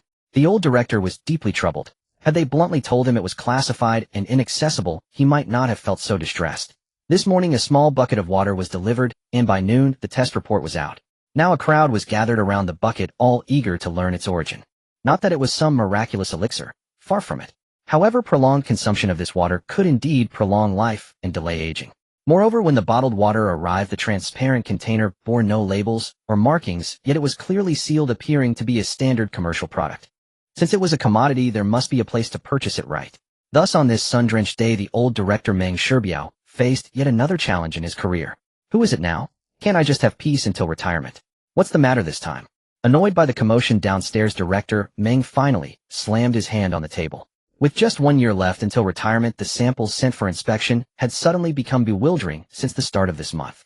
Setting aside the inexplicable mimetic alloy from last time, today's mysterious bucket of water was like poking a hornet's nest. All morning inquiries about the water had been incessant. It wasn't that the test results had leaked, it was the project team members themselves who came to ask. As he was pondering what to do, a knock came at the door. Before he could respond, the visitor pushed it open. Director Meng got a moment. It was Fu Shanxiong who had delivered the water for testing that morning. Earlier, when the water was assigned to his team, with an urgent mark, he had stomped down the hallway in frustration, grumbling about wasted effort. Didn't I just tell you I don't know where that bucket of water came from? Why are you here again? Are your tasks done? Meng Shibiao's head throbbed with pain. He had barely managed to fob the man off over the phone. How was he back in less than an hour? No, director, give me some real information. Which premium water source did this come from? Look at these indicators. This is no ordinary water. Fu Shanxiong rustled the stack of test reports in his hand, intent on hashing it out with Director Meng. He still believed Director Meng must be in the know. Why else would they suddenly insert a quality inspection task for bottled water into their already packed schedule? Meng Shibiao felt even more stifled. He truly had no idea. He had made inquiries himself, but the liaison from the Special Services Bureau was equally clueless. Rubbing his forehead, Director Meng picked up his teacup and said impatiently, "Didn't I tell you I'd let you know in a couple of days? No, why can't you just say it?" Fu Shanxiong slapped the documents onto the desk, flipping through them to show Director Meng. This sample has exceptionally high levels of trace elements and plasma needed by the human body, along with extremely high oxygen content. The elevated manganese and zinc are particularly rare, providing anti-aging benefits. Fu Shanxiong thumped the papers. The only comparable data in the database is from Fujian Spring. Director Meng, you remember that place, don't you? The famous longevity village. The WHO even published a report on it. You know how much pharmaceutical research relies on such water. This water sample surpasses even Fujian Spring. Seeing Director Meng still silent, Fu Shanxiong finally demanded, "What's so secret? If it's sent for testing, clearly they don't want to hide it." The main reason Fu Shanxiong dared to press so hard was that the bucket of water had been delivered casually, without any confidentiality requirements. Meng Shibiao's patience was worn thin. What could he do? He had been questioning the Special Services Bureau all morning too. Every query met with silence. Director Meng had already requested a different liaison from the Bureau. His head aching, he just wanted Fu Shanxiong to leave, so he said dismissively, "Of course I know it's good. Look, I'll figure something out for you. If the other party intends to sell, I'll arrange a batch for you no matter what." Little did Director Meng expect that a few days later the Special Services Bureau would indeed open a wholesale business for bottled water. For now, though, the Special Services Bureau had no time for bottled water. Director Li Li's phone was ringing off the hook from the military district, and he was equally exhausted. It all stemmed from Lin Heng's helmet. Li wondered why Lin Heng always made such abrupt sales moves, catching everyone off guard. A little advance notice would have been nice. Now the team handling Lin Heng at the Special Services Bureau had to investigate the sudden fire alarm lockdown on the floor where Lin Heng was interning. Plus, there were the lingering issues from the Su family incident and the warehouse fire requiring coordination with Lu Liu's Special Operations Team superior. And now they had to handle after-sales issues for Lin Heng, leading to a frantic scramble. Li had already started deploying additional personnel. Today, over 300 helmets had been traded from Lin Heng. Yin Lei, quick-handed, had swapped a few for his team, then brought in the SWAT team that picked up Lin Heng for another batch. Over 50 in total. The military district arriving last had swapped over 260 helmets. Though it seemed the most, the military had many personnel. Officers from various districts hadn't all left yet, plus the Military Research Institute and trial squads. Now there simply weren't enough to go around. So they came back to Li demanding details, even claiming that Yin Lei's team didn't need such cutting-edge tech and should allocate it to units that did. They asserted that Yin Lei had violated regulations and asked Director Li to handle it. The implication was clear: by more so, everyone gets their share, and they dropped the issue. Li couldn't help scratching his head. Though he didn't know the helmet specifics, that rascal Yin Lei had snagged about 20. Giving them away was out of the question. The only solution was to get more from Lin Heng. That Lin Heng kid, truly remarkable. A treasure trove. Li chuckled at the thought of Lin Heng. But before he could sort out the helmet distribution, he received another report from a subordinate. "What did you say about the Deng family?" "A diary from the future." Director Li was genuinely baffled this time. This astonishing future diary was the used diary that Deng Jizhou had traded from Lin Heng. When he made the exchange, no one imagined the diary's contents would be so extraordinary. Lin Heng even thought it was a prank diary. Because Lin Heng had mentioned to Yin Lei that his squad leader Deng Jizhou had also traded a helmet and a used diary from him, the Special Services Bureau sent someone on a dedicated trip. As Yin Lei had said, the agent they dispatched had no intention of confiscating the item, merely requesting temporary confidentiality, with further details to be communicated later. For the Special Services Bureau, showing some consideration for the family of one of their own was only natural. Thus the investigator only made a perfunctory glance through the diary, initially planning not to take it. Yet he was astonished to discover that the dates in the notebook spanned from today to 3 years into the future. Without time for a thorough examination, the investigator could only say, "I'm afraid I need to take this diary back. However, rest assured, if we confirm its contents are harmless, we will return it." Following procedure, the investigator carefully questioned Deng Jizhou about why he had traded for this particular notebook. Up to this point, the investigator had been exceptionally courteous and gentle with the Deng family. That changed when Deng Jizhou mentioned he had seen a similar notebook at his older brother's place earlier this year. A brand new one then. The notebook in his hands, however, had a decent cover, but was completely filled with writing, its pages curled and yellowed, looking like an old notebook that had been kept for over a decade. The investigator's demeanor turned grave. Deng Jizhou was certain the handwriting was his brother's, but he dared not say it. Even if he didn't, the Special Services Bureau would naturally discover it once they took the notebook back. Carefully stowing the notebook, the investigator said to Deng's father, "If you confirm the contents are related to Comrade Deng Xiao, we may need him to return for a cooperative investigation. We will contact you with the results." Deng Xiao had participated in many high-risk missions and held a high-security clearance, so the investigator dared not be careless. After seeing the investigator off, Deng's father didn't know whether to be happy or worried. Although the notebook's appearance was strange and might bring trouble, it could also be an unexpected blessing. His eldest son, who hadn't been home for a long time, might return for this reason, giving them a chance to meet again. After all, their last meeting was a year ago. The main building of the Military Regions Research Institute was usually quiet, but today, as if someone had taken the wrong medicine, various clamorous exclamations echoed from the third floor from afternoon until evening. All this was caused by the helmet traded from Lin Heng. When the helmet was first brought back, it was praised to the skies. The soldier who delivered it swore that this item, named Big Helmet, contained black technology. The researcher frowned. The helmet was indeed a size larger than normal and black enough, but its appearance revealed no sense of technology. The helmet looked rather unattractive, but having seen the indescribable patterns of the latest mecha, the researcher who received it maintained cautious observation, respectfully and carefully carrying the helmet back to the lab. It wasn't until they discovered that even the military district chief was monitoring their progress that the researchers truly took it seriously. Before starting the trial, the research team members habitually asked if the helmet came with an instruction manual. Upon receiving a negative answer, a researcher muttered quietly, "This product's service isn't up to par. How could the manual be missing?" They had to start from scratch, testing functions one by one, troubleshooting and analyzing. However, this time Zhang Li only glanced at the research institute before heading to the grand training ground to arrange the next steps. After all, the helmet was protective gear without a weapon system, currently having a high safety factor. While the research institute conducted tests, the fastest approach was to rely on the first-tier soldiers for practical use to gauge actual performance. The team members were primarily selected from the soldiers who had accompanied the trip to the tech park to exchange helmets that day. Li wasted no words upon arrival, simply instructing everyone to begin the trial as planned. The atmosphere was both serious and lively. Young soldiers cheerfully donned the helmets and bumped heads, then began binding biometric information as instructed by the squad leader.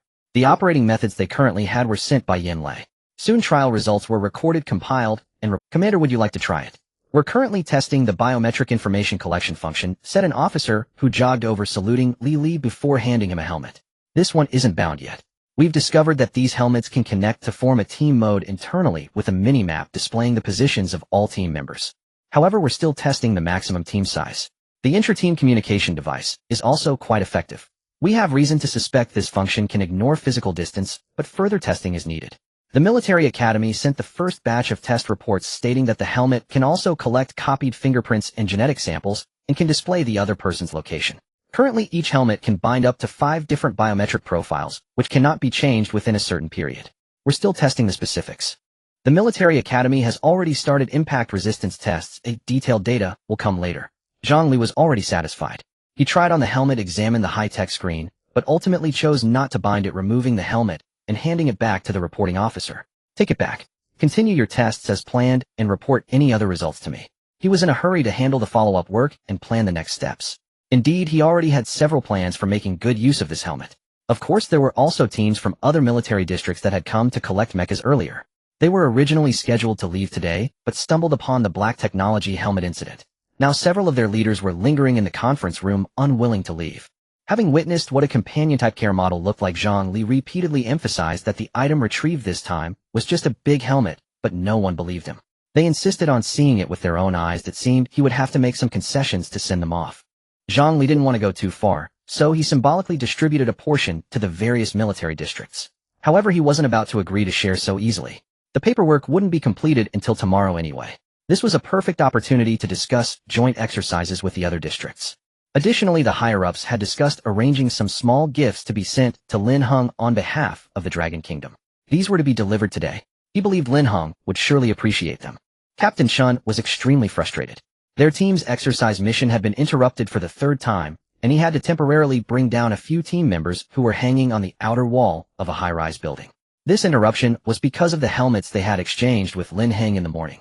Due to the short time frame, the communication principle of the helmet had not yet been deciphered by the Military Science Academy. The higher-ups were not very agreeable to using it directly in the military district. Hence Zhang Li set his sights on the SWAT action team that had just taken the mecha from their military district that morning. After all, this equipment still needed a lot of real combat for its functions to be fully mastered. So after being interrupted for the second time in the morning and being invited to exchange helmets with Lin Heng, Captain Chun received the third mission adjustment notice. Chun Hong, take your team immediately to the designated location. The mission will be sent to you shortly. Bring your equipment and set off right away. With just that, before Captain Chun could say anything, the other party hung up the phone in a frantic hurry. Scratching his head, Chun Hong had no choice but to quickly stop the exercise and lead his team away from the science park. However, there was some good news. If this operation went smoothly, the helmet could legitimately stay in their team. More than 3,000 kilometers away in the western frontier of Longhua, a disheveled middle-aged man hurriedly pushed open the courtyard gate in a cluttered alley behind a scenic spot. Without even closing the door, he couldn't help but lower his voice and roar. What's going on? How was Lao Tao suddenly taken away? Weren't you all well hidden? I just arranged identities for you, and you were supposed to leave the country normally tomorrow. Which one of you leaked the information? I warn you, don't cause me any trouble. The middle-aged man slammed the courtyard gate shut in fury. The two people anxiously waiting in the yard quickly approached. The older one also had a face full of anger and shouted out, "Go Dan! Who the fuck are you trying to scare? Stop shouting nonsense. How could we leak anything? I've been here and never left. I'm starting to stink. Waiting day after day, fucking waiting for you. I've been waiting for half a month. What the hell happened to Lao Tao?" The disheveled middle-aged man, Go Dan, hated being called by his full name the most. He immediately glared at the two in front of him. "I'm warning you, behave yourself. Not just in Dongxia City, but in the entire Longhua, no one else can help you except me." Of course, this was just Go Dan putting on a brave front. The two in the yard were a father and son surnamed Li. He didn't know what they had done to be in such a hurry to leave the country, but it must be something that required illegal methods. They had come to Go Dan half a month ago. As long as the money was enough, Go Dan never asked about personal reasons. He immediately arranged for the two to stay in this small courtyard and told them to behave. Every 3 days someone would come to deliver food and drink. To ensure a smooth departure, the father and son had not left the courtyard for half a month. But early this morning someone came to tell them that things had changed and it would likely be delayed further. The middleman handling the arrangements had been arrested. Father Li could still control his emotions for now, but his precious son was clearly trembling with fear. He threw himself at Go Dan crying, "Uncle Go, you took our money. You can't abandon us. You can't just leave us." He was truly terrified. Half a month ago he had watched his own father dismember a person right in front of him. Seeing this, Father Li's veins bulged with rage. He grabbed his son and pulled him off. "Go Dan. You idiot, shut up. Go Dan, the problem now is that you took plenty of money. What are we going to do next?" Go Dan was also furious from the pouncing and pulling. He was about to raise his hand to strike, but then he saw Father Li's sinister gaze fixed on him. Cursing his bad luck, he turned his raised hand into a gesture of rubbing his nose. This man had clearly seen blood before, and Go Dan didn't want to cause more trouble. They'll figure something out. If worst comes to worst, he'll go all out and beg the old man. Go Dan put on a face of determination, most of it just an act for the two in front of him. Though it was troublesome as long as they hadn't caught him, yet he couldn't care less. Go Dan prepared to run away. Ridiculous.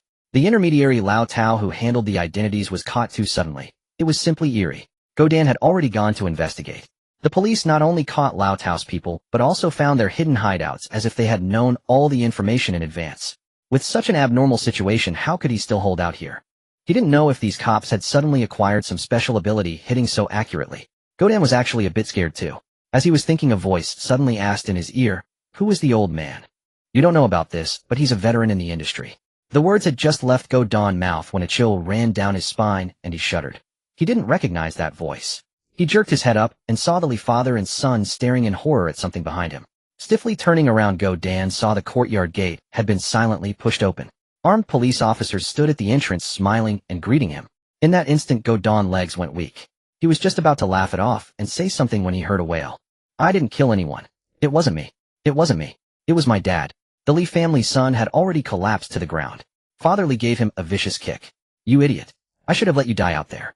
Go Dan, pale-faced, was subdued by the SWAT officers. As he was taken away, only one thought echoed in his mind: this is the end. He'll be lucky to survive with just a beating. Now he just wanted to know what the hell was going on. What else could it be? Naturally, the helmet they had exchanged from Lin Heng had played its role and paid off big time. Just moments ago, Chun Hong had pulled his young team member out from under a collapsed bookshelf. Duan Shengjiang. You little brat, can't you be more careful? This is a crime scene. That role of yours will cost you half a year's salary. Write a self-criticism when we get back. Chun Hong was furious. Originally, the higher-ups had sent him an address telling him to bring his team to this old house to survey the scene, to be careful, and to look for biological evidence left by the criminals searching for anything useful. They had also been specifically instructed to bring their helmets and bind them before coming. The place they were going to this time had just had a murder a few days ago. But when they arrived at the scene, the house looked like a ruin. Only this study was relatively intact, with a bookshelf leaning half-collapsed against the windowsill, leaving a triangular gap. He hadn't even had time to take a photo for the record when a person suddenly rolled out from under his feet. It was really a roll. Chun Hong couldn't describe his feelings. He immediately stepped forward, grabbed Duan Xinjiang, dragged him back by the collar, and shook him as if about to scold him some more. But then his subordinate shouted, Captain, Captain, easy. I found a clue. Really? Before Chun Hong could speak, an internal team shared message appeared on the interface projected by the helmet, and everyone in the team saw a prompt. A team application has been detected. Do you wish to share tracking information? Beneath the prompt, a map was faintly visible, with several red dots flickering in and out of view. Before evening, news had already spread like wildfire online. Longhua had upgraded its police equipment, and a mysterious high-tech helmet had been put into use. Across several video-sharing platforms, the rumors were gaining momentum. Someone posted a seemingly plausible video online titled Super Warrior Discovered in a certain location in Bincheng Province. The footage was shot from a great distance, showing only that the group moved with disciplined precision, but their exact identity remained unclear. Numerous comments flooded the post, with most users trusting the uploader's claims. Within half an hour, various videos and photos emerged across platforms, and advertisements for several types of helmets sprang up like mushrooms after rain. Online voices of debunking began to appear, claiming the original video was merely a test or promotional campaign for the helmets. The information cycle was rapid. If nothing unexpected occurred, the story would soon be forgotten by netizens. But the unexpected arrived right on schedule. Ordinarily, being caught on camera during an operation was no big deal. The target area was a place with a large transient population, and ambiguous information like this could easily be muddied. While certain Longhua departments were skillfully manipulating public opinion, the Dongxia city authorities suddenly released a bombshell. After nearly 3 years of pursuit, a major transnational crime case had been cracked, and all related suspects were apprehended that afternoon. Among those arrested were a father and son surnamed Li, who were linked to a murder case in Bincheng Province. The announcement concluded with a heartfelt thank you to the Bincheng Province Special Police for their assistance in the operation and for providing crucial leads. This immediately revived the recently surfaced video of the Super Warrior in Bincheng. Soon a swarm of eagle-eyed netizens descended on the video, cross-referencing it with major news from half a month ago. Although details of the Li family's murder case had been scarce, photos of the crime scene location were available. At this point, simply muddying the waters was futile. The relevant authorities were debating whether to suppress the information or delete the videos when they suddenly received orders from above to cooperate with the official narrative and guide public opinion positively. Once the authorities gave the green light, it was too obvious. Within 10 minutes, the entire internet was buzzing with rumors that Longhua had developed black-tech super warriors. When Lin Heng finally had a chance to eat, he happened to scroll across that very video. Yin Lei was genuinely treating him to a meal, and it was even reimbursed by the Longhua government. Director Li had specifically allocated a budget, instructing Yin Lei to take Lin Heng to a nice restaurant and carefully plan the next procurement. On the way to the restaurant, Lin Heng mentioned, "What about our internship? The science park event is definitely canceled. I'll ask about the next arrangements for you when we get back," Yin Lei replied, careful not to overpromise. In truth, the entire Science Fiction Month event they had organized was hastily put together, with arrangements so sudden that loopholes had been exploited. During today's high-level meeting, the relevant plans were further refined.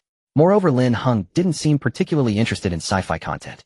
During the meeting, someone suggested replacing the activities with something that might pique his interest, potentially yielding unexpected gains. All of this was still to be kept from Lin Heng. Yen Lei picked a popular restaurant near Lin Heng's apartment. Order whatever you like, he said, casually handing the tablet menu to Lin Heng. Without hesitation, Lin Heng tapped away, selecting meat dishes. He was hungry and craved something substantial. The restaurant was nearly empty. Shortly after Lin Heng and Yen Lei sat down, a man rushed in carrying a silver-gray briefcase. He scanned the room, spotted Yen Lei, and strode directly toward him. By the time Lin Heng finished ordering and looked up, the briefcase was already placed in front of Yen Lei, and the man had left without a word after a brief exchange. Soon Yen Lei's teammates trickled into the restaurant, taking seats at a distance and ordering food, acting as if they didn't know each other. Lin Heng's gaze fell on the briefcase on the table. It looked familiar.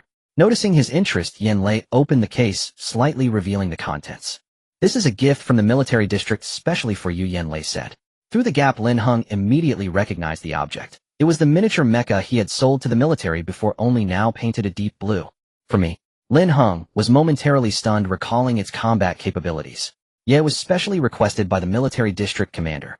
The exact words were, "Longhua is giving you a nanny for your childhood years." Yen Lei found it amusing. The commander must have been quite exasperated with Lin Heng, yet unable to do anything about him and forced to handle him with care. "Really, for me?" Lin Heng didn't care what they said. If the thing was his, the benefits were his. "Yes, after dinner you can take it with you." The military's research institute had selected a dozen mechas, disassembling their power supply and weapon systems for study. The one Yen Lei held had been specially modified for Lin Heng, repainted battery module retained, and all commands except attack functions were enabled. "But you might want to be careful if you take it out." Of course, the sensible advice is not to take it out. Play with it at home. It's way too conspicuous. Yen Lei opened the briefcase a bit wider for Lin Heng to see clearly. Yeah, sure, Lin Heng nodded repeatedly. Even if he could only fly it at home, having a mecha orbiting around him was still incredibly cool. Lin Heng returned home late at night. As soon as he entered and closed the door, the first thing he did was release the mecha from the briefcase. This gift was exactly what he wanted. Who wouldn't want to have a mecha? Even if it was just a model. He watched as the little machine gradually extended its limbs on his palm. As he withdrew his hand, the black mecha lit up with a blue glow on its back, nimbly shifting its posture in midair to maintain balance. Soon he understood why they called it a nanny for childhood years. The mecha's programming included many interactive companion features designed for children. Following the demo video Yen Lei had sent Lin Heng, started from the pairing process and played with it until the early hours before finally stopping. Relaxed, he sat on the sofa, grinning foolishly for a while. He hadn't felt this relaxed in a long time. Before the system arrived, even if he had such a high-tech toy, he probably wouldn't have been in the mood to play with it. It felt good to be alive. Lin Heng fiddled with the system interface, carefully calculating the rewards he had earned from completing the helmet task. He had a general idea of the mecha's functions. Later, when he had a chance, he would inquire about the helmet's capabilities. Since the task was finished, he could exchange it for one to wear for fun. The system interface showed a life balance of 68 days, and with the energy from the helmet task, his total energy points reached 6950. Lin Heng still wasn't in a hurry to convert them into days. He felt safer this way. While browsing the system's bonus rewards, he planned to use the next day, Sunday, to find a secure warehouse for stockpiling. After all, that barrel water must be really good stuff. Gradually, Lin Heng drifted off to sleep on the sofa, unaware that several delivery reminders had arrived on his phone, and his little online shop had already received its first negative review. Lin Heng slept until the sun was high in the sky. Sunlight streamed through the window, casting a dazzling glare on the sofa that roused him from slumber. As his eyes fluttered open, he saw the small mecha delivered by the military district yesterday hovering before him, mimicking his movements as it stretched its limbs. In a haze, he recalled that this little contraption had been christened Xingxing by Chief Zhang, whom he had met before its delivery. In the videos Yen Lei had sent, everyone else's mecha models were called things like Stellar Guardian. But here he was doomed to shout out, Xingxing. Lin Heng covered his face, wondering what he had done to incur the chief's displeasure. Still, perhaps he could pull a fast one and swap out the system's mecha model for something else. But the moment he considered the chaos that might erupt from losing control of that firepower, and recalled the garish flashy color scheme, he abandoned the idea outright. Xingxing it was then. Something was better than nothing. Xingxing, fetch a cup. No sooner had Lin Heng spoken than the black mecha hovering in midair flipped over and zipped toward the kitchen. Opening the system interface, Lin Heng purchased a barrel of drinking water and set it on the coffee table, directing the little mecha to pour him a glass. He knew full well that this mecha could lift a grown adult with ease, yet watching the 40-centimeter contraption heft a 3-liter water barrel still struck him as somewhat oppressive. Suppressing that twinge of guilt, Lin Heng opened the system and began to think deeply. He had been too tired yesterday to do more than roughly tally his energy points. Reopening the system, it displayed a remaining lifespan of 67 days. Lin Heng first checked the special reward from completing yesterday's task, the warehouse module. He glanced at it. It really was a module much like in a building game: warehouse doors, windows, walls, and various ventilation, humidity, and temperature control devices, all purchasable individually and then assembled. Each component came in 3 tiers: superior, average, and inferior, each with different effects. The only drawback was that this warehouse module was exchanged for energy points, and the price was far from cheap. This gave Lin Heng considerable pause. He wasn't about to squander his energy points on this. Setting aside the warehouse module for now, Lin Heng continued to inspect other changes on the system's pages. The task list had updated, still refreshing, only a single task. Lin Heng couldn't help but worry. What if from now on only one task ever appeared? If he encountered something that was hard to sell, wouldn't he be stuck? He had originally hoped the system would upgrade and add more. Task: second-hand trash mystery box, random. Transaction method: online live stream. Suggested price: 50 yuan. Minimum sales volume: 5,000 units. Task reward: 500 energy points, redeemable for 5 days of life. What? Lin Heng opened and closed the system page several times. What kind of task was this? Trash mystery boxes. Selling 50,000 of them. Was he insane? System, have you given up too? The name literally says trash. Trash for 50 yuan each. Was the system telling him to go rob people? Suppressing his fury, Lin Heng took out a mystery box. The box, the size of an ordinary Rubik's Cube, was a flimsy paper carton. When it appeared in his hand, it was already battered, crushed, and deformed. Lin Heng worried that if he opened it and found nothing but garbage inside, his online shop might not survive such merchandise. A palm-sized box of garbage selling for 50 yuan. That was practically begging to be cursed out. Wait, what had the system said? It wanted him to sell via live stream. He didn't know how to live stream. He barely even watched them. Grumbling, Lin Heng fretfully checked whether his online shop had a live stream function, planning to thoroughly study online later for any techniques on selling trash via live stream.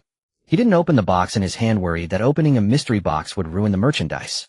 Instead, he photographed the exterior and sent it to Yan Lei.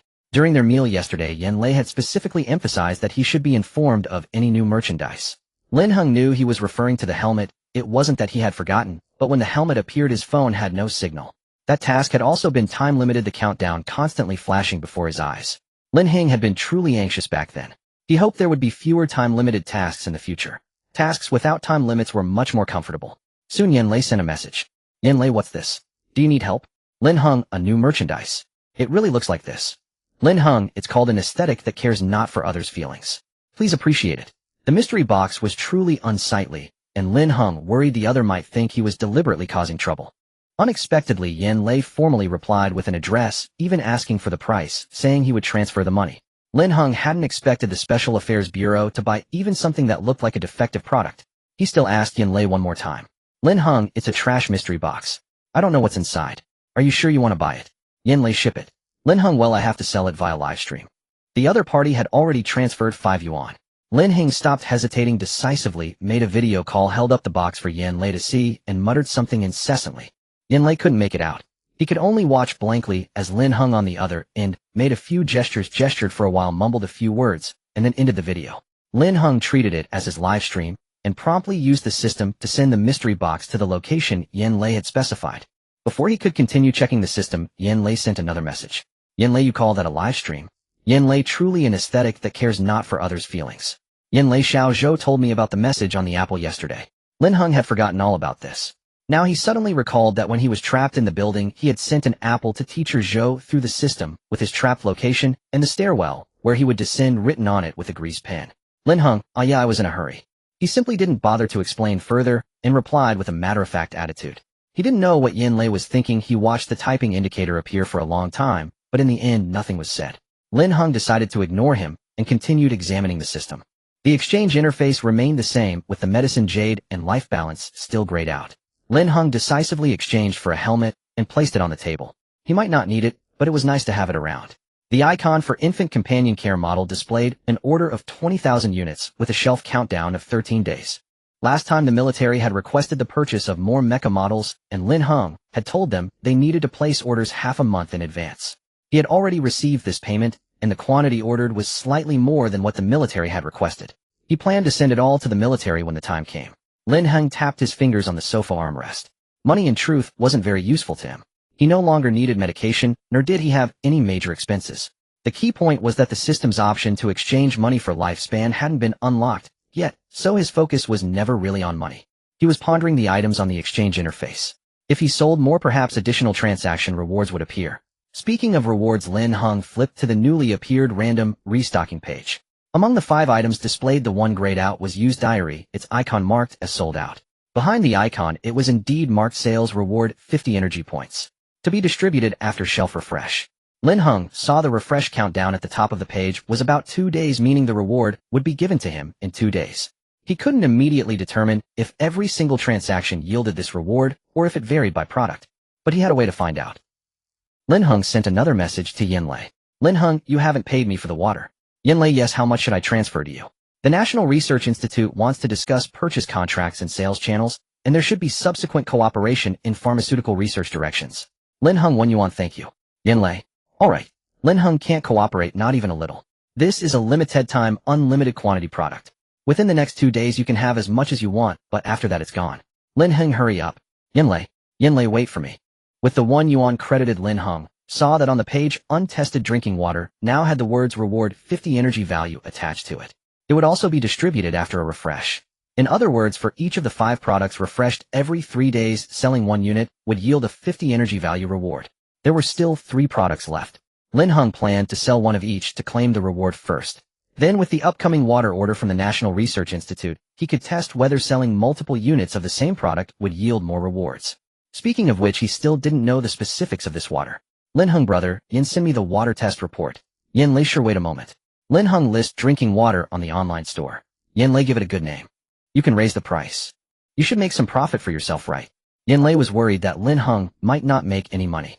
In the short term it could be sustained, especially since the latter still had a student mindset. But over time it would be hard to avoid resentment. Moreover, the Dragon Kingdom was happy to let him earn more as they didn't know what else to offer him. He had no idea that Lin Heng was solely focused on survival. Profit didn't matter, as long as someone bought it he was fine. Lin Heng didn't care about the name. He simply wrote Dragon Kingdom has good water and listed it on the store. Who would dare say this name was bad? Dragon Kingdom has good water, excellent. Ignoring the psychological impact on buyers, Lin Heng set the price at 5 yuan, the same as apples, and promoted it to the homepage while checking the store. Amidst a pile of official notifications, a return request suddenly appeared. Cold sweat broke out on Lin Heng. The system had no after-sales page, meaning he had to discover and handle after-sales issues himself. Recalling the 2 instances of additional rewards the system had then indicated after-sales period passed, no negative reviews or returns. Roughly it was 7 days. That meant if there were no after-sales issues within 7 days, the system would automatically grant the reward. Although he didn't know if future tasks would have similar rewards, Lin Heng didn't intend to ignore after-sales issues. He planned to keep them within the system's standards during the 7-day period. Lin Heng clicked in and saw a request for a refund only. The evidence image provided was a box of rotten apples. First of all, these apples didn't look like the ones he sold. Secondly, with the system's delivery, it was unlikely to have shipping delays. Instant delivery. Lin Heng had recently been trying to control the system's delivery time, delaying it as much as possible. Moreover, when someone applied for a refund, the system didn't send any warning. Wasn't that dangerous? If he missed the additional task reward, it would be a huge risk. Lin Heng didn't know the level of his barrel of drinking water, but Yin Lei had a general idea. He quickly sent the relevant information to Lin Heng and reported the limited time, unlimited quantity situation. Meanwhile, he sent Lin Heng's store link to his team members, noting barreled water good stuff can stock up. He still had to take care of his own team. Yin Lei estimated that no matter how absurd the name, it would at least include the word water. So when team members replied with questions like Dragon Kingdom has good water followed by a question mark, Yin Lei thought they all needed discipline. What had they not been disciplined for so long that they dared to question whether their own country had good products? Yin Lei suppressed his anger, completely unaware of the big misunderstanding. He was too busy to check the webpage. Everything related to Lin Heng was handled by his team, and as Lin Heng's information security level increased, they had to liaise with more departments. Fortunately, many senior leaders were willing to directly ask Director Li, thanks to the director for unknowingly sharing the pressure. Otherwise, Yin Lei wouldn't be this relaxed. Just look at the director's office where the phone rang endlessly with desperate calls. Upon receiving Yin Lei's message, Director Li breathed a sigh of relief and called the National Research Institute. Those people had been bothering him all night. They were a bunch of scientific madmen. The Pharmaceutical Research Institute had somehow found out, and not daring to ask him directly resorted to indirect inquiries. Li planned to adjust the security level to the highest the next time he sent Lin Heng's products for testing. Otherwise, it was mentally exhausting. He could understand, though. Many senior leaders were older than him. Even he was thrilled when he saw the water quality report. Just moments ago, he received the news and immediately rushed to Lin Heng's store to order over 100 barrels. After all, it was clearly stated limited time, unlimited quantity. Better early than late. Water has no expiration date, and it would be great for brewing tea later. But Director Li was still conservative. The National Research Institute had detected water with extremely high medicinal value reportedly comparable to Fujian Spring, or even superior. This news had spread throughout the Dragon Kingdom's scientific research community. Fujian Spring was a world-renowned water source very precious with natural small molecule water and extremely high oxygen content. It could truly activate cell tissues, promote microcirculation, and enhance immunity. That's why it was called the water of longevity. However, Fujian Spring's uniqueness came from its special geology. Many scientists had visited the source to study it. But now the water from the National Research Institute, whose origin couldn't be traced, was claimed to be superior to Fujian Spring based solely on a test report. Outsiders weren't so convinced. Moreover, water needed to be consumed daily to be effective. A single sip wouldn't show results. Thus, if someone wanted to profit from this and submitted it for testing, it would likely be sold at an exorbitant price. So most people were just inquiring, adopting a wait-and-see attitude. As the saying goes, quote, a price, so I can give up hope. The result shocked everyone. The price was jaw-droppingly low. Only 5 yuan. Opening the webpage to see the 50 yuan per barrel price, some began to suspect it was a scam. That night emotions fluctuated with the news, and many senior leaders found it unbearable. They urged their children, students, and subordinates to stop analyzing right from wrong and just buy it immediately. At their age, did they need to report to the younger generation just to buy water? Since online shopping was more familiar to the young, most elderly people asked the young around them for help. Fu Shanqiong was the researcher at the National Research Institute responsible for testing this bucket of water. Naturally, he had no doubt about his own test report. As soon as Lin Heng's news came out, Meng Shibiao, the director of the National Research Institute, immediately sent him the purchase link. Without a second thought, Fu Shanqiong forwarded it to his elder, old master Fu. He wanted the address for this water not only for research, but also to let his elderly family member drink some. Seeing the price of 5 yuan marked as limited time, he immediately decided to buy 1 bottle per day, covering the old man's water for the rest of his life. The old man was 85 this year, also a veteran Longhua scientist who had led many national-level scientific research projects. Fu Shanqiong calculated carefully. Shouldn't he buy 10,000 bottles first? Before he could place the order, a message came from the old man. Buy for me. I want 100,000 bottles. How many? 100,000. Fu Shanqiong was truly panicked. He made a phone call immediately. Dad, what are you doing? Are you going to take a bath? Are you crazy? Don't be too superstitious about science. Even if it truly extended life, you couldn't do it like this. The refund-only application was still lying in the online store's backend, but Lin Heng had already figured it out. Refund-only might not fall within the system's defined return scope. That is, even if it didn't make money, as long as the item was sold, it was fine.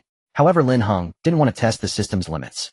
He still left a message to consult the customer, at least to see what tricks they were trying to pull. The image used for the after-sales request was clearly not the apples he sold. After waiting for a while with no response from the customer, Lin Heng decisively rejected the after-sales request, citing that the image did not match the product on sale. Now it was up to see how the other party would react. Just as he was thinking, the website backend suddenly started jumping with notifications. Lin Heng watched helplessly as the sales of bottled water rose from 0 to over 100 million, still growing rapidly. Most orders were for 50,000 or 100,000 barrels at a time.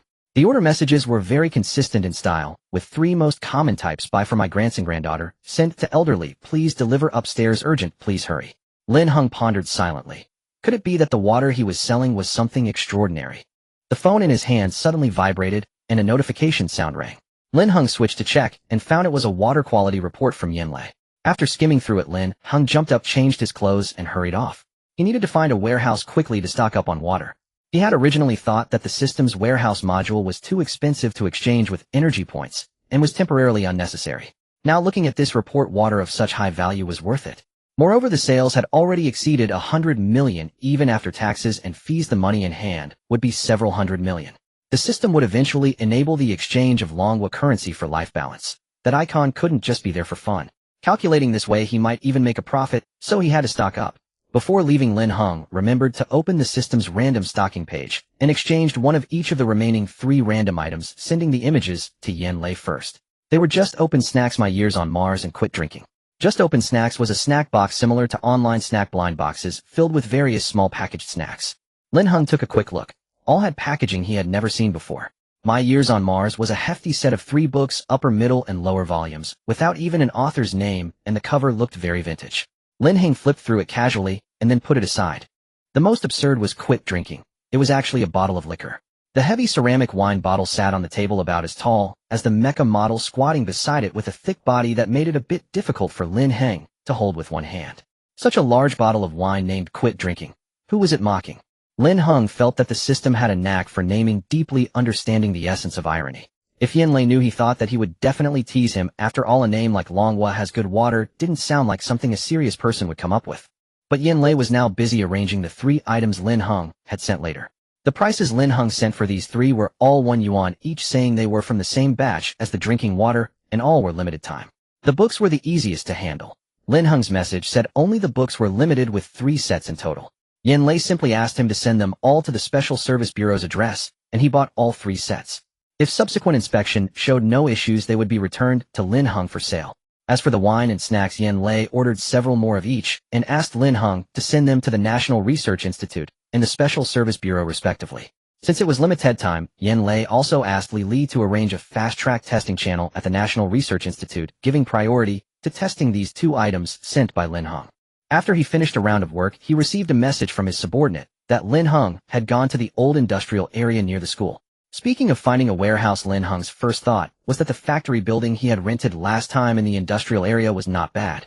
Although the warehouse district near the suburban airport was famously professional, Lin Heng had a psychological shadow. He had recently suffered a man-made fire there.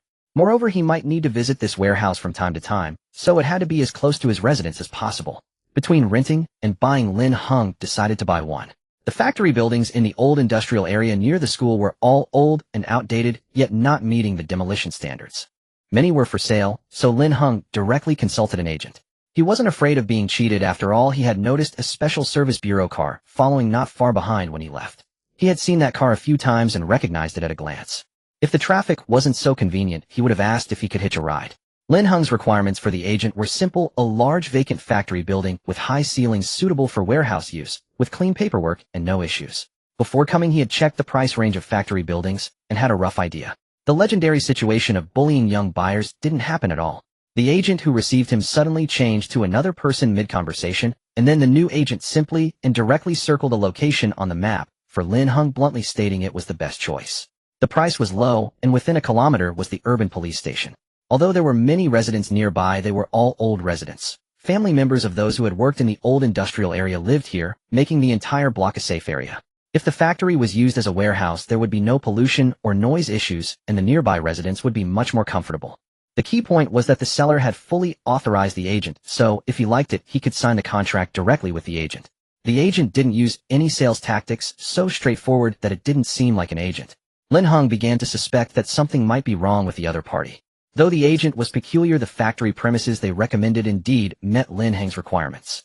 With the Special Services Bureau's vehicle still parked outside as a guard, Lin Heng decided to let the agent take him for an on-site inspection. The factory the agent recommended was indeed satisfactory. A large-scale facility with an immense footprint, single story, and a ceiling height of 6 meters. Although it had been idle for a considerable time with doors and windows showing signs of age, the overall structure remained intact. The walls appeared sturdy as well. However, since Lin Heng planned to renovate using the system's warehouse module, he wasn't overly particular about the factory's quality. Any space would suffice. This factory was situated near the city's edge, and the road in front was quite wide. Overall, the condition exceeded Lin Heng's expectations. At the very least, the electrical circuits were already laid out as part of the infrastructure. A simple inspection would confirm they could be used once the switch was flipped. If there was a drawback, it was that the courtyard area wasn't spacious enough. But Lin Heng wasn't planning to hire trucks for hauling goods, so the courtyard size didn't matter much. After reconfirming the price, which matched the market rate he had researched, Lin Heng decided to sign the contract with the agent. The agent, seemingly bothered by the heat or something else, kept wiping sweat from his brow while speaking to Lin Heng with a half-bowed, respectful posture.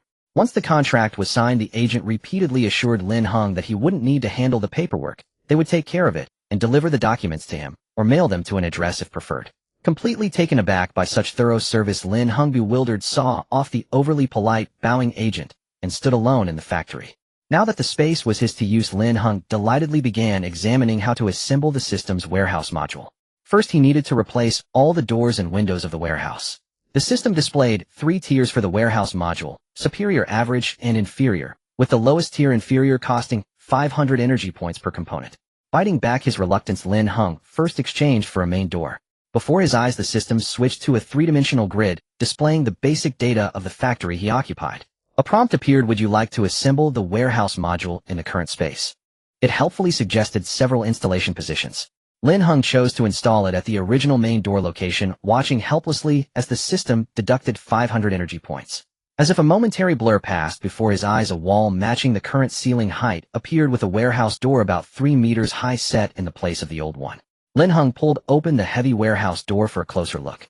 He had assumed the system would magically replace the old door with a new one from its inventory. Lin Heng examined it closely and couldn't help but grumble about the system.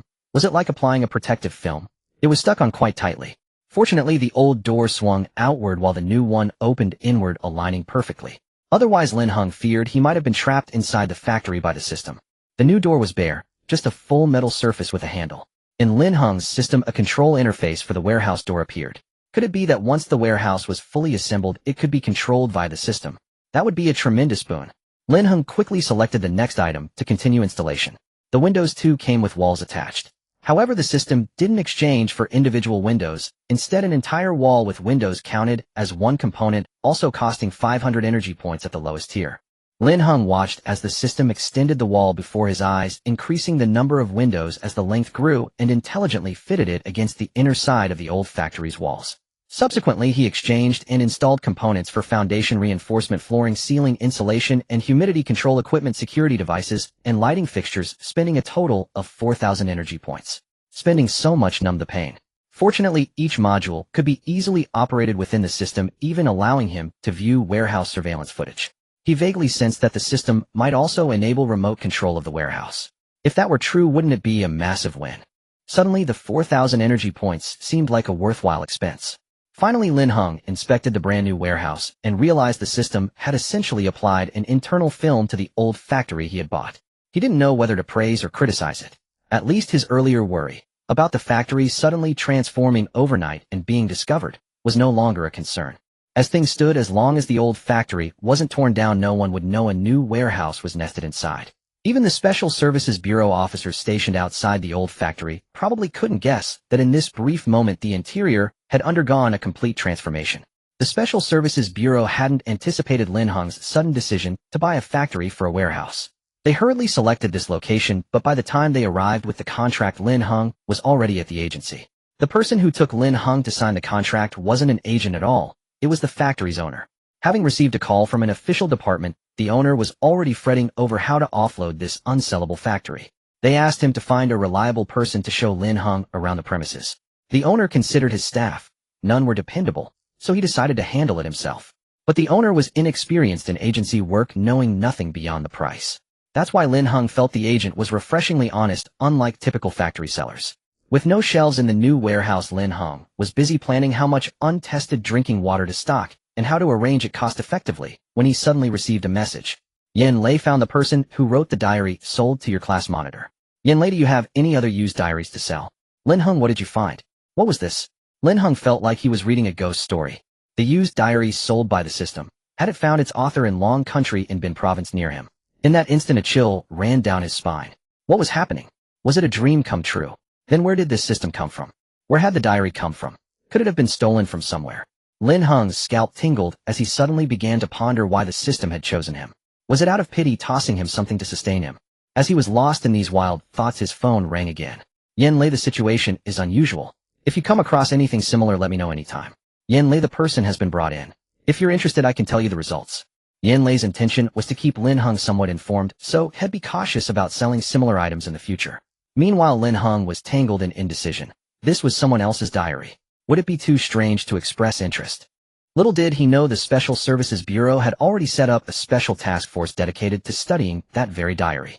As the investigators had anticipated, the diary belonged to Deng Xiao. Handwriting comparison quickly confirmed this. Even he himself, upon seeing the photos, believed it was his own handwriting. His recall to the province was delayed much longer than expected, not because the Special Affairs Bureau was slow in investigating the diary. The truth was that the renowned surgeons cordially invited to witness the miraculous healing process of instant recovery had exhausted every trick to keep Deng Xiao hospitalized for 2 more days of observation. They had tried everything short of rolling on the floor. In their eyes, this was no mere medical procedure. It was a magical assault on their medical understanding, a devastating blow at that. Fortunately, these doctors were all genuinely skilled surgeons. The Special Affairs Bureau devised a plan to redirect their attention to the Pharmaceutical Research Institute.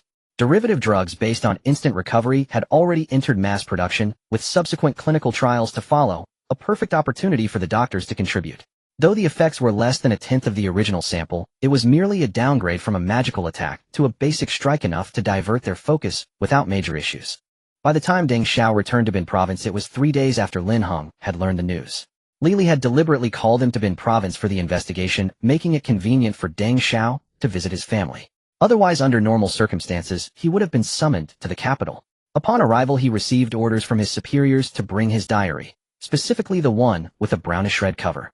In their line of work, absolute obedience to orders was the norm. However, the problem was that Deng Xiao did not keep a diary. He couldn't even recall the last time he had written anything. But with a good memory, he remembered owning a brownish-red lambskin notebook at home where he occasionally jotted down trivial matters, nothing that could be called a diary. After all, many of his daily work activities were classified, let alone written down. This order vexed Deng Xiao greatly. He had to make a hurried trip home, dig out the long-forgotten notebook from under the bed, and rush back to the Special Affairs Bureau. He wondered what could require a specific notebook color. Having just narrowly escaped death and undergone the miraculous baptism of instant recovery, he was still reconstructing his worldview, his mind racing with wild thoughts like a galloping horse. Filled with confusion, Deng Xiao was escorted into the meeting room. Looking up, he saw his superior Mu Zhou sitting across from him. On the table lay a brownish-red, leather-bound notebook strikingly similar to the one he had brought from home. Deng Xiao paused mid-step, his gaze fixed on the table for a closer look. Raising his eyes, he met Mu Zhou's knowing smirk. Instinctively, he wanted to stand at attention and salute. Captain. Back when Deng Xiao graduated and first started working, Mu Zhou had been his captain.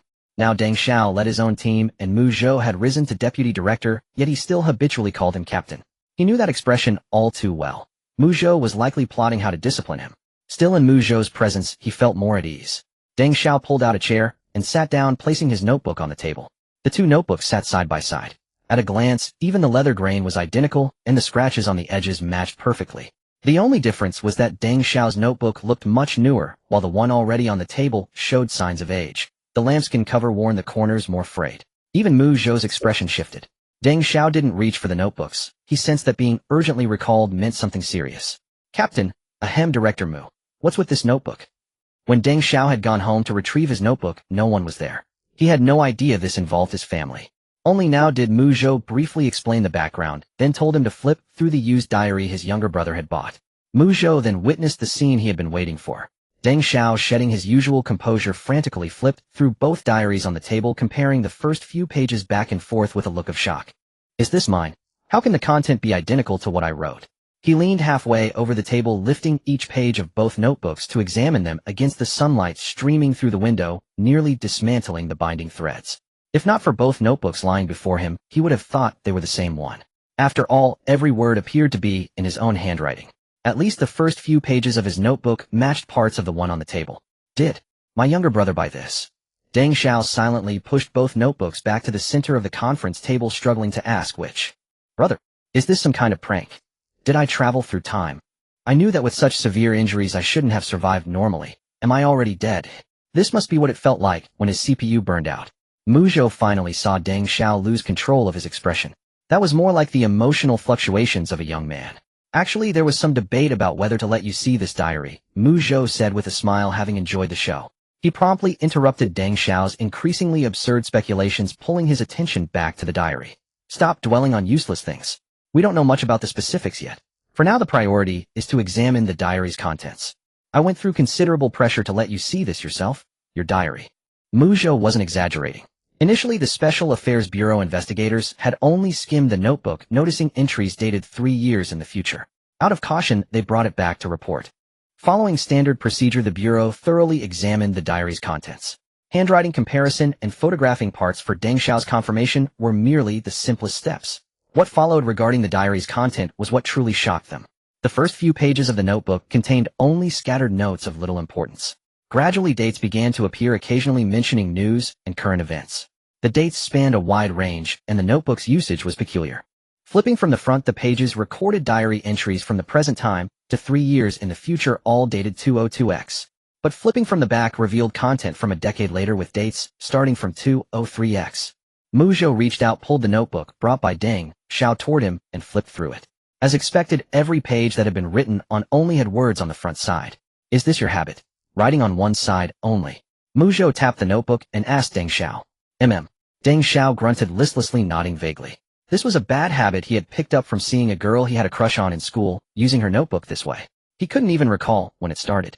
Regarding this matter, actually in the days since you came back, we've been having meetings arguing about whether to let you know. Opinions couldn't be unified for a long time, so I simply made the decision to let you see this notebook yourself. It'll bear the consequences. Mu Zhou's expression turned much more serious.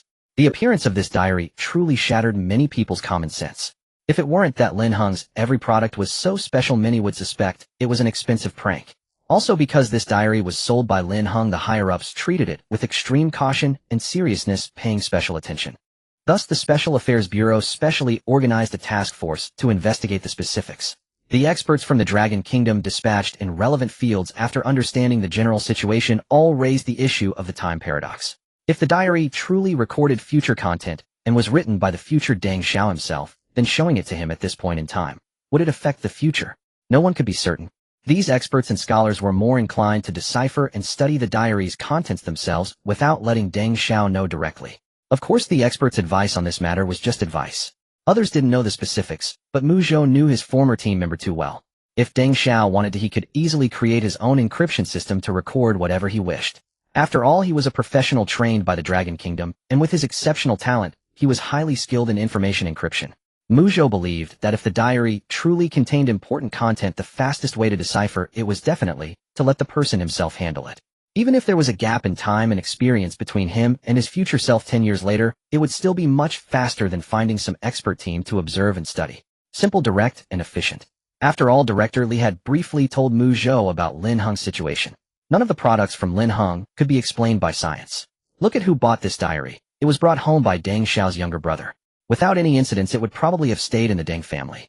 Although without any incidents, without Ma Xianghao, Deng Xiao might never have seen this notebook in his lifetime. But now not only did Lin Heng and Ma Xianghao appear, but Lin Heng even brought this diary. Doesn't that indicate that Deng Xiao is a crucial node, and letting him see this diary is the correct choice? So Mu Zhou insisted from start to finish that Deng Xiao should see it himself, and his opinion represented the stance of the Special Affairs Bureau. The experts worked hard for 3 days, but remained stuck on how to proceed. Since there was truly no better approach, everyone had to agree with Mu Zhou's proposal. The one who tied the bell must untie it. As it turned out, Mu Zhou's gamble paid off. After taking some time to calm down, Deng Xiao opened the fully written diary again, and quickly found familiar traces between the lines. Just as Mu Zhou had thought, this diary was not a simple personal journal. Director Mu, I can't confirm the specifics right now. The parts closer in time are easier to decipher. The content is similar to my current encryption system. I have some clues. But for these parts from 10 years later, I can only piece together a small portion so far. I might need some time. Deng Xiao frowned as he flipped through the diary page by page. The content indeed contained a lot of extra information. He needed to study it more carefully. Look, this paragraph here. On the surface, it's about prices, but if you simply break it down, Deng Xiao circled a word with his finger on the paper, splitting it up and down, and then piece it together. Here it actually refers to thermal weapons. This part should be talking about a tense local war situation. Deng Xiao no longer cared about his old captain's astonished expression. He just wanted to ask his future self what exactly he had recorded. Even the parts he could immediately understand repeatedly mentioned war topics several times, though fortunately the locations were all abroad. Occasionally there were also references to natural disasters and major epidemics. From these keywords, Deng Xiao could even roughly piece together the former action routes of his future self. No place was safe. It was like walking on the edge of a blade. Deng Xiao, Mu Zhou thought for a moment before telling him the higher-ups' decision. I'm afraid you'll need to stay at the Special Affairs Bureau to cooperate for the time being. First, hand over your current tasks. Some language experts have been assigned to assist you in decoding the diary's contents. Captain, what if this is a prank? As soon as the words left his mouth, Deng Xiao dismissed his own guess. It couldn't be a prank. Looking at the 2 diaries on the table with identical leather grain patterns, Deng Xiao said nothing more. Considering his mood, Mu Zhou gave him a day off to rest at home, but reminded him to maintain secrecy. The language experts would arrive in Bin Province one by one the next day and officially begin work. Before leaving, Mu Zhou did not forget to hand the newer diary to Deng Xiao, saying cheerfully, "Keeping a diary is a good habit, comrade. Make sure to maintain it." What if he persisted and received another diary from 20 years in the future? Wouldn't that be a huge gain? On the day Deng Xiao returned, Lin Heng received specific news and roughly sorted out the logic. His system had provided him with a diary as a product which recorded international trends and major events over the next 10 years. The person who wrote the diary was his squad leader's older brother. Had his system stolen his squad leader's older brother's diary from 10 years in the future? Or had his squad leader's older brother 10 years later sold his own diary? Soon Lin Heng gave up trying to make sense of the system's logic. Over the past 3 days he had received the inspection report sent back by Yin Lei, and before the limited-time products refreshed stockpiled a warehouse full of water and alcohol. After testing, the just-opened snacks boxes contained ordinary food with no special substances. Lin Heng casually stocked up 100 or so for himself as snacks. As for quid alcohol, testing showed no alcohol, but instead many components found only in plants. Time was too short to conduct more experiments, so the National Research Institute briefly communicated internally and decided to simply order a batch first for further study. After all, the price was not high. Lin Heng glanced at the data and immediately realized that this quit alcohol likely genuinely helped quit drinking, so he definitely needed to stock up some. What surprised Lin Heng, however, was that the Special Affairs Bureau actually wanted to purchase a large quantity of second-hand trash blind boxes. Isn't a blind box called a blind box precisely because no one knows what's inside? What if the Bureau bought them and found they didn't contain what they wanted? He definitely didn't want to support returns. Lin Heng's online store saw its 3-day transaction volume skyrocket to over 700 million. Although the number of buyers was only around 4,000 to 5,000, each person placed orders starting from 10,000 bottles with no upper limit. Many even placed repeated orders after their first purchase, fearing they might miss out. Lin Heng never expected that after selling so many high-tech items, selling water would yield the highest profit. The product image he casually snapped, titled Dragon Country Has Good Water, appeared on the website's homepage and climbed to the hot list. As he continuously shipped orders and customers confirmed receipt, Lin Heng's store ranking soared. Watching the sales volume rise brought both pressure and motivation. Every half hour Lin Heng refreshed the order list to dispatch goods, and soon repeat purchase orders began to appear. Selling 3 liters of drinking water for 5 yuan was already cheap, even for ordinary water, let alone this water with its unique properties. When this price was announced, many people inquired with the Special Services Bureau whether it was a subsidized price from the Dragon Country. The Special Services Bureau reluctantly acknowledged this speculation. After all, the Dragon Country had indeed placed an official order with Lin Heng for a batch of drinking water, and Lin Heng, as usual, shipped it at his cost price of 1 yuan. The warehouse instantly filled with water barrels, prompting the Dragon Country's higher-ups to decide on an emergency measure. They paid Lin Heng the difference based on the 5 yuan selling price. Given that this batch involved a total value exceeding 1 billion yuan, the Dragon Country's leadership decided after deliberation to pay Lin Heng at his normal selling price, ensuring their own child wouldn't later recall this and feel the Dragon Country had been unfair. His online store was thriving with prices not exceeding the normal range for drinking water. Buying at 1/5 the price would have been outright robbery. Moreover, the drinking water Lin Heng sold this time had extremely high medicinal value. Whatever the Dragon Country's research outcomes, they certainly wouldn't lose out. When Lin Heng received the second payment from the Dragon Country, he was taken aback, never expecting them to so earnestly make up the difference, even with a surplus. Yin Lei even sent him a message about this, telling him to accept the money without worry and conduct business normally. After a moment's thought, Lin Heng realized that by taking the money, he put the Dragon Country more at ease. Otherwise, someone like him who occasionally pulled out extraordinary products without any apparent motive to profit would indeed seem unsettling. Lin Heng tentatively replied to Yin Lei, "From now on, should I sell to the authorities at the listed price?" Yin Lei responded swiftly with a single word: agreed. Lin Heng grinned, contentedly thinking, having the nation as a benefactor. I could use more days like this. The system's shipping speed always defied physical distance. Since this was a time-limited transaction, Lin Heng feared delaying shipments until the last day, so he dispatched goods a few hours after each order.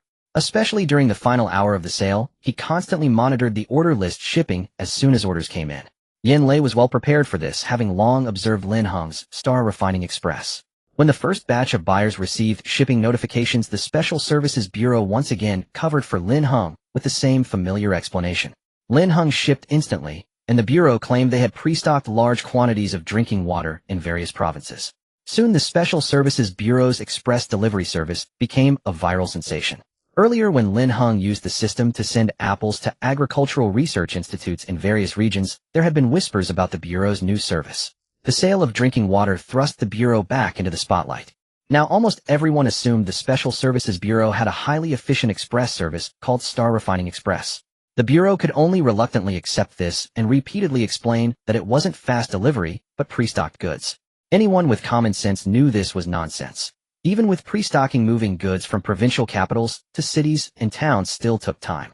The Special Services Bureau could only play dumb and avoid further explanation. Yin Lei now understood why Lin Heng feigned ignorance whenever Star Refining Express was mentioned. It was simply inexplicable. So after the Bureau dealt with the delivery controversy sparked by the drinking water and sorted out subsequent issues, 3 days had passed. News about the blind box sent to the National Research Institute had just arrived, and the matter of the diary had also reached a preliminary conclusion. Yin Lei decided to discuss both with Lin Heng. Lin Heng replied during Teacher Zhou's class. He rested his head on the desk, frantically typing messages. His main point was to make it clear to Yin Lei that the blind boxes came with no after-sales service. It wasn't that he was irresponsible. The product was called Trash Blind Box, and it was secondhand. He had to sell 50,000 units, and he knew many would be problematic. Moreover, the system required him to sell via live streaming. Last time he sold just one to Yin Lei through a video call, which probably didn't count as a violation. But if the other party wanted to buy in bulk this time, using a video call might not be allowed by the system. The main reason, however, was that he couldn't guarantee what the Dragon Country would get from these blind boxes.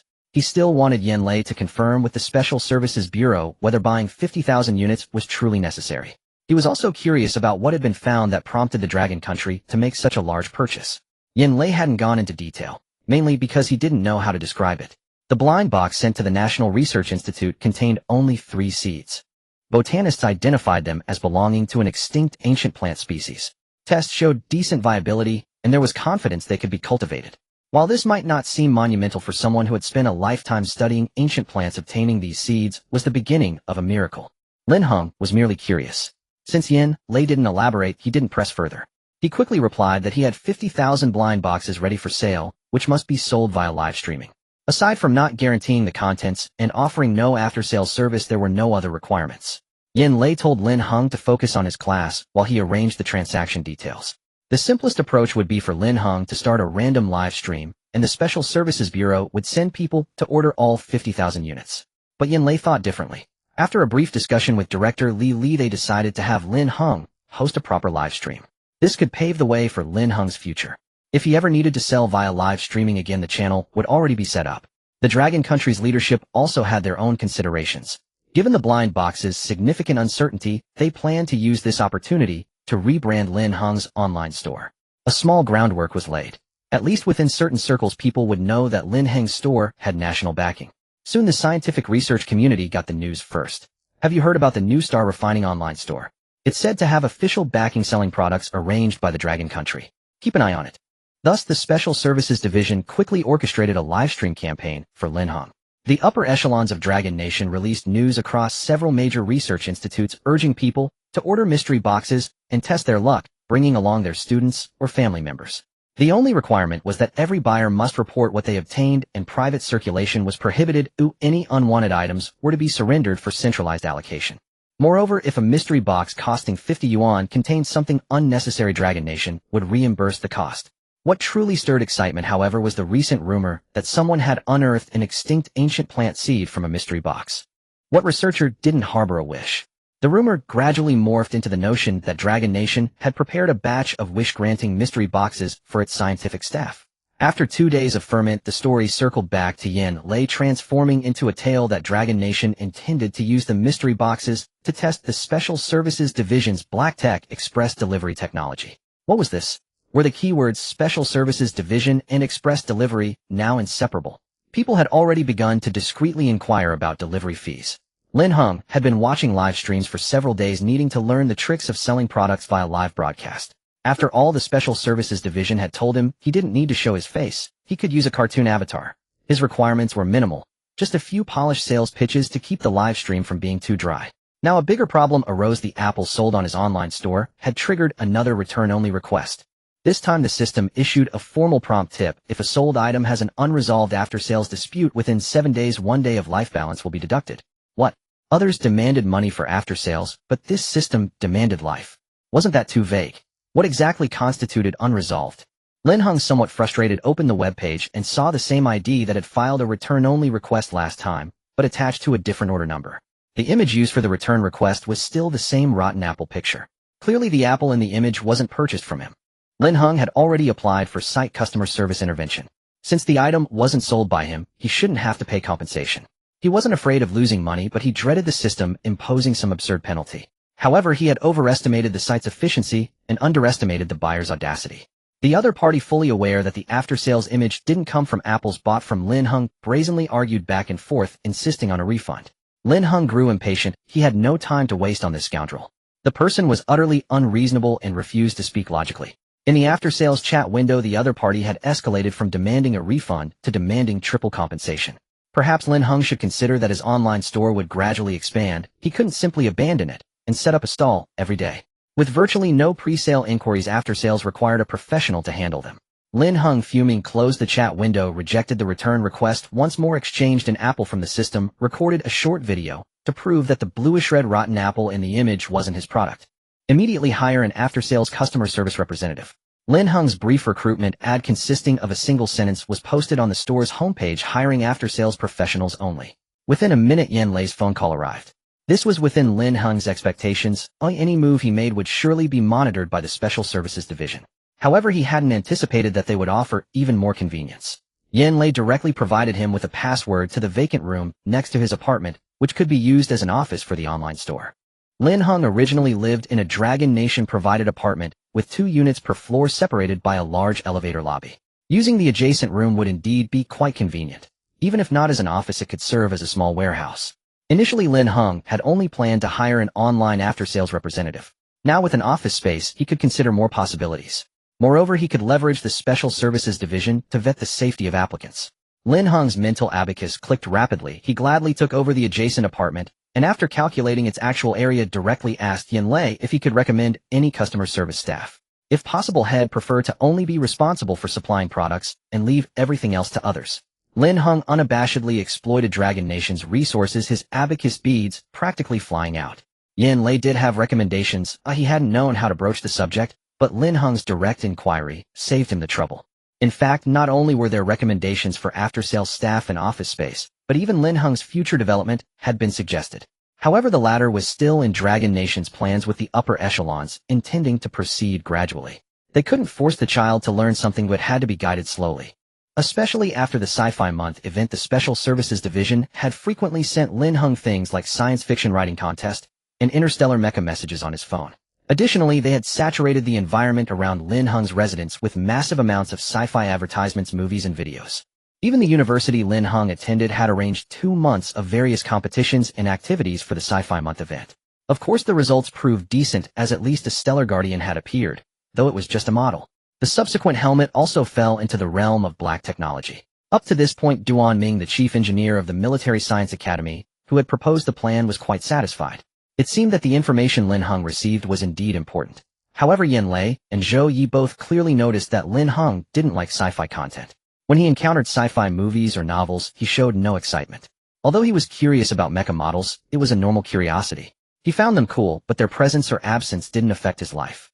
This information was quickly reported by Yan Lei. Although not from the same department, Duan Ming, as a relevant party, soon received the news.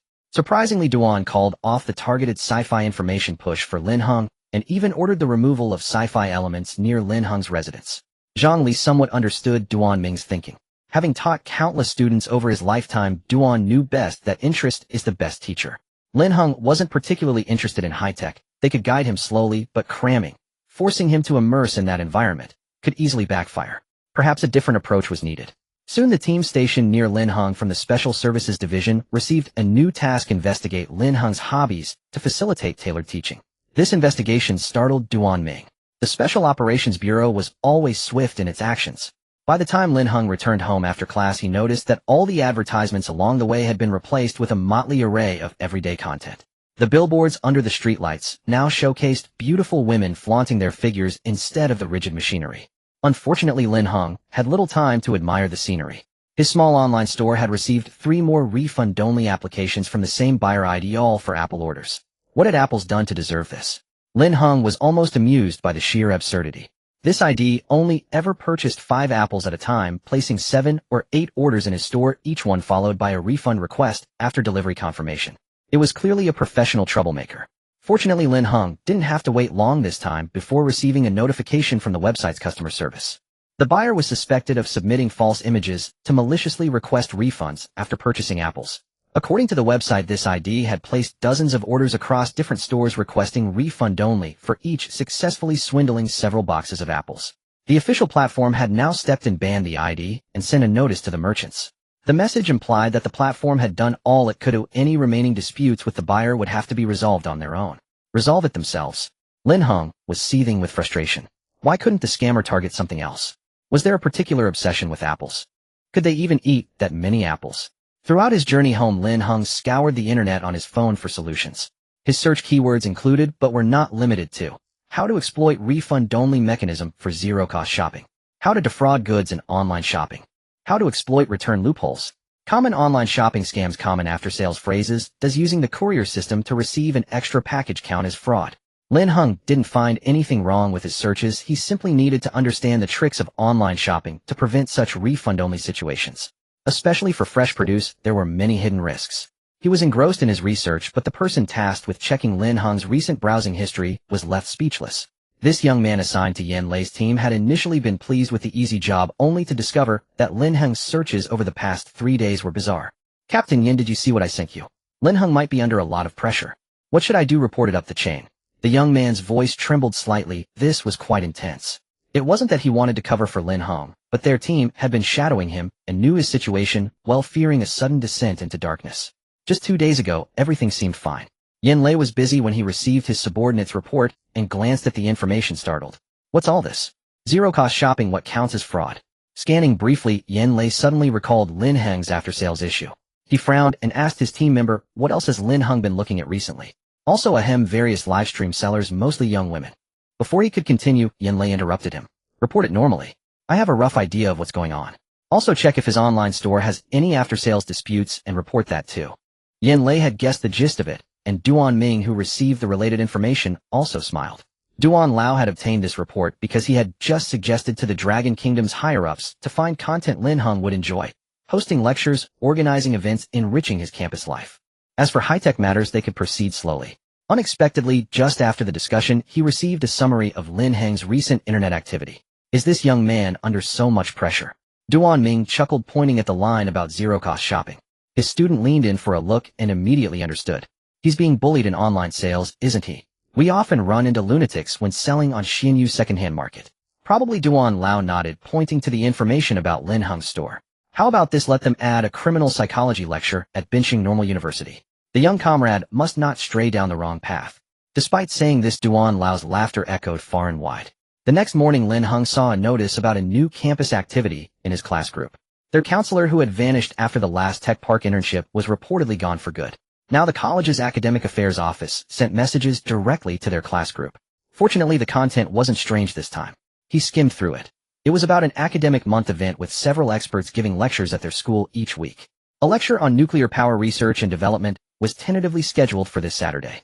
To ensure the venue didn't look empty, the college decided to select students by student ID to attend. Those chosen had to go, but would receive 1 credit as a reward.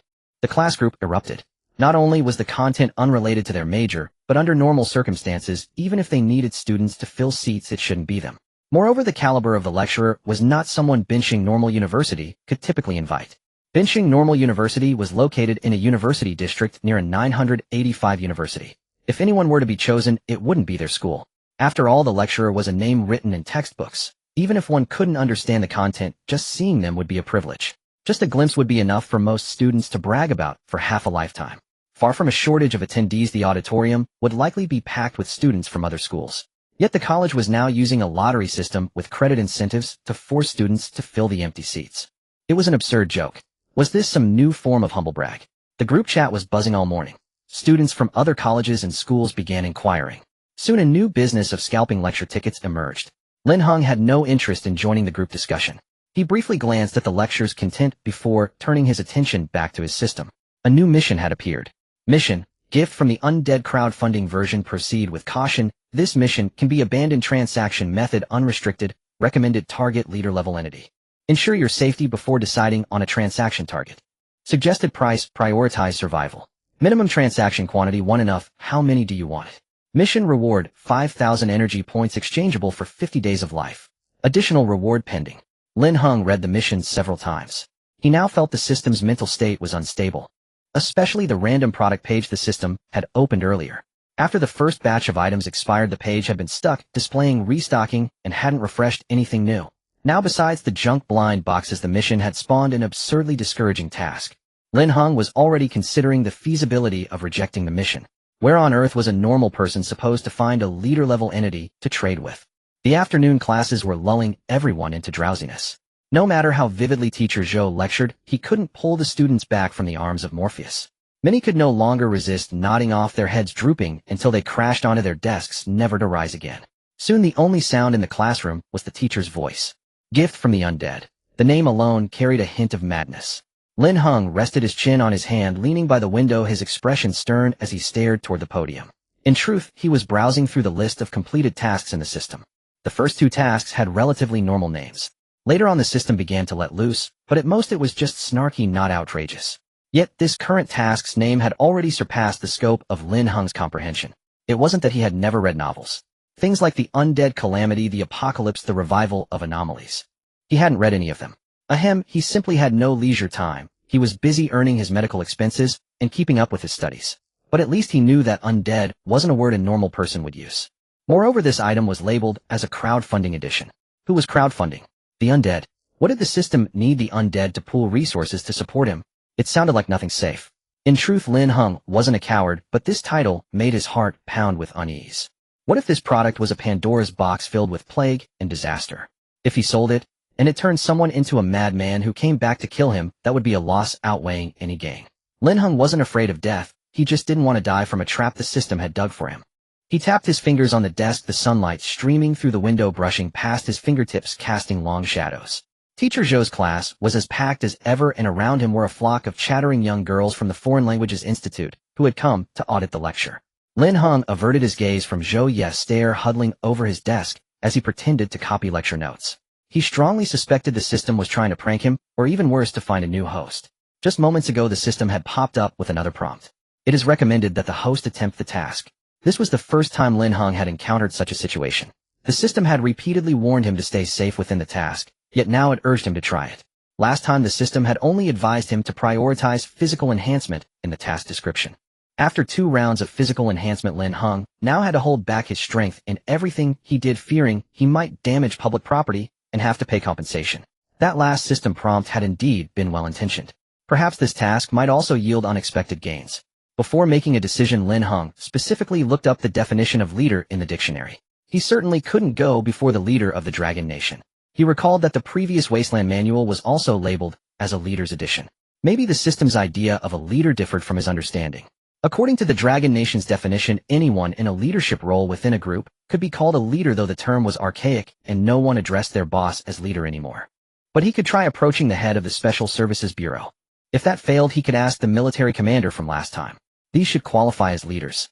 Now the second issue was what exactly this gift from the undead was, and why it could affect his personal safety. Especially since it was a 1EO vacant item with the suggested price line reading prioritize survival. What would selling it too high get him killed? Maybe he should test the official stance. Lin Heng tentatively sent Yin Lei a message. Ahem, I've been reading sci-fi lately. In the novels, if you hand over good stuff to the nation not only assigns you a job, but also gives you a wife. When Yin Lei received the message, his hand trembled, nearly throwing his phone away. No, comrade, don't get cocky. A job could certainly be arranged. The Dragon Nation warmly welcomed it, and was already secretly preparing. But finding a wife was better left to oneself. After all, it was a new era. Especially, who had been feeding him sci-fi novels? Couldn't they recommend something normal? Still, if Lin Heng urgently needed it, Yin Lei could boldly play matchmaker and find him a personal bodyguard or something. The Dragon Nation would likely be agreeable. But based on his observations of Lin Heng, the latter probably didn't have such intentions yet. Saying this now likely had a reason. Before he could decide on a reply, Lin Heng's next message came through. Sure enough. Lin Heng, unfortunately I can't hand it over. I have to charge a fee. So I won't need such good treatment. Just the ordinary kind will do. This time, Yin Lei understood the other party likely wanted something, though he wondered when Lin Heng had learned to beat around the bush. Yin Lei deliberately didn't reply, waiting for a while. Sure enough, the next message came, this time a voice note. I need a leader. It must have been after class, as Lin Heng's voice sounded somewhat distorted against the noisy background. Need what? Was he crazy? What did he mean? Wanted a leader to accompany him. Wanted to become a leader. Otherwise, let's just talk about the nation assigning a wife. That was simpler. Yin Lei's eyelids twitched violently. He had already started messaging Zhou Yi to ask about Lin Heng's behavior in class. Could it be that he was being coerced into sending such strange messages? Yin Lei withdrew his foot from the meeting room, ignoring the expectant gazes of the bigwigs inside, and turned back to his office. Lin Heng was the top priority in their team's mission above all else. He quickly sent a voice message to his team, finding the brothers who had been with Lin Heng today. Before he could ask questions, another message from Lin Heng arrived. So ahem, I have an item that needs to be traded directly with a leader. The name is a bit odd, but the price is very cheap. 1 yuan for a single item unique in the world. But you must guarantee my safety, this is very important. After beating around the bush, Lin Heng felt it would have been faster to ask directly. Had been sending messages for a while, and Yin Lei hadn't replied at all, not even a typing indicator. What was he just watching the show from the other side? Following the flow of the crowd, Lin Heng strolled into the cafeteria ordering food while pondering what undead referred to. Fortunately, the QR code ordering menu now looked normal except for some flashy images on the splash screen. Lin Heng randomly ordered a bowl of noodles and carried it back to his seat. What kind of gift could be so severe as to endanger his safety? Could the undead be sending a calamity? As long as it didn't actually bring the undead back, that was fine. Yin Lei actually came to the bureau today to assist in coordinating the lecture arrangements. The first lecture on nuclear power for this weekend was hastily finalized yesterday. Following that, weekly lectures at Bin Province Normal University have been scheduled, with the current schedule extending half a year later. The number of eligible applicants who voluntarily signed up for the lectures exceeded the Special Services Bureau's expectations. The competition among various relevant research departments for the order of lectures was unprecedentedly fierce, and they almost came to blows in the meeting room this morning. No one knew what the higher-ups were thinking, having old Duan from the military district leak the news in advance that the state would reward scientific research resources and project funding to whoever delivered the best lectures. Now the big shots who came to sign up were basically provoked by old Duan, who flaunted his mecha models several times, claiming that this was the scientific research reward given to him by Longhua. When these big shots in the office heard about it last night, they hurriedly sent their students and assistants this morning, instructing them to definitely sign up for the academic month activities. In the end, it was the few senior academicians from Longhua Academy who lived nearby and could come in person to consult that crushed the younger crowd and snatched the slots for this month. As the arrangements proceeded, the academic month had completely turned into an academic year. Now, after much persuasion and cajoling, these big shots finally agreed to spare the summer vacation of 1.5 months, postponing those who didn't get scheduled to the next semester. This was only settling the big shots who were preparing for academic exchanges. Given their status when they come to universities for academic exchanges, the number of attendees at the lectures would certainly not be small. Correspondingly, the security level would need to be raised, and many personnel arrangements would have to be made accordingly. Fortunately, Bin Province Normal University had invested heavily last year to build a grand auditorium with 2 floors that could accommodate over 120 people, which now came in handy for the academic month activities, so the venue was not a big issue. Since the promotional warm-up for the academic month lectures had already been rolled out, various other universities had also caught wind of it. Just the universities near Bin Province Normal University had already gone to the Education Bureau to inquire several times. Even universities from neighboring provinces and cities began to pay attention to the developments in Bin Province. With such a large-scale academic month event, and so many national-level research big shots, couldn't they at least spare a few to give lectures at other schools? Didn't everyone have a grand auditorium? Each university pulled out all the stops, hoping the Education Bureau would be fair and just. The Education Bureau didn't want to offend anyone, so they could only come to the Special Services Bureau. After all, the event was not organized by them, nor were the people found by them, and they dared not bypass the Special Services Bureau to decide where to hold the event. However, the Special Services Bureau was already swamped with work, and they didn't bother with such matters. Weren't they stirring up such a big event just to legitimately insert Lin Heng into the lectures? In that case, of course, they couldn't change the venue. It had to be firmly set at Bin Province Normal University. With the high degree of cooperation and support from various departments of Longhua, the academic month event kicked off with a bang overnight. Now it was almost June, and in another month would be the college entrance exam month. As a result, many candidates began to pay attention to Bin Province Normal University. What kind of foundation must this university have to organize such an event and attract so many big shots from textbooks just to give lectures to students? Such a university surely couldn't be bad, right? This time, Bin Province Normal University was a lucky winner without even trying. The principal stayed up all night. Vice Principal Deng, who knew more, temporarily brought in his youngest son and repeatedly urged him to take good care of Lin Heng. Lin Heng probably didn't know yet that he was about to live a life of listening to 2.5 days of big shot lectures every week. Now Yin Lei locked himself in his office looking at the messages on his phone, and he clearly sensed a hint of unease and probing in Lin Heng's words. In his view, Lin Heng was still a young lad, but he had always been emotionally stable enough to be praised as bold and meticulous. What was wrong today? The team members' messages had not yet been sent back, so Yin Lei couldn't determine if there was any external factor threatening Lin Heng, but he boldly speculated that it might be a problem with Lin Heng's goods. Therefore, he deliberately replied to Lin Heng with a voice message in a very calm, slightly teasing, and relaxed tone. What is there, a new product? Don't worry, Longhua can back up any product. Our Longhua has vast resources and can afford anything, but it's easy to support one supplier like you. Yanlei was still pondering what made Lin Heng so unusual.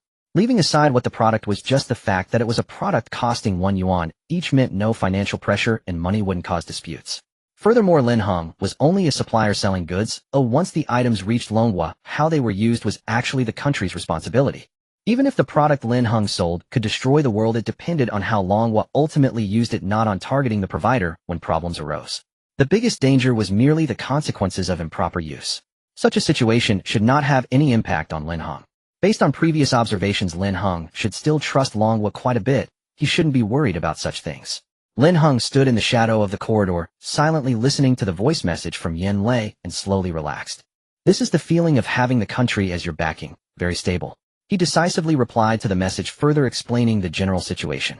I only know it's somewhat dangerous, but I don't know what it is exactly. If the leader wants to try it, I can bring it for you to see. Lin Heng deliberately used the word leader, thinking Yanlei would understand. Sure enough, Yanlei called directly. Do you need to be present? Yanlei got straight to the point. Probably not needed, Lin Heng said thoughtfully. It's just that the product name is a bit unusual. Do you want to consider it? No need to consider. They'll have the director contact you for payment, and you can ship it. They'll send you the address later. Yanlei's voice was very decisive, but in fact he hadn't yet told Director Li about this. He didn't want Lin Heng to hear his hesitant answer and overthink. Moreover, he did have the priority authority to handle this matter.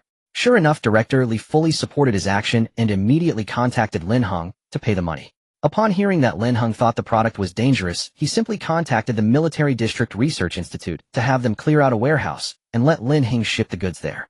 Since it was dangerous, let the professionals handle it. Lin Heng never expected the Special Services Bureau to be so swift and resolute. He tentatively sent the name gift from the undead to Yanlei, and the response was that Director Li of the Bureau contacted him directly. The entire call was remarkably efficient. Director Li said little, simply exchanged pleasantries, expressed his intention to purchase the item Lin Heng had mentioned, promptly transferred the money, and provided the address. Lin Heng breathed a sigh of relief. He truly didn't know how to explain this gift from the undead.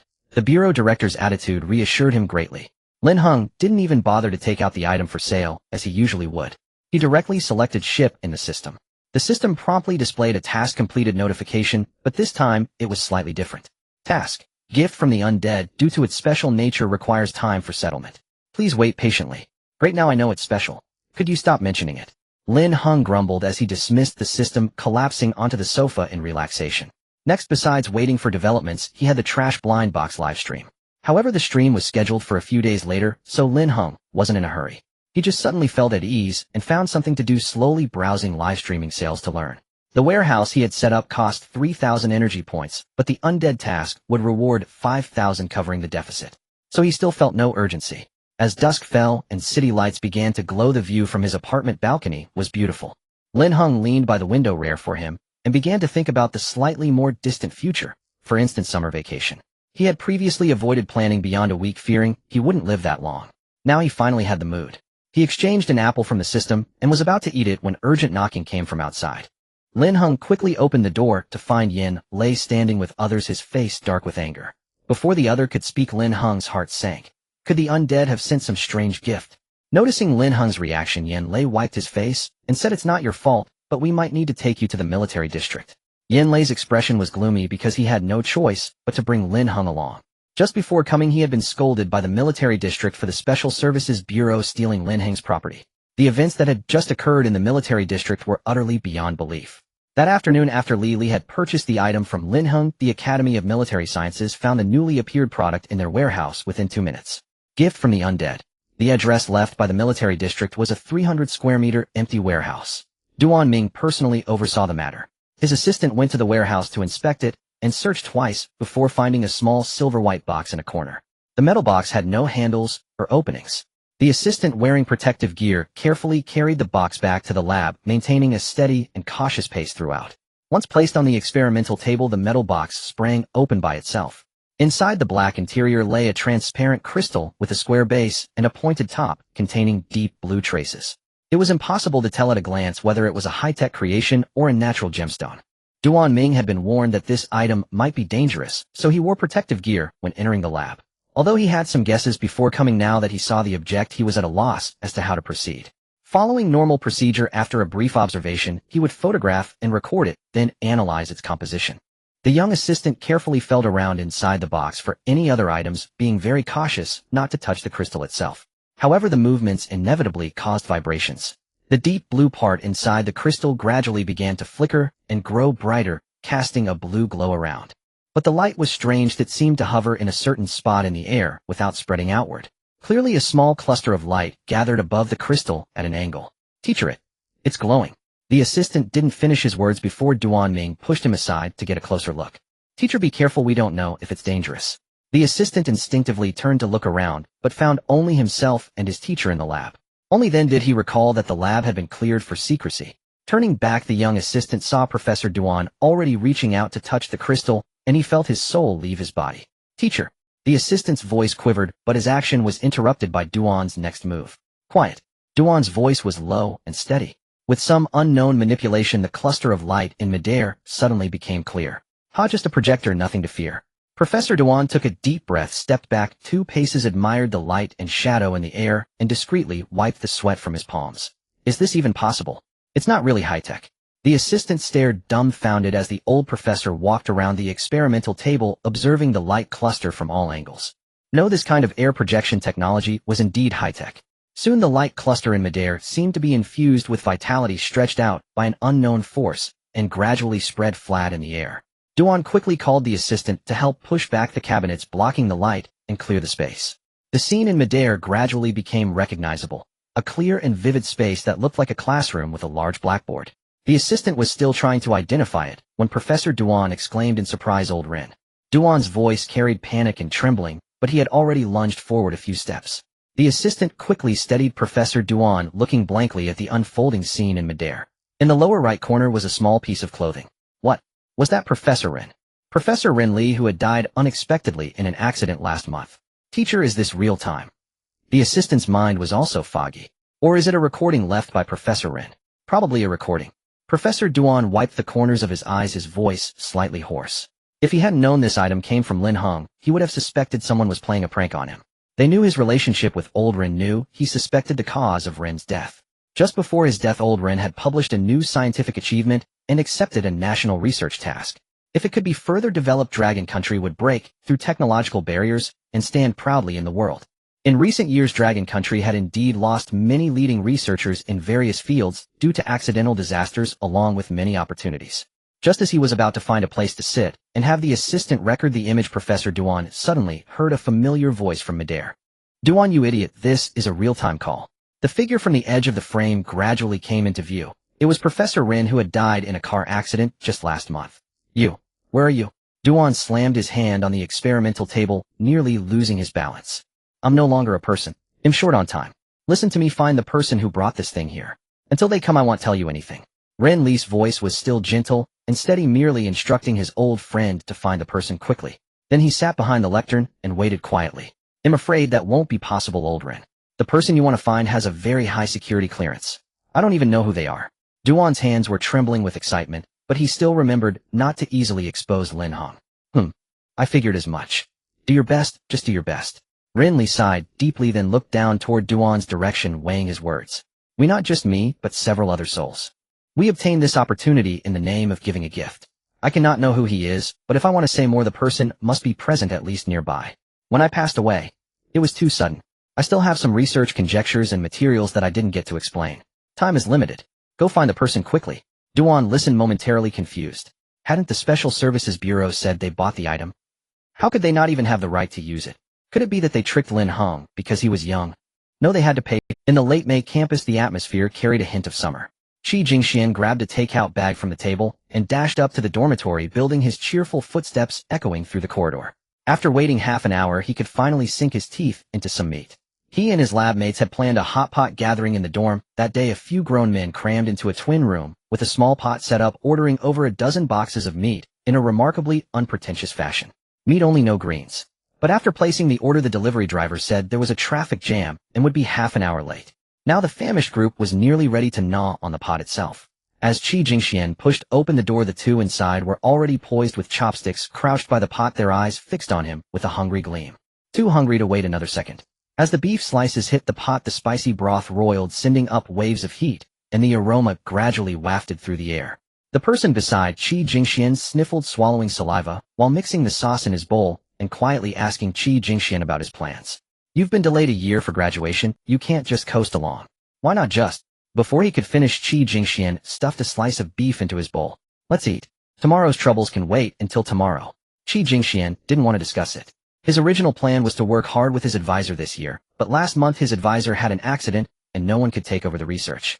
Now the entire project was stuck in limbo, with most people waiting for news. If no arrangements were made soon, they'd likely have to go their separate ways. He didn't know what to do either. When his advisor was around, he was brimming with ambition, but now he just wanted to graduate first. Still, he couldn't quite accept switching advisors right away. He wanted to put it off until after the summer break. Luckily, the materials his advisor left behind were fairly important, and he needed to sort them out slowly anyway, so there was still plenty of time. Lately, many people had been subtly probing him, hinting that his advisor's death was too suspicious, that car accident far too coincidental to dismiss. And only a few knew the route his advisor had taken. Qi Jingxian naturally had his suspicions, but what could he do? Keep the secrets, report what needed reporting. He was powerless to do more. So when his junior fellow apprentice was taken away for investigation today, Qi Jingxian couldn't help but marvel at the Dragon Kingdom's response speed. It was promising. Indeed, that 10,000-word exposé hadn't been written in vain. It only took a week for them to take him away. If they hadn't arrested him soon, Qi Jingxian might have taken matters into his own hands. That's why he was treating everyone to a meal today, to celebrate the traitor now enjoying a state-sponsored lifestyle. But he couldn't say that outright, so Qi Jingxian made up an excuse about being depressed over his delayed graduation and invited some close classmates to liven things up. However, he never expected that before he could even take a bite of meat, a knock came at the dormitory door. The forceful knocking pounded the door with a bang-bang sound. It didn't have the feel of a dorm supervisor's knock. Besides, in the PhD student building, they usually didn't bother much about using electrical appliances in the rooms. Hot pot was a common occurrence. As the knocking continued, Qi Jingxian picked up his sauce bowl and got up, still managing to sneak a bite of meat on his way to the door. Who is it? He asked, pulling the door open and peering out.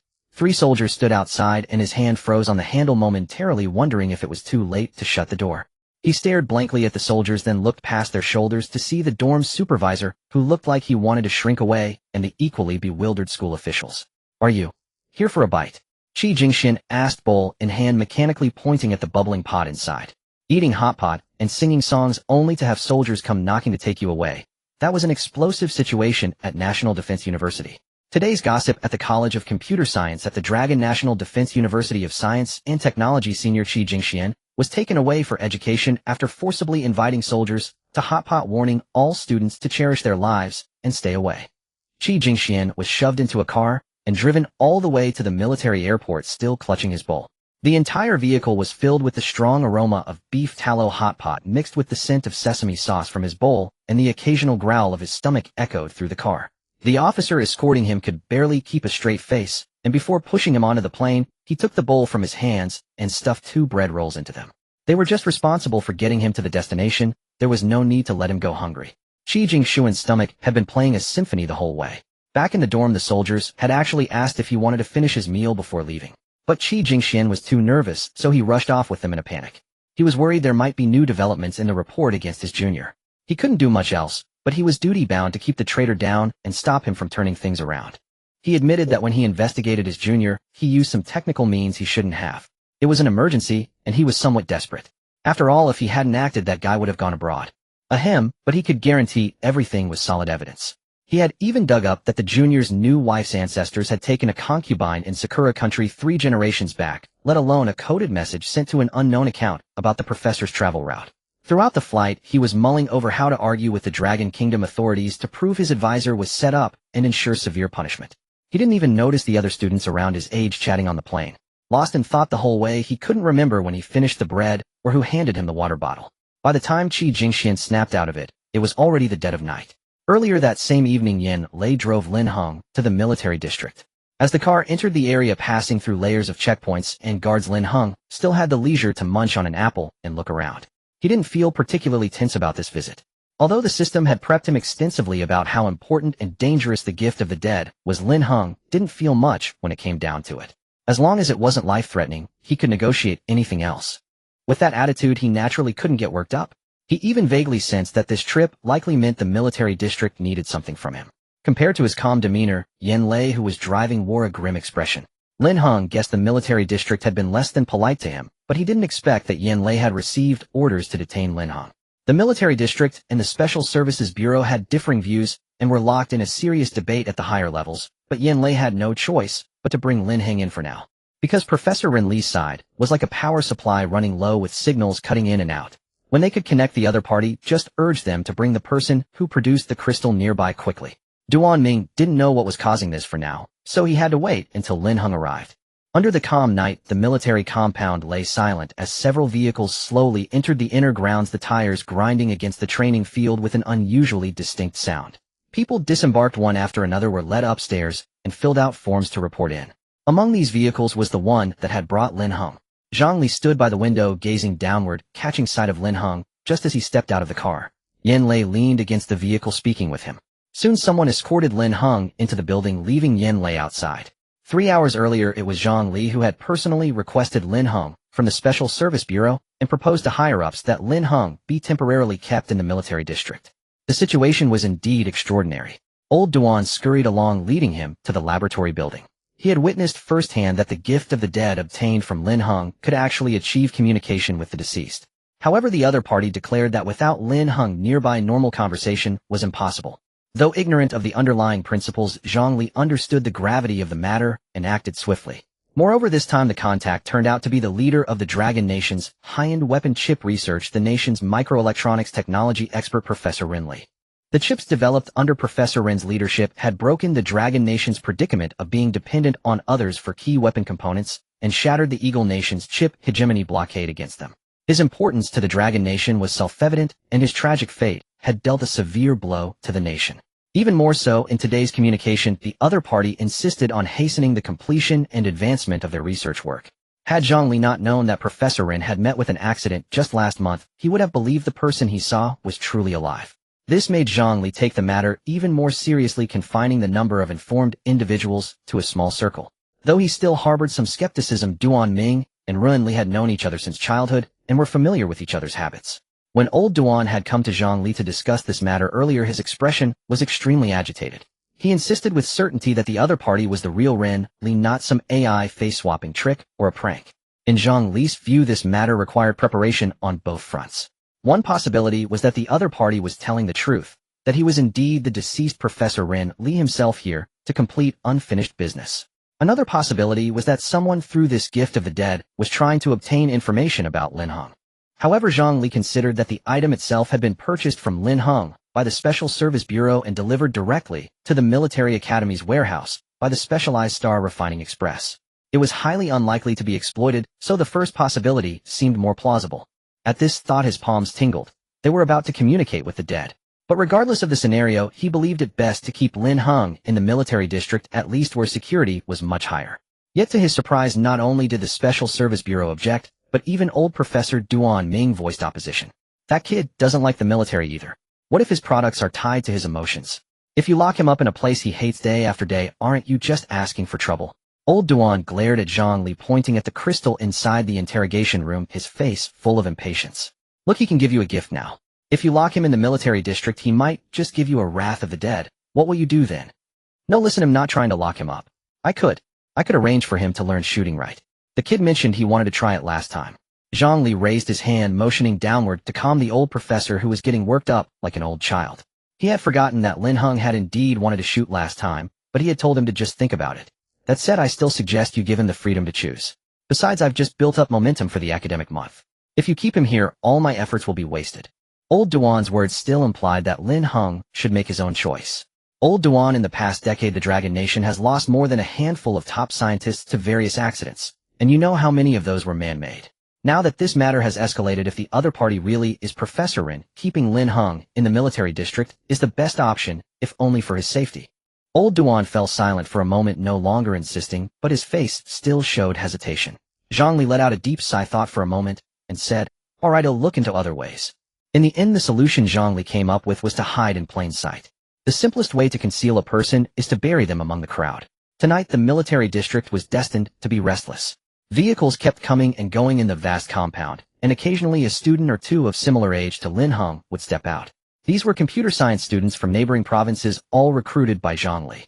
Coincidentally, Professor Run had been a computer science teacher at the Dragon Nation's National Defense University of Science and Technology. Even the old professor's prized disciple had been brought over from Nanzhou. Now everyone in the military district had a unified cover story. They were about to hold a 3-month computer science summer camp in the military compound. Those who had arrived were all summoned after a simple background check. More students would trickle in over the next few days. The arriving students were all bewildered, never expecting the Dragon Nation's military to be so heavy-handed, dragging people straight out of their dormitories. The bolder students dared to ask questions, but the answer was always the same: sorry, this is part of the qualification assessment for the summer camp. Throughout the night, a dozen or so bewildered college students were pulled into the military district, each led separately into the military academy's office building, then dispersed to different dormitories. When asked, they were told it was preparation for the upcoming tech summer camp. No one noticed that among them Lin Heng was mixed in. He entered the office building and never came out. The person waiting for him downstairs was a familiar face, Lu Liang. After a brief greeting, they climbed the stairs in silence, and Lu Liang did not speak another word. He wasn't entirely clear on what was happening either. The reason he was sent to pick up Lin Heng was simply that he had been the one to see Lin Heng off last time, and the chief hoped his presence would help Lin Heng relax. Lin Heng followed him, trudging up the stairs in silence. At a corner, they encountered an officer who greeted Lu Liang. The officer was followed by a young man of similar age who waved enthusiastically at Lin Heng. Lin Heng casually raised his hand and waved, his mind still occupied with what the gift of the dead truly was. He had no idea what he was about to face. In the dim corridor, only a few lights were on, with most illumination spilling from the various offices. Soon Lin Heng was led to a room where Lu Liang saw him to the door before turning away. The moment he stepped inside, Lin Heng was captivated by the entire wall of one-way glass. This is the only interrogation room in the military district with an observation area. It's a bit cramped, but it'll do for now, said Military District Chief Zhang Li, leaning back in his chair as he gestured for Lin Heng to enter and sit. Another person stood in the shadows at the back of the room. Lin Heng glanced over and felt an inexplicable familiarity, but soon his attention was drawn elsewhere. On the other side of the one-way glass, voices arose in conversation. He's here. Professor Ren's figure animated again, moving from the shadows into the center of the frame. Right'll go ask, said Duan Ming in the interrogation room, hearing no sound and unsure if Lin Heng had arrived. No need, I know he's here. Professor Ren stopped him and began writing on the blackboard of his own accord. Duan Ming's young assistant, who had been about to rush out, was called back by the elder Duan and quickly sat at the desk to record the content on the blackboard. Soon the door opened and Qi Jingshuan, whose phone had been confiscated, walked in, clutching a stack of draft papers. Until this moment, he had no idea what chilling scene awaited him. Hello, may I? Before he could steady himself, the door closed behind him, and he even heard the click of a lock. In the dimly lit room, for some reason, only a small desk lamp was placed on a table against the wall. Behind the table, 2 figures were faintly visible, and above the empty space between him and the table, a faint glow seemed to shift. A chill ran down his spine. Before he could see clearly, a voice barked, "What are you dawdling for? Get over here and work." Professor. Qi Jingxian instantly recognized the voice. His legs weak, he stumbled forward, clutching the table, barely steadying himself. When he looked up, the old professor before him was not the familiar teacher Ren. Qi Jingshuan's mind went blank for 3 seconds. He released the old man's arm and looked at the young man following behind. Unfamiliar as well. Trembling, he picked up the draft papers from the floor, tidying them as he scanned the room. Soon his gaze froze on the aerial projection hanging in midair. "Professor!" His voice suddenly rose an octave as Qi Jingxian cried out in shock, stumbling forward a few steps. "Professor, where are you? Were you protected by Dragon Nation? The car accident was fake, right, Professor? Professor, are you okay now? When will you come back? Enough, stop your howling. We're short on time. Tell me the progress at the lab," said Professor Ren in the projection, waving his hand calmly, offering no explanation. Qi Jingxian felt something was off, but under his professor's urging, he had no time to dwell on it. Soon he began reporting the latest developments following Professor Ren's rhythm. Behind the one-way glass, Lin Heng heard everything clearly in the adjacent room. He instantly realized that this so-called gift from the departed involved communication with the dead. The teaching next door gradually found its rhythm, with Professor Ren occasionally posing questions and offering guidance to his student Qi Jingxian. Lin Heng felt his mind struggling to keep up. Zhang Li reached over and turned on the desk lamp, casting a warm yellow glow over a small area of the table. A file was pushed in front of Lin Heng. Lin Heng flipped open the first page with slight effort. The first thing he saw was 4 bold characters: death certificate dated the 18th of last month. So it really is the departed. Dazedly, Lin Heng turned to the second page, which detailed Professor Ren's life and his final research project. Weapon ships. With a sharp snap, Lin Heng closed the file, shaking his head as he pushed it back to Zhang Li. Some things were better left unknown. I'm a computer science major, but clearly it's a far cry from the computer studies at National Defense University. Lin Heng's face showed clear reluctance as he said bluntly, "Just tell me directly why do you need me, and how long do you need me to stay?" Whether Lin Heng looked or not made no difference to Zhang Li. He put the file away and gestured for Lin Heng to look toward the one-way glass. "As for how long you'll be here, it depends on how long the project inside runs. As for why you're needed, this gift from the departed is said to have been presented in your name. If you're not nearby, it doesn't function stably." Though his heart desired to keep Lin Heng on the spot, Zhang Li chose his words carefully. Still, he was confident he could make Lin Heng stay willingly. "For now, respecting your needs during the semester, you may need to report here after class. As for holidays, I'm afraid there's no room for negotiation. However, our military district is hosting a science and technology summer camp for students, an extracurricular activity. This summer you can join them in some basic research projects. The summer program can provide an internship certificate from the Military Academy of Sciences." Oh ho! The allure of an internship certificate was glaringly obvious.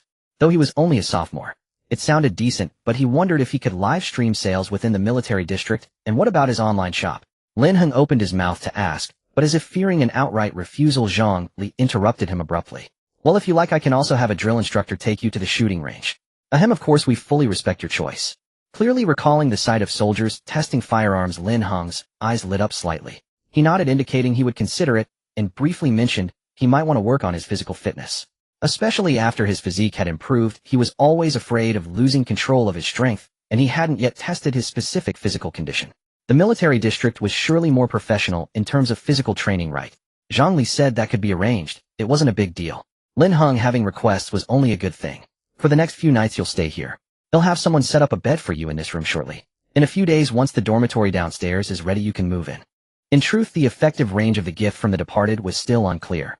Fearing the item would fail if too far from Lin Heng, they decided to have him stay in the observation room for now. With the brief exchange concluded, Zhang Li gestured for Lin Heng to look toward the corner behind him. The figure standing there stepped forward into the light. It was none other than the previously encountered Master Qi. In the cramped room, the flickering shadows gradually ceased their dance. Through the wall, the voices of the elderly professors in the interrogation room remained resonant and forceful. Lin Heng was momentarily at a loss for how to react, his gaze drifting from Taoist Master Qi to Zhang Li, the military region commander. "A commander, are you all so open-minded now? How could a military region commander invite a Taoist master? We soldiers of the Dragon Kingdom stand upright with righteousness, naturally unafraid of such things. But our duty is to protect the nation. We leave specialized matters to the experts." On the surface, Zhang Li remained composed, but inwardly he was already seething. "Seriously, look at the thing you brought. Is that normal? Can science alone explain this? What choice did I have but to be open-minded?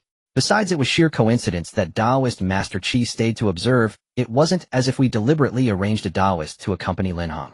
Though the observation room was dim, Zhang Li sat close enough to Lin Heng that looking up he could clearly see the other's skeptical expression under the lamplight. Zhang Li was so exasperated he could barely contain himself. If it weren't for the fact that Lin Heng's merchandise this time could directly communicate with the deceased, would he have had to resort to asking for help in his report? Moreover, with 5,000 years of cultural heritage, the Dragon Kingdom's traditions cannot be entirely false. We must hold reverence for what our ancestors left behind. Though his words were solemn, Zhang Li's heart was already mocking. Even the most devoted believer in science would be shaken after witnessing your product. The holographic projection technology in the air could still be considered scientific. But the ability to communicate instantly with the dead, that's sheer nonsense. If this is science, then science's coffin lid can't hold it down. Why else would the Dragon Kingdom's officials have summoned a Taoist master? Truly, they were the experts in studying the philosophy of life and death. Zhang Li's expression was indescribably complex, utterly infuriated. Lin Heng rubbed his nose silently, turning away under Zhang Li's glare, pretending to observe the teaching session between the professors and students next door. Ahem, he knew that what was happening next door was a bit too much.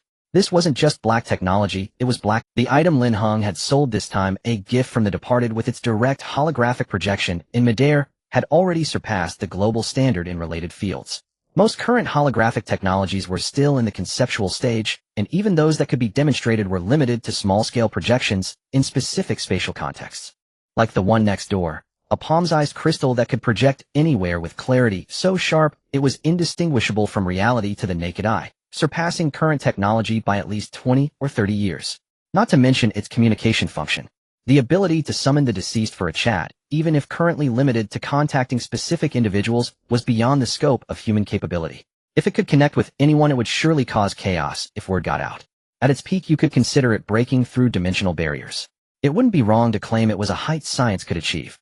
It might take the Dragon Kingdom's researchers a few years to hypothesize the underlying principle.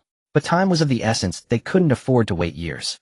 The higher-ups planned to use it first and ask questions later, but they feared it might harm Lin Heng or the researchers. So summoning Taoist Master Qi was an urgent measure and extra precaution to ensure safety. As it turned out, even the expert was unprepared for this. When Taoist Master Qi was brought in and saw the situation, he was somewhat astonished. Their expertise at most involved long-distance communication across the realms of yin and yang. They couldn't just drag a soul out for a chat. Even if they could, it wouldn't be visible to everyone like a video call. This was the greatest challenge of Taoist Master Qi's career.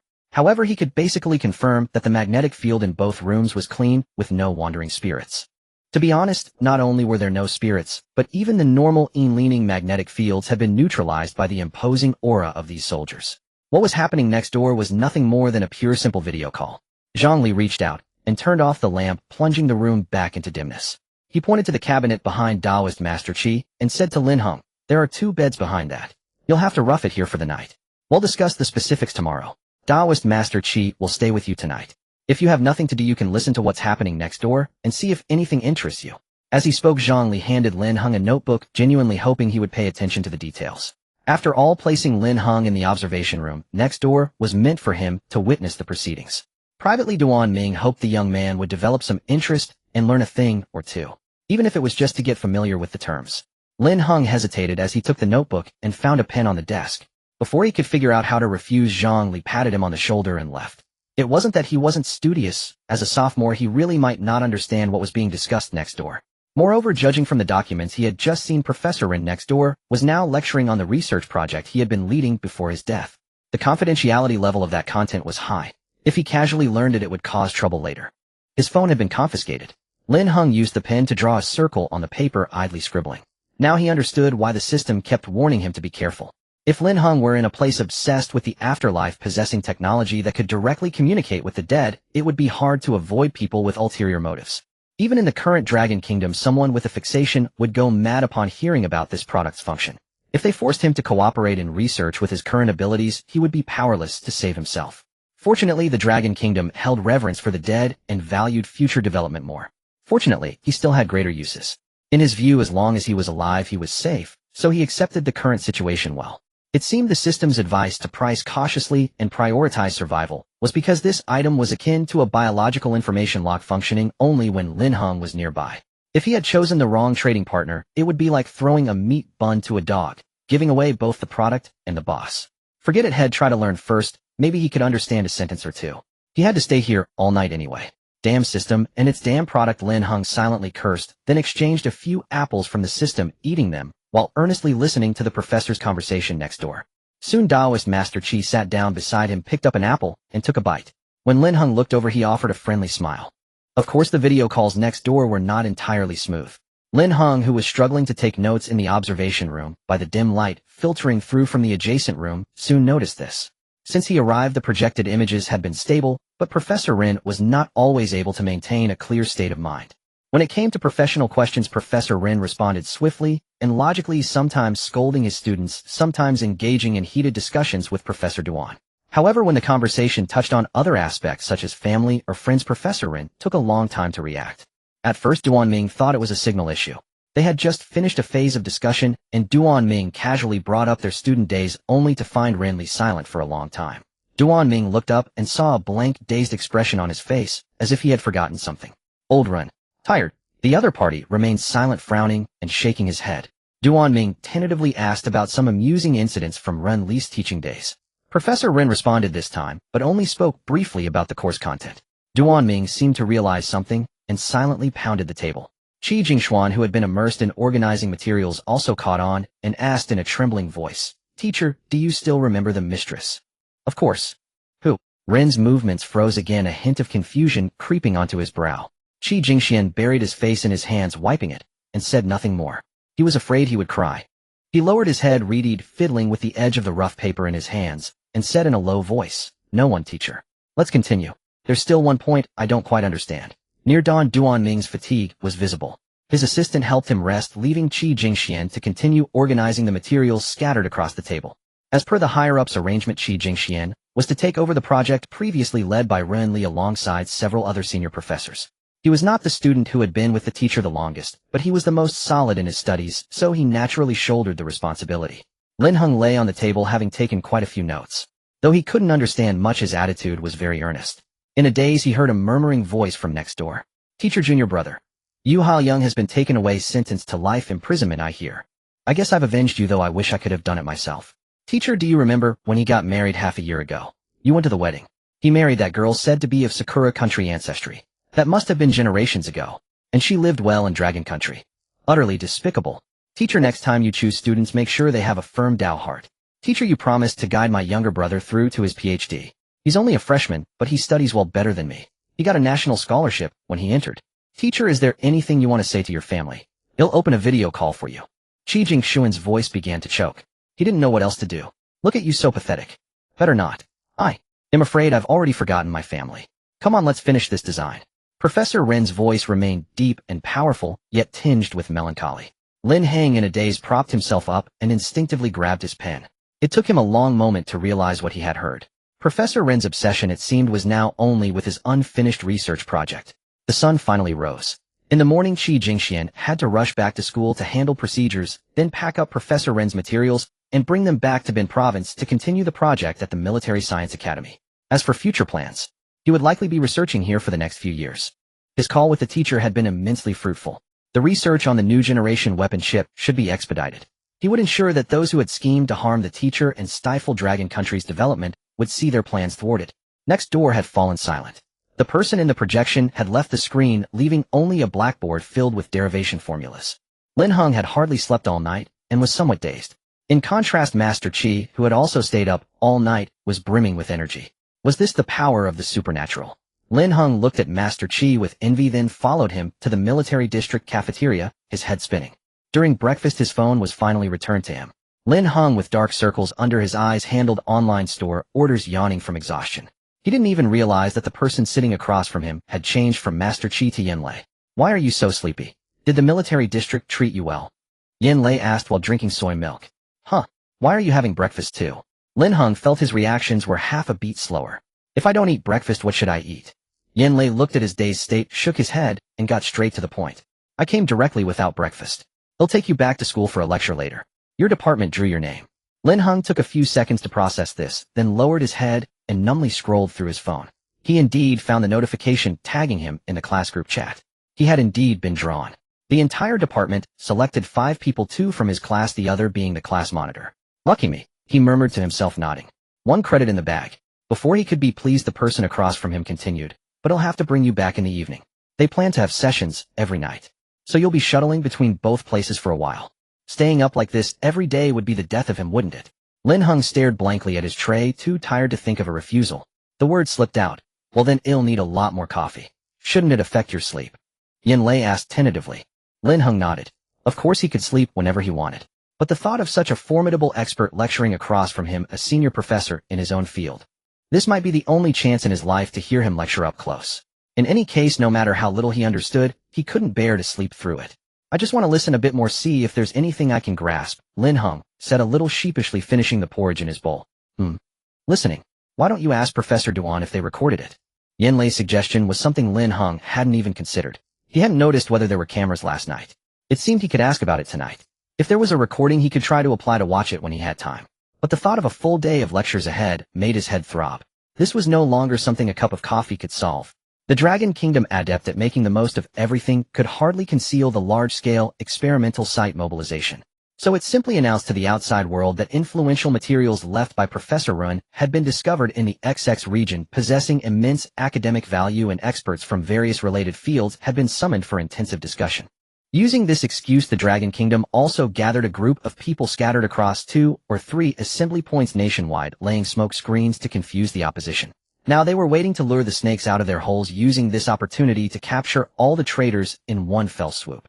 Especially those who had been targeting Eldarin a month ago. So far, only his treacherous student and the student's family had been apprehended. The true instigators behind the scenes had only just begun to show a trace. At a base in the capital, a young orderly walked briskly beside the chief, reporting in a hushed tone. The two hurried along the bright corridor, their rapid footsteps echoing in the confined space. What's the specific situation? Has everything been confirmed? The chief asked in a low voice after hearing the report. Yes, Professor Ren's student rushed over overnight and gave a brief report before leaving this morning. It's essentially confirmed that it is indeed Professor Ren, and the content of the communication continues his previous research project. The young orderly was cut off mid-sentence. The person, have they been protected? That young classmate, he is very important. The chief stopped before the council chamber, awaiting an answer. Yes, the protection level for Lin Heng has been raised. But he's still in school, and we don't want to alarm him. For now, we plan to keep him unaware of the specific arrangements. Fortunately, he will likely be staying in the central military region for the next few months, ensuring his safety. After the chief nodded, the orderly pushed open the doors to the council chamber, bringing the conversation to a temporary close. In the capital's military region council chamber, several people had already been gathered since early morning, frantically organizing documents. The world is full of wonders. The central military region in Bin province was placed under martial law last night.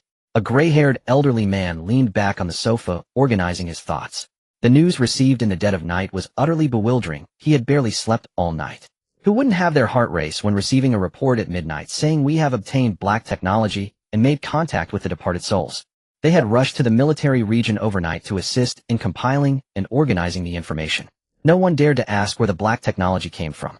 The current task for the few people present was to compile data on deceased individuals from the past decade, who shared similar identities and experiences with Rin Li, roughly estimating who the next soul might contact, so they could prepare in advance. After all, based on the information obtained, Rin Li had said in the communication that this was our gift. It was reasonable to speculate that this little thing could contact others besides Rin Li. The specific rules were unclear, so they were making preliminary preparations. If the contacted person required equipment data or personnel far from Bin province, it would waste time to dispatch them on short notice. Professor Ren's matter was too sudden. They had only managed to summon his student in haste. Fortunately, Professor Ren's lab had only been sealed, not cleaned out. Now they just needed to move everything to Bin province to set up the lab and continue the research project. Moving things was relatively simple. But for those from further back, say researchers who had died in accidents 5 or 6 years ago, their experimental projects were either mothballed or had changed hands. Now that there was a chance to restart them, much more was needed. Moreover, this time the higher-ups planned some reverse output. If they could contact those researchers who had passed away a decade ago, they could share the Dragon Kingdom's current development with them, leveraging their knowledge systems to explore future directions together. Of course, this was just preliminary preparation. The specifics would depend on the outcome of this communication with Professor Ren. The higher-ups also intended to arrange a meeting between Professor Ren's family and him, and were currently discussing how to implement this, ensuring it wouldn't frighten the family, while also not leaking the gift from the departed. The weather was clear and crisp. The entrance to Bin Province Normal University's auditorium was densely packed, with people waiting in line to enter. A student with a megaphone was announcing that entry would begin in 10 minutes, asking everyone to have their tickets ready. Lin Heng had just reached the periphery when Deng Jizhou spotted him. The latter quickly pulled him to the front of the line and hung the entry badge around Lin Heng's neck. Lin Heng stood woodenly, letting himself be arranged, yawning repeatedly until tears streamed down his face. What were you doing last night? How can you be this sleepy? The class monitor finally couldn't help asking. Heaven knew they were supposed to sit in the front row today. Being this drowsy was really not good. Lin Heng rubbed his brow and mumbled, studying. He had indeed been studying all night very diligently. You don't have to work this hard for the scholarship, do you? Deng Jizhou couldn't understand him. Once you're inside, find a place to wash your face and wake up. We're sitting in the front row this time. You should know the speaker is the leading expert in nuclear power research from the Chinese Academy of Sciences, known as the nation's blade and the backbone of the country. It's said he devoted himself to the Northwest for 30 years. Now even getting him to come out for some projects is difficult, let alone giving a lecture. Lin Heng nodded vaguely. He hadn't expected to be in the front row, but he had downed a lot of coffee before coming, so he should be able to hold out until noon. He had no idea that this lecture was arranged because of him, but Deng Jizhou had a general idea. His father was the vice principal, so he naturally knew how many lectures Bin Province Normal University had hosted over the years. Lectures of this scale, inviting professors with such credentials, had occurred no more than 5 times in the university's history. Moreover, this time, not only was there one lecture, but several had been scheduled consecutively even for the next semester. He refused to believe that Lin Heng wasn't the reason. At the very least, he knew that he himself had been chosen because of Lin Heng. Deng Jizhou felt like he was accompanying a prince to study, especially after receiving a call from his father that morning telling him to take good care of his classmate. Coupled with his experience shopping with Lin Heng last time, Deng Jizhou wasn't stupid. What else could he guess? Of course, even if he guessed, he dared not say anything. There was still one thing he wanted to discuss with Lin Heng. The two stood at the front of the line, Lin Heng leaning against the auditorium door half asleep, when he heard Deng Zhizhou whisper, "Lin Heng, can you still sell that helmet from last time?" Lin Heng was instantly wide awake. He stared at Deng Zhizhou, his silent question unmistakable. "Well, my brother wants it, but I don't want to give him mine." Deng Zhizhou rubbed his nose. He had of course used the helmet before and knew exactly how advanced it was. The moment he put it on the screen that unfolded before his eyes left a vivid impression he still remembered clearly. What amazed him most was that it could connect directly to the internet, enable long-distance positioning, and even load games. He hadn't had time to explore its other black tech features when the Special Affairs Bureau came to investigate, specifically telling him not to take it outside and to only use it at home. Under normal circumstances, he would have pretended to know nothing and stopped mentioning it to Lin Heng. The problem was that a few days ago his brother came home, and for some unknown reason suddenly set his sights on the helmet. Heaven knows the helmet was sitting innocently on Deng Zhizhou's bookshelf. Ever since he learned about its black tech capabilities, he hadn't dared to wear it again. His brother had barely exchanged a few words when he strode over to the bookshelf, grabbed the helmet without a second thought, and put it on. Seeing his brother's demeanor, Deng Zhizhou guessed he likely knew something about it. But he never expected his brother to try walking off with the helmet still on his head. Was that even possible? Absolutely not. Deng Zhizhou lunged at him on the spot. He was ready to fight tooth and nail to defend his ownership of the helmet. Of course, he couldn't win a fight. Had never been able to beat his brother, let alone now. With a desperate move, Deng Zhizhou threw himself at his brother's feet and wrapped his arms around his legs. In the end, he rolled around on the floor wailing and crying until his father helped drive his brother away. Even now, recalling that chaotic scene, Deng Zhizhou could still burst into tears. Weak, helpless, but armed with a helmet. That evening before Deng Xiao left, he slung an arm around his brother's shoulder, pretending to be friendly, but actually avoiding their father's gaze. He grabbed Deng Zhizhou by the collar and whispered threats. "Don't use the helmet to track my location. Cherish your own life. If you don't get another one of these helmets next time we meet, it'll crack your skull open." Even now, thinking back to his brother's eyes, Deng Zhizhou couldn't help but shudder. That was why he was now gritting his teeth and asking Lin Heng if he could buy a helmet. Lin Heng's mind slowly began to churn. After the diary incident, he had learned a bit about the Deng family's situation. He remembered that Deng's brother was an elite agent in the Special Affairs Bureau. Lin Heng nodded, promising to ask around for the class monitor, while simultaneously sending a message to Yen Lei. "Brother Yen, does the Special Affairs Bureau want to buy some big helmets? A bunch of them. Wholesale price is 500 dirt cheap." Yen Lei quickly replied with a question mark. It was a wonder that Lin Heng exhausted as he was still remembered the wholesale price. In his nearly non-functioning brain, Deng's brother wanting a helmet roughly equated to the Special Affairs Bureau needing helmets. Before he could read Yen Lei's other replies, the doors to the auditorium's outer hall swung open. Accompanied by the excited voices of the crowd outside, Lin Heng followed the guidance and gradually distanced himself from the throng.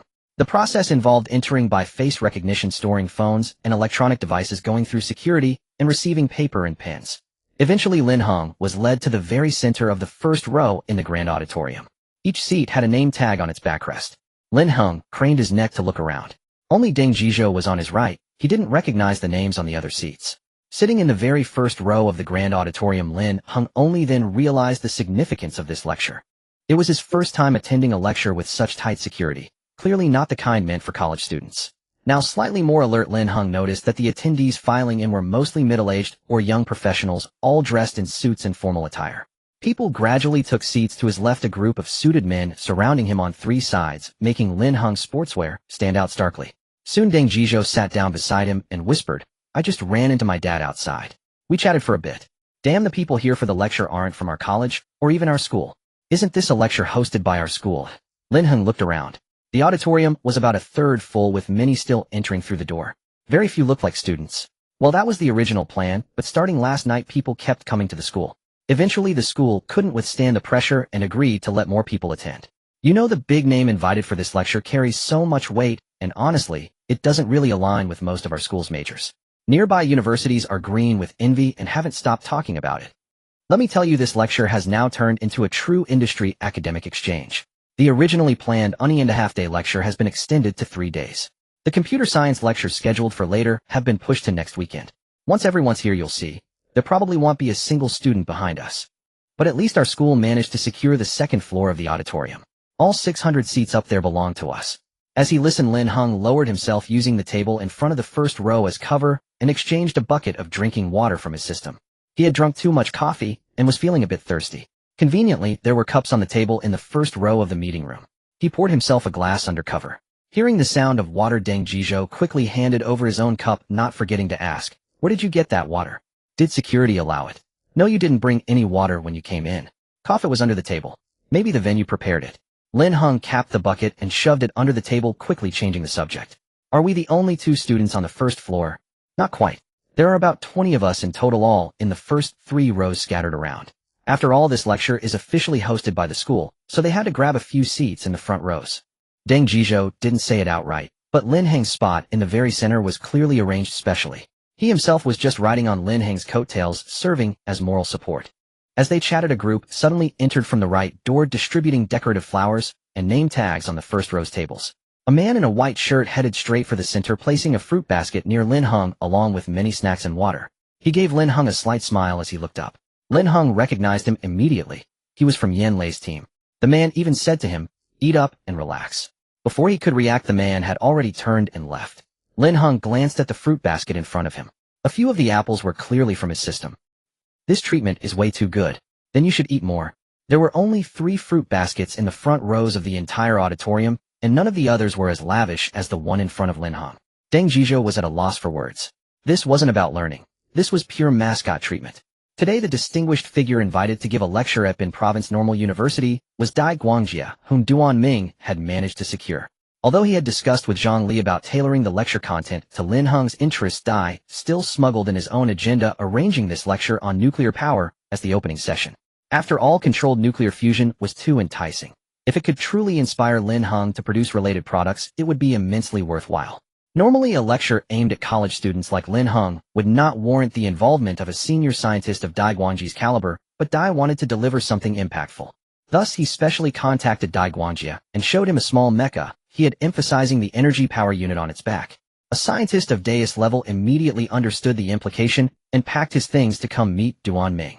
This 3-day lecture series was exchanged for Deus' promise to give him a power unit removed from the mecha. In Deus' view, this device was likely nuclear-powered. It was a tremendous surprise, almost a shock. Especially when Duan Ming, in explaining its origin, casually remarked, "I just bought it." By the time Dai Guangjia arrived in Bin Province, he heard rumors that Duan Ming was touting the mecha as research material issued by the state. Duan also mentioned that during this academic month event, if the lectures given by eligible professors were well received, the state would provide additional rewards. Everyone immediately equated those rewards with the mecha. Even if not a mecha, it would surely be something of comparable quality. Thinking of this, Dai Guangjia quickened his pace as he entered the auditorium. Fortunately, he had secured the first lecture slot. He heard that several later professors were scrambling for time slots, nearly coming to blows in the meeting room. But he never imagined that the state rewards Duan referred to were entirely dependent on Lin Heng producing some black tech again. Throughout the morning lecture, Lin Heng dared not move. Literally, he was surrounded by serious experts. Before it began, Deng Jizhou briefly introduced them. Almost all were professors from various universities in relevant fields, along with some graduate students who had traveled from afar. During the break, Lin Heng pulled out a water bucket from under the desk and chugged, but afraid of needing to use the restroom, he poured only half a cup and put the bucket away. Just as he was about to stow it back under the desk, he looked up to see Dai Guangjia sitting on a single sofa on the stage, smiling at him. That smile was as warm as could be, as if he were looking at his own research achievement. He was indeed watching Lin Heng, partly because he recognized the water bucket as the recently popular good water of Dragon Country, and partly because Duan Ming had told him before coming that the lecture's effectiveness should be measured by whether the students in attendance could understand the material. As he looked at Lin Heng, all he thought was, "Good kid, learn more. I'm doing a great job teaching. I've already picked the most basic topics." He hadn't taught such elementary content in years, and he hoped the kids could handle the increasing difficulty in the following 2 days. But the smile made Lin Heng uneasy. Startled by the expert's gaze, his hand trembled, and the bucket banged against the desk leg with a loud thud. A staff member at the front door looked inside, scanning for the source of the noise. Dai Guangjia also cast a curious glance, knowing it was Lin Heng who made the sound. Lin Heng met the old professor's gaze, and without thinking lifted the bucket again, gestured to him, and whispered, "Want some?" Dai couldn't hear him, but he understood. So he nodded cheerfully, picked up his teacup, and said happily, "Sure, come on, thanks, young friend." Dai was wearing a microphone, so his voice filled the entire auditorium, and everyone in the hall craned to see. Lin Heng stood up with the bucket half full of water sloshing around, contemplating whether to climb over the table or walk past the entire row. Before his sleep-deprived brain could figure out a route, a staff member came forward to take the bucket from him. So Lin Heng released the bucket, handed it to the staff, bowed in the direction of the stage, and sat back down. He was too tired to see clearly what Dai Guanjie was saying up there. Deng Jizhou watched the whole scene and thought Lin Heng is quite impressive. He can even interact with Professor Dai? Without a word, he had already forged a bond over a cup of water. That entire day, Lin Heng sat nervously in the front row, straining to follow the expert's lecture, taking copious notes. In truth, he understood little, but there were some topics that piqued his interest. At first, he was a bit tense, feeling that this lecture was not meant for college students, especially when during breaks the people around him addressed each other as doctor, professor, or teacher. Some even tried to socialize with him, but upon seeing his badge marked "Bin Normal University Student," they politely turned away. By the afternoon, Lin Heng had relaxed considerably. He sat in the front row munching an apple while taking notes, and during breaks he would grab a nearby doctor to ask about parts he didn't understand. If even the explanation was beyond him, he simply gave the person an apple as a token of thanks. He had long finished the apples from the fruit basket, and those he gave away were freshly exchanged from the system. Apples passed from hand to hand, and people nearby were happy to look at his notes and explain basic concepts. By now everyone in the first 3 rows had an apple, and the fragrance of apples filled half the auditorium. He dared to eat in the front row during the lecture, not because he was rude, but because Professor Dai had told them, students, relax and learn. Feel free to snack. The whole lecture is about a pleasant learning experience. Students on the second floor marveled, never having seen a lecture where the teacher encouraged eating and drinking. Unfortunately, they could only smell the fruit aroma drifting up from below, pretending to have some while continuing to listen. During the afternoon break, Lin Heng noticed that the people around him gradually left. Yan Lei, dressed as an auditorium staff member, appeared in the front row using the pretense of changing the fruit basket to deliver a greeting to Lin Heng. He mainly inquired about Lin Heng's study progress and joked softly, after a day of nuclear power lectures, how about a controlled nuclear fusion technology? Professor Duan is already eagerly waiting. Lin Heng instinctively glanced at the system interface. Life balance 62 days. The task panel only showed the live stream trash blind box mission. The previous gift of the dead was marked complete with 500 energy points awarded, but the bonus reward was still being calculated. No, I don't have that. They'll keep listening and try harder, Lin Heng replied with squinted eyes, sensing something amiss. Lin Heng now realized that these people treated him like a wish-granting bag coming to him for draws. And he was a wish bag with refreshed rare drop rates. So attending lectures was probably their way of refreshing. It was quite clever, actually. It would be even better if he didn't have to sit here himself. The auditorium of Bincheng Normal University, no matter how vast, was only so large. The students on the second floor, who were from the same school, could see clearly with just a glance down. These lucky students were scattered in the first 3 rows of the auditorium. They were seated among a crowd of doctors and doctoral supervisors, and at the very least professors from various universities. If they were lucky enough to expand their network, how wonderful would that be? Naturally, the focus of the second floor was on Lin Heng. Why? Because he was sitting right in the center and had even struck up a conversation with Professor Dai? From the second floor, they couldn't see clearly his action of taking water, but distributing apples was very obvious. So obvious that almost everyone in the first 3 rows was eating apples. The aroma was so tempting that people wanted to snatch them. What's the background of this student? Not only is he sitting in the center, but someone also prepared so many fruits for him to socialize.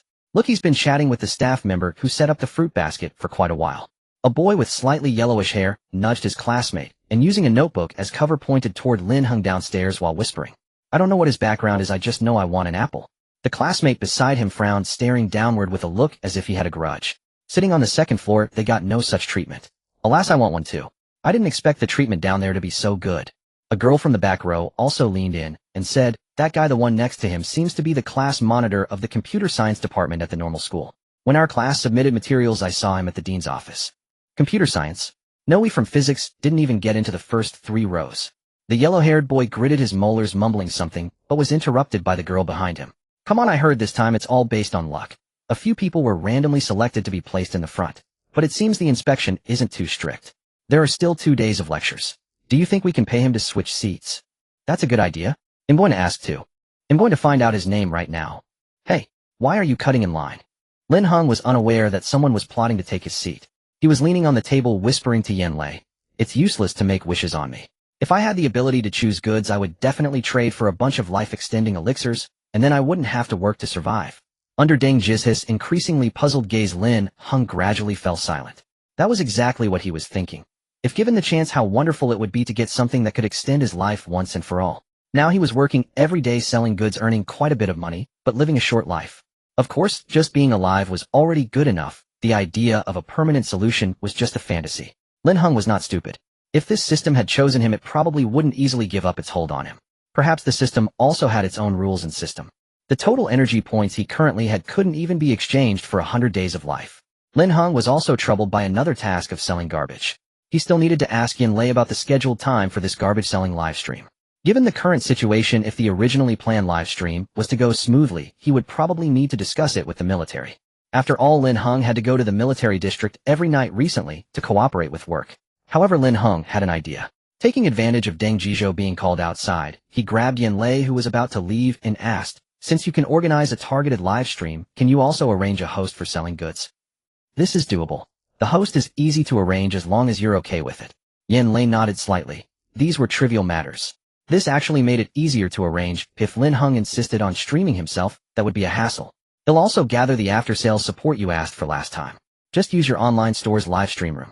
Yin Lei briefly planned it out, intending to arrange everything when he got back, and then asked Lin Heng if he had enjoyed today's learning. Lin Heng's face turned pale. He picked up his notes from the table and said, "Look, I've written like ghost symbols.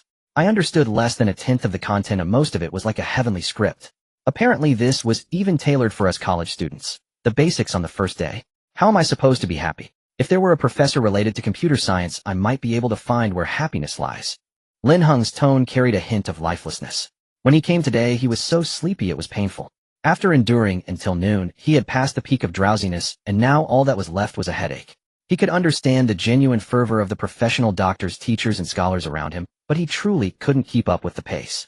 Yin Lei actually laughed at this. He also knew that Lin Heng wouldn't easily get started just by attending a lecture, so he took the opportunity to say, "All right then. If you want, we can have someone arrange a computer-related lecture and get it started next weekend." Lin Heng's head felt twice as big just hearing the word lecture. He had truly had enough. But before he could stop him, a middle-aged voice suddenly came from beside him. Good. Think about it. Next weekend it's settled." This was a great thing.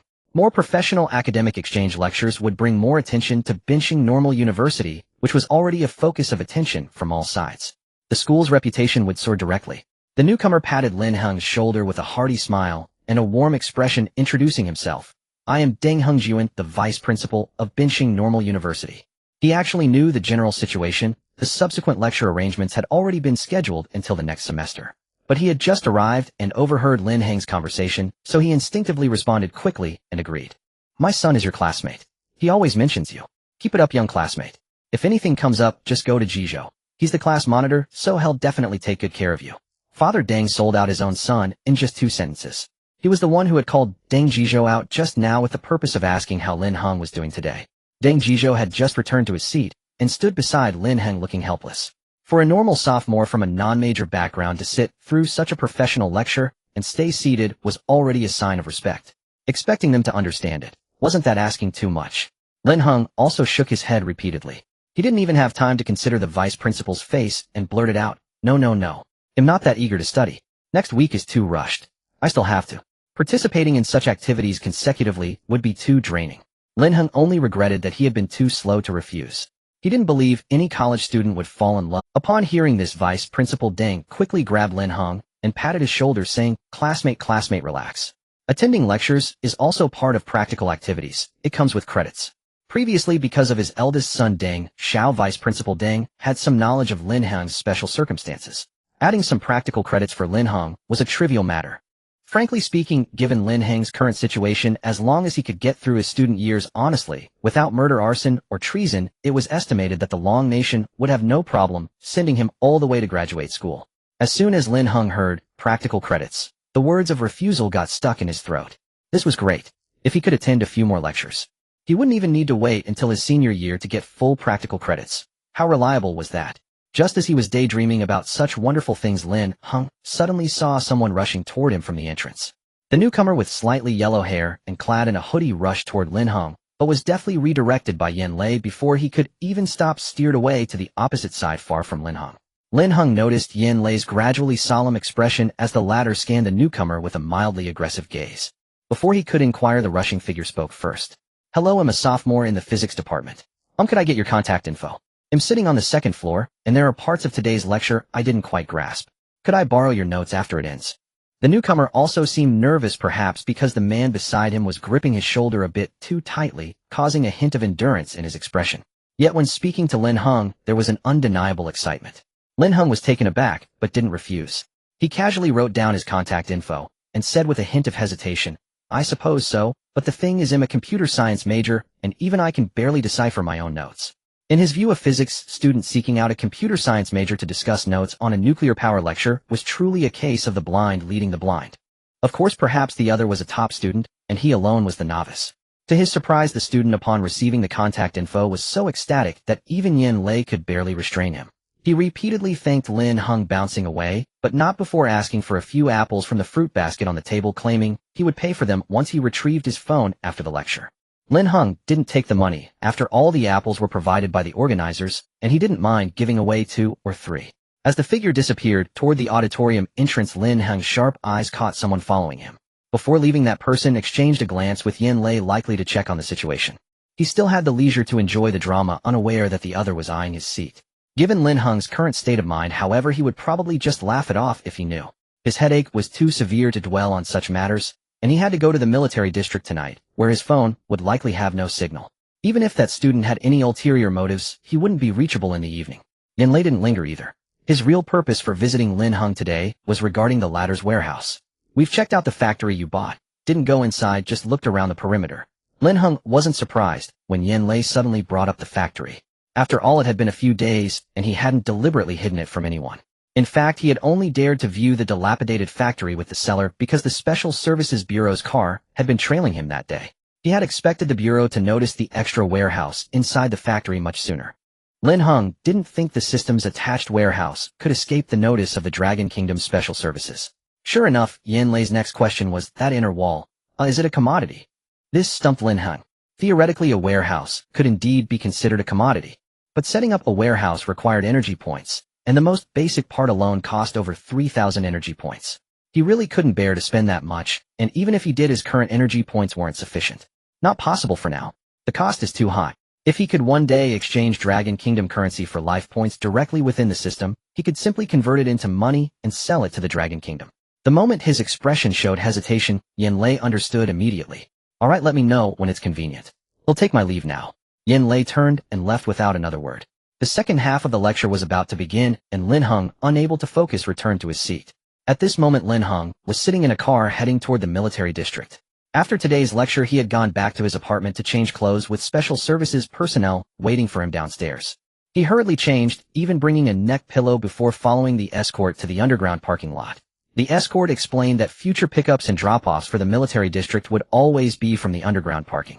Lin Heng silently grumbled to himself that even for secrecy, the parking lot wasn't exactly a secure location. As if reading his thoughts, the driver smiled and said, "Don't worry too much about security. This apartment building is now mostly occupied by our people." "Fine. You have the numbers." Lin Heng smiled and nodded. It made no difference to him anyway. More importantly, as soon as he got into the car, the system updated its random merchandise shelf. This time, there were also 5 items. Drink less coffee, unlimited. Refreshing mint candy, unlimited. Cat teaser, only 1 piece. Sound like crystal, unlimited. Initial ANS Mars base work manual breeding section, only 1 piece. Lin Heng scanned the item names, his gaze immediately locking onto the last one. A planting base. He frowned, recalling that the term Mars base had been mentioned before almost jokingly, and he had said it would never appear. Now the system was here to slap him in the face. Could this manual be as practical as the Wasteland manual? That would be something truly incredible. And given the Dragon Kingdom's natural talents, anything with the word planting was practically a gift delivered to their doorstep. Lin Heng immediately selected the exchange, only to find that it wasn't a booklet, but a semi-transparent screen. The ultra-thin, slightly flexible screen weighed almost nothing in his hands.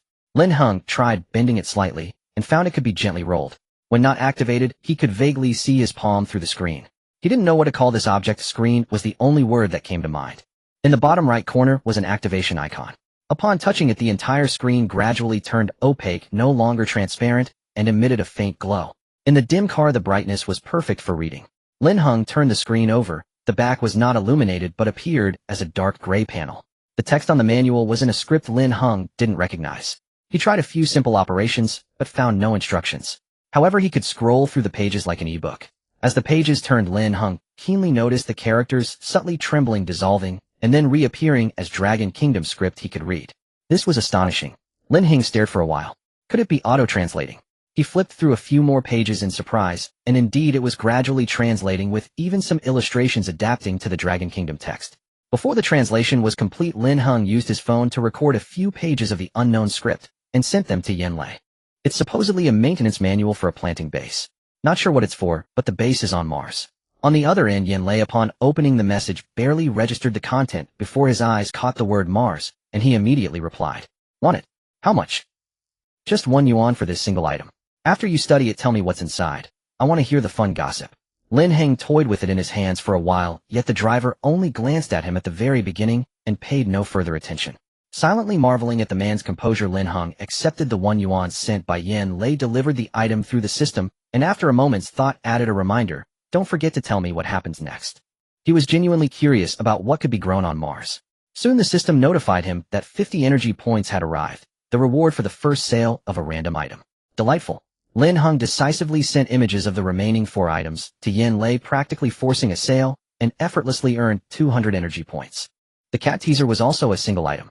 He flicked it in his hand, the feathers on its tip fluttering about, and the driver couldn't help but glance in the rearview mirror. The rod of this cat teaser resembled a telescopic fishing pole extendable to great lengths, but it was inconvenient to fully open inside the car. Lin Heng played with it for a bit before delivering it directly. As for the coffee, it was quite amusing.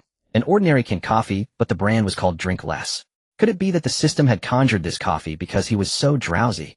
The refreshing mint candy emitted an intensely pungent mint aroma as soon as it was taken out. Lin Heng didn't try it, and sent it directly to Yanlei as well. Only the soundlight crystal left Lin Heng baffled.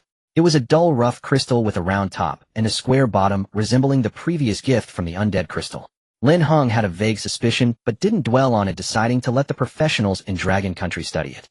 The car came to a gentle stop. This time Lu Liang was still there to pick up Lin Heng, but instead of heading to the observation room, he led him directly to the dormitory building. "We've arranged a place for you to stay. You can rest a bit. You know where the cafeteria is. Go eat if you're hungry. Later I'll come get you for the observation room. Do you need to catch up on sleep?" Seeing Lin Heng step out of the car with coffee in hand, sipping it, as he walked, Lu Liang asked casually. To his surprise, Lin Heng nodded vigorously. Yes. How long can I sleep?" Lin Heng downed the coffee in one gulp and pressed for an answer. He wasn't actually tired anymore, but after staying up all day, he insisted on getting some shut-eye first. "Based on the current time, you have about 4 hours, Lu Liang said, checking the sky before escorting Lin Heng to a private room. Lin Heng could sleep for 4 hours only because Qi Jingxian had just finished organizing the research materials today and was running a bit late. However, Lin Heng never got that sleep.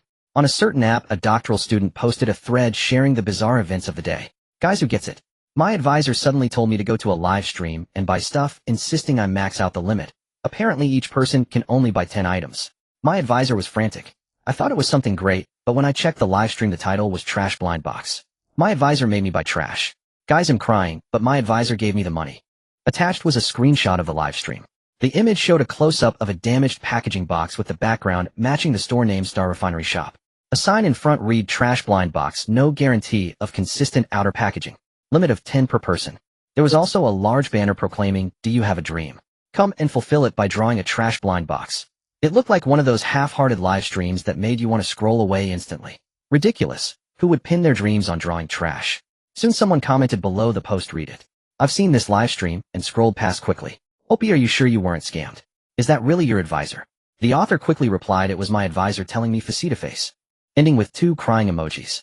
For a while the comments ranged all over, with most people discussing how refreshing the mental state of current doctoral students was. Soon a comment was pinned. A netizen tagging the author shouted, "Holy crap, go check it out." Several verified big names have dropped into that live stream, not just buying stuff, but also tipping. The term verified big names was a bit vague. Curious onlookers rushed into the live stream wondering what kind of crowd this was. Who were these people tipping? A popular science blogger who had blown up on Site X with 7 or 8 million followers currently topped the gift leaderboard. Their message read, "Helping my advisor stock up. Can you increase the purchase limit? The combined total for all the students isn't enough. My advisor is panicking." Below were several familiar IDs, all confirmed graduates from top universities, leaving similar messages about being called by their advisors or senior brothers to buy on their behalf. Passers-by frantically tried to understand the gossip, but couldn't figure out what was being sold that had so many advisors sourcing stock. However, it soon became apparent that not everyone could place orders in this live stream. Comments began flooding in with various questions demanding the streamer explain why they couldn't order. The live stream's visuals remained shabby, but background audio could be heard alongside the broadcast. The voiceover belonged to a young man, cheerfully reading out the names of tippers, thanking each one, and occasionally calling out the names of those who had placed orders. This was the newly hired streamer and customer service guy currently broadcasting from the office across from Lin Heng's apartment, which had been assigned to him. If Lin Heng were there, he would have recognized this person. He was the young disciple who had followed Daoist Qi at the Pharmaceutical Research Institute, Qiansheng. Now he was cheerfully thanking each tipper striving to maintain the livestream's atmosphere. The item he was given to display was just an empty box. He had initially thought the livestream would flop. How could anyone come to such a shabby broadcast? But the person who hired him was someone his master had recommended, only saying it was for Lin Heng's online store, without any further details. When Qiansheng arrived today, Yan Lei told him the boss was busy and to just start the livestream. With time so tight, he had to throw together a makeshift broadcast and go live. To his surprise, as soon as the livestream started, 6 or 7 viewers rushed in. Without him saying a word, they placed orders in the background and left uniform comments. Thanks streamer, great stuff. Hope you can increase the purchase limit. Qiansheng was utterly bewildered. Was live streaming this easy? Was the money this easy to make? He felt a bit lightheaded. He didn't know that this live stream had been preheated several times by the Special Services Bureau with links sent in advance to qualified researchers and educators. Although the live stream was open to the public, the order page had special restrictions allowing only a pre-selected batch of IDs to purchase. When notified that each person could only buy up to 10 blind boxes, the old professors and researchers had a simple thought: if luck wasn't on their side, they'd compensate with quantity. Thus the spectacle unfolded of graduates, current students, and even newly admitted but unregistered students being roped into place orders. At this point it was all about who had more students. The live stream was a massive hit, surging to the front page, and the set delivery quantity was quickly sold out. Almost simultaneously, people sought out Lin Heng to ask if he could increase the supply. Having entered the military zone, Lin Heng's phone had no signal, so he couldn't be reached, forcing others to come asking. Thus, less than half an hour after lying down, Lin Heng was roused again. Lin Heng was roused by the knocking at the door, his mind still in a haze. Pinching the bridge of his nose, he took a deep breath, lying on the bed as he stared at the ceiling, trying to recollect where he was. Having stayed awake for an entire day and night, a mere 2 hours of sleep was far from sufficient. He felt even worse than if he hadn't slept at all. In his groggy state, a sense of wrongness crept in. He had already received 2 enhancements to his physique from the system, and he could feel improvements in his overall condition. Yet how could a single night of staying up leave him as exhausted as a dog? Could it be that all night studying consumed too much energy? Had he worn himself out from studying day and night? He supported his head as he went to open the door, his voice hoarse as he asked what the visitor wanted, not even bothering to see who it was. After all, the system hadn't issued any warning, and he was within the military district, so there was no danger. As he opened the door, Lin Heng leaned against the wall, his grip too strong, as he inadvertently snapped the doorknob off. A crisp crack sounded, and the doorknob suddenly gave way, its weight heavy in his hand. Lin Heng's sluggish brain took a moment to register what had happened, and he silently straightened the doorknob. Shouldn't one be lacking strength when tired? The thought flickered through his mind as he let Zhou Yi in. Zhou Yi pushed the door open with a hint of apology, knowing Lin Heng wasn't in the best state, but there was indeed an urgent matter. The single room assigned to Lin Heng in the military district wasn't large. It contained just a bed, a desk with a chair, and a cabinet. There was also a small washroom. Lin Heng sat on the edge of the bed, gesturing for Zhou Yi to make himself at home, and retrieved a bottle of coffee from the system. He took a sip with a frown. The smooth texture and rich aroma made him feel somewhat better. Zhou Yi wasted no time leaning against the desk as he stated his purpose directly. 2 things. First, the junk blind boxes in the live stream have sold out. Do you want to continue restocking or set a limit? Lin Heng stopped overthinking and replied bluntly, either is fine, whatever you need.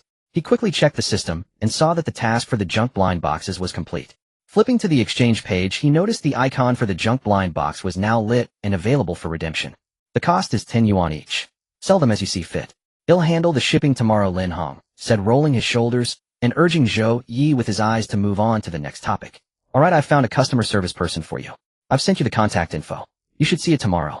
Zhou Yi adjusted his posture, pausing briefly before speaking again under Lin Heng's impatient gaze. We need to send a few items. Can you ship them directly abroad? No specific address, just names and general locations. Lin Heng furrowed his brow slightly. What did sending things abroad mean? He instinctively reached for his phone, only to remember there was no signal. Now there wasn't even anyone to ask. What do you want to buy, and where are you sending it? Lin Heng decided to get the details first. Not me, it's us. Captain Yin couldn't make it himself, so he sent me. It's indeed a bit urgent. Zhou Yi observed Lin Heng, feeling both relieved by his vigilance and troubled by his impassive expression. This matter stemmed from that diary. Remember that diary? The maroon one your squad leader bought. Zhou Yi gestured slightly, still finding it all a bit miraculous. Lin Heng nodded. Of course he remembered. It was like something out of a ghost story, a diary from the future filled with writing found in the Dragon Kingdom with its author nearby. We deciphered parts of it and focused on recent major events. One of them involves a technician named Wu Yinxing stranded in the Eagle Country. Zhou Yi briefed Lin Heng on the situation. Wu Yinxing was the Dragon Kingdom's youngest leading figure in AI technology and a recent contact of the Military Science Academy. He had already proposed some directions for building a military-grade AI command system. The diary used the term stranded, but subsequent descriptions led the staff to believe the situation was serious. To be precise, the real crisis would erupt a month later.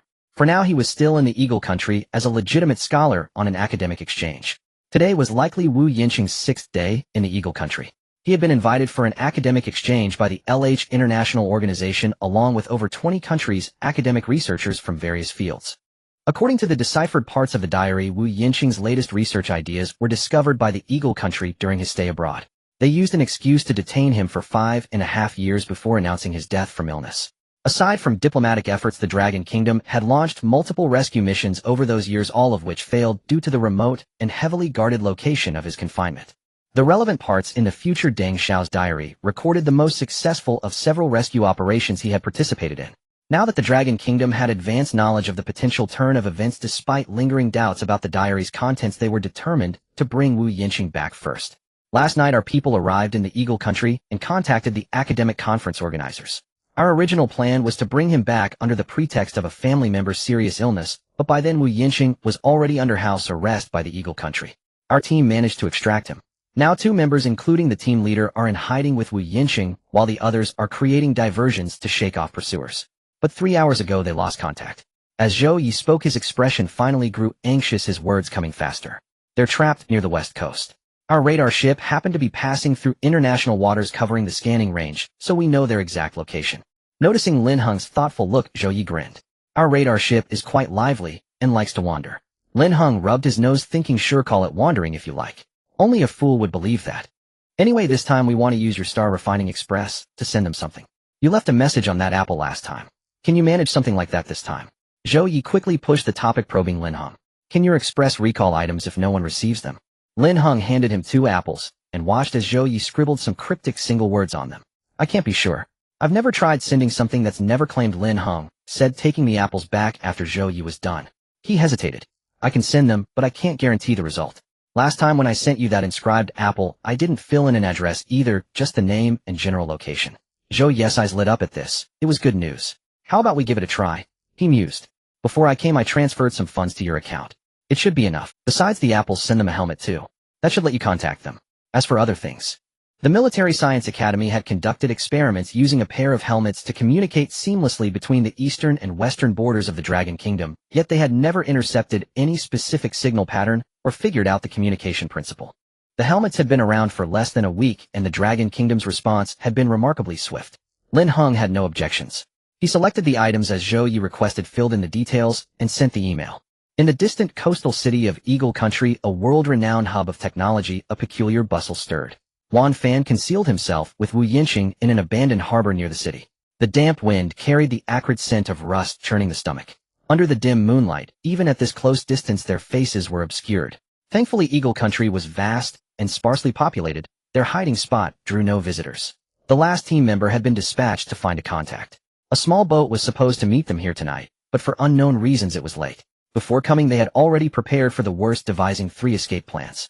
Yet, given the current turn of events, the only viable option now was to set sail from here with someone awaiting them on the high seas.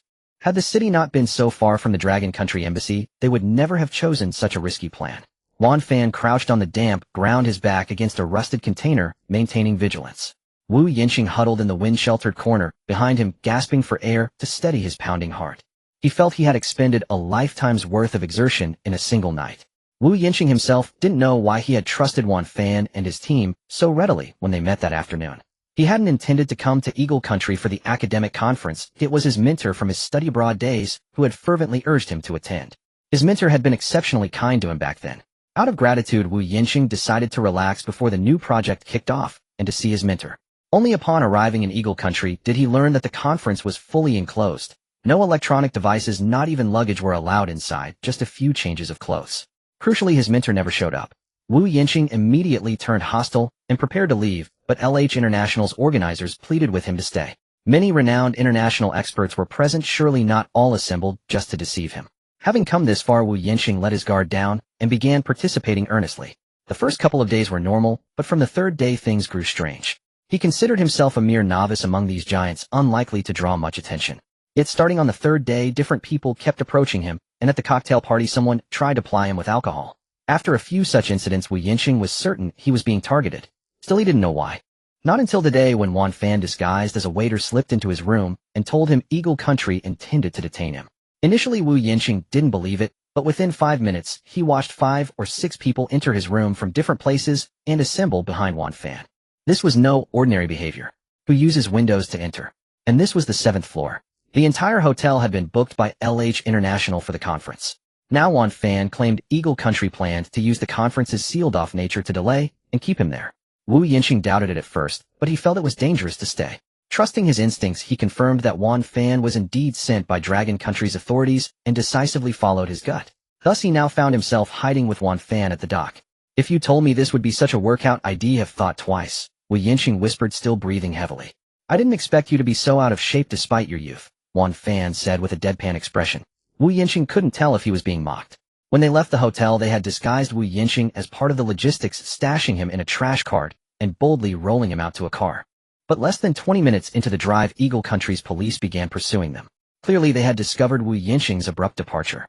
To shake off the chase and confuse them, the team split up. For a clean getaway, Wu Yinqing had left his luggage behind, taking only essentials. He had also confirmed no listening devices were in his room. Given the speed of events, it was evident Eagle Country harbored ill intentions and was monitoring him closely. Exhausted, Wu Yinqing plopped down on the ground. Wan Fan frowned, but said nothing. He knew the running and wall climbing had taken a toll on Wu Yinqing. Hold on a bit longer. It should be soon. Next time you go abroad, could you bring some brains? Wan Fan offered barely half a word of comfort before adding a jab. Several of his teammates were still out there fleeing. Wu Yinqing wasn't sure if he was in the right, but he knew better than to argue with the one he was clinging to for support. Yes, I was blinded by knowledge, he muttered dismissively, slumping heavily against the container behind him. A sudden clang made Wu Yinqing jump. Hey, I didn't push that hard. Before he could explain, Wan Fan cut him off. Quiet. Hide by the side. It came from inside the container. Something heavy fell. Wan Fan lowered his voice, pulled Wu Yinqing behind him, and crouched as he approached the noisy container. The door was unlocked. He gently pried it open and held his breath, waiting. From his angle, he could only vaguely see a box on the ground. After a moment, Wan Fan pushed the door again.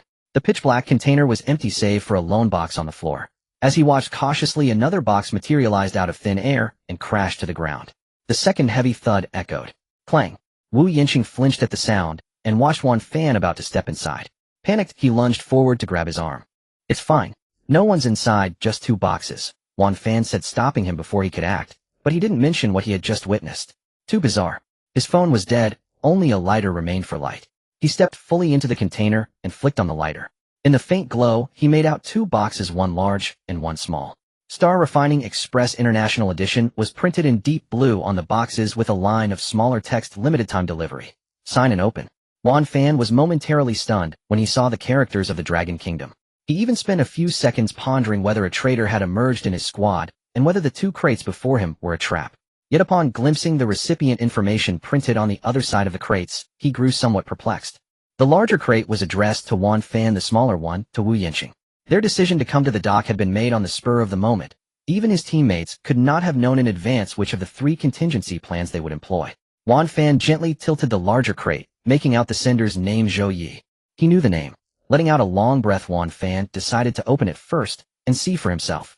Having run all the way here, neither of them carried a pen, so Wan Fan simply scratched the mark of his name onto the signature line with his fingernail, then attempted to pry open the crate.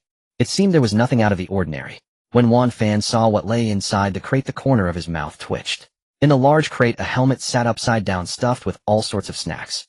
On top of the pile of snacks rested 2 apples and 2 small wooden boxes. Beneath the helmet, a metal case was faintly visible, its contents as yet unknown. Hesitating a moment, Wan Fan leaned in, using the light from his lighter to examine the writing on the apple. Professor Wu, come in, it's safe. A moment later, he called Wu Yinqing, who was at the door, and told him to carve his name and open his own crate, offering no further explanation. Wu Yinqing felt flattered. It was the first time the other had addressed him as professor in a formal manner.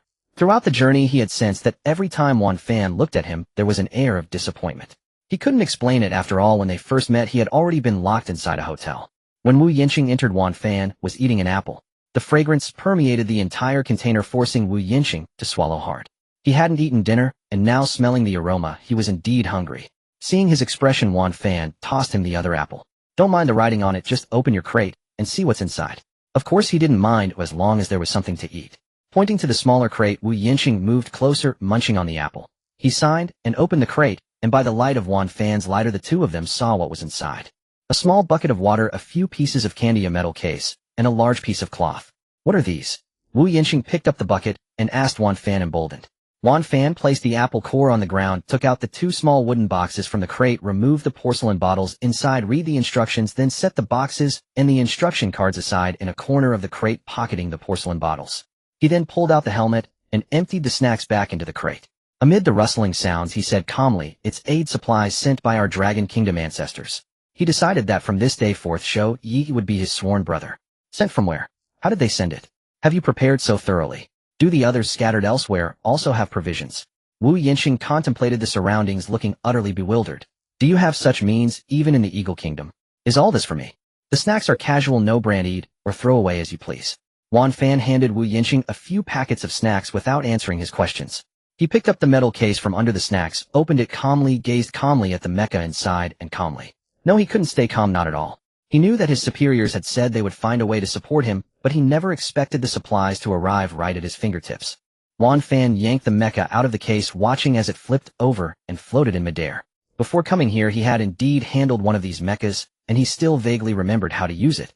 For now, he could still think calmly about how to leverage this advantage. Advantage was an understatement. This was nothing short of a cheat code. Zhou Yi had sent him an arsenal. Wu Yinqing, by now dumbfounded, let the snacks in his hands fall to the ground. Only then did it occur to him that his own cardboard crate also contained a metal case. He hurriedly fished it out and opened it. Two identical small mechas, emitting a faint blue glow from their backs, hovered silently in the air. Wu Yinqing watched wide-eyed as Wan Fan directed the mecha to work. The small mecha occasionally exchanged a few words with Wan Fan. Though the exchanges were only simple prompts and responses, Wu Yinqing's eyes sparkled with excitement. Our Dragon Kingdom has such marvelous things. Wow. He resolved to find an opportunity to dismantle and examine the AI system of this little fellow upon returning. First, he would agree to cooperate with the Dragon Kingdom military. Almost completely relaxed, he shared the water and food with Wan Fan. Wan Fan, meanwhile, studied the helmet in his hand and slowly put it on. The visor slid down, and a clear screen appeared before his eyes. Cool, Wu Yinqing's voice came through, but Wan Fan had no time to respond. As the helmet's binding prompt completed, a voice message came through. Got it. Yin Lei's voice came from the other side, tinged with a hint of amusement. He was the final link tasked with teaching Wan Fan the basic usage of the helmet. The rest depended on the speed of backup and Wan Fan's own skill. Got it, Wan Fan replied, his voice slightly trembling. Yin Lei didn't waste time and went straight to the point. He still had to run over to handle the aftermath of Lin Heng's live broadcast. As for Wan Fan's mission, according to the regular rules of the Special Affairs Bureau, Yin Lei shouldn't even know about it. After a brief, 3-minute explanation, Wan Fan removed the helmet and stood up. He gathered the cardboard boxes and packaging materials, set them on fire, and then led Wu Yinqing to the harbor's edge. Where are we going? Wu Yinqing stopped behind him, facing the pitch-black, gleaming water, nervously rubbing his hands. Not we, just you. I'm sending you to the Dragon Kingdom's vessel. Wan Fan, holding the helmet, turned back and smiled at Wu Yinqing. His entire posture relaxed, and a hint of mischievous excitement flickered across his face. Unfortunately, Wu Yinqing was too nervous to notice. How will you send me? Has the ship arrived? Am I going alone? What about you and the others? Wu Yinqing muttered to ease his nerves. Hey, this cheat code from home. Let you experience it first. Hold on to the water and food. With that, Wan Fan spread the large piece of cloth on the ground, its bright side facing inward, and instructed Wu Yinqing to sit in the center. He tucked the food and water into Wu Yinqing's arms, then took out a porcelain bottle from his pocket and handed it to him. Take this. It's life-saving medicine. If anything happens, gulp down a bottle like a big red potion. You've played games right. You'll reach the destination soon. Finally, Wan Fan took a watch from his pocket and put it on Wu Yinqing's wrist. This watch has a tracker. Our radar ships can spot you at a glance, so you won't get lost. Those stupid eagles looking for you have been lured to the south. Now is the perfect time to leave. While Wu Yinqing sat on the cloth in a daze, Wan Fan grabbed the 4 corners of the cloth, wrapped him in the middle, tied a secure knot, and handed the bundle to the small mecha hovering nearby. Wan Fan took one last look at Wu Yinqing through the gap and said softly, "Don't curse me. I'm only doing this because I can guarantee your safety. Be as quiet as possible." Don't get shot down by the patrolling Eagle Kingdom fleet. It's fine, don't be afraid. It'll fly high enough. Dragon Kingdom Express delivery launched. What the? Fly? Fly where? Oh. Before he could finish his sentence, Wu Yinxing suddenly felt himself lifted into the air, his center of gravity gradually shifting. He slowly raised his head, and through the gaps in the fabric, could faintly see the blue glow on the back of the small mecha. He was being carried on the shoulder of a mecha model flying away. Wan Fan, you lunatic. After his final cry of despair, the mecha suddenly accelerated, carrying Wu Yinxing as it dashed toward the Dragon Kingdom's naval vessel anchored in international waters. In the dark harbor, Wan Fan put on his helmet while muttering under his breath, I told you to keep your voice down so we wouldn't get caught. Send him off. Yin Lei's voice came through again. He'll go report and log off too. The naval team for pickup is in position. As you requested, you have 24 hours. Backup supplies are on the way. Got it, Captain Yin. They'll treat your team to drinks when we're back. This external aid came just in time. Wan Fan finally set down his burden, feeling completely at ease. Without having to worry about Wu Yinxing's safety, their operations would be much smoother. As Yin Lei's ID went offline, several new IDs gradually joined the squad channel on Wan Fan's helmet interface. Captain, I'm here. Captain, I'm safe. Just finished treating a gunshot wound. This medicine is pretty harsh. Captain, I just shook off the people tailing me. Wait for me. They'll be there soon. Captain, the boat we found for extraction, the owner was killed. Captain, they were all assembled. Let's go rally up. The home base sent us such fun toys. How can we leave without having a blast, right? The feeling was exhilarating. Wan Fan led the small mecha away from the seaside, and their figures soon vanished into the dark harbor. You know this isn't a bad idea. Before the Eagle Kingdom realizes it, can we pack a few more people out? 15 minutes later, after landing on the Dragon Kingdom's ocean-going vessel anchored in international waters, Wu Yinxing lay on the ground, refusing help from those who came to assist him. Upon hearing their words, he burst into tears and curses. Wan Fan, are you out of your damn mind? Is this how you arrange a retreat? If the Dragon Kingdom has technology like this, why hide it? I'm a researcher, aren't I? Why wasn't I even told about this tech taking off? I'm a pioneer in combat AI research. From the coast to the Dragon Kingdom fleet's position in international waters, 13 nautical miles, over 24 kilometers, the mecha dragged Wu Yinxing and flew there in just 15 minutes. Even on the highway, that distance would take over 20 minutes by car. Throughout the journey, Wu Yinxing didn't dare to peek at the sea surface. He couldn't tell how high they were flying, but he knew the fabric wrapped around him was no ordinary material. Inside, he felt no wind at all, and it was even a bit warm. The mecha floated silently beside him, looking utterly harmless. Harmless, my ass. Remembering being dragged all the way by the mecha, Wu Yinxing felt a bit stiff, but that didn't dampen his urge to dismantle and study it. As he calmed down on the spot, the officer waiting on the warship also stared at the mecha beside him in amazement, marveling inwardly that the Dragon Kingdom already had such technology in use. He resolved to request a few from his superiors when he got back. Having such a companion at sea would be so fun. When there's nothing to do, he could have the mecha take him for a flight. How cool. In just half a day, panic gripped the upper echelons of the Eagle Kingdom. In that half day, they lost 7 foreign high-tech experts. One of them was a Dragon Kingdom researcher in AI who had recently entered the country for an academic exchange. The Eagle Kingdom had gone to great lengths to lure him in, but before their specific plans could be implemented, they suddenly discovered last night that he had been taken away. They couldn't even determine who had taken him. This loss was substantial, and the Eagle Kingdom couldn't publicize it, forced to search discreetly. The others included scientists who had been in the Eagle Kingdom for up to a decade, as well as individuals detained by various departments under different pretexts. The fields involved included physics, bioengineering, chip development, and communication technology. The key point was that all these people were Dragon Kingdom nationals. This was clearly a Dragon Kingdom conspiracy, an act of provocation. The Eagle Kingdom's Defense Department conducted an all-night investigation, but found no trace of these individuals from any source. Arrange a visit to the Dragon Kingdom to probe their situation. Get your people ready immediately. The enraged defense secretary slammed the desk hard, and his secretary hurried out to make arrangements. The Dragon Kingdom's naval vessel remained anchored in international waters for another 24 hours without moving. The next evening, Wu Yinxing had calmed down and was quietly on the deck with the ship's soldiers all gathered around the small mecha that had flown him over. As if knowing its mission was complete, the mecha floated silently by the cabin door in the corridor. Wu Yinxing was lost in thought, staring at the little machine, when he heard shouts from the rear of the warship's deck. They're here, they're here. Quite a few this time. So cool, haha. Almost done. A few with families took another route for convenience. We'll pick up these last ones and set sail for home. The cheerful voices of the waiting soldiers on the deck drew Wu Yinxing's attention.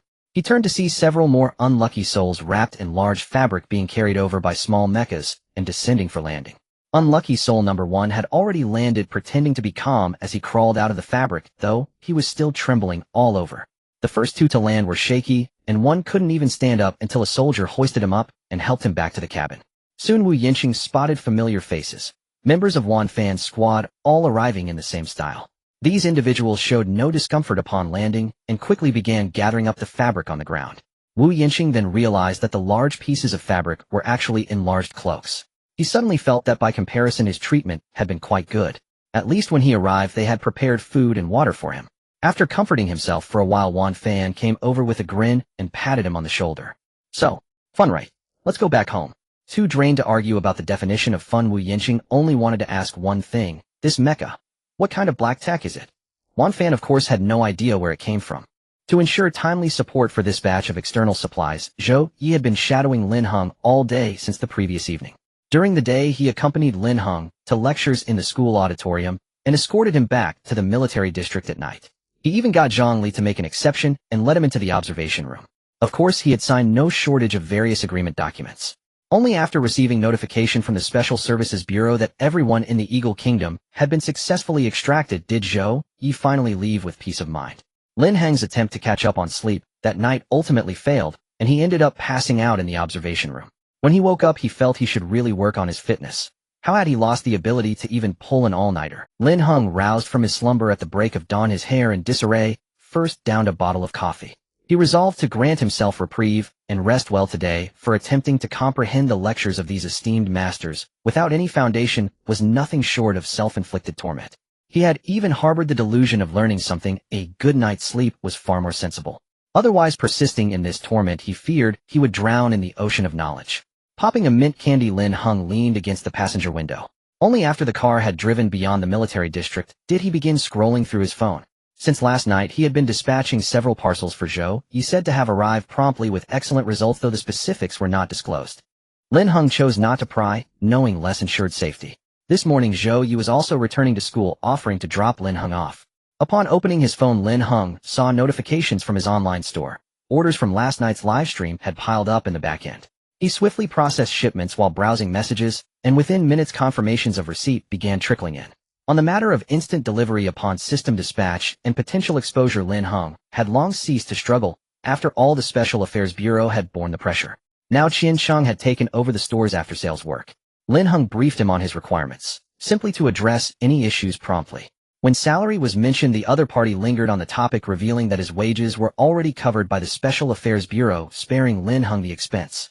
Lin Heng chuckled at this fortune. Work done by others, expenses paid by others, leaving him only to sell goods and rake in profits. Perfect. He emphasized to Qian Sheng that the store's primary product was apples. Lin Heng aimed to boost apple sales to a certain threshold, hoping for additional system rewards. Qian Sheng understood, instantly proposing a homepage ad. Before Lin Heng could inquire, the other assured him that promotional funds had already been allocated by official channels. Seeing this, Lin Heng felt Dragon Country's enthusiasm was overwhelming. He tentatively asked, "Does the funding party have suggestions on what we sell in the future?" Qian Sheng replied after a pause, as if deliberating, "There's no restriction on what we sell, but they mentioned they might list some items for consignment on our store. They'll contact you when the time comes. Actually, I've received a set of product images, but I told them I only handle after sales, so you'll need to decide how to list them when you're free." Lin Heng hadn't anticipated this development. Looking at the images Qian Sheng sent, he instantly recognized the models as the mechas the system had dispensed, albeit in different colors. A photo of 3 mechas in varying hues. Their poses seemed somewhat rigid, now resembling toys.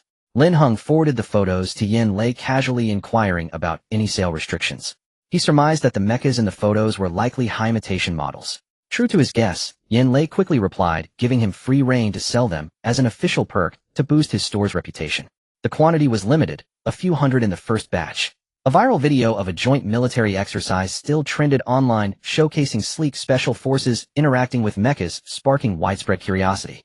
Various websites were now selling anthropomorphic mecha toy models. The ones sent to Lin Heng were the most accurate replicas available. And why wouldn't they be?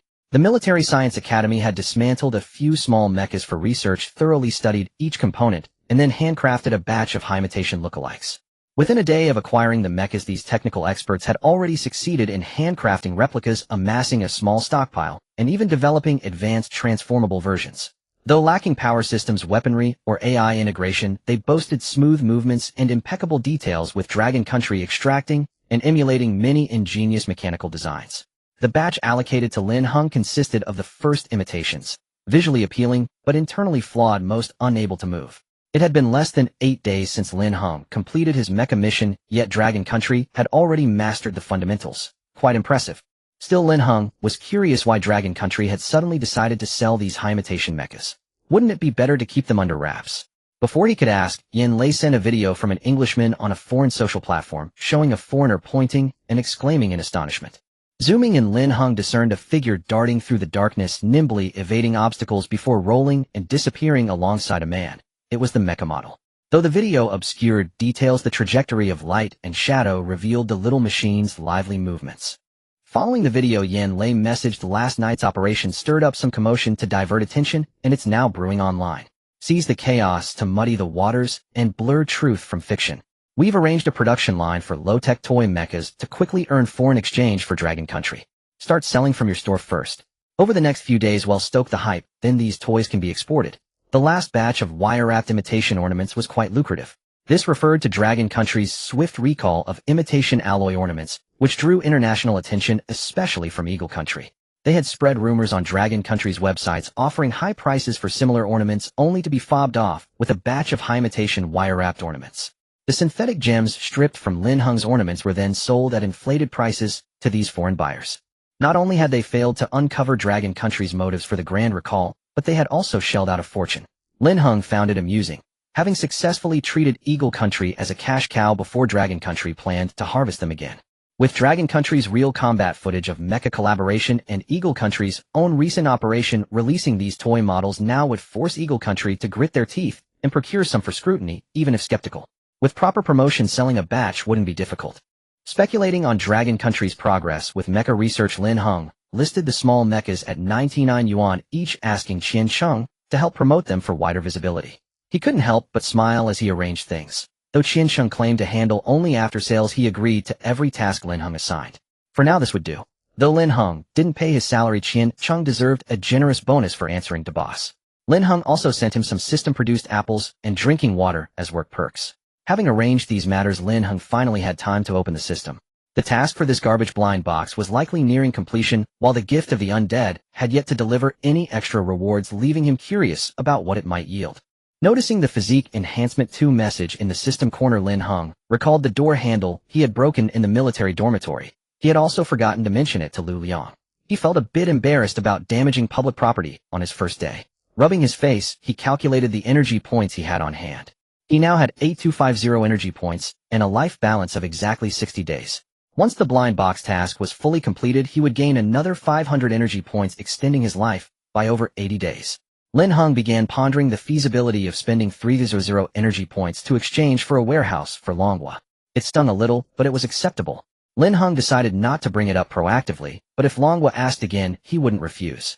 Still, he could only spend at most 3,000, no more than that. This was his lifeblood after all. In that moment, Lin Heng felt he must be very patriotic. It would be even better if the system allowed cash exchange for life. He flipped back to the exchange interface, unable to resist poking the grayed out icon. Though it seemed like just a finger gesture in the air, the icon in the system did tremble slightly. Now in the exchange interface, aside from the life balance icon, all task completed items had appeared. Only the medicine jade remained grayed out and unexchangeable, though everything else could be purchased normally. Lin Heng couldn't understand how this life balance exchange worked, but he felt he might need to look into the fate of the medicine jade. Why was it still unavailable for exchange when the task was clearly completed? Logically, with the Special Services Bureau watching him for so long, shouldn't they be aware of the medicine jade as a product? He decided to ask Yin Lei about what happened after the Su family bought the medicine jade when he had the chance. He wondered if he could get any information. Today he also needed to urge Yin Lei for the test results of the limited-time exchange items he had sent. Those results would determine whether these products could be sold to the public and if they had special effects. After all, the time limit was 3 days. If not purchased in time, the shelf would refresh. Lin Heng briefly checked the system's limited-time shelf. He had already sent the 2 unique items to Yin Lei.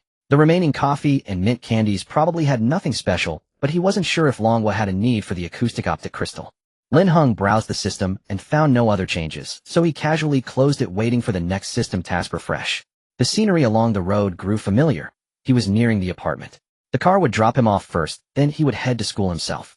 Today was the second day of the lecture, and he still needed to arrive at the auditorium early. Adjusting his position, Lin Heng relaxed and opened his mobile banking app. He had been so busy lately that he hadn't checked his received payments. How much money had he received? He carefully counted the digits in his account. How many zeros were there? 10 digits. 2 billion. A gasp caught in his throat. In the moment he made the count, Lin Heng was thrilled. Who wouldn't be happy to earn money, especially so effortlessly? The nation was pouring money in, blissful. But he quickly calmed down. Comparing the account balance with the life balance in the system, no matter how much money he earned, he couldn't buy a few extra days of life. The excitement instantly turned into a surge of frustration, and he jabbed at the system repeatedly. Lin Heng had mentally prepared for earning money from selling water. After all, that was what gave him the confidence to exchange for the warehouse module from the system. But he had never had time to check how much money his bank account had received. Now opening it, a 10-digit balance was indeed beyond imagination. Lin Heng pulled up the detailed records and carefully examined each transaction, but he couldn't bear to read through them all after a few entries. The payments for goods were fine. Although the sending accounts varied, Lin Heng could basically tell they were from the official Longwa government, as they dutifully noted what the money was for. This part was the bulk of his income, accounting for over 2 billion. This included the money from goods Longwa purchased from him and the online store's revenue of 7 or 800 million, netting a few hundred million after deductions. The other incoming payments were outrageous. The various reasons for transfers made Lin Heng dizzy, and he wasn't sure if he could accept the money. Several transfers under the heading Special Contribution Award were fairly reasonable. There was also a subsidy labeled Meal Allowance, eat more, from an unknown sender, but the account was the same as the one used for the water purchase. Other transfers were encouraging, like the note study hard, make progress every day. The most absurd were wishlist messages, strengthen the country with technology, bring some black tech, thanks, controllable nuclear fusion, and agriculture is also important. After a moment's thought, Lin Heng screenshotted them and sent them to Yin Lei. He was a bit hesitant to take this money. It felt like a scare. Yin Lei didn't explain much. It was hard to tell Lin Heng that this was to create a sci-fi atmosphere for the Science Fiction Month event. He simply replied, just spend it, it's all legitimate. It's bonuses from Longwa, partly to cover your taxes. Upon receiving the message, Lin Heng felt reassured and indulged again in the joy of earning money. 2 billion. If the system's exchange were open, he could exchange for 200 days of life. Unfortunately, the exchange was closed, so all that money was useless. How frustrating. Oh, if only the life balance in the system were as large as his bank balance. Live for 2 billion days. Become a turtle. Can a man dream? Lin Heng wore a blissful smile as he got out of the car, and the driver couldn't help but stare at him a few times. A post on the Xiaohongshu account of a Longwa University doctoral student went viral overnight, as everyone followed the story of him buying trash for his advisor and discussed the current state of students' mental health. Last night's live stream had been incredibly popular, with various verified VIPs dropping in, but few managed to buy anything. The only place to see updates was the blogger's account. This morning, the doctoral student quickly posted a second entry. Even though my advisor doubled the subsidy, I'm still feeling a bit down. Last time my advisor had me buy soybean oil, but this time he had me buy trash wholesale.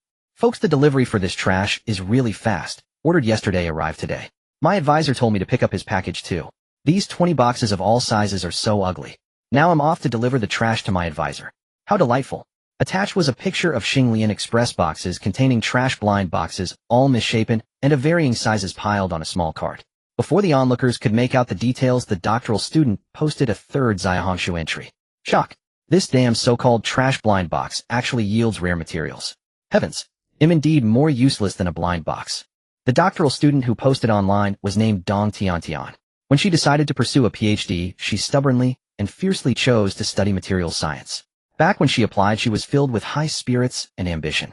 It wasn't until the first year of her doctoral program, when she witnessed her senior fellow apprentice struggling through his 6th year, that Dong Tiantian swiftly changed her strategy. From that moment on, Dong Tiantian firmly followed her advisor's direction, hoping only to graduate by her 4th year. Of course, the 5th year would be acceptable too. At least if she graduated in her 6th year, she could still look after the incoming junior students in their 7th year and collect research subsidies in her 8th. She couldn't bear to think of more. The mere thought could bring her to tears. Dong Tianshan's advisor Wang Rui specialized in new energy research. The rare materials they had just acquired were barely usable in their lab. The advisor and several senior apprentices painstakingly submitted reports to retain the materials. In truth, besides this rare material, other items had also been unearthed. Yesterday, Dong Tianshan's advisor mobilized all 7 of his students to make purchases and even pulled in 2 graduated senior apprentices, pooling together a total of 100 blind boxes. This morning, the group gathered in the advisor's office to open the blind boxes. As soon as the packages were brought in before they could start, Wang Rui sent them off to wash their hands. All of you go wash your hands. If we unearth something good, it'll give you all big red envelopes. Wang Rui cheerfully cleared the desk. 20 minutes earlier, he had heard that the mechanical engineering department next door had unearthed something remarkable. He had always been lucky, and this time he was sure their haul would be even greater. As it turned out, this group of advisors and students did indeed unearth a great many items. Dong Tiantian hadn't expected that the very first blind box she opened on the floor would contain a piece of metal wrapped in soft plastic bubble wrap about the size of a palm and light in her hand. This was the rare material she later posted about online. When Wang Rui saw what she had unearthed, he immediately called her to the center of the room, praising her luck and urging her to open more boxes. Under pressure, Dong Tiantian opened a few more, and indeed she struck gold again. Various items wrapped in bubble wrap of different sizes were carefully placed on the desk by the advisor. Among this batch of blind boxes, roughly 1/3 contained items. Out of 100 boxes, 37 or 38 objects were unearthed. And the unearthed items were truly shabby and worn, tattered pages, broken ropes, frayed fabrics, strange stones, and metal fittings. These items were arranged on the table. The current doctoral students and the advisor spent half a day studying them, yet could only identify 4 or 5. Even those identifications were mostly guesswork. They would have to wait until the afternoon to take them to the lab for testing to determine their true nature. The students gathered together, setting aside the items they recognized or could potentially use, ready to write reports. As for the unrecognizable ones, they were labeled and set aside for the Dragon Kingdom to send someone for recovery. A higher-level National Research Institute would determine what materials they were. Afterward, the Dragon Kingdom would publish a detailed list of materials, and those who had unearthed them could apply for priority use if needed. That morning, everyone who had purchased blind boxes was studying their finds, and those with acquaintances who were also eligible to buy boxes would show off their luck to each other. The professors and researchers who gathered to chat would also inquire about the origins of this online store. Meanwhile, the students who had also witnessed the live broadcast would huddle together to gossip. Normally, someone quick-witted might have directly sought information. But this time was special. The Dragon Kingdom's relevant departments had directly issued a notice informing them in advance of the general situation and rules of the live broadcast. Now no one dared to investigate the online store. Most believed it was an official storefront, a way for the Dragon Kingdom to distribute benefits after acquiring something good. Some with more vivid imaginations even speculated that the Dragon Kingdom's higher-ups might be using this opportunity to purge the academic circle. After all, buying materials in such an odd way as blind boxes led many to think so. Especially since there had recently been a few imposters who had infiltrated research teams, a purge wouldn't be surprising. Those without real talent should remain humble. Thus, after the wave of blind box live streams, not only did the Dragon Kingdom acquire a large number of strange and rare materials enriching its research work, but it also unexpectedly noticed a recent improvement in the academic atmosphere. After discussions with the Special Services Bureau, Lin Heng made blind boxes a regular product in the online store, but also imposed some purchasing restrictions. At the Dragon Kingdom's request, he set a monthly purchase limit per person in the backend. Yin Lei told him the IT department would handle IP restrictions for buyers, so he didn't need to worry about the specifics. Lin Heng wasn't surprised by such technology. He was more than happy to just handle shipping, so he didn't ask further. Over the past few days with lectures and evening classes, he felt increasingly exhausted. The day after the lectures ended, he slept soundly in the dormitory assigned to him at the military district, and no one could wake him. No one dared to forcibly rouse him. After all, he was just a college student, and there was no need to deprive him of sleep. When Zhongli heard about this, Lin Heng had already been asleep for a day. He was genuinely worried that something might happen to the young man Lin Heng on their watch, and wondered how the kid could be so drained after just 2 days. How could he possibly take him for training in the summer? So he quickly arranged for Lu Liang to keep an eye on Lin Heng, and once he woke up, take him to the military general hospital for a checkup. In Zhang Li's eyes, Lin Heng had become the epitome of a fragile college student. It puzzled him greatly, especially since Lin Heng's last physical fitness test results were outstanding. Fortunately, given the distance between the dormitory and the office building, the gift of the undead could still function while Lin Heng slept in the dorm. During this sleep, Lin Heng alternated between hot and cold, his whole body aching. A sensation similar to the first time his physique was enhanced. As he gradually emerged from his daze, the first thing that met his eyes was the still unfamiliar ceiling with warm yellow sunlight streaming through the window into the room. It was the color of sunset. It took Lin Heng a few seconds to remember where he was. He lay there for a while before sitting up, his body drenched in sweat, soaking the bedding. Ignoring the buzzing vibration of his phone, he rummaged through the cabinet and found a quick-dry t-shirt that looked clean, though he wasn't sure if it had been prepared for him. Lin Heng tidied himself up briefly and threw on the clothes. Opening the system interface, casually a clear message appeared before him. Life balance, 56 days. What a loss, how did I sleep this long? Lin Heng quickly checked the date on his phone and realized he had indeed slept for nearly 2 days. Had no one come to wake him, he had missed all his classes. Surely this would be counted as an unexcused absence. A day was worth a million, and he had slept such a luxurious sleep. Upon waking, Lin Heng felt invigorated and refreshed. Leaning by the window, he gazed toward the military drill ground, sensing his body's condition. He was simply a bit hungry. Having slept through not only his classes, but also the system's limited time refresh, he had missed the opportunity. Fortunately, on the first day of the refresh, he had stocked up some supplies in his warehouse, as long as he could provide the acoustic crystals requested by the Dragon Kingdom. Yet he still had no idea what that item was. Perhaps during the days he had slept through, the Dragon Kingdom had already figured out its specific purpose. That said, he felt in excellent physical condition now. Lin Heng vaguely guessed that this second body enhancement was different from the first. Perhaps the process had lasted a while, and only now concluded entirely. Setting aside such worries, he decided to eat first. Lin Heng grabbed his phone and dashed toward the door, eager to reach the cafeteria for something to eat. On the way, he planned to deal with the mountain of messages on his phone and asked the class monitor if anyone had covered for his absence over the past 2 days. As he gripped the door handle and exerted force, Lin Heng suddenly recalled that the handle he had broken last time wasn't this one. It seemed a new one had been installed. Just as the thought crossed his mind, a crisp crack rang in his hand. He watched helplessly as the stainless steel handle snapped clean off in his grasp. His first thought was that this time it was completely broken, impossible to fix. For a moment, he was at a loss. Before he could figure out what to do, the door suddenly swung open. Awake! Lu Yang pushed the door and peered in, only to see Lin Heng standing there dumbfounded. Lin Heng clutched the broken handle, stepping back and hiding his hand behind his back. There was nowhere to conceal it. Come on, you're finally up. Let's get you something to eat first. Lu Yang smiled and stepped back, waiting for Lin Heng to come out. Instead, Lin Heng hesitantly handed over a piece of metal. A door handle. Lu Yang's mouth twitched slightly as he took it, but said nothing, simply leading Lin Heng to the cafeteria. Tomorrow morning, I'll take you to the Military General Hospital for a checkup. It's too late for school today, so later I'll bring you to the Military Science Institute building to look around and see those little guys. As he spoke, Lu Yang smiled at Lin Heng and traced an arc in the air, hinting at something exciting in store. Lin Heng indeed felt a surge of anticipation, guessing that he was about to see the mech models.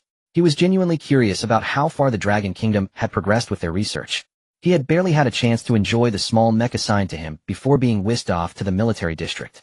With this expectation, Lin Heng ate exceptionally quickly. When they arrived at Building 3 of the Military Science Institute, they happened to encounter a group of people heading inside.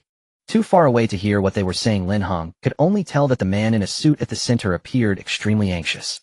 Wu Yinxing, who had been bundled onto a warship by field agents, endured a turbulent journey by sea and air before finally setting foot on Dragon Kingdom soil early this morning. Utterly indifferent to his disheveled appearance, his first priority upon returning was to request contact with the Dragon Kingdom military personnel he had previously dealt with. Wu Yinxing had returned on a military aircraft, and the Dragon Kingdom military had no intention of releasing him immediately, but fulfilling this request was simple. Soon Wu Yinxing was given the opportunity to make contact. The moment the call connected, he shouted, "Brother, dear brother, at my age do I still have a chance to join the most glorious collective of our Dragon Kingdom?" His roar echoed across the vast military airport. Wan Fan, leading his team past him, couldn't help but wonder if the journey had truly terrified him that much. Wu Yinxing's voice was filled with urgency.